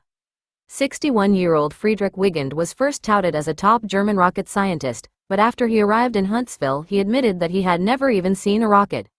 He had been a lieutenant in the Wehrmacht stationed for a time at Kummersdorf, where some of Germany's rocket work was being done. After the war, Wigand immigrated to Canada and worked on a farm picking sugar beets. In 1956, he got a job washing dishes at a hospital in Calgary. Every night after my work in the kitchen, I studied my chemistry and my physics, said the self-taught chemist. He arrived in Huntsville in May 1959 and obtained a position as a lab technician at Brown Engineering Company. 281 physicist was returned to Germany when he could not find permanent employment in America. Fritz Rossmann, a former SS member, had worked for the Army Ballistic Missile Agency in Huntsville and the Patrick Air Force Base in Florida. Despite a more lenient immigration law, Rossmann had problems obtaining permanent residency because of his SS and Nazi Party memberships and the fact that he had been arrested twice by Army CIC agents and convicted by a denazification court. During the war, he had been chief of the atmospheric electricity section of the German Glider Research Institute in Braunschweig. Rossmann returned to Germany in 1959 and joined the faculty at the University of Munich. 29. Weyland's position as JIOA director in charge of the German scientist program gives rise to disturbing questions about further services he might have provided his Soviet handlers. Did he bring in a spy or saboteur? Weyland could have inserted a specialist handpicked by the Soviets into a crucial area of American defense-related research, where the scientist agent could then either sabotage our efforts or report on them to his spy masters. Did he use blackmail to recruit a spy or saboteur from among the approximately 1,600 paperclip specialists and hundreds of other JIOA recruits brought to this country since 1945? It certainly is clear from the evidence that many of them had a lot to hide. Did he give the Soviets information on research being done by JIOA specialists all across the country? These specialists worked on guided missiles for the Army, the Navy, and the Air Force. They worked in the NASA space program, in aeromedical research, in atomic, biological, and chemical warfare research, and on the latest designs in jet aircraft and submarines. They worked at nearly every military installation and for most key defense contractors across the country, and in all of those locations they had access to classified information. Whalen did pass on information gleaned from the JIOA's watch list of scientists working on defense projects in West Germany. The scientists' research was closely monitored by Army CIC agents and other individuals. This information obviously would have provided the Soviets with up-to-date knowledge of West Germany's defense research. The issue of how much use Whalen made of the intelligence information obtained from scientists also is important. It should be clear by now that JIOA officers viewed Paperclip as an intelligence project, not an exploitation project. This view was discussed during a March 1960 meeting to decide whether the three projects should be continued. In that meeting, Whalen concluded that the projects had produced a vast amount of intelligence information and should be continued for that reason. Project 63, the Denial Project, was even defined as definitely an intelligence program.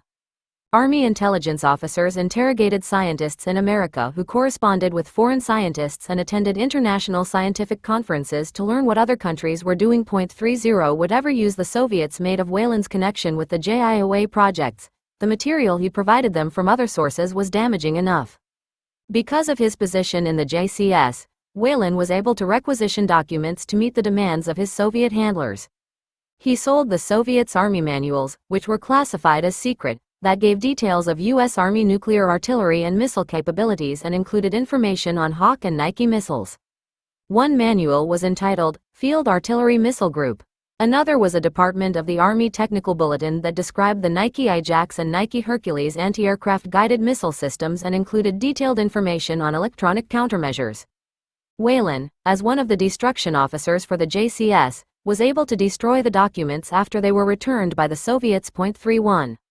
In addition to selling classified documents, Whalen made oral and handwritten reports based on his conversations with colleagues in the JIOA, the Foreign Liaison Office, the ACSI, and the Joint Chiefs of Staff Office. One 1970 investigation noted that none of the officers from whom Whalen obtained information was involved in espionage. The report stated, "There is absolutely no evidence of connivance by others." In effect, Whalen used friendship as a vehicle to move conversations to a topic in which he had immediate interest in satisfying his handlers. These innocent parties were guilty of nothing more than a certain laxity and security in that they allowed themselves to be duped into discussing sensitive material to which subject had no established need to know. 32 Whalen took advantage of casual conversations with associates in the Pentagon to obtain information for the Soviets concerning the movement of troops and the reorganization of U.S. Army combat units. Some of that information included data regarding mobile combat units equipped with Honest John rockets. 33. Whalen met Adamski once a month in shopping center parking lots in Alexandria, Virginia, where they held operational planning meetings. On 3 or 4 occasions Whalen gave Adamski classified information about plans to evacuate U.S. civilians in West Germany in the event of a surprise attack by the Soviets. Several other times Adamski took notes on a 3 by 5 inch pad of paper while Whalen made oral reports about the U.S. buildup or reduction of troops in Europe and defense plans for West Germany and France. 34. Other oral reports to Adamski contained information from Washington Liaison Group projects in which Whalen had participated. He was the Department of Defense representative on the Liaison Group, whose purpose was to devise worldwide plans to evacuate and save the lives of U.S. citizens abroad in case of nuclear attack or imminent hostilities. The Liaison Group, headed by State Department Representative Walter Muller, met weekly in the State Department building. The members discussed the number of Americans living in foreign countries, the number of military personnel to be involved in evacuation plans, strategic evacuation, hotspots, such as West Germany and, particularly, Berlin, and other vital information. The JIOA's activities were extremely relevant to the Liaison Group's concerns, since there were plans to evacuate German scientists from Europe in case of war, and one main feature of Paperclip from the beginning was keeping track of scientists in Europe and their activities. 35. Once Whelan told Adamski the details of meetings he had attended in Beirut, Lebanon, and Rome on the evacuation of U.S. civilians. On another occasion, he disclosed information from an agreement between the Departments of Defense and State that Whelan said had been written in part by him as a member of the liaison group. This agreement contained details of secret plans for the evacuation of U.S. civilians and military dependents worldwide and defined the responsibilities of the Defense and State Departments in executing those plans in the event of war with the USSR. 36 During the time that Whelan spied for the Soviets, he not only was promoted to chairman of the JIOA but he passed a background investigation that cleared him for access to classified information. A security investigation on October 22, 1959, cleared him for access to both top-secret and cryptologic information. Although the investigation reported that he occasionally drank to excess and that between 1952 and 1959 he had recurrent financial problems, it did not uncover evidence that he was a spy. 37. Lieutenant Colonel Norris said he did not notice Whelan, except for him walking around, beating on his chest, making rash statements. Other JIOA officers certainly were aware of his drinking problem, but that did not trigger enough of a concern to prompt anyone to report him as a security threat. After this thing broke, I had people I knew come up to me saying he drank, he borrowed money, recalled Colonel Christopher, who rejoined the project in 1962. I said, why the hell didn't you tell somebody? That's an indication. 38. Yet JIOA officer Gardner did consider a college student as being suspect simply because he was researching Paperclip. Clarence Lasby was a student at the University of California at Los Angeles and had decided to write his doctoral dissertation on Project Paperclip. As part of his research, Lasby sent questionnaires to a number of Paperclip scientists, including Hans Ziegler at Fort Monmouth, where the Guzman sex scandal took place. And remember, earlier Ziegler had been given a little help by Army CIC agents with his denazification court decision. 39. On August 5, 1960, Ziegler telephoned Gardner, expressing grave concern that Lasby had asked several German scientists at Monmouth to fill out a questionnaire regarding their Paperclip experiences. Ziegler then turned Lasby's questionnaires over to E.M. McDermott, the security control officer at Monmouth, who advised the recipients of the questionnaires to stand fast and refrain from responding. 40. Gardner alerted other officers that he intended to check the possible communist affiliations of Lasby, SIC, through appropriate agencies. And so he did. Gardner notified the FBI, the ACSI, and the Office of Naval Intelligence and asked them to check out Lasby. In addition, Gardner contacted a Captain Howell, described as the JCS watchdog in the field of adverse or undesirable publicity. Gardner's investigation did not uncover any derogatory evidence against Lasby. But while Gardner was busy checking out an innocent college student, Whelan was wandering freely around the Pentagon gathering information to sell to the Soviets. 41. In 1960, the JIOA brought 55 more Paperclip recruits to the United States. We weren't overwhelmed with applications, recalled Norris. They were mostly younger people with a bright future who didn't think they could get the opportunity to utilize their talents in Germany. Several went to work for the Army Signal Corps at Fort Monmouth. Karl Moeller had just obtained a doctorate in physics from the University of Heidelberg and Rupert Brand had been an engineer with Siemens. In addition, the U.S. Bureau of Standards in Boulder, Colorado, hired physicist Adalbert Gortz, and Watervliet Arsenal in New York employed engineer Friedhelm Bachmann. 42. A number of others came in 1960 to work for universities, defense contractors, or private firms, including General Electric, Union Carbide, and the Case Institute of Technology. 30-year-old physicist Kurt Breichwert obtained a position with Remington Rand. 35-year-old Reinhard Buchner parlayed his doctorate in experimental physics to become senior research engineer at AC Spark Plug in Boston. The Austrian Herwig Kogelnick, who had a doctorate in electronics from the Institute of Technology in Vienna, arrived in 1960 to work under a short-term government contract until his employment term began with Bell Telephone Laboratories in 1961.43. Meanwhile, Whelan's contact in Soviet intelligence was changed in February 1960 when Adamski was transferred to London and immediately promoted to the rank of general. During his farewell party at the Soviet embassy in Washington, Adamski introduced Whelan to Mike and told Whelan to help the new man in the same way that he'd been helping Adamski. Mikhail, Mike, Shumayev was a known GRU agent and first secretary of the Soviet Embassy. 44 Following Adesky's departure, Whelan met with Shumayev approximately 11 times in Alexandria shopping center parking lots. He received $3,000 in cash between March and July 1960 alone for turning over America's defense secrets to the Soviets. Some of that information was included in oral reports and approximately 10 to 15 U.S. Army manuals and documents that were classified either confidential or secret. Whelan later told the FBI that he could not remember the content of the information he gave Shumayev. In June 1960, for example, Whelan gave Shumayev a written report pertaining to 3 or 4 subjects, none of which Whelan could recall later, although he did remember that the information was classified confidential or secret and that he had obtained the information from conversations with other officers at the JCS. 45. By July, Whelan's health had deteriorated dramatically due to his heavy drinking. His once towering 6 feet 3 frame was now painfully stooped over from arthritis and recurring bouts of multiple sclerosis. He could not stay seated in one position for long and as a result was constantly pacing the floor. On July 4, he had his first heart attack and was hospitalized at DeWitt Army Hospital in Fort Belvoir, Virginia, where doctors told him to take it easy. He had another heart attack the day before Thanksgiving. 46. Whelan did not return to active duty after his first heart attack and he officially retired from the military in February 1961. But anyone who might think Whelan let serious health problems or retirement get in the way of his espionage activities would be dead wrong. One confidential source familiar with this and other espionage cases said that he had never seen as persistent and tenacious a spy as Whelan. 47.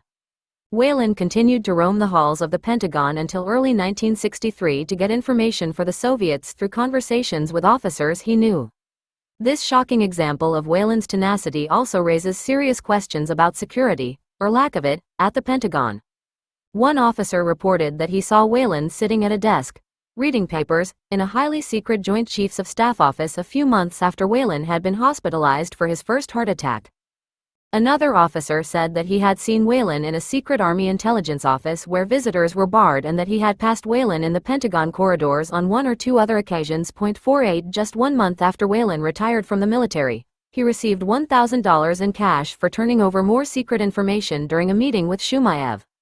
After Whelan's retirement, Shumayev instructed him to develop a contact within the Pentagon who could furnish Whelan with information and documents for the Soviets, to obtain civilian employment in the Pentagon that would provide him access to information of interest to the Soviets, and to visit the Pentagon in order to develop information through conversations with former military colleagues.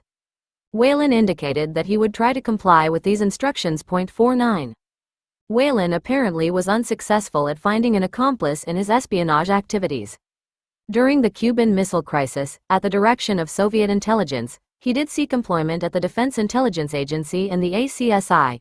One ACSI officer said Whelan walked freely into his office, which was located in a highly sensitive Pentagon area that is off-limits to visitors, to ask about a civilian job. Fortunately, Whelan failed to obtain employment.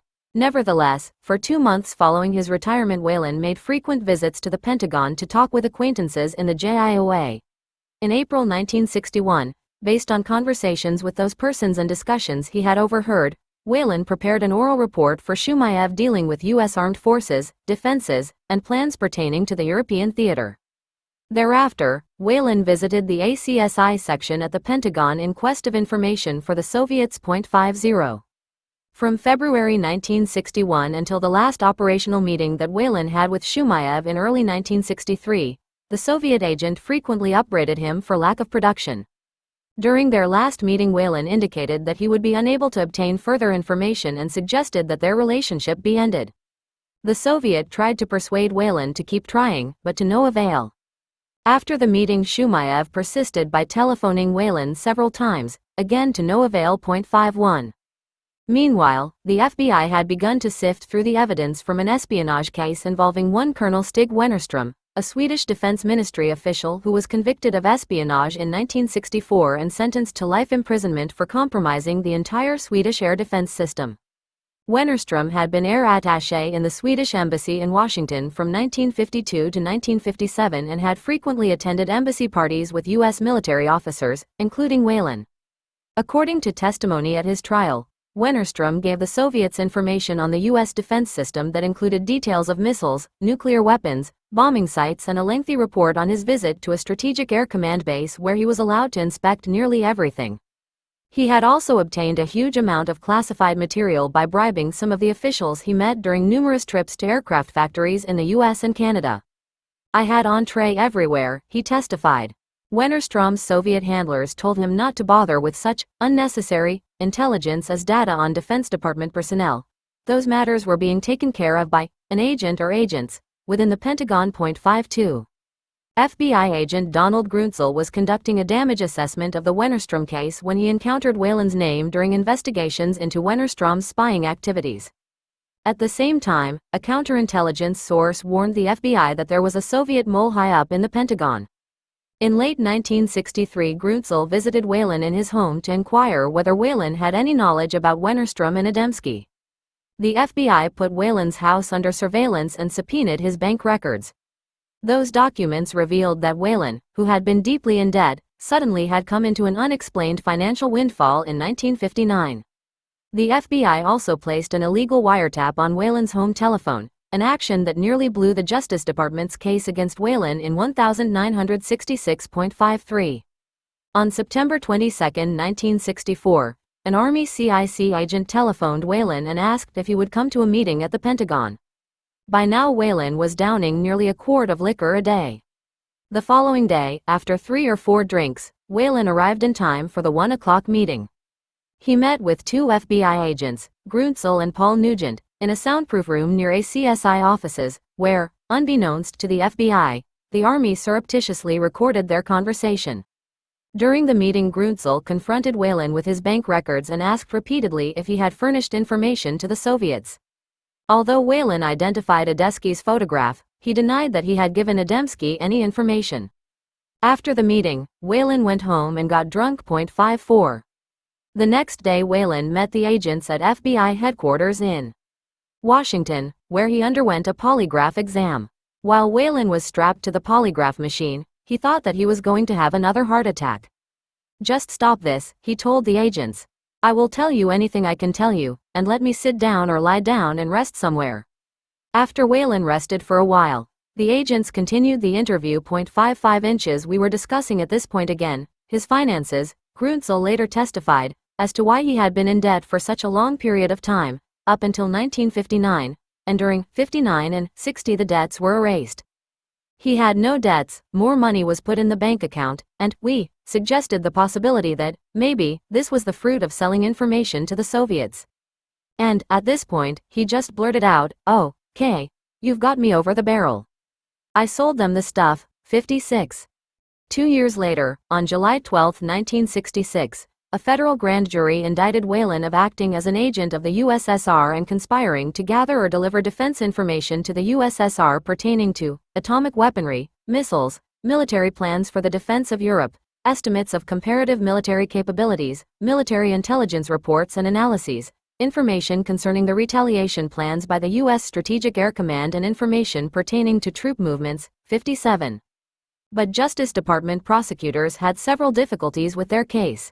First, there was the question of whether information about Whelan's finances had been obtained as a result of an illegal FBI wiretap. Second, there was the question of whether the FBI had advised Whelan of his rights during approximately 36 interrogations. Third, it was uncertain whether the court would allow the prosecutors to use confessions Whelan had made during the FBI interrogations. Finally, as in many cases involving espionage, there was concern that confidential sources and sensitive defense information would be exposed if the case went to trial in open court. 58. Meanwhile, federal judge Orrin Lewis issued a gag order forbidding the press from publishing any information about the confessions, even though that information had been discussed during a hearing in open court. Although there were numerous articles about the Whelan case in the New York Times, the Washington Post, and other media, the subject of Paperclip and Whelan's connection to the project never was revealed. No one ever reported what his job had been in the JCS. Witnesses who might have established the Paperclip connection and clarified other matters, such as the identity of Whelan's loose-lipped sources, never were called to testify. The witness list included Cohn and JIOA officers Gardner and Lahodny. Although the JIOA name was mentioned in open court, no one reported what that agency's mission actually was. An Army press officer told the New York Times that he did not know what Whelan's duties had been in the JCS. In addition, the Army's press release concerning Whelan's background was misleading. Whelan was described simply as an officer in the Joint Chiefs of Staff Agency, and the biography that the Army gave the press abruptly ended in 1955.59. Furthermore, no information was made public about Whelan's JIOA connections to both the State and Justice Departments. The New York Times quoted a State Department press officer, Robert McCloskey, as saying that one of Whelan's JCS committee assignments, the Washington Liaison Group, involved updating the plans for the evacuation of U.S. citizens from any area of potential trouble. According to McCloskey, that assignment was Whelan's only access to the State Department, that I am aware of.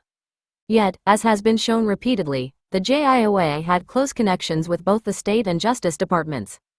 Included among the few JIOA documents available are memos signed by Whelan to both the Visa Department and the Attorney General listing German and Austrian scientists who were recommended by the JIOA to be brought to the United States under Paperclip.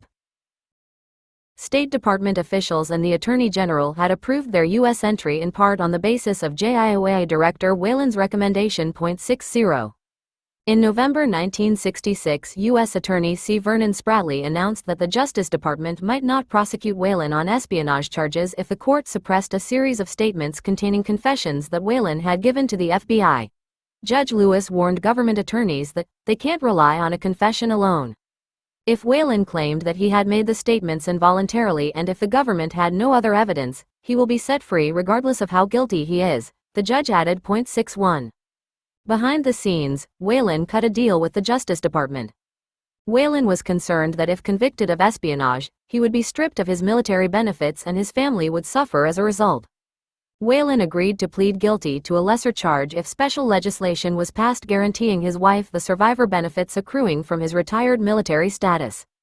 This also meant that when Whelan died he could be buried alongside America's military heroes at Arlington Cemetery. 62. Confronted with the lesser charge on December 17, 1966, Whelan told Judge Lewis, uncertainly, I will plead guilty.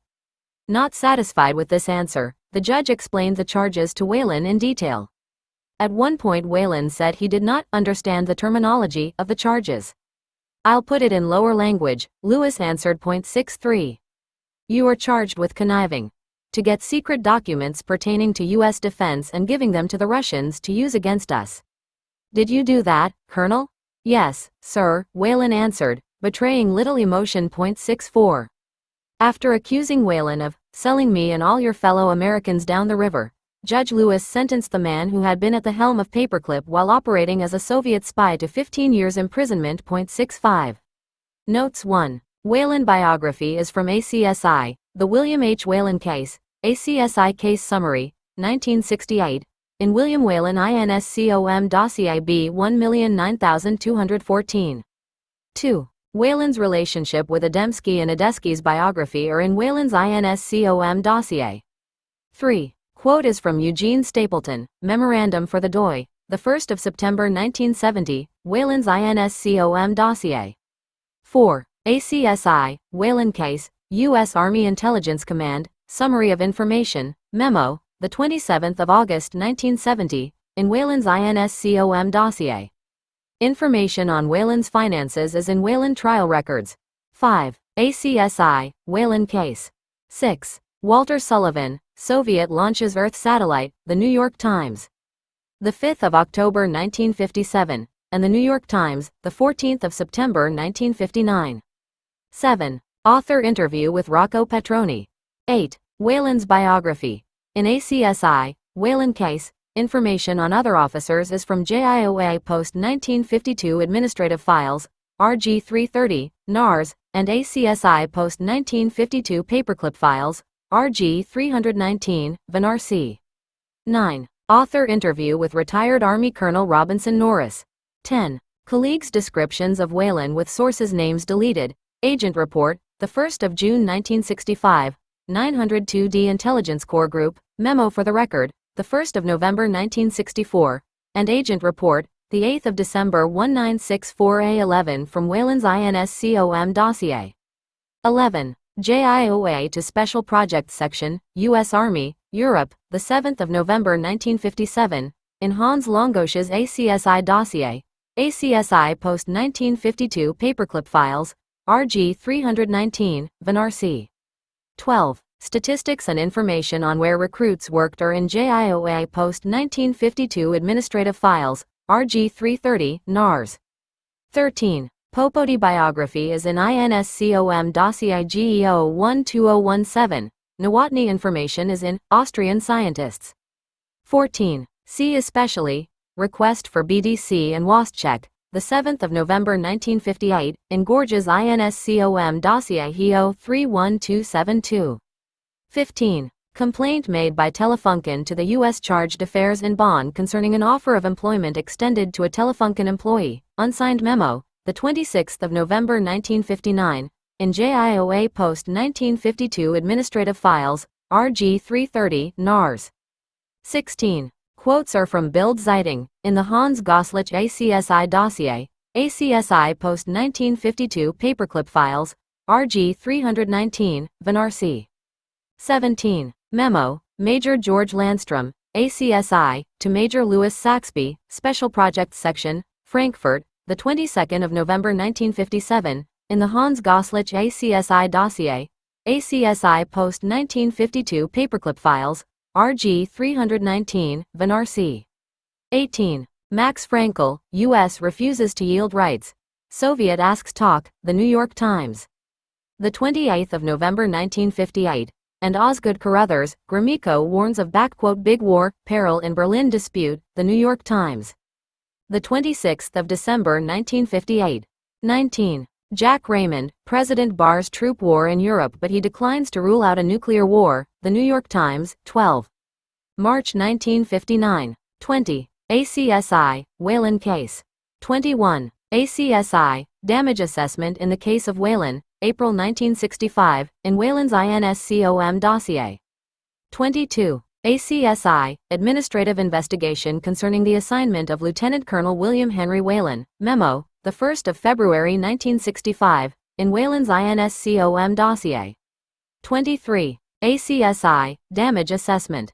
24. Whelan's memos to the State Department are in JIOA post-1952 administrative files, RG 330, NARS.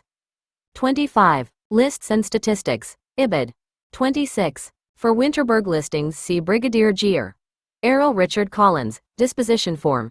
Alien specialists interested in employment in the United States, the 5th of January 1959, and memo, Brigadier General Richard Collins to ACSI, Special Projects Section, the 9th of January 1959, both in ACSI post-1952 paperclip files, RB 319, Van C. 27. Letter, Knut Lossbaum to Hans Dolijalek, the 3rd of August 1953, Alien Personal History Statement. The 25th of August 1953, in Dolijalek's INSCOM dossier XE 574904. 28. Sandy McPherson, top German scientist washed dishes in city, Calgary Herald. The 5th of May 1959, German immigrant to get new start at local firm, Huntsville Times. The 6th of May 1959, and rocket expert says he wasn't, Huntsville Times, 10. May 1959, the personnel office at Brown Engineering confirmed Wiggins' 1959 employment. 29.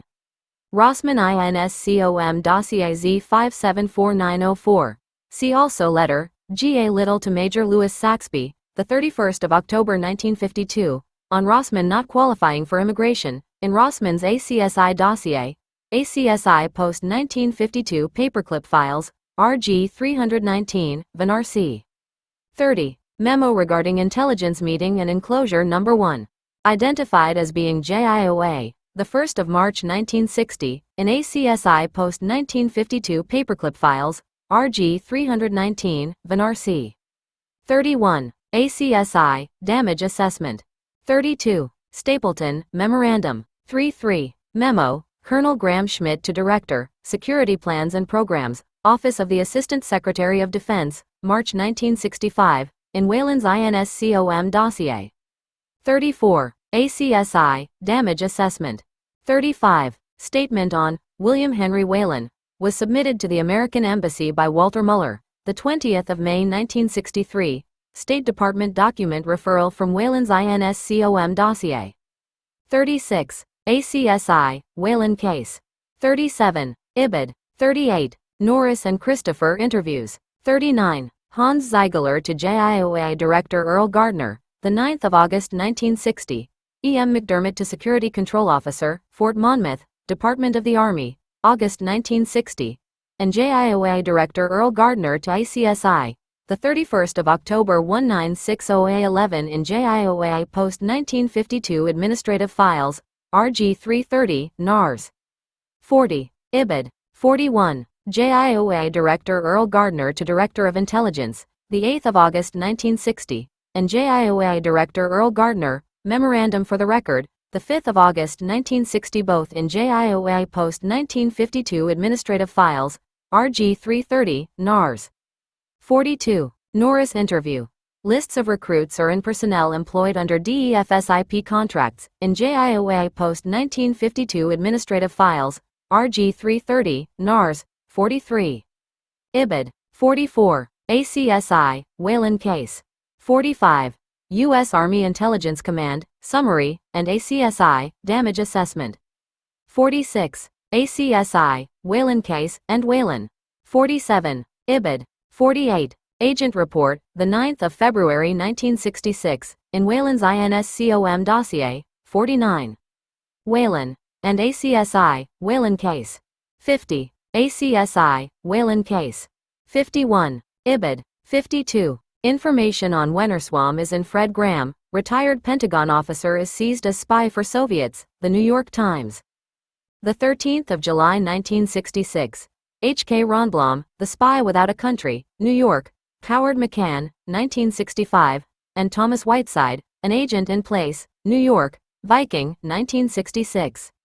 53. Whelan. 54. Ibid. 55. Ibid. 56. Testimony of Grunzel is in Ibid.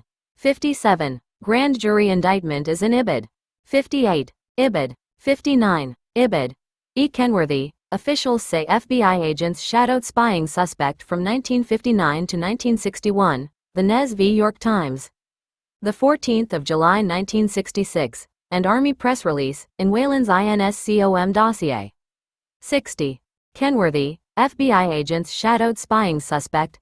Memos to State and Justice Departments signed by Whelan are in both JIOA Post 1952 Administrative Files, RG 330, NARS, and ACSI Post 1952 Paperclip Files, RG 319, NARS. 61. U.S. may not prosecute Whelan on spy charges, Washington Star. The 14th of November 1966. 62. Information on plea bargain is in Memo, JAG Special Assistant Conrad Philos to Attorney General, the 12th of December 1966, in Whelan's INSCOM dossier. 63. Whelan pleads guilty to defense secret plot, Washington Post. The 17th of December 1966. 64. Ibid. 65. Whelan. 13 Moon Walk IH The Shadow of the Third Reich. In the 1960s, America's self-imposed goal was to beat the Russians into space. Vice President Lyndon Johnson noted the urgency of that mission in a 1961 report to President John Kennedy that states, in part, in the crucial areas of our Cold War world, first in space is first, period. Second in space is second in everything. 1. At NASA's George C. Marshall Space Flight Center in Huntsville, the German rocket group was working to carry out that mission by developing the powerful rockets needed to take man to the moon. The Germans had been transferred to NASA from the Army soon after the new civilian space agency was established. We were the only group at that time that knew how to build long-range rockets, said Georg von Teisenhausen, the team's official brainstormer, who had worked on a wartime plot to launch a rocket into New York City. 2. The organization the Germans established at Marshall was almost an exact copy of the Peenemünde organization. It had proved very efficient, said von Teisenhausen. But it also meant that the Germans dominated the rocket program to such an extent that they held the chief and deputy slots of every major division and laboratory. And their positions at Marshall and the Kennedy Space Center at Cape Canaveral, Florida, were similar to those they had held during the war. 3. The Peenemünde team's leader, Werner von Braun, became the first director of the Marshall Space Flight Center. Middleworks head of production, Arthur Rudolph, was named project director of the Saturn V rocket program. Penman's V-2 flight test director, Kurt Debus, was the first director of the Kennedy Space Center. The American public was not told the full details about the Nazi pasts of NASA's new employees. And apparently, NASA officials did not even bother to check them out. James Kingsbury, former director of science and engineering at Marshall, said he knew about Rudolph's job at Middlework, but he did not believe that NASA had obtained the Army's files on the Germans when they were transferred to the agency. NASA really wouldn't have had reason to question anything in the Germans' records, he said. Point 4.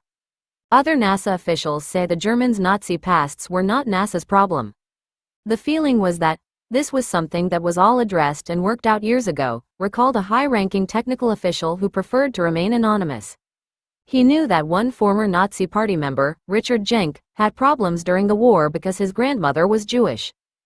He did show me one day a typewritten note signed by Adolf Hitler that said that, because of his good work for the party, they would overlook his blood lineage.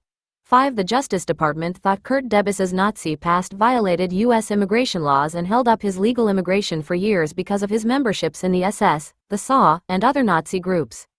Questions also were raised when Debus violated security by sending messages to his girlfriend in Germany in code so that his wife would not find out.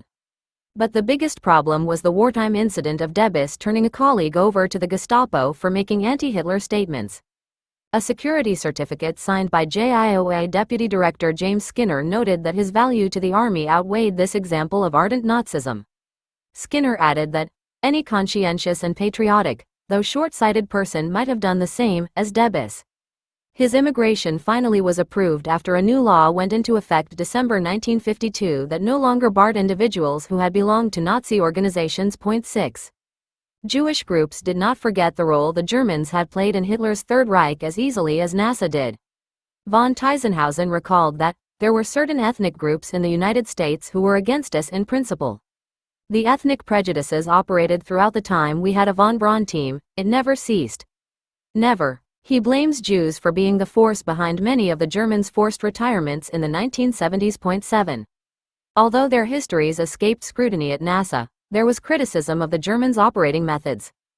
Some American-born employees at Marshall viewed their tightly knit organization as a clique rather than a team.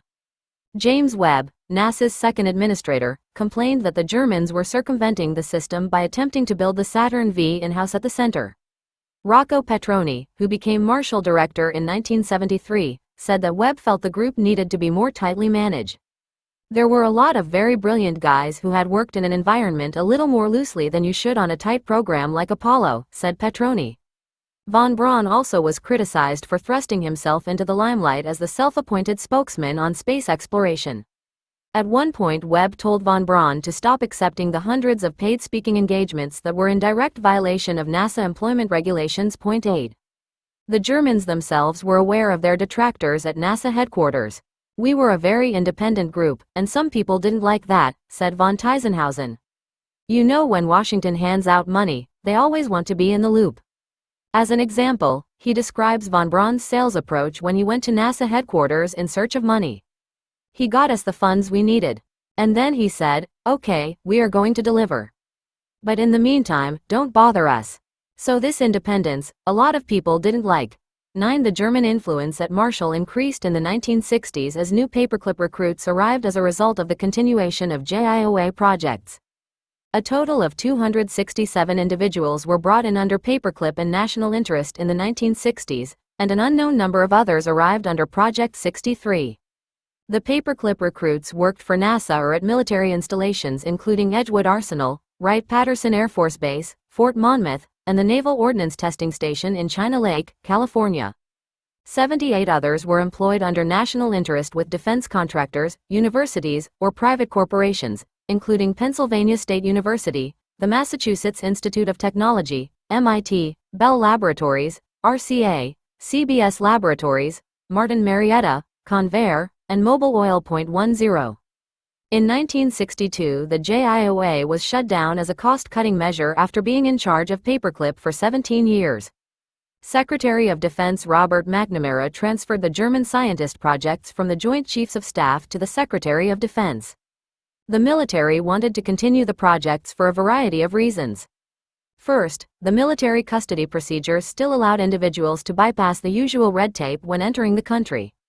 Second, the foreign scientists under Paperclip could obtain security clearances more quickly than could non-project scientists, including Americans. Thus, the project provided an immediate workforce on classified jobs. Third, the project saved the military a considerable amount of money.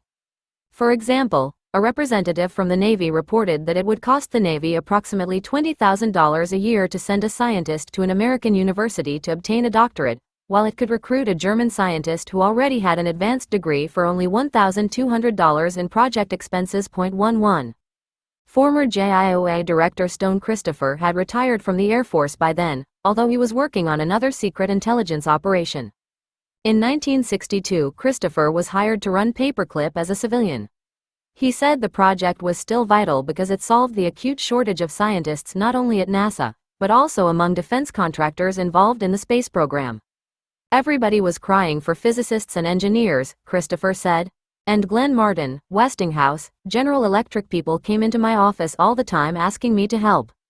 At the time, U.S. companies also were placing employment ads in foreign newspapers and sending executives abroad on talent hunts. 12. But the continuance of Paperclip angered some American-born employees at Marshall. A longtime administrator at Marshall said they complained about Paperclip because Germans were being hired instead of Americans. And there were a few of the Germans who were not as well qualified because, indeed, they didn't even have degrees, he said. Furthermore, Paperclip recruits received preferential treatment over Americans at Marshall because the top officials were themselves German.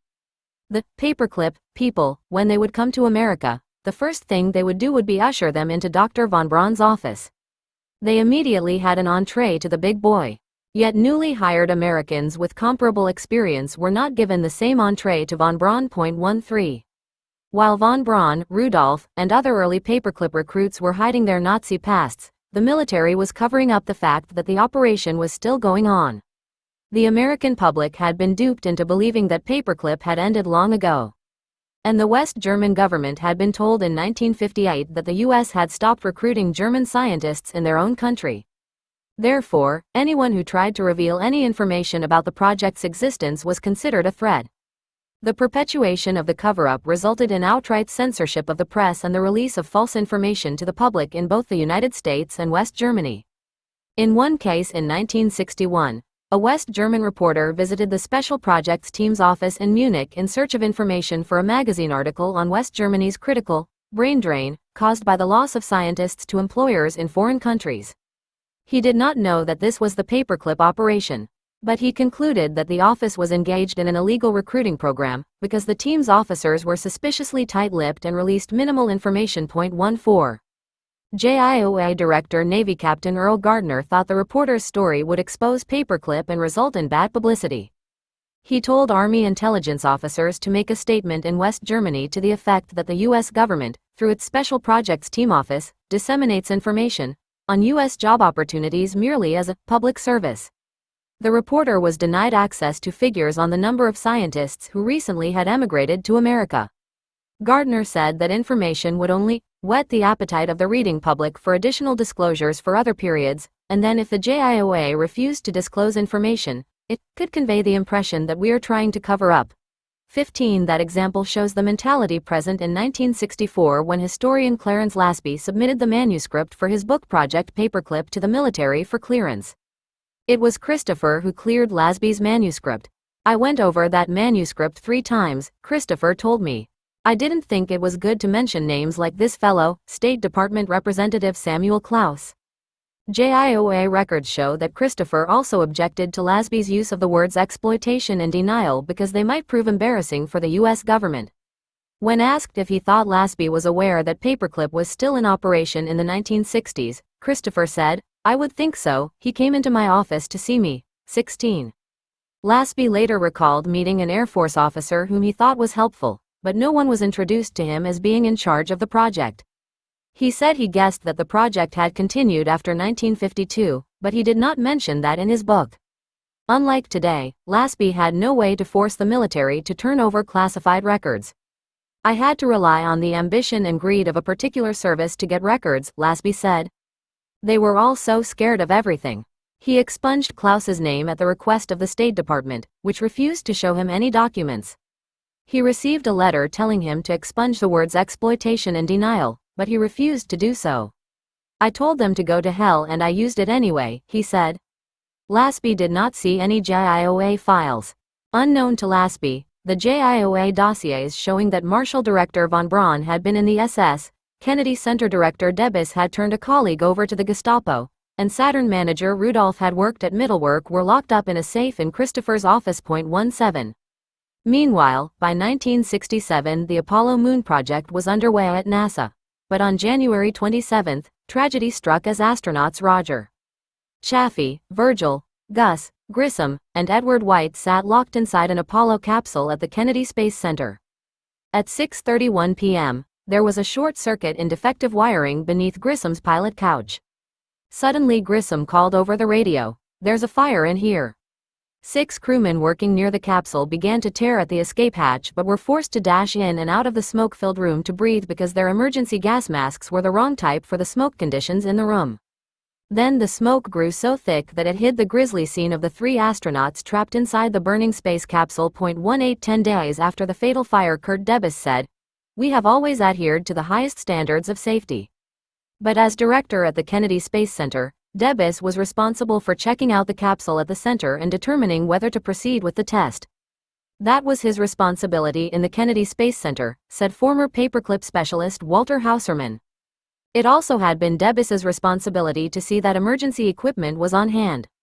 Not only were emergency fire, rescue and medical teams not in attendance, the Apollo Accident Board reported, the emergency equipment located in the White Room, at spacecraft level, and on the spacecraft work levels was not designed for the smoke condition resulting from a fire of this nature. 19. The board castigated NASA's upper management and the capsule's contractor, North American Rockwell, for failing to give adequate attention to certain mundane but equally vital questions of crew safety. The fire started when a spark from defective wiring ignited in the oxygen-filled chamber. But there were numerous other examples of sloppy workmanship and design, including a defective escape hatch. The Johnson Space Center in Houston had overseen the capsule design and Rockwell's work. Marshall had been responsible only for the launch vehicle, which was not mentioned in the report as being a problem. 20. 10 months after the Apollo fire, von Braun's team had their first chance to see if their Saturn V moon rocket would fly.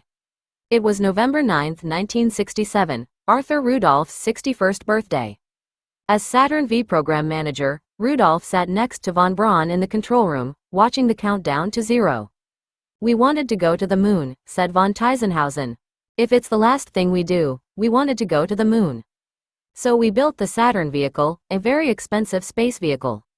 To accomplish that feat, the Germans first had to develop simpler models. And to do that, they had to build weapons for Hitler and for the US Army. One step after another led to the Saturn V. Now the giant rocket stood like a skyscraper struggling to break free from the clamps that held it upright on the launch pad at Kennedy Space Center. Then all 7.5 million pounds of thrust lifted the rocket off the Earth with a deafening roar. 21 On July 16, 1969, another Saturn V lifted astronauts into space. 4 days later, a lunar module called Eagle landed on the moon. The reaction of Huntsville residents that day was typical of the rest of the nation. The streets were empty as people watched the spectacular scene on television when Neil Armstrong and Edwin Buzz Aldrin walked on the moon. "We've done it. We've hit the moon," the teenage daughter of one of the space scientists screamed as the celebration began. Later, von Braun was carried on the shoulders of Huntsville residents amid ringing church bells and fireworks. Rudolph was showered with honors, including NASA's highest award, the Distinguished Service Medal, when he retired later that year. 22. There are some who say it does not matter what crimes the Germans had committed, because they helped us get to the moon. Yet no one mentions the dead slaves who helped build the V2, and whose ghosts still cry out for justice. We even have censored Dora survivors' point of view from our history books.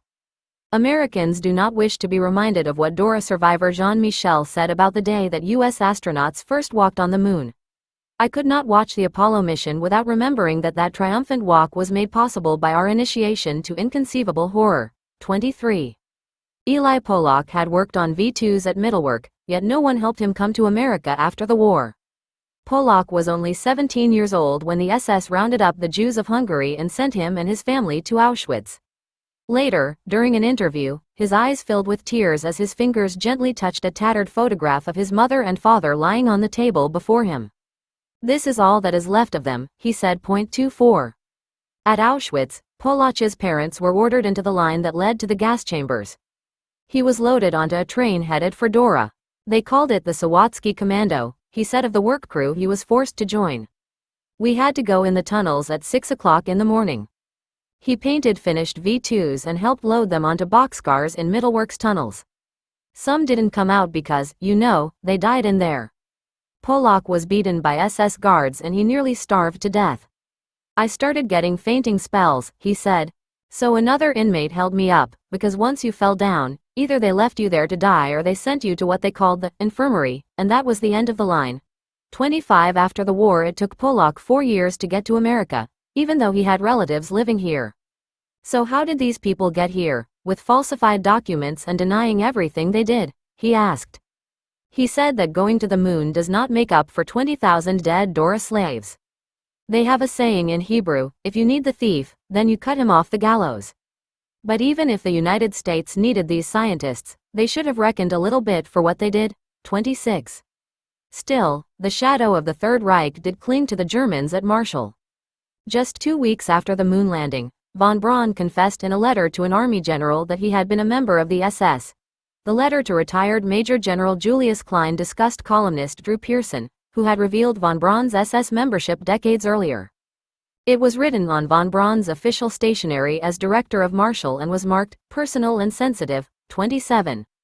"It's true that I was a member of Hitler's elite SS. The columnist was correct," von Braun wrote to Klein. Then he admonished, "I would appreciate it if you would keep the information to yourself, as any publicity would harm my work with NASA." 28. That same year, West German prosecutors who were investigating crimes committed against Dora prisoners called on von Braun for a statement. In a general discussion about Mittelwerk, he told them that his younger brother Magnus was engaged from approximately the fall 1944 until the end of the war as a production engineer in Mittelwerk. Von Braun said he had visited Mittelwerk approximately 15 times and had been in the tunnels in 1943 while prisoners were quartered there.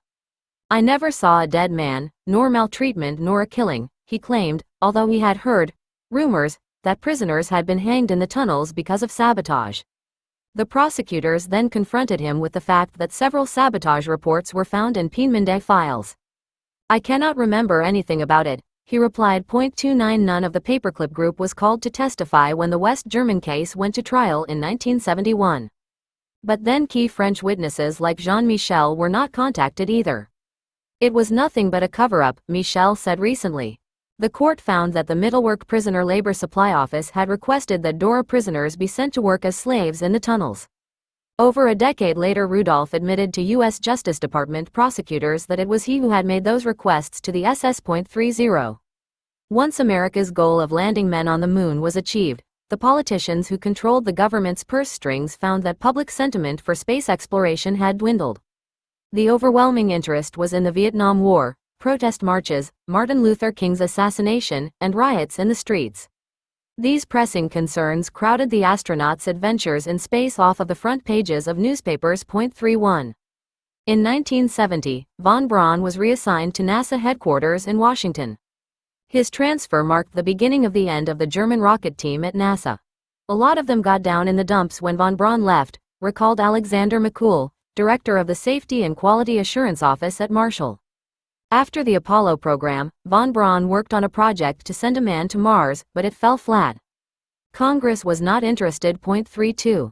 Since their Peenemünde days, the Germans always had enjoyed high-level protection. Now this back cover, as the Germans called it, was gone.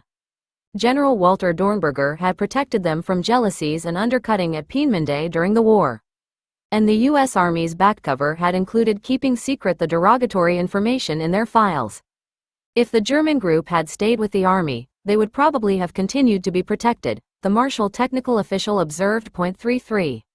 Even their unseen guardians in the Pentagon had closed up shop. Christopher left the project in 1966 because the interest in continuing Paperclip had waned. "I saw the thing was dying," he said. The projects were turned over to Astrid Krauss, Assistant for Research and Development in the Department of Defense, while Army Colonel Neil im Obersteg ran 2 Special Projects Team offices in West Germany. They picked up the pieces, Christopher said, as new recruits continued to arrive until around 1973.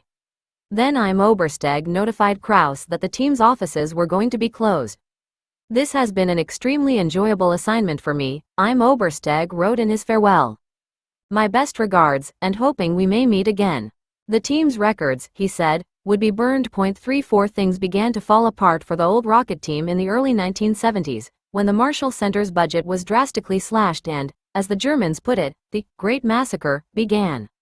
Following the Civil Service Rulebook, the non-veterans were the first to be cut, and those included the Germans. So what happened for us? We got 2 options, either a reduction in grade or getting out, retiring. That was the choice, said von Teisenhausen. The Germans viewed the forced retirements and demotions as a deliberate attempt to eliminate the German influence at Marshall. 35. Almost all of the top positions were cut with one sweep. Kurt Debus left NASA in 1974. Von Teisenhausen, being younger than the others, was demoted a grade, but his job as assistant director of the Advanced Systems Department remained the same. He said he made the best of it, and eventually received a NASA Medal for exceptional service. Hausermann, in charge of overall systems engineering, was told that his job was being cut and he did not qualify for any positions over a GS-12. That was for me an offense, he said. Then his secretary was replaced by one who was less capable. 36. Nevertheless, all of them retired with sizable pensions. Former NASA officials also point out that there were many more Americans than Germans who lost their jobs due to cutbacks. Rocco Petroni, who was director of Marshall at the time of the cutbacks, said that the center's organization was being restructured and the Germans had reached retirement age. You have to remember, they had 30 years behind them, Petroni said. They all came to talk to me individually and were so appreciative of what the country had done for them. But they also understood that this time, their careers were coming to an end. 37. When von Braun arrived in Washington in 1970, there were rumors that he was going to be named as NASA's next chief administrator. But there was still resentment toward von Braun's Nazi past in NASA headquarters and in the nation's capital. Politicians did not want to offend Jews by naming a former official of Hitler's regime to a high-ranking post in the U.S. government. People said don't pay any attention to the rumors, said Dr. Charles Sheldon, former White House senior staff member of the National Aeronautics and Space Council. Von Braun would never be given any political position. No one who had worked with Hitler and the Nazi government could be trusted. 38. And from then on, von Braun became a non-person, von Teisenhausen recalled. Von Braun's dream of going to Mars was shelved. Nobody gave him assignments, nobody wanted anything from him. You could see him wandering up these long corridors all by himself, up and down. Then he left. 39. Notes 1. Joseph Trento, Prescription for Disaster, New York, Crown, 1987. 2. Michael Jennings' interview with Georg von Teisenhausen. 3. Ibid. 4. Michael Jennings' interview with James Kingsbury. 5. Michael Jennings' interview with Marshall Space Flight Center technical official. 6. Debus's immigration problems. The 12th of February 1953, INS files. James H. Skinner, security certificate from the JIOA. The 16th of June 1950, all in Kurt Debus JIOA dossier, RG 330, NARS. 7. Von Teisenhausen interview. 8. Peter Coben, a footnote is enough, Huntsville Times. The 8th of August 1976, Trento, Prescription for Disaster, and Petroni interview. 9. Von Teisenhausen interview. 10. Statistics are in JIOA post-1952 administrative records, RG 330, NARS. 11. Special Projects Team, Cost Estimates and Evaluation, Memo, the 31st of August 1964, JIOA post-1952 administrative records, RG 330, NARS. 12. Christopher interview. 13. Michael Jennings interview with Marshall Space Flight Center Administrator. 14. JIOA Director Earl Gardner to Director of Intelligence, the 5th of April 1961, JIOA post-1952 administrative records, RG 330, NARS. 15. JIOA Director Earl Gardner to ACSI, the 5th of April 1961, and Colonel Clarence Nelson to Chairman, JIOA, the 3rd of April 1961, both in JIOA Post 1952 Administrative Records, RG 330, NARS. 16. Christopher interview. Memo on meeting between ACSI Representative Henry Milne and Colonel Stone Christopher, the 23rd of November 1964, JIOA Post 1952 Administrative Records, RG 330, NARS. 17. Author interview with Clarence Lasby, Project Paperclip. 18. Accident investigation reported in the New York Times and the Washington Post, 10. April 1967. Trento, Prescription for Disaster. 19. Ibid. Michael Jennings interview with Walter Hauserman. 20. Von Teisenhausen interview. 21. Trento, Prescription for Disaster, von Teisenhausen interview. 22. Pat Knott, Apollo success brings rejoicing for Huntsville, Birmingham News. The 22nd of July 1969. 23. Michelle, Dora. 24. Author interview with Eli Pollock. 25. Ibid. 26. Ibid. 27. Letter, Werner von Braun to Major General Julius Klein, the 2nd of August 1969, OSI. 28. Ibid. 29. Transcript of the interrogation of Werner von Braun, the 7th of February 1969, German Embassy, New Orleans. 30. Author interview with Jean-Michel, People v. Busta and Sander, Provincial Court of Essen, West Germany, 1971. 31. Trento, Prescription for Disaster. 32. Michael Jennings interview with Alexander McCool. 33. Marshall Technical Official interview. 34. Christopher interview. Neil im Obersteg to Asud Kraus, the 17th of February 1967, JIOA Post 1952 Administrative Records, RG 330, NARS. Paperclip was cancelled by DoD Directive 70-7, the 24th of March 1970. Individuals recruited up to that time continued to arrive until around 1973. 35. Von Teisenhausen interview. 36. Hauserman interview. 37. Puone interview. 38. Coben, a footnote is enough. 39. Von Teisenhausen interview. 14. Trying to open the lid. In the aftermath of the Watergate scandal, members of Congress began a series of investigations into the Nazis in America issue and past abuses of U.S. intelligence agencies. When these investigations began in 1974, Congresswoman Elizabeth Holtzman from New York was already a familiar face to most Americans. They had seen her tough questioning during the televised Nixon impeachment hearings. No sooner had President Nixon resigned than Holtzman was confronted with yet another difficult issue. She was told that there were Nazi war criminals living in the United States and that the U.S. government was covering it up. When they told me that there were Nazi war criminals in America, that the government had a list of these people and was doing nothing, my first reaction was incredulity because it made no sense to me, Holtzman recalled. America fought Hitler in World War II. Close to 200,000 Americans died in the process. Why would we give sanctuary to Nazi war criminals? 1. Holtzman raised that issue with Immigration Commissioner Leonard Chapman during a subcommittee hearing in April 1974. He did admit to me that there was a list of alleged Nazi war criminals, and then when I asked, "Well, what are you doing about it?" I got hemming and hawing. So I asked to see the files myself, and it was clear that they were doing nothing. 2. Over the next 6 years, Holtzman conducted investigations, prodded her congressional colleagues, and hassled government agencies on the subject. In the process, she received strong bipartisan support from colleagues on the House Judiciary Committee, including Committee Chairman Peter Rodino and Hamilton Fish. The eventual result was the 1978 passage of the Holtzman Amendment to the U.S. immigration law. The amendment provided a statutory basis to deport Nazi war criminals and to prevent their entry into the country as either immigrants or visitors. Until 1953, the Displaced Persons Act had barred from entry individuals who had engaged in persecution under the Nazi regime. A change in that law, however, had allowed even convicted Nazi war criminals, such as Otto Lambros, to enter the country. Holtzman's amendment closed that loophole. In addition to changing the law, Holtzman pressed the Carter administration to set up the Office of Special Investigations, OSI, in the Criminal Division of the Justice Department to investigate and prosecute cases involving Nazi war criminals. Finally, there was a law and a prosecuting unit to do something about Nazis in America. 3. Yet those accomplishments were not easily obtained. Every one of those efforts involved a battle, Holtzman recalled. One battle involved the attempt to uncover information about Nazi scientists brought here under Paperclip. A tight lid of secrecy continued to surround the project. And no wonder. The American public believed that the project had ended in the late 1940s. No one knew that Paperclip had practically marched right into the congressional hearings. Point 4. Nevertheless, disturbing questions did surface about Hubertus Struwald's Nazi past amid charges that government agencies and highly placed political officials were protecting him.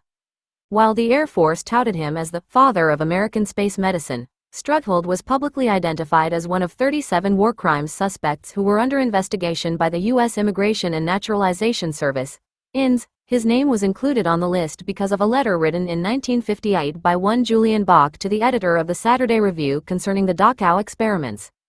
But the 1958 investigation that followed quickly turned into a joke. INS made a discreet check with none other than the Air Force, the same military branch that helped cover up Struwald's past in the first place, and then dropped the investigation after being told that Struwald already had been appropriately investigated. 5.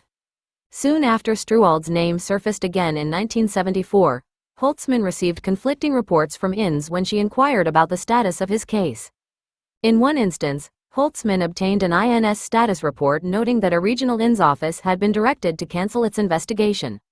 Later, INS Director Chapman told Holtzman that the investigation into Struwald's background was still ongoing. 6. A controversy ensued when INS closed the case following an inquiry on Struwald's behalf by his Texas congressman, Henry Gonzalez, who complained to Chapman that Struwald's name had been released as a person under investigation. Gonzalez said he had been informed by an interested individual that Struwald's background already had been thoroughly checked. If he did have a suspect past, Gonzalez wrote, I do not believe he would have ever pursued his profession, let alone submit to extensive investigations required for the sensitive jobs that he held for our government. A few days later, Chapman reported back that inquiries to the military and other federal agencies had disclosed no derogatory information, and therefore the INS considered the case closed. 7. Then Struwald claimed in a New York newspaper that he had never even heard of the Dachau experiments until after World War II. That claim was disputed in a magazine article by journalist Charles Allen, which gave details of Struwald's attendance at a conference in 1942 at which the freezing experiments on Dachau prisoners were clearly revealed, causing a sensation among the scientists at the conference. After that revelation, U.S. immigration official Henry Wagner admitted to the New York Times that there was no evidence in Struwald's file that he had ever been asked directly whether he had known of the Dachau experiments on human beings. 8.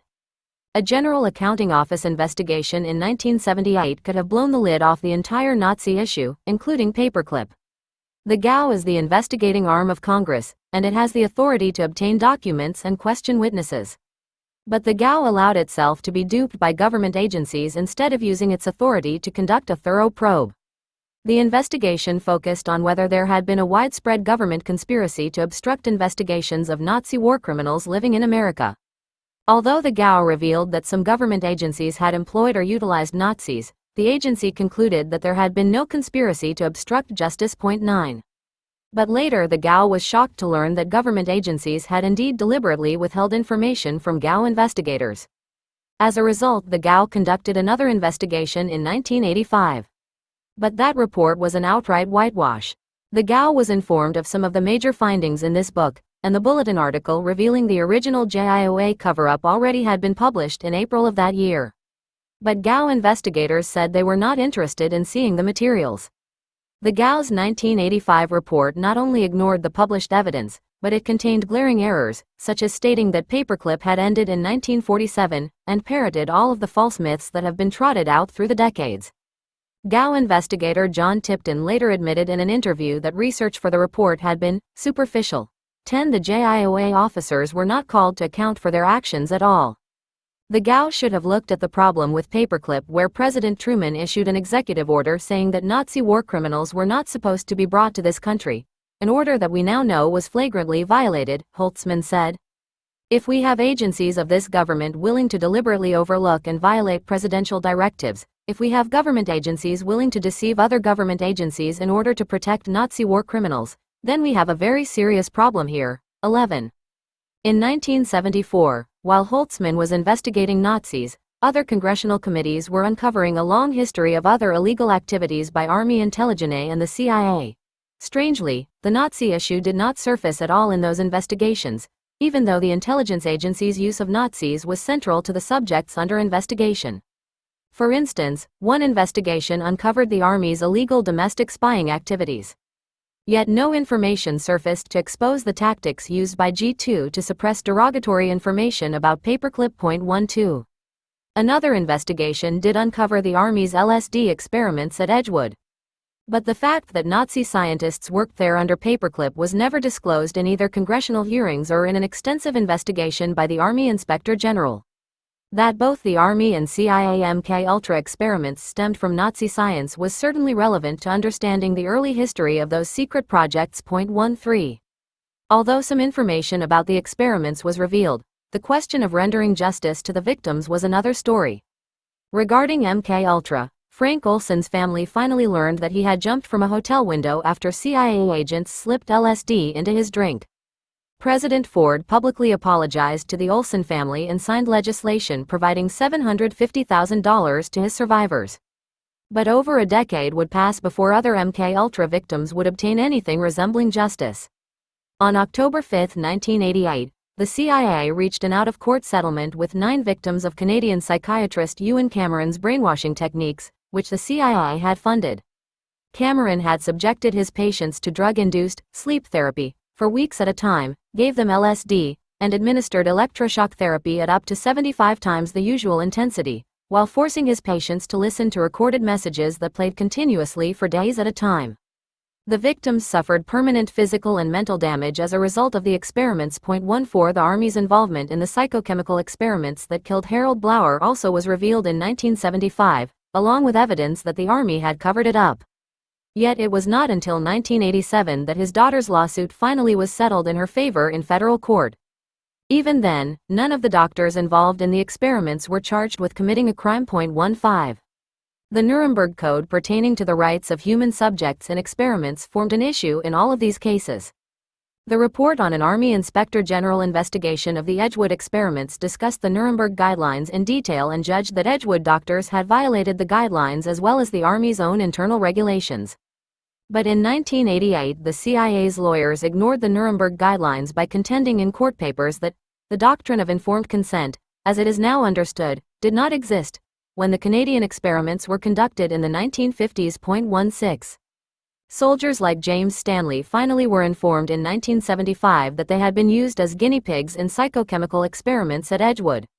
When I received the Army's letter telling me this, I just stood in my living room and cried, Stanley recalled. But his happiness over having learned the truth would be short-lived. 17. Army officials admitted during a House Armed Services Committee hearing in 1975 that at least one soldier had committed suicide and several others had been seriously injured as a result of the experiments. Yet the Army had never made any attempt to conduct follow-up tests on any of Edgewood's victims.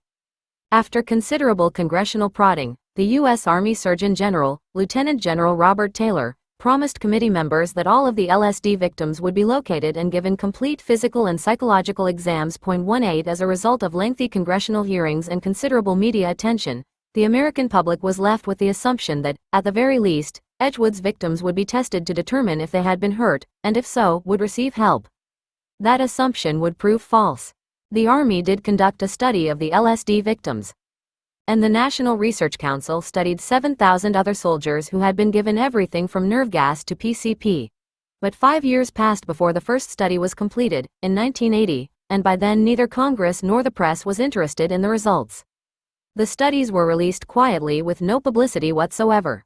No one seemed to care that they were a sham. 19. Despite Taylor's pledge that 1,000 LSD victims would be located and given physicals, the LSD study shows that only 220 individuals, less than one-third of the total, actually were given physicals.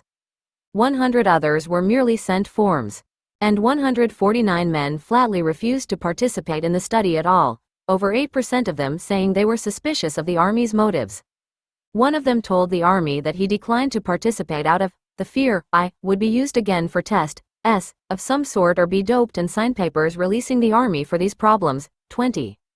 Some of those who did participate said they were humiliated and outraged by the experience.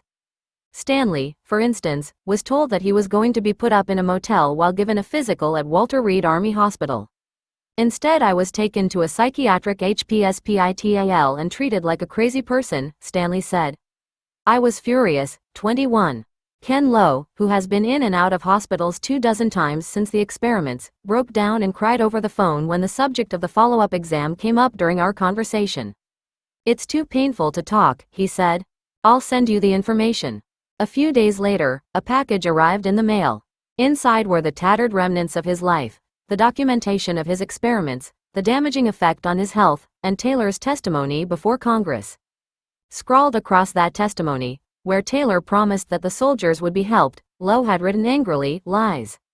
Nothing but lies. 22. The LSD study has other serious flaws, not the least of which is the ethical question of whether it should have been overseen by the Army, which had conducted the Edgewood experiments in the first place. The study's author, Lieutenant Colonel David A. McFarling, who also conducted most of the physicals, leaves no doubt as to his personal views of the whole affair. Those views reflect the same Cold War mentality that haunted Paperclip for decades. The real crux of the issue, according to McFarling, was that the presumed ends to which the Army LSD experiments were directed had justified the means. It would have been grossly negligent of chemical warfare specialists not to have investigated LSD if only from a defensive standpoint, he argued. Maybe so, but was this study an appropriate place to discuss an issue that already had been investigated by Congress and the Army's Inspector General? 23. Even more disturbing, McFarling's study contains a 6-page diatribe against the cloak and dagger manner in which the experiments had been portrayed in the press, repeats claims that the soldiers had been fully informed about the tests, a claim refuted by the Army's own Inspector General, and asserts that the experiments had been medically supervised to ensure the safety of the participants. McFarling also makes the outrageous and totally undocumented accusation against the very soldiers he was assigned to test. After pages of medical evidence, revealing that some men had suffered everything from grand mal seizures to suicide attempts, McFarling brushes off their complaints by stating that some subjects may have consciously or subconsciously altered and manipulated their complaints for their own purposes, notably self-enrichment. 24. A study conducted by the National Research Council raises equally disturbing questions, especially regarding protocol. The council did not deal with the issue of whether the soldiers had been harmed. It evaded that issue by investigating whether the chemical warfare agents and drugs other than LSD used on 7,000 soldiers at the base were capable of causing long-term damage to the soldiers' health. Even though the NRC revealed that several soldiers had been hurt during the tests, and even hospitalized, the council repeatedly said the available data was insufficient to determine the long-term effects of the experiments. 25. This ambiguous conclusion should not be surprising. What the NRC report conveniently fails to tell the reader is that the project director for the entire study, Francis N. Marzulli, and several of the study's panelists and technical consultants had been employed at Edgewood or had been under contract to that base while the experiments were going on. And all of them had connections to Paperclip. Project Director Marzulli worked at Edgewood in the 1950s. Panelist John J. O'Neill, now at Temple University Medical School, conducted chemical warfare research with Paperclip scientist Theodor Wagner Jauregg when he worked at Edgewood in the 1950s. 4 technical consultants also were directly connected to the base: James S. Ketchum, Joseph S. Wiles, Stephen Kropp, and J. Henry Wills. Remember, it was Wills who had determined the effects of nerve gas on humans at Edgewood by examining captured records of the Nazi death camps. If all that is not questionable enough, the NRC report is based in large part on Edgewood reports and published scientific literature written by the same men who conducted the experiments in the first place, hardly a group who would admit in published articles that their experiments had harmed anyone. 26. For Stanley, however, the final insult was the U.S. Supreme Court's decision in his case. Stanley sued the government, claiming that he had suffered episodes of violence and memory loss as a result of the LSD experiments. But on June 25, 1987, the Supreme Court held that the government was not liable for injuries to servicemen when the injuries arose in the course of activities incident to their military service. In a scathing dissent, Justice William Brennan cited the Nuremberg Code, which the Army had flagrantly violated in the so-called interest of national security. Having invoked national security to conceal its activities, the government now argues that the preservation of military discipline requires that government officials remain free to violate the constitutional rights of soldiers without fear of money damages, Brennan argued. Soldiers ought not be asked to defend a constitution indifferent to their essential human dignity. 27. By 1980, the system to investigate and prosecute Nazis that Holtzman had worked to set up was in full operation. The Justice Department OSI's staff of historians and lawyers were investigating cases of Nazi war criminals who had lived openly in the United States for decades. Early that year, Harvard law student Eli Rosenbaum made a discovery that eventually would result in Arthur Rudolph's relinquishing his U.S. citizenship and leaving the country rather than contest charges that he had committed war crimes in Nazi Germany. Rosenbaum was browsing in a Cambridge, Massachusetts, bookstore when he spotted Jean Michel's book Dora. "I was stunned," Rosenbaum recalled. "I had never seen Camp Dora mentioned in any Holocaust literature. That oversight by Holocaust historians is one reason why French resistance hero Michel decided to tell the horrifying story of how he and other Dora prisoners had been forced to work as slaves in Middleworks tunnels." Then Rosenbaum read The Rocket Team by Frederick Ordway and Mitchell Sharp, which discussed Middlework from the viewpoint of the Nazi rocket scientists who worked there. Rosenbaum was furious when he came across a passage that quoted Rudolph as saying he had cursed when he had to leave a New Year's Eve party in 1943 and go out into the cold weather to resolve a production problem at Middlework. 28. "I remember thinking, there were innocent people dying in that hellhole, and here was Arthur Rudolph complaining that he had to leave a nice warm party to go back to work," said Rosenbaum. One of the first things Rosenbaum did after he began working as an OSI attorney was to ask the unit's then deputy director Neil Scher if he had ever heard of Rudolph. He had not, but he authorized Rosenbaum to investigate. 29.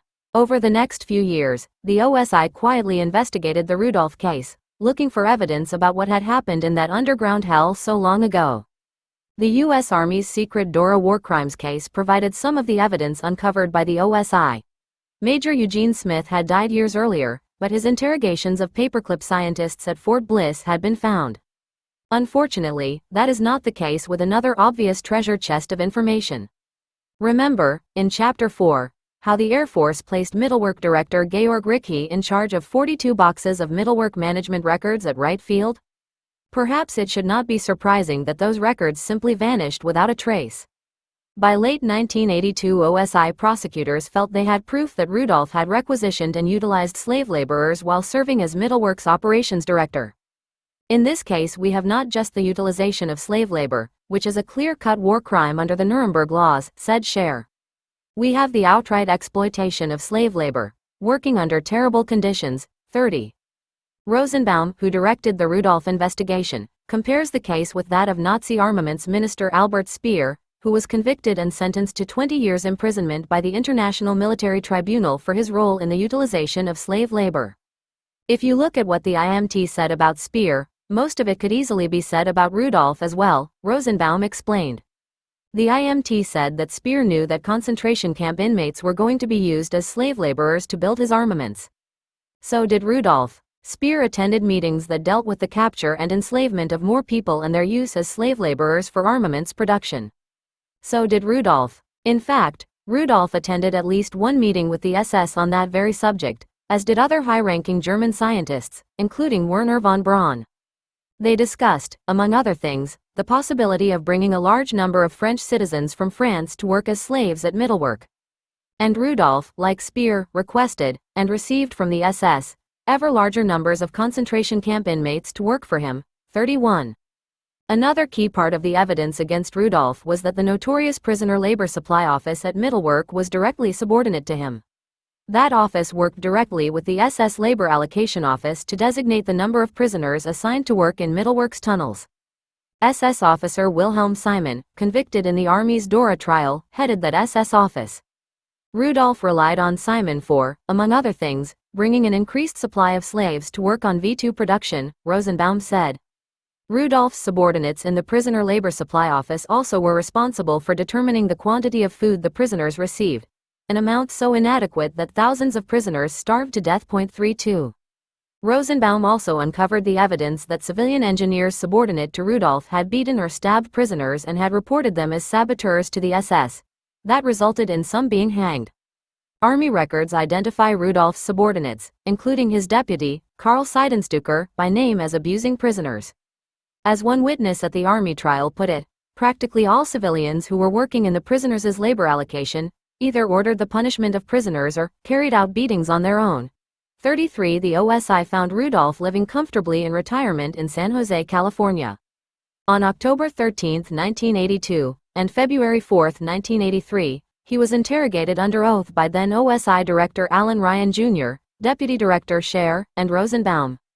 In the meetings, the OSI attorneys examined the forms that Rudolph had filled out when he first arrived under Project Overcast in 1945.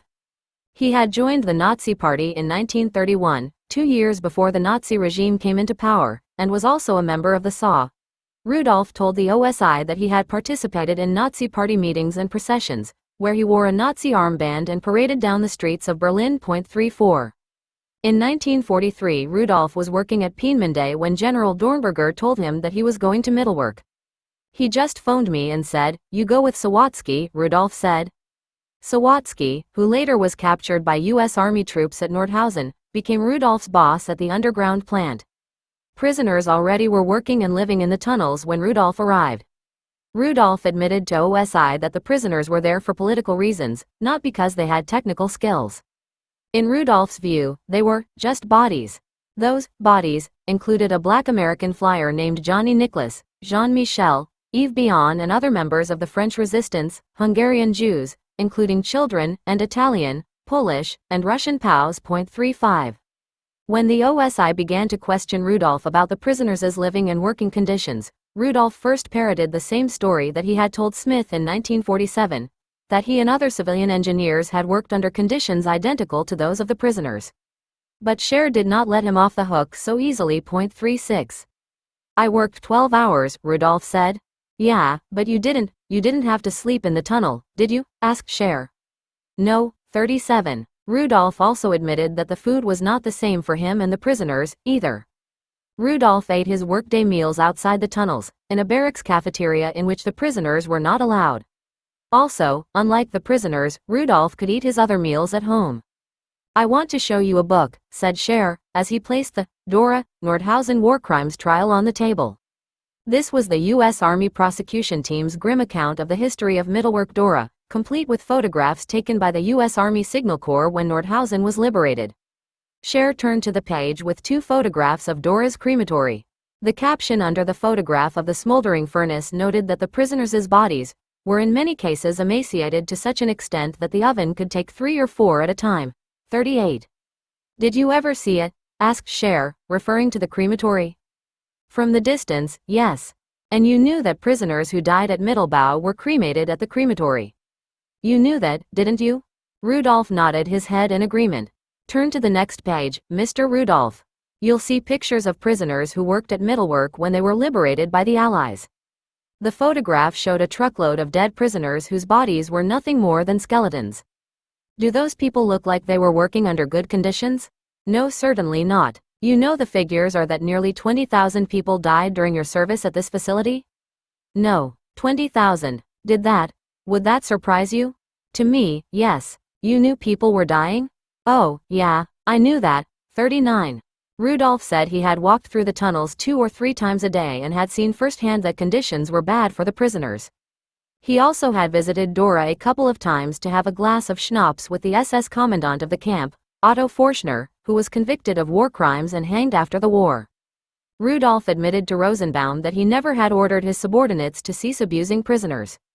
This despite the fact that OSI had located a Mittelwerk directive in which Rudolph and other top-ranking civilians were instructed to order their subordinates to leave such punishment to the SS. 40. Rudolph told OSI that Sawatzky had once threatened to put him in a concentration camp, but later in the interview he admitted that he had not taken Sawatzky's threat seriously. He figured Sawatzky needed him to get the rockets built on time. In the spring of 1944, Sawatzky was ill for a month, and when he returned, he was transferred to V1 production. This left Rudolph completely in charge. "I was free of his darn interfering," Rudolph said. Yet, even then Rudolph did not make changes to help the prisoners. Instead, he increased V2 production schedules, which meant that more prisoners dropped dead from exhaustion. Rudolph said he did not try to lighten the prisoners' work schedules because, "I would be called on the carpet by Sawatzky even though I was not reporting to him anymore." 41. We know, the world knows, it's part of history, that prisoners were forcibly taken from various concentration camps, Buchenwald, Auschwitz and others, and used as slave laborers to produce the V2, said Scher. "You agree that that is true?" "That's true," said Rudolph. It seems to me that you must have known that people were dying of disease and starvation and overwork. You must have known that. Yes, I know that people were dying. 42. Rudolf confessed that it was he who had asked the SS to send more prisoners to Dora in order to meet the labor demands of increased V2 production schedules. When Scher asked him directly if he had requested that more forced laborers be brought down into that underground hell, Rudolf admitted, yes, I did. And he had dealt directly with SS officer Simon to make those requests. Rudolf said he had gotten the prisoners from Dora, and I got them probably from Buchenwald or somewhere else. 43. Rudolf thought Simon was a nice guy. After Simon's conviction at the Dora trial, Rudolf sent Simon's defense attorney a statement claiming that he and Simon had tried to improve conditions for the prisoners. Rudolf said he had told Simon that one prisoner was too sick to work and he was returned to the camp.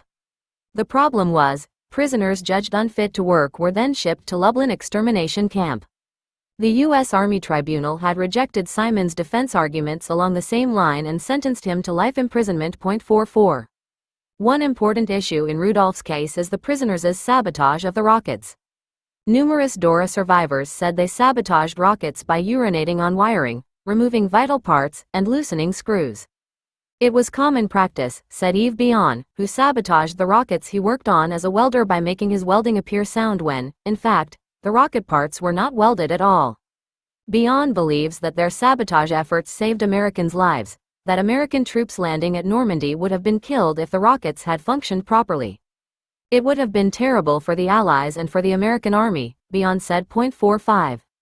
These prisoners, despite living under horrendous conditions, nevertheless attempted very courageously to sabotage this Nazi effort, Scher said in an interview. Engineers would get involved because in order to find out who was the suspected saboteur, one would have to know, mechanically, how the rocket was being sabotaged. And reports were prepared and sent to the SS, and they would then find the saboteur. There are reported incidents of the saboteur being hung in very grotesque and slow fashion, and every slave laborer was ordered to watch the hanging. 46 sabotage reports were discussed in the U.S. Army's 1947 trial when Sawatsky's secretary, Hannelore Banish, testified that middlework management passed on sabotage reports, and if anyone had signed them, it would have been Rudolf. Yet Rudolf told the OSI that he had not known that prisoners were sabotaging rockets. 47. When the OSI concluded the interview, the attorneys gave Rudolf no indication when they would be back.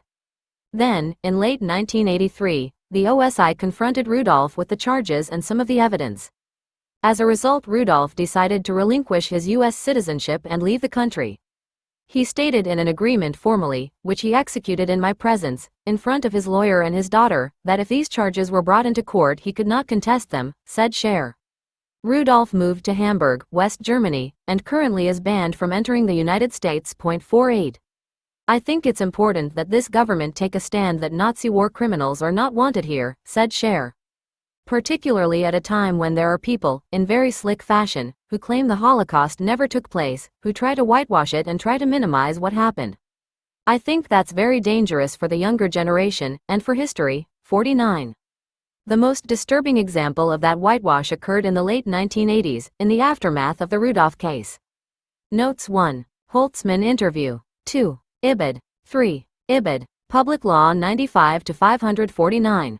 4. Holtzman interview. 5. Bach letter in Saturday Review. The 9th of August 1958, is in the Hubertus Strughold file, OSI. Memo. Representative Elizabeth Holtzman to INS Commissioner Leonard Chapman, the 10th of June 1974. 6. Holtzman memo to Chapman. 7. Representative Henry Gonzalez to INS Commissioner Leonard Chapman, the 25th of June 1974, and INS Commissioner Leonard Chapman to Representative Henry Gonzalez, the 12th of July 1974, both in Strughold OSI file. 8. Charles Allen, Hubertus Strughold, Nazi in USA, Jewish Currents. December 1974, and Ralph Blumenthal, Anti-Nazi Drive. A year later, no U.S. legal moves are taken, The New York Times. The 23rd of November 1974. 9. General Accounting Office, widespread conspiracy to obstruct probes of alleged Nazi war criminals not supported by available evidence. Controversy may continue, Washington, D.C. Government Printing Office, the 15th of May 1978. 10. Letter, Representative Peter Rodino, Chairman, House Committee on the Judiciary, to Comptroller General Charles Bowsher, the 17th of May 1982, notifying him that government agencies misled Gao and Congress. See also CBS, 60 Minutes, the 16th of May 1982, Loftus, Belarus Secret. Gao, Nazi and Axis collaborators, and author interview with John Tipton. 11. Holtzman interview. 12. Senate, final report, No. 94 to 755. 13. House Committee on Armed Services, Military Hallucinogenic Experiments, Hearings, 94th Cong. LST Sess. The 8th of September 1975. 14. For the Olson family's reaction, see, Family blames CIA in death, Washington Post, 11. July 1975. And Lee Hochstader, victims of 1950s mind control experiments settle with CIA, Washington Post. The 5th of October 1988. 15. U.S. Army, inquiry into the facts and circumstances surrounding the death of Mr. Harold Blauer at the New York State Psychiatric Institute and subsequent claims actions, Inspector General Report, obtained under the FOIA, and banned.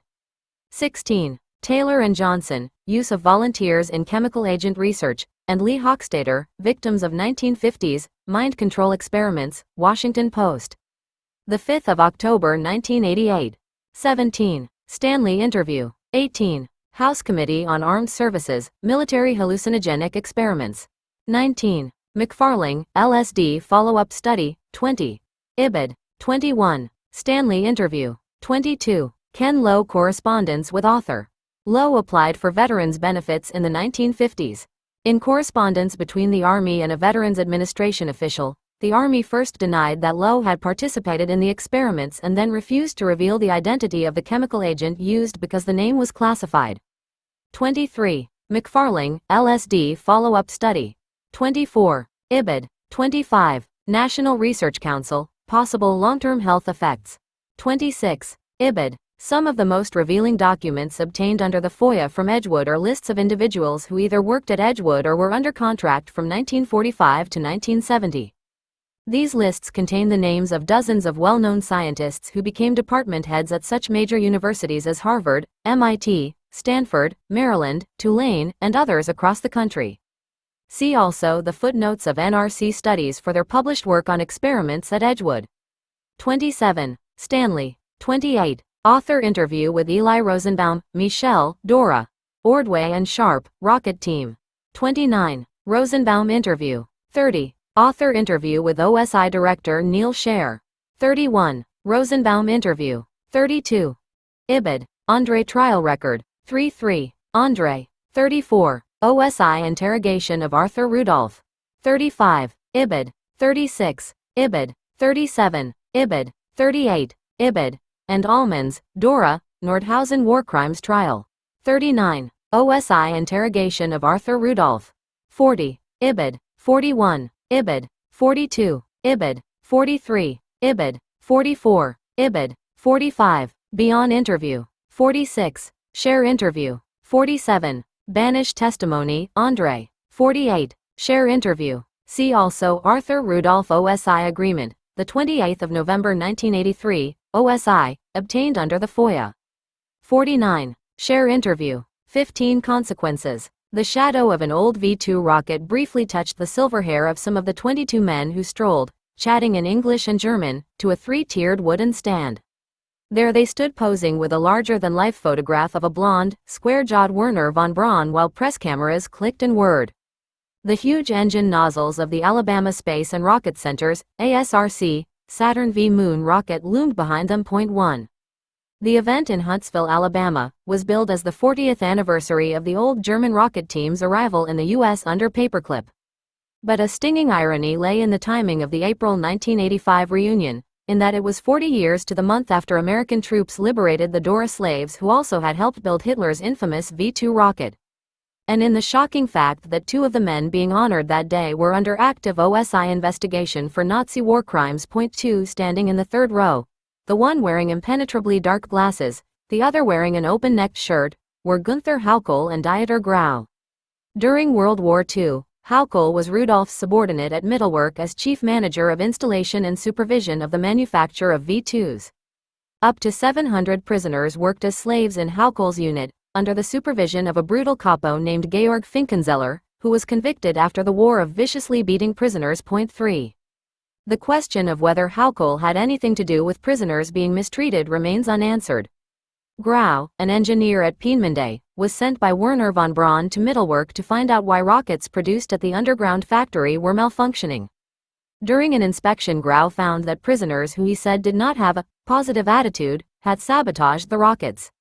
They knew where they could tighten or loosen a screw, and this way try to interfere with the proper function of the missile, Grau said.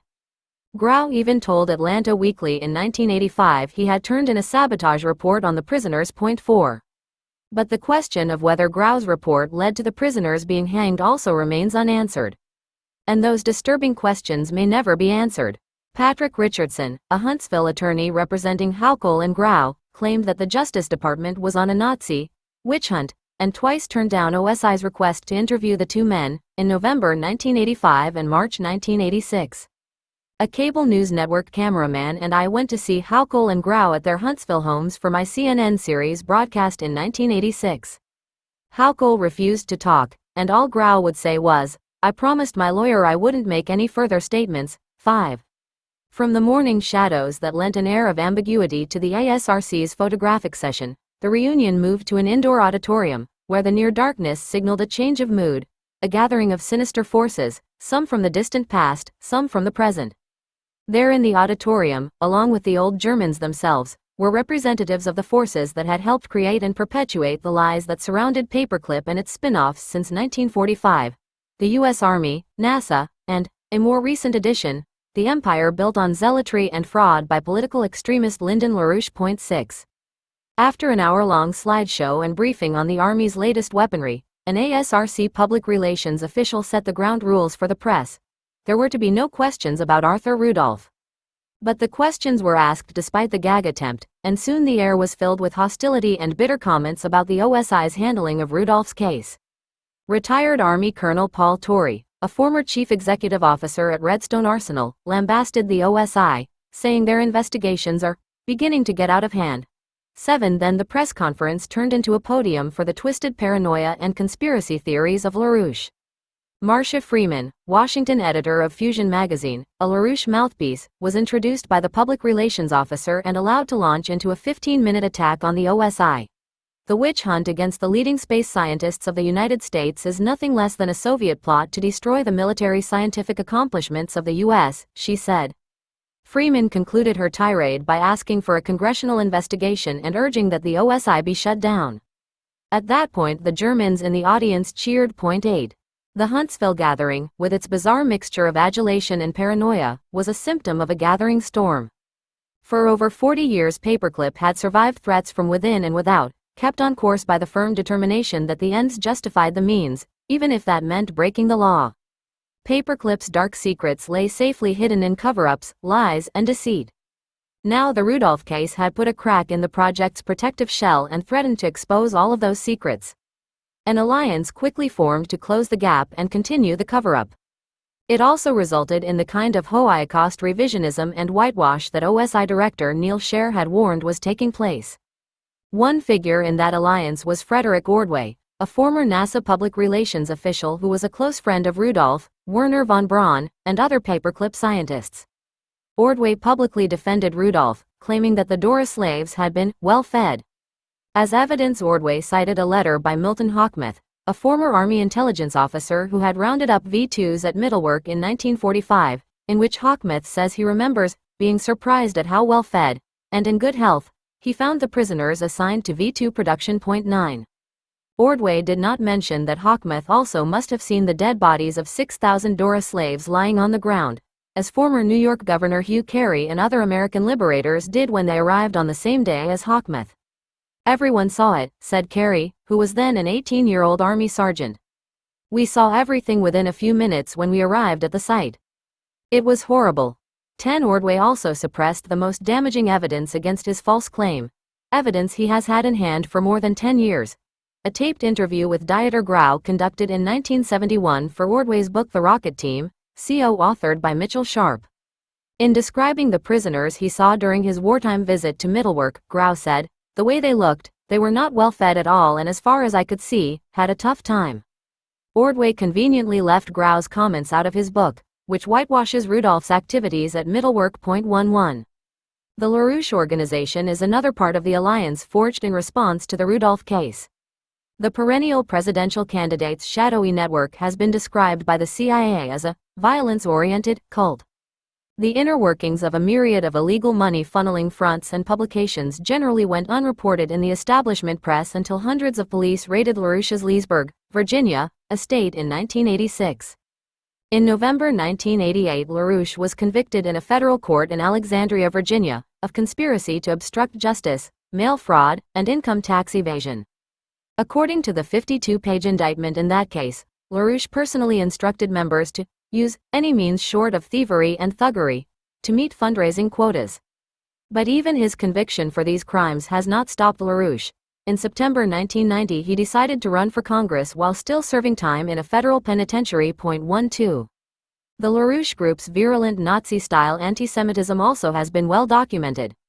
As the Anti-Defamation League's Erwin Schuell put it, LaRouche is a small-time Hitler.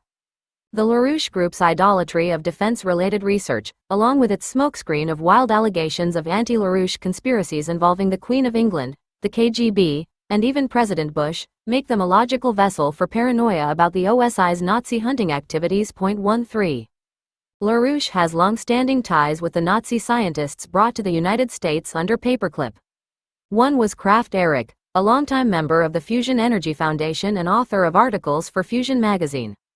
Erich, who died in 1984, had been a tank commander in the Wehrmacht and an engineer at Peenemünde before working for the U.S. Army under Paperclip. Later Erich went to Bell Aircraft, where his old Peenemünde chief Walter Dornberger was vice president, and then joined the Convair division of General Dynamics, which built the Atlas missile. Another scientist with LaRouche ties was Konrad Dannenberg, who had been a rocket propulsion section chief at Peenemünde and was part of the original German rocket team brought to the United States in 1945. There is also rocket pioneer Hermann Oberth, who was brought to Huntsville under Paperclip in 1955. Oberth, it will be remembered, also smuggled his art treasures out of West Germany when he came here. 14. Both Dannenberg and Oberth contributed to an anti-OSI rally held at LaRouche's heavily guarded estate in July 1985. The rally was held under the guise of being a tribute to Erich, with 450 military officers and scientists from West Germany and other countries in attendance. In his keynote address, LaRouche claimed that the OSI was carrying out a KGB-run witch hunt against German scientists and accused the Justice Department unit of committing treason. That rhetoric was followed by Dannenberg's speech on the lessons of Peenemünde and the reading of a message from Oberth that evoked the mystique of Nazi science. 15. Dannenberg said he was born into this LaRouche affair when he was asked to honor Erich at the rally. I have since that time had only very, very loose contacts with them, he said. I do not agree and go along with his LaRouche's basic concept, or the aspects of LaRouche's operations that have been in the news lately. So in a way I have dissociated myself from the group. On the other hand, of course, I certainly appreciate that the group supports Rudolph quite a bit. I think they are doing a good job in that area. 16. One highlight of the anti-OSI rally was a taped speech by retired Major General John B. Medeiros, Rudolph's old commander at Redstone Arsenal in Huntsville. In his speech, Medeiros accused the OSI of waging an unconstitutional campaign of guilt by association against German scientists. The old Germans just sit there now not knowing when somebody's going to put them on the pillory for things of no consequence, Medeiros said. 17. Another featured speaker was the man who, apart from LaRouche himself, cuts perhaps the oddest figure in the whole spectrum of Rudolph's defenders. Friedwart Winterberg, mentioned earlier as a high-priced candidate for Paperclip in 1959, is a German-born nuclear physicist at Nevada's Desert Research Institute in Reno.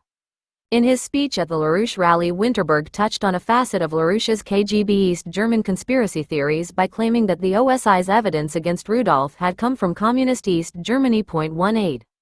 Winterberg's ties to LaRouche go back to at least 1980, when Fusion magazine published a controversial article by Winterberg that explained how a hydrogen bomb is detonated. A year later, the Fusion Energy Foundation published Winterberg's book The Physical Principles of Thermonuclear Explosive Devices. Winterberg also writes for yet another LaRouche outlet, the international journal of Fusion Energy, which bills itself as welcoming scientists whose articles are banned in established scientific journals because of the ideological prejudice of journal referees. 19. With Rudolf living in exile in Hamburg, Winterberg positioned himself with the press as Rudolf's public spokesman and defender. A great part of Winterberg's defense campaign consisted of sending reporters and congressmen reams of printed materials, much of it taken from some of the most virulently anti-Semitic publications in the country. One of those, Spotlight, is a weekly tabloid published by Liberty Lobby, an extreme right-wing group run by anti-Semite Willis Carto. Carto's notorious front group, Institute for Holocaust Review, was established for the sole purpose of denying the reality of the Holocaust. 20. A lengthy pro-Rudolf article by Winterberg was featured in Spotlight on August 31, 1987. Medeiros also chose to defend Rudolf in Spotlight by making the outrageous assertion that, even if you accept what the allegations have been, I cannot find any justice in bringing those kinds of charges against a man after 30-odd years, and certainly not when you consider he gave 30 years of very fine, dedicated service to this nation. 21. In other words, it is all right to use a mass murderer so long as he can help us get to the moon. Winterberg sent reporters and congressmen Spotlight and other anti-Semitic materials with a cover letter written on letterhead stationery of the office of the president of the state-funded Desert Research Institute, part of the University of Nevada system. Winterberg's letters reflected Holocaust revisionism at its worst, including false claims that Jews did not work at the V2 rocket factory and slanderous assertions against famed Nazi hunter and concentration camp survivor Simon Wiesenthal. In a note to the World Jewish Congress, Winterberg suggested that Jews too can be Nazis. In a letter to Nevada Senator Paul Laxalt, Winterberg claimed that Jews did not work at Mittelwerk and even cited as evidence an enclosed article from the Holocaust-denying magazine Instauration. Then he repeated an anti-Semitic slur against OSI director Scher that he had read in Instauration. 22. Winterberg also approached witnesses in an effort to get them to change their testimony about Rudolf. For example, he admitted in a letter to the Bulletin of the Atomic Scientists that he had questioned Hannelore Banish, a witness at the Andre trial, after her OSI interrogation. Banish had testified under oath at the 1947 Army trial that if anyone had signed sabotage reports it would have been Rudolf. She confirmed that testimony in a 1983 sworn statement to the OSI. Suddenly, after a visit from Winterberg, Banish changed her entire story, claiming that Rudolf was innocent and that her original testimony had been mistranslated. 23. The line taken by Rudolf's defenders resulted in press coverage that reeked with Holocaust revisionism, perpetuating what Dora survivor Jean-Michel described as the monstrous distortion of history that has given birth to false, foul, and suspect myths. The U.S. Army's figure of at least 20,000 prisoner deaths suddenly became 5,000, then 4,000, and in one United Press International story was reduced to 4,000 slave laborers who allegedly died. Rudolf's public statements were tinged with amnesia as he claimed that he did not know the prisoners were dying. And since most reporters did not bother to interview Dora survivors, they were portrayed as being well-fed, while Rudolf was viewed as the real victim. 24. Then NASA got into the act when the Marshall Space Flight Center held a Wernher von Braun birthday reception on March 25, 1987, honoring 83 former paperclip specialists. Two of those honored, Grau and Haukel, still were under active investigation by the Justice Department's Nazi hunting unit. NASA's director, James Thompson, vowed to make the von Braun celebration an annual event and urged NASA employees to rub elbows with these old guys. Maybe some of their experience will rub off on us. NASA spokesman Bob Lessell said that Rudolf had not been invited to the party. Nevertheless, NASA's actions certainly raise questions as to the propriety of a federal agency holding public gatherings to honor men under investigation by the Criminal Division of the Justice Department. 25 All of the activities tied to the paperclip story in the 1980s, the Rudolf case and his defenders, the Alabama Space and Rocket Center and Marshall Center meetings, the OSI's investigations of other former paperclip scientists, were carried out in an atmosphere in which the Reagan White House was sending out mixed signals about the OSI, Nazis, and even the Holocaust itself. Former White House Communications Director Patrick Buchanan's views were the most unequivocal within the Reagan administration. Buchanan is well known for his attacks on OSI's prosecution of Nazi war criminals, and he has derided Nazis repeatedly and called for OSI's abolition in his syndicated columns and on television. Therefore, it was logical that when Rudolf's colleagues sought an advocate within the administration, they went to Buchanan.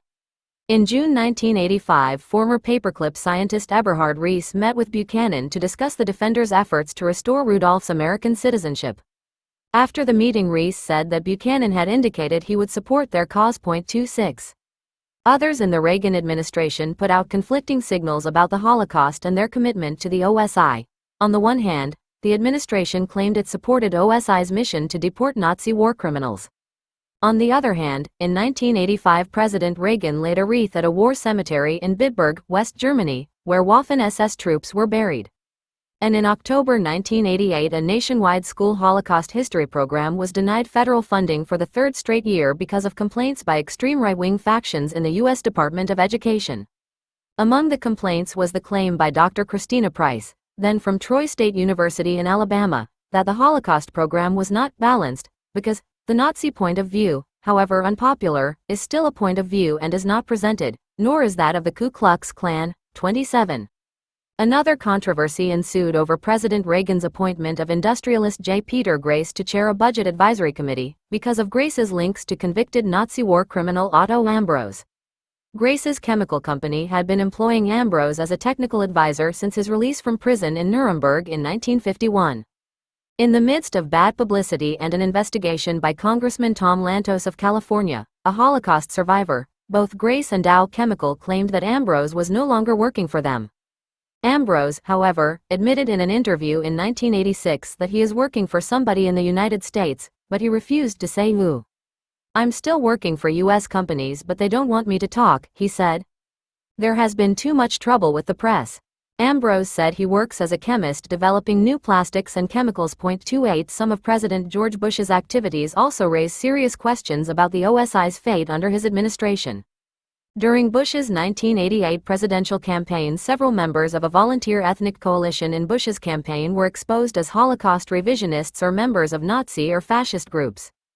Co-chairman Jerome Brentar admitted that as a post-war officer in the International Refugee Organization in Germany, he had helped hundreds of Nazis to emigrate to the United States, whether they were in the Waffen-SS or in the Wehrmacht.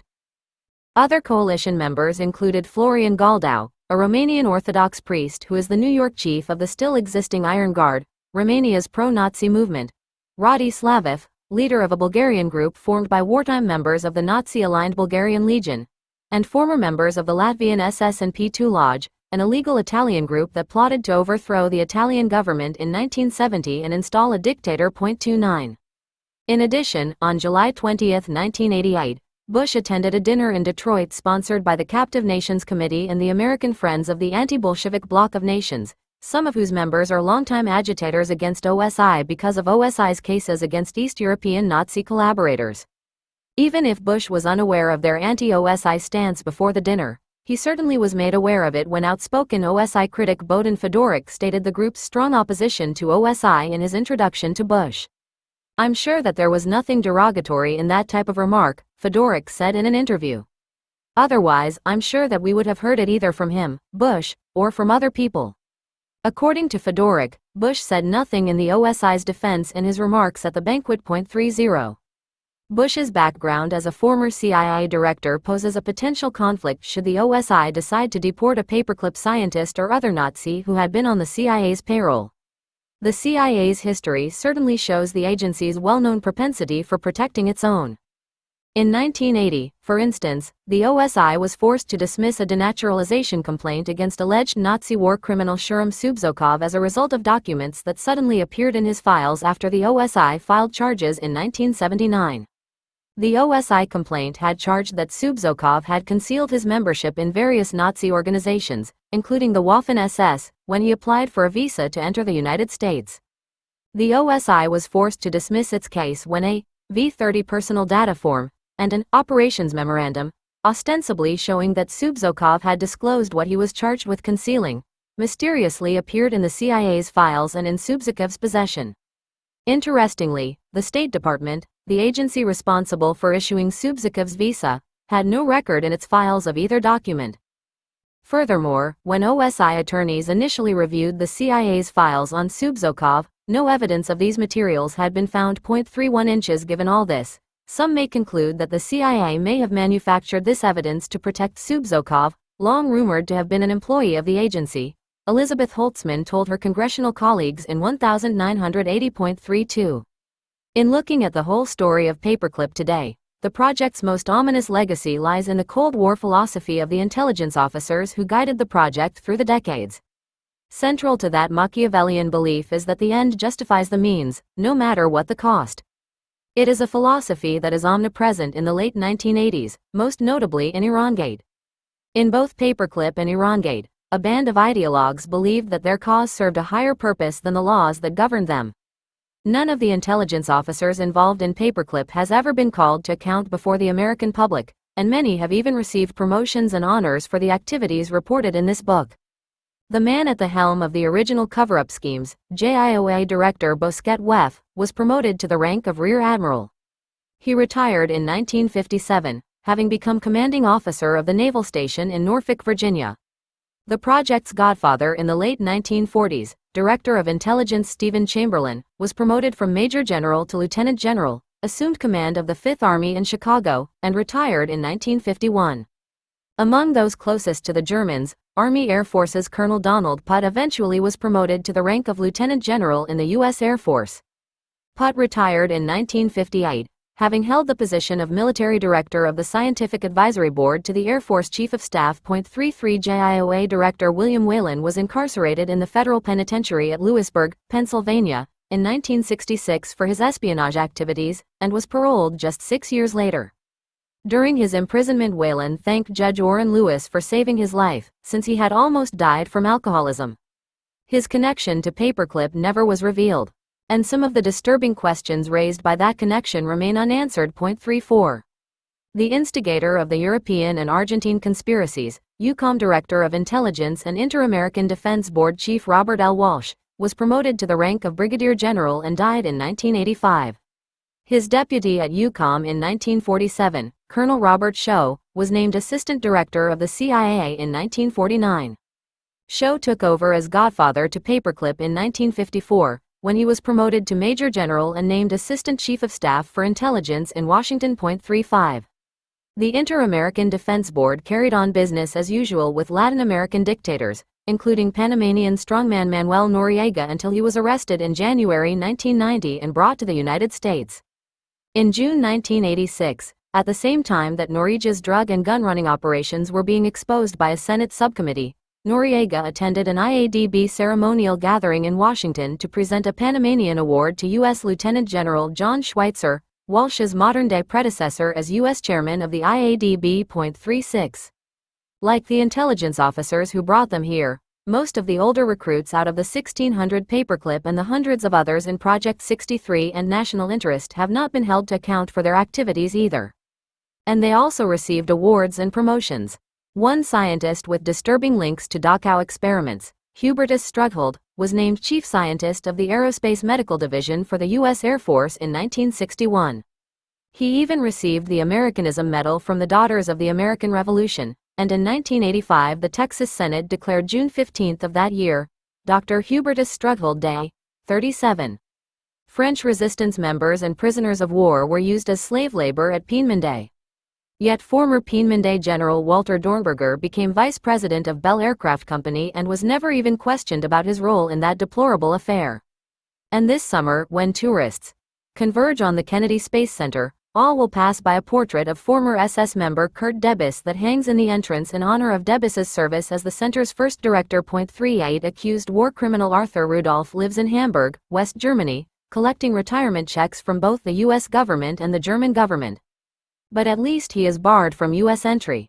He is on watch lists, he cannot get a visa, and if he were found in the United States he would be subject to arrest, said OSI Director Share. 39. But the ban did not stop Rudolph's defenders from stepping up their campaign to bring him back to America. On November 26, 1988, former Paperclip recruit Walter Hauserman sent President Reagan a letter asking that Rudolph be allowed to attend NASA's 20th anniversary moonwalk celebration in July 1989. Hauserman admitted that the request for a one-time visit was a scheme to break the OSI. "We try whatever we can dream up," Hauserman said. If Rudolph is allowed even one visit, it would show, more or less, OSI has been overruled. 40. NASA's moonwalk celebration was held in July 1989, but Rudolph did not attend. His visa request had been turned down. In Huntsville, 800 Germans and Americans involved with Paperclip since 1945 attended a reunion in the Werner von Braun Civic Center. The group's spokesman, Konrad Dannenberg, mentioned his exiled friend in his speech before the group. "We invited Rudolf to this celebration," Dannenberg said bitterly, "but circumstances did not permit him to be with us here today." 41. As for the project that brought them here, no one reading this book should be surprised to learn that nothing has changed. The project is once again rearing its ugly head. On August 10, 1989, the Pentagon quietly announced that there were exempted positions in Department of Defense installations that would be filled under the Program for Utilization of Alien Scientists. The program is still run by the Research and Engineering Department, which took over Paperclip when the JIOA shut down in 1962.4213 of the new recruits work at NASA, including a world-renowned climatologist. "We don't beat the bushes to find them," said Robert Nance from NASA's Office of Policy. "We hire them in rare circumstances where their skills are so unique they can't be found in America, like work on Teflon skins, or other specialists like we had with Werner von Braun." The scientists at NASA work at Langley Research Center, Ames Research at Moffett Field, California, and Goddard Space Flight Center. 43. NASA has the authority to employ up to 150 alien scientists, though Nance said they had to go through immigration loops to get them. As the case had been in the late 1950s, the program is viewed as a way to fill slots in a shrinking American labor force. By the year 2000 there will be a third fewer American engineers and scientists available than there are now, Nance said. As a result, he thought the program would play an even more important role in the future. 44. Not surprisingly, the Pentagon will not talk about the program, and a spokesman claimed that he couldn't find the policy. Suddenly, Department of Defense officials became as tight-lipped as some intelligence officers who ran the operation had been. Former JIOA Director Benjamin Heckmeyer was close-mouthed about Paperclip in a telephone conversation in 1985. What little he did say, however, is a perfect summation of the whole sordid affair. "Paperclip's a can of worms," he said and hung up the phone. 45. Notes 1. Michael Jennings, Shadows Touch State's Surviving Rocketry Pioneers, Birmingham News. The 27th of April 1985. The author attended this event with a West German TV crew whose story aired the day of President Reagan's visit to Bitburg Cemetery. 2. For authors CNN report on Grau and Haukel see Hunt, Nazi cover-up. 3. Haukel's biography is in his JIOA and INSCOM dossiers. Estimate of 700 prisoners is from Georg Finkenzeller's testimony in Andre. See also, Commando, list showing Finkenzeller and Schaukel as being capos in Haukel's detail, in Andre, prosecution exhibits. Finkenzeller's separate trial is in Andre, Roll 16. 4. Rudolf discusses Grau's visit to Mittelwerk in OSI interrogation of Rudolf. Grau quotes are from a 17 June 1971 taped interview with Dieter Grau by Frederick Ordway and David Christensen, obtained by the author under the FOIA from OSI and Atlanta Weekly.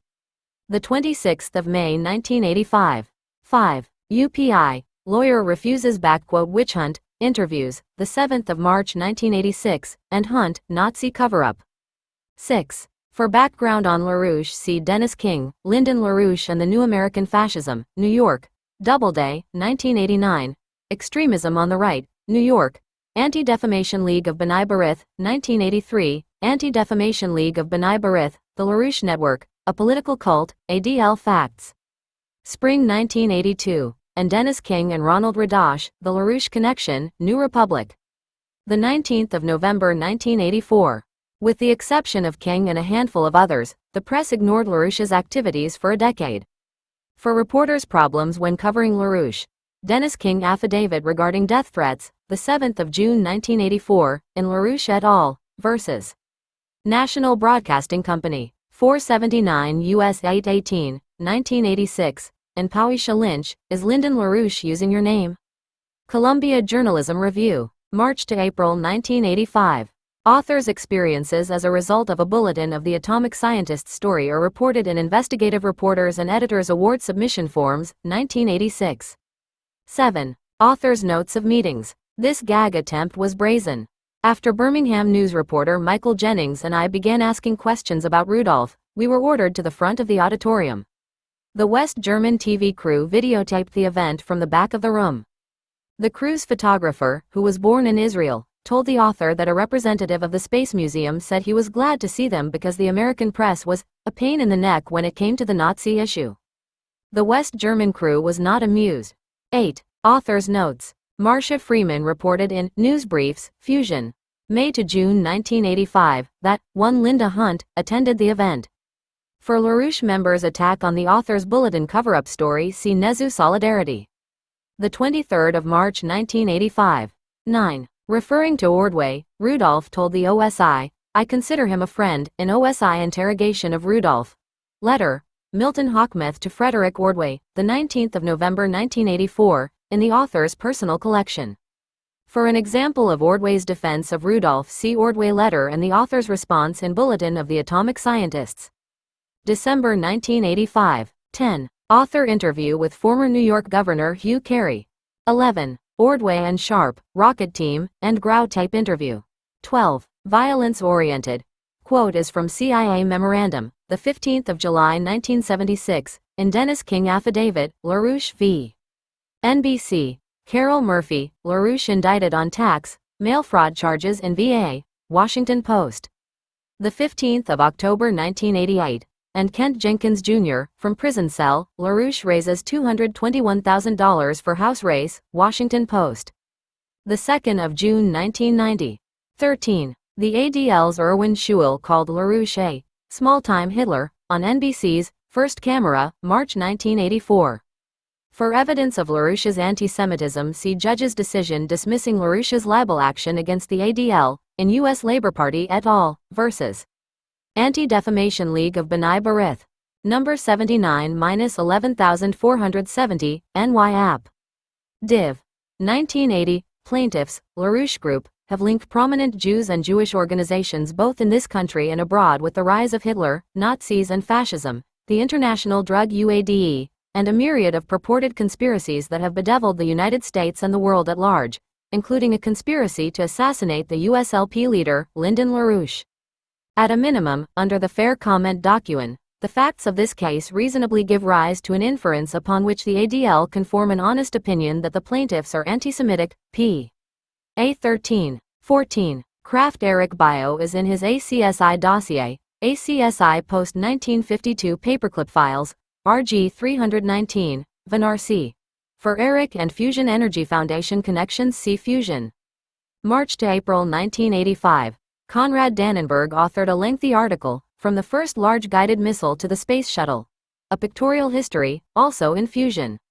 March to April 1986.15. Dannenberg and Oberth's participation and information on Antioch LaRouche rally is in Nancy Spanhaus, Space Pioneer Honored, New Solidarity. The 21st of June 1985, and Marjorie Hecht, Schiller Meet, Drop OSI, Stan Crash SDI Effort, New Solidarity. The 24th of June 1985. 16. Michael Jennings interview with Konrad Dannenberg. 17. For Medeiros message at LaRouche rally, see Spanhaus, Space Pioneer Honored, and Hecht, Schiller Meet, Birmingham News. The 5th of May 1985. 18. Spanhaus, Space Pioneer Honored, and Hecht, Schiller Meet. 19. Friedwart Winterberg, The MERV Concept and the Neuon Bomb, Fusion. October 1980. And AP, Magazine to publish H-bomb description, the 3rd of September 1980. Winterberg letter regarding LaRouche's candidacy for president is in Fusion. March 1980. And Friedwart Winterberg, The Physical Principles of Thermonuclear Explosive Devices, New York, Fusion Energy Foundation, 1981. Information on Winterberg writing for the International, Journal of Fusion Energy is in The Leonardo Project, Fusion. March to April 1986. 20. For information on Spotlight and Willis Carto, see Extremism on the Right. As example of the notorious anti-Semitism of Spotlight and Carto, see Mermelstein vs. L Institute for Historical Review, Civ. 356-542, Caliph. Sup. Court. The case of Auschwitz survivor Mermelstein against Carto and others who claimed that no Jews were gassed in gas chambers at Auschwitz. 21. German rocket scientist used, discarded by ungrateful U.S., Spotlight. The 31st of August 1987. Medeiros quote is from America Sacrifices Integrity, Spotlight. The 8th of July 1985. See also Medeiros' attack on the OSI in General says OSI is unconstitutional, Executive Intelligence Review. The 9th of August 1985. 22. Winterberg Letters to the World Jewish Congress, the 14th of December 1985. To Eli Rosenbaum, the 20th of May 1985 and the 2nd of January 1986, and to Senator Paul Laxalt, the 22nd of July 1985, enclosing the January 1985 issue of Instauration, all in Author's Collection and Spotlight. The 31st of August 1987. Note: for extensive documentation on the sad fate of Jews at Middlework, Doris C. Andre, especially the hospital reports listing the number of Jews who died, the cause of death, the number of those worked to death, and the number judged too weak to work who were then sent by train to Lublin for extermination. 23. Winterberg admitted to having interrogated Banish in a letter to Len Ackland, editor of the Bulletin of the Atomic Scientists. The 8th of April 1985. Winterberg discusses contacting some Dora survivors in Thomas Franklin, Witnesses Without Testimony, Huntsville News. The 6th of April 1987. Thomas Franklin is an alias used by Hugh McInnish, an Army employee in Huntsville who frequently writes pro-Rudolph articles for the Huntsville News under an alias. 24. Michelle, Dora, for an example of alleged deaths CUPI, supporters challenging agency's allegations, the 1st of November 1985. Rudolph quotes are from John Hubner's articles, The Unmaking of a Hero, the 29th of September 1985, and The Americanization of a Nazi Scientist, the 6th of October 1985, both in San O's Mercury News. Hubner was one of the few reporters who did interview Dora survivors. 25. Linda Hunt, NASA's Nazis, The Nation. The 23rd of May 1987, 26. For Buchanan meeting with Reese CUPI, the 15th of October 1985. 27. Ed Vulliamy, Holocaust Project funds eliminated by ideology? Washington Post, the 4th of October 1988. 28. Hunt, Nazi cover-up. 29. Russ Bellant, Old Nazis, The New Right and the Reagan Administration, Cambridge, Massachusetts. Political Research Associates, 1988, Bush Campaign Committee contains figures linked to anti-Semitic and fascist backgrounds, Washington, Jewish Week.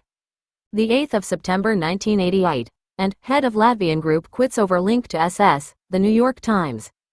The 4th of November 1988. Brentar quote is from David Lee Preston, Bush backer helped many Nazis enter U.S., Detroit Free Press, 10. September 1988. 30. Bush Campaign Committee, and Michael Jennings interview with Bohdan Fedorik. For East European groups' anti-OSI activities see the Campaign Against the U.S., Justice Department's prosecution of suspected Nazi war criminals, New York. ADL, June 1985.31. Congressional Record, the 3rd of December 1980. 32. Ibid. 33. Rear Admiral Bosquet Weff biography is from the ONH. Major General Stephen Chamberlain biography is from the CMH. Lieutenant General Donald Putt biography is from the U.S. Air Force. 34. Letter, William Whalen to Judge Owen Lewis, in Whalen. 35. General Robert L. Walsh biography is from the U.S. Air Force. General Robert Shaw biography is from the CMH. 36. On Noriega see the testimony of Jose Blandon, Senate Subcommittee on Terrorism, Narcotics and International Communications, Hearings, 100th Cong. 2D Sess. February 8, 9, 10, and 11, 1988. For Noriega bestowing a medal on Schweitzer CAP report, the 12th of June 1986. 37. On Struthold see U.S. Air Force, news release, the 11th of June 1985. 38. Dornberger information is in Current Biography Yearbook, New York, H. W. Wilson Company, 1965. 39. Share interview. 40. Hauserman interview. 41. Author notes on the 19th of July 1989 meeting. 42. Federal Register, 10. August 1989. 43. Author interview with Robert Nance. 44. Ibid. 45. Author telephone conversation with retired Army Colonel Benjamin Heckmeyer. Conclusion. In late summer of 1990, as this book was being readied for publication, I was astonished to come across yet another disturbing account of the legacy left by Paperclip. After 6 years in exile in Hamburg, Arthur Rudolph arrived in Canada on July 1 to launch a smear campaign against the Office of Special Investigations, the Nazi-hunting Justice Department unit that had forced him to leave the United States. Incredibly, Rudolph had called on both old and newly recruited supporters in an audacious attempt to gain re-entry to this country. The initial volley of Rudolph's campaign had been fired some months earlier at a gathering of former Paperclip Rocketeers in Huntsville, Alabama. Ohio Congressman James Traficant promised the scientists in a speech that he would meet Rudolph at the U.S.-Canadian border and personally escort him across it. Rudolph's plans were cut short when he was met at the plane by Canadian Mounties and then put up for deportation hearings. 1. On the stand, Rudolph glibly spun a revisionist history of Middlework, reviving in particular the myth of its well-fed Jewish slaves. Even more appalling was the performance of Hugh McInnish, a U.S. Army-employed engineer who acted as Rudolph's co-counsel in the hearings. To complete the absurd picture, a platoon of homegrown Canadian Nazis, outfitted in full SS regalia, picketed alongside Rudolph's friends out on the streets of Toronto. Finally, on January 11, 1991, a Canadian court ruled that Rudolph was permanently barred from entering Canada because of his Nazi past. 2. The events in Canada are a reminder not only of the enduring scars left by Paperclip but of the outdated Cold War philosophy that the project embodied. That philosophy served as the underpinning for our national policy for nearly 45 years. Only now, with the dramatic shift in world events that brought the Cold War to an end, have the larger outlines of that policy and its often tragic consequences become discernible. Only now can we begin to evaluate it with some degree of objectivity. The central tenet of the Cold War philosophy was perhaps never more succinctly stated than it was in a secret 1954 report prepared for the White House by a commission headed by former President Herbert Hoover. The report read, in part, "It is now clear that we are facing an implacable enemy whose avowed objective is world domination. There are no rules in such a game. Hitherto accepted norms of human conduct do not apply. If the United States is to survive, long-standing American concepts of fair play must be reconsidered. We must learn to subvert, sabotage and destroy our enemies by more clever, more sophisticated, more effective methods than those used against us." 3. That view was accepted almost without question. Richard Bissell, then CIA chief of covert operations, told a CBS interviewer some 20 years later, "I think that's an excellent statement of the prevailing view, at least the view of those who'd had any contact with covert operations of one kind or another." 4. In the decades since, U.S. intelligence agencies embraced that philosophy as justification for all manner of tactics, even those that violated America's own laws. Abroad it justified uncounted assassination plots and coups, the total number of which still remains secret. There were at least 8 documented attempts to kill Fidel Castro, for example, and he claimed that there were more. At home, the anything goes philosophy was at work in any number of illegal activities directed against American citizens. Under the guise of fighting communism, the CIA conducted domestic drug experiments, the FBI infiltrated political groups, and the Army collected dossiers and spied on thousands of Americans exercising their right to free speech. The Machiavellian attitude behind these operations was born when a World War II ally became a new enemy and the world axis shifted. To fight the Russians, we turned to the men responsible for the horrors committed under Hitler and hired them to work as scientists, saboteurs, and spies. Over time, these operations took on a life of their own. In particular, Paperclip expanded into Project 63 and Project National Interest and provided a convenient cover for still other covert operations. Over decades, it became a chameleon of sorts, changing its size and shape to accommodate a succession of schemes in search of a place to hide from public scrutiny. Under the protective blanket of Cold War philosophy, no plot or person was too unsavory to bring into the fold. In the case of Paperclip, whatever crimes German specialists had committed in the past, joining the SS, torching a synagogue, conducting experiments on Dachau camp inmates, were, in the view of JIOA Director Bosquet Weff, dismissible as picayune details. 5. Anyone who doubts the pervasiveness of the Cold War philosophy in the intervening decades need look no further than deposed Panamanian strongman Manuel Noriega, who remained on the CIA payroll for years despite evidence that his government was involved in drug trafficking, murder, rape, political corruption, and other crimes. Yet as late as May 1987, the head of the U.S. Drug Enforcement Agency was praising Noriega for his personal commitment in helping the DEA carry out its investigations in Panama. 6. The mentality that governed Paperclip is essentially the same one that spawned the chain of secret ventures known collectively as Irangate. The projects even bore fruit in strikingly similar ways. In both instances, ideological zealots found ways to exclude from their inner circle those officials who bore legitimate responsibility for the policies that eventually were contravened. In Paperclip, the JIOA's conduct caused State Department Representative Samuel Klaus to note with gentlemanly suspicion, I gathered, that there had been meetings of the group to which I had not been invited. Nearly 40 years later, in the investigation of Irangate, Secretary of State George Shultz complained that he had been left out of the loop. 7. Not coincidentally, both cases also involved a band of ideologues who believed that their cause served a higher purpose than the policies in place. Who can forget Secretary Fawn Hall's chillingly matter-of-fact assertion during the 1987 congressional hearings that, sometimes you have to go above the written law. 8. The flawed decision-making process that set into motion the Paperclips and Irangates of the last 45 years have had a domino effect that often created as many problems as it solved. In direct defiance of President Truman's policy, the Paperclip masterminds brazenly had the German scientists' records changed to expunge evidence of war crimes and ardent Nazism and secure permanent immigration status for them in the United States. Ostensibly, that was done in the interest of national security. Once here, however, the scientists were given access to classified information, again, contrary to official policy, that revealed the innermost workings of our defense system.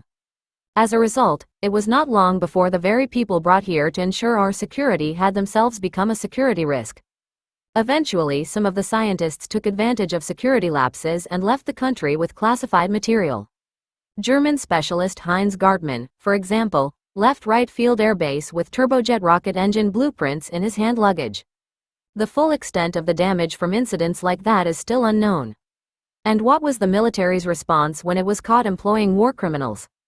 Typically, it was to try to hide its sins instead of atone for them, as Army intelligence did in sending Klaus Barbie to South America. 9. Flash forward again to Noriega, or any of the other US-supported Latin dictators whose short-term attractiveness has eventually turned into a liability. By the time we invaded Panama in 1989, there was no question in anybody's mind but that we had created a monster.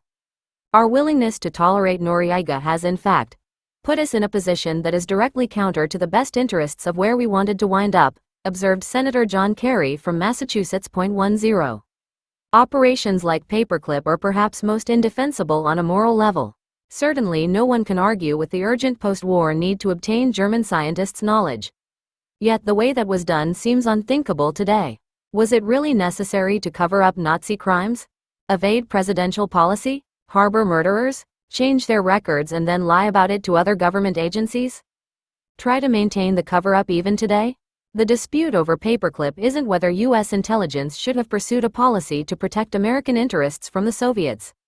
Obviously, the Russians represented a serious threat to our country's interests during most of the Cold War period.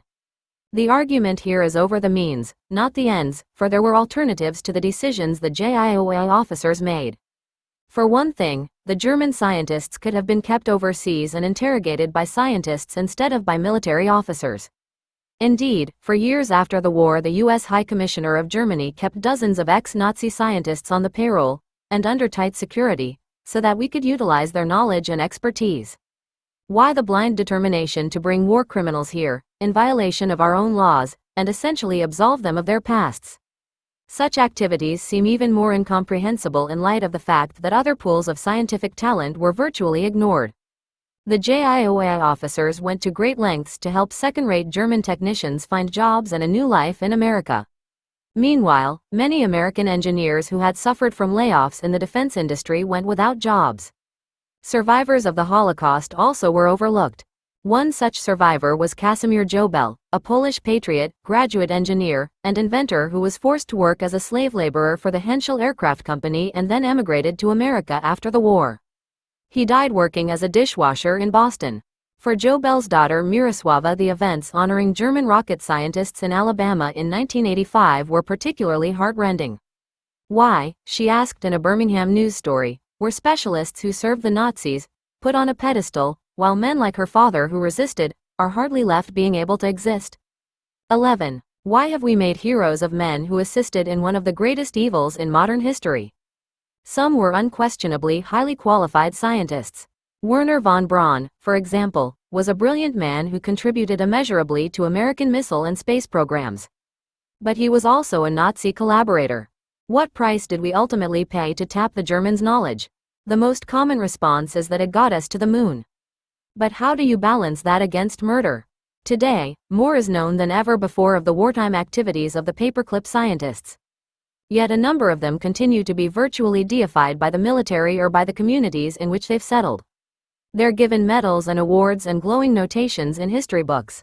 For someone who knows the true history of the medical experiments done in concentration camps, however, it is disquieting, to say the least, to drive by the official U.S. Air Force building in San Antonio named after Hubertus Strughold. It's even more disturbing to see NASA and the state of Alabama hold annual events celebrating Wernher von Braun's birthday, at which Gunther Haukel and Dieter Grau, two scientists who are currently under Justice Department investigation for Nazi war crimes, are among the honorees, at taxpayers' expense. Some think it is excessive, even obsessive, to continue investigating and prosecuting such men. However, former OSI Director Alan Ryan Jr. may have had a more accurate perspective. To grant these people repose from the law would mean that their 35 years of silence and our 35 years of inaction somehow atone for their awful crimes, and that justice is the result. 12 already, in some cases justice delayed has meant justice denied, as the perpetrators have died. Obviously, the Paperclip story is not over. But the end of the Cold War has given us an opportunity to cast off once and for all the kind of thinking that created and justified such operations. No matter how necessary intelligence activities may be, they cannot be allowed to operate unchecked, in secrecy and darkness, shielded from the democratic process of accountability. Otherwise, in the end we become our own worst enemy. Edgewood already has provided us with a horrifying example of the true legacy of the Cold War, which lies in the stories of James Stanley and other soldiers who were treated like laboratory rats. In essence, we used Nazi science to kill our own people. It is not necessary to violate America's laws to achieve our national goals. The era that gave rise to such flawed thinking is over. We may never be completely rid of the atrocities it spawned, but there is no reason to perpetuate them any longer. Notes 1. Congressman Traficant's speech at the Huntsville Holiday Inn, May 12, 1990. 2. Author interview with Canadian Justice Department Prosecutor Donald McIntosh, who explained that, under Canadian law, non-lawyers were permitted to act as counsel at the hearing. 3. Bill Moyers, The Secret Government, Washington, D.C., 7 Locks Press, 1988, page 42. 4. Ibid. 5. Hunt, U.S. Cover-up of Nazi Scientists.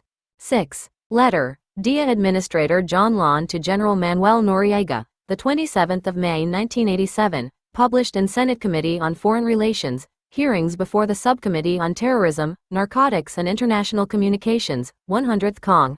LD Sess, 1988. 7. Samuel Klaus, Memorandum for the Files, the 21st of May 1946, State Fiche, Moyers, Secret Government. 8. Moyers, Secret Government, p.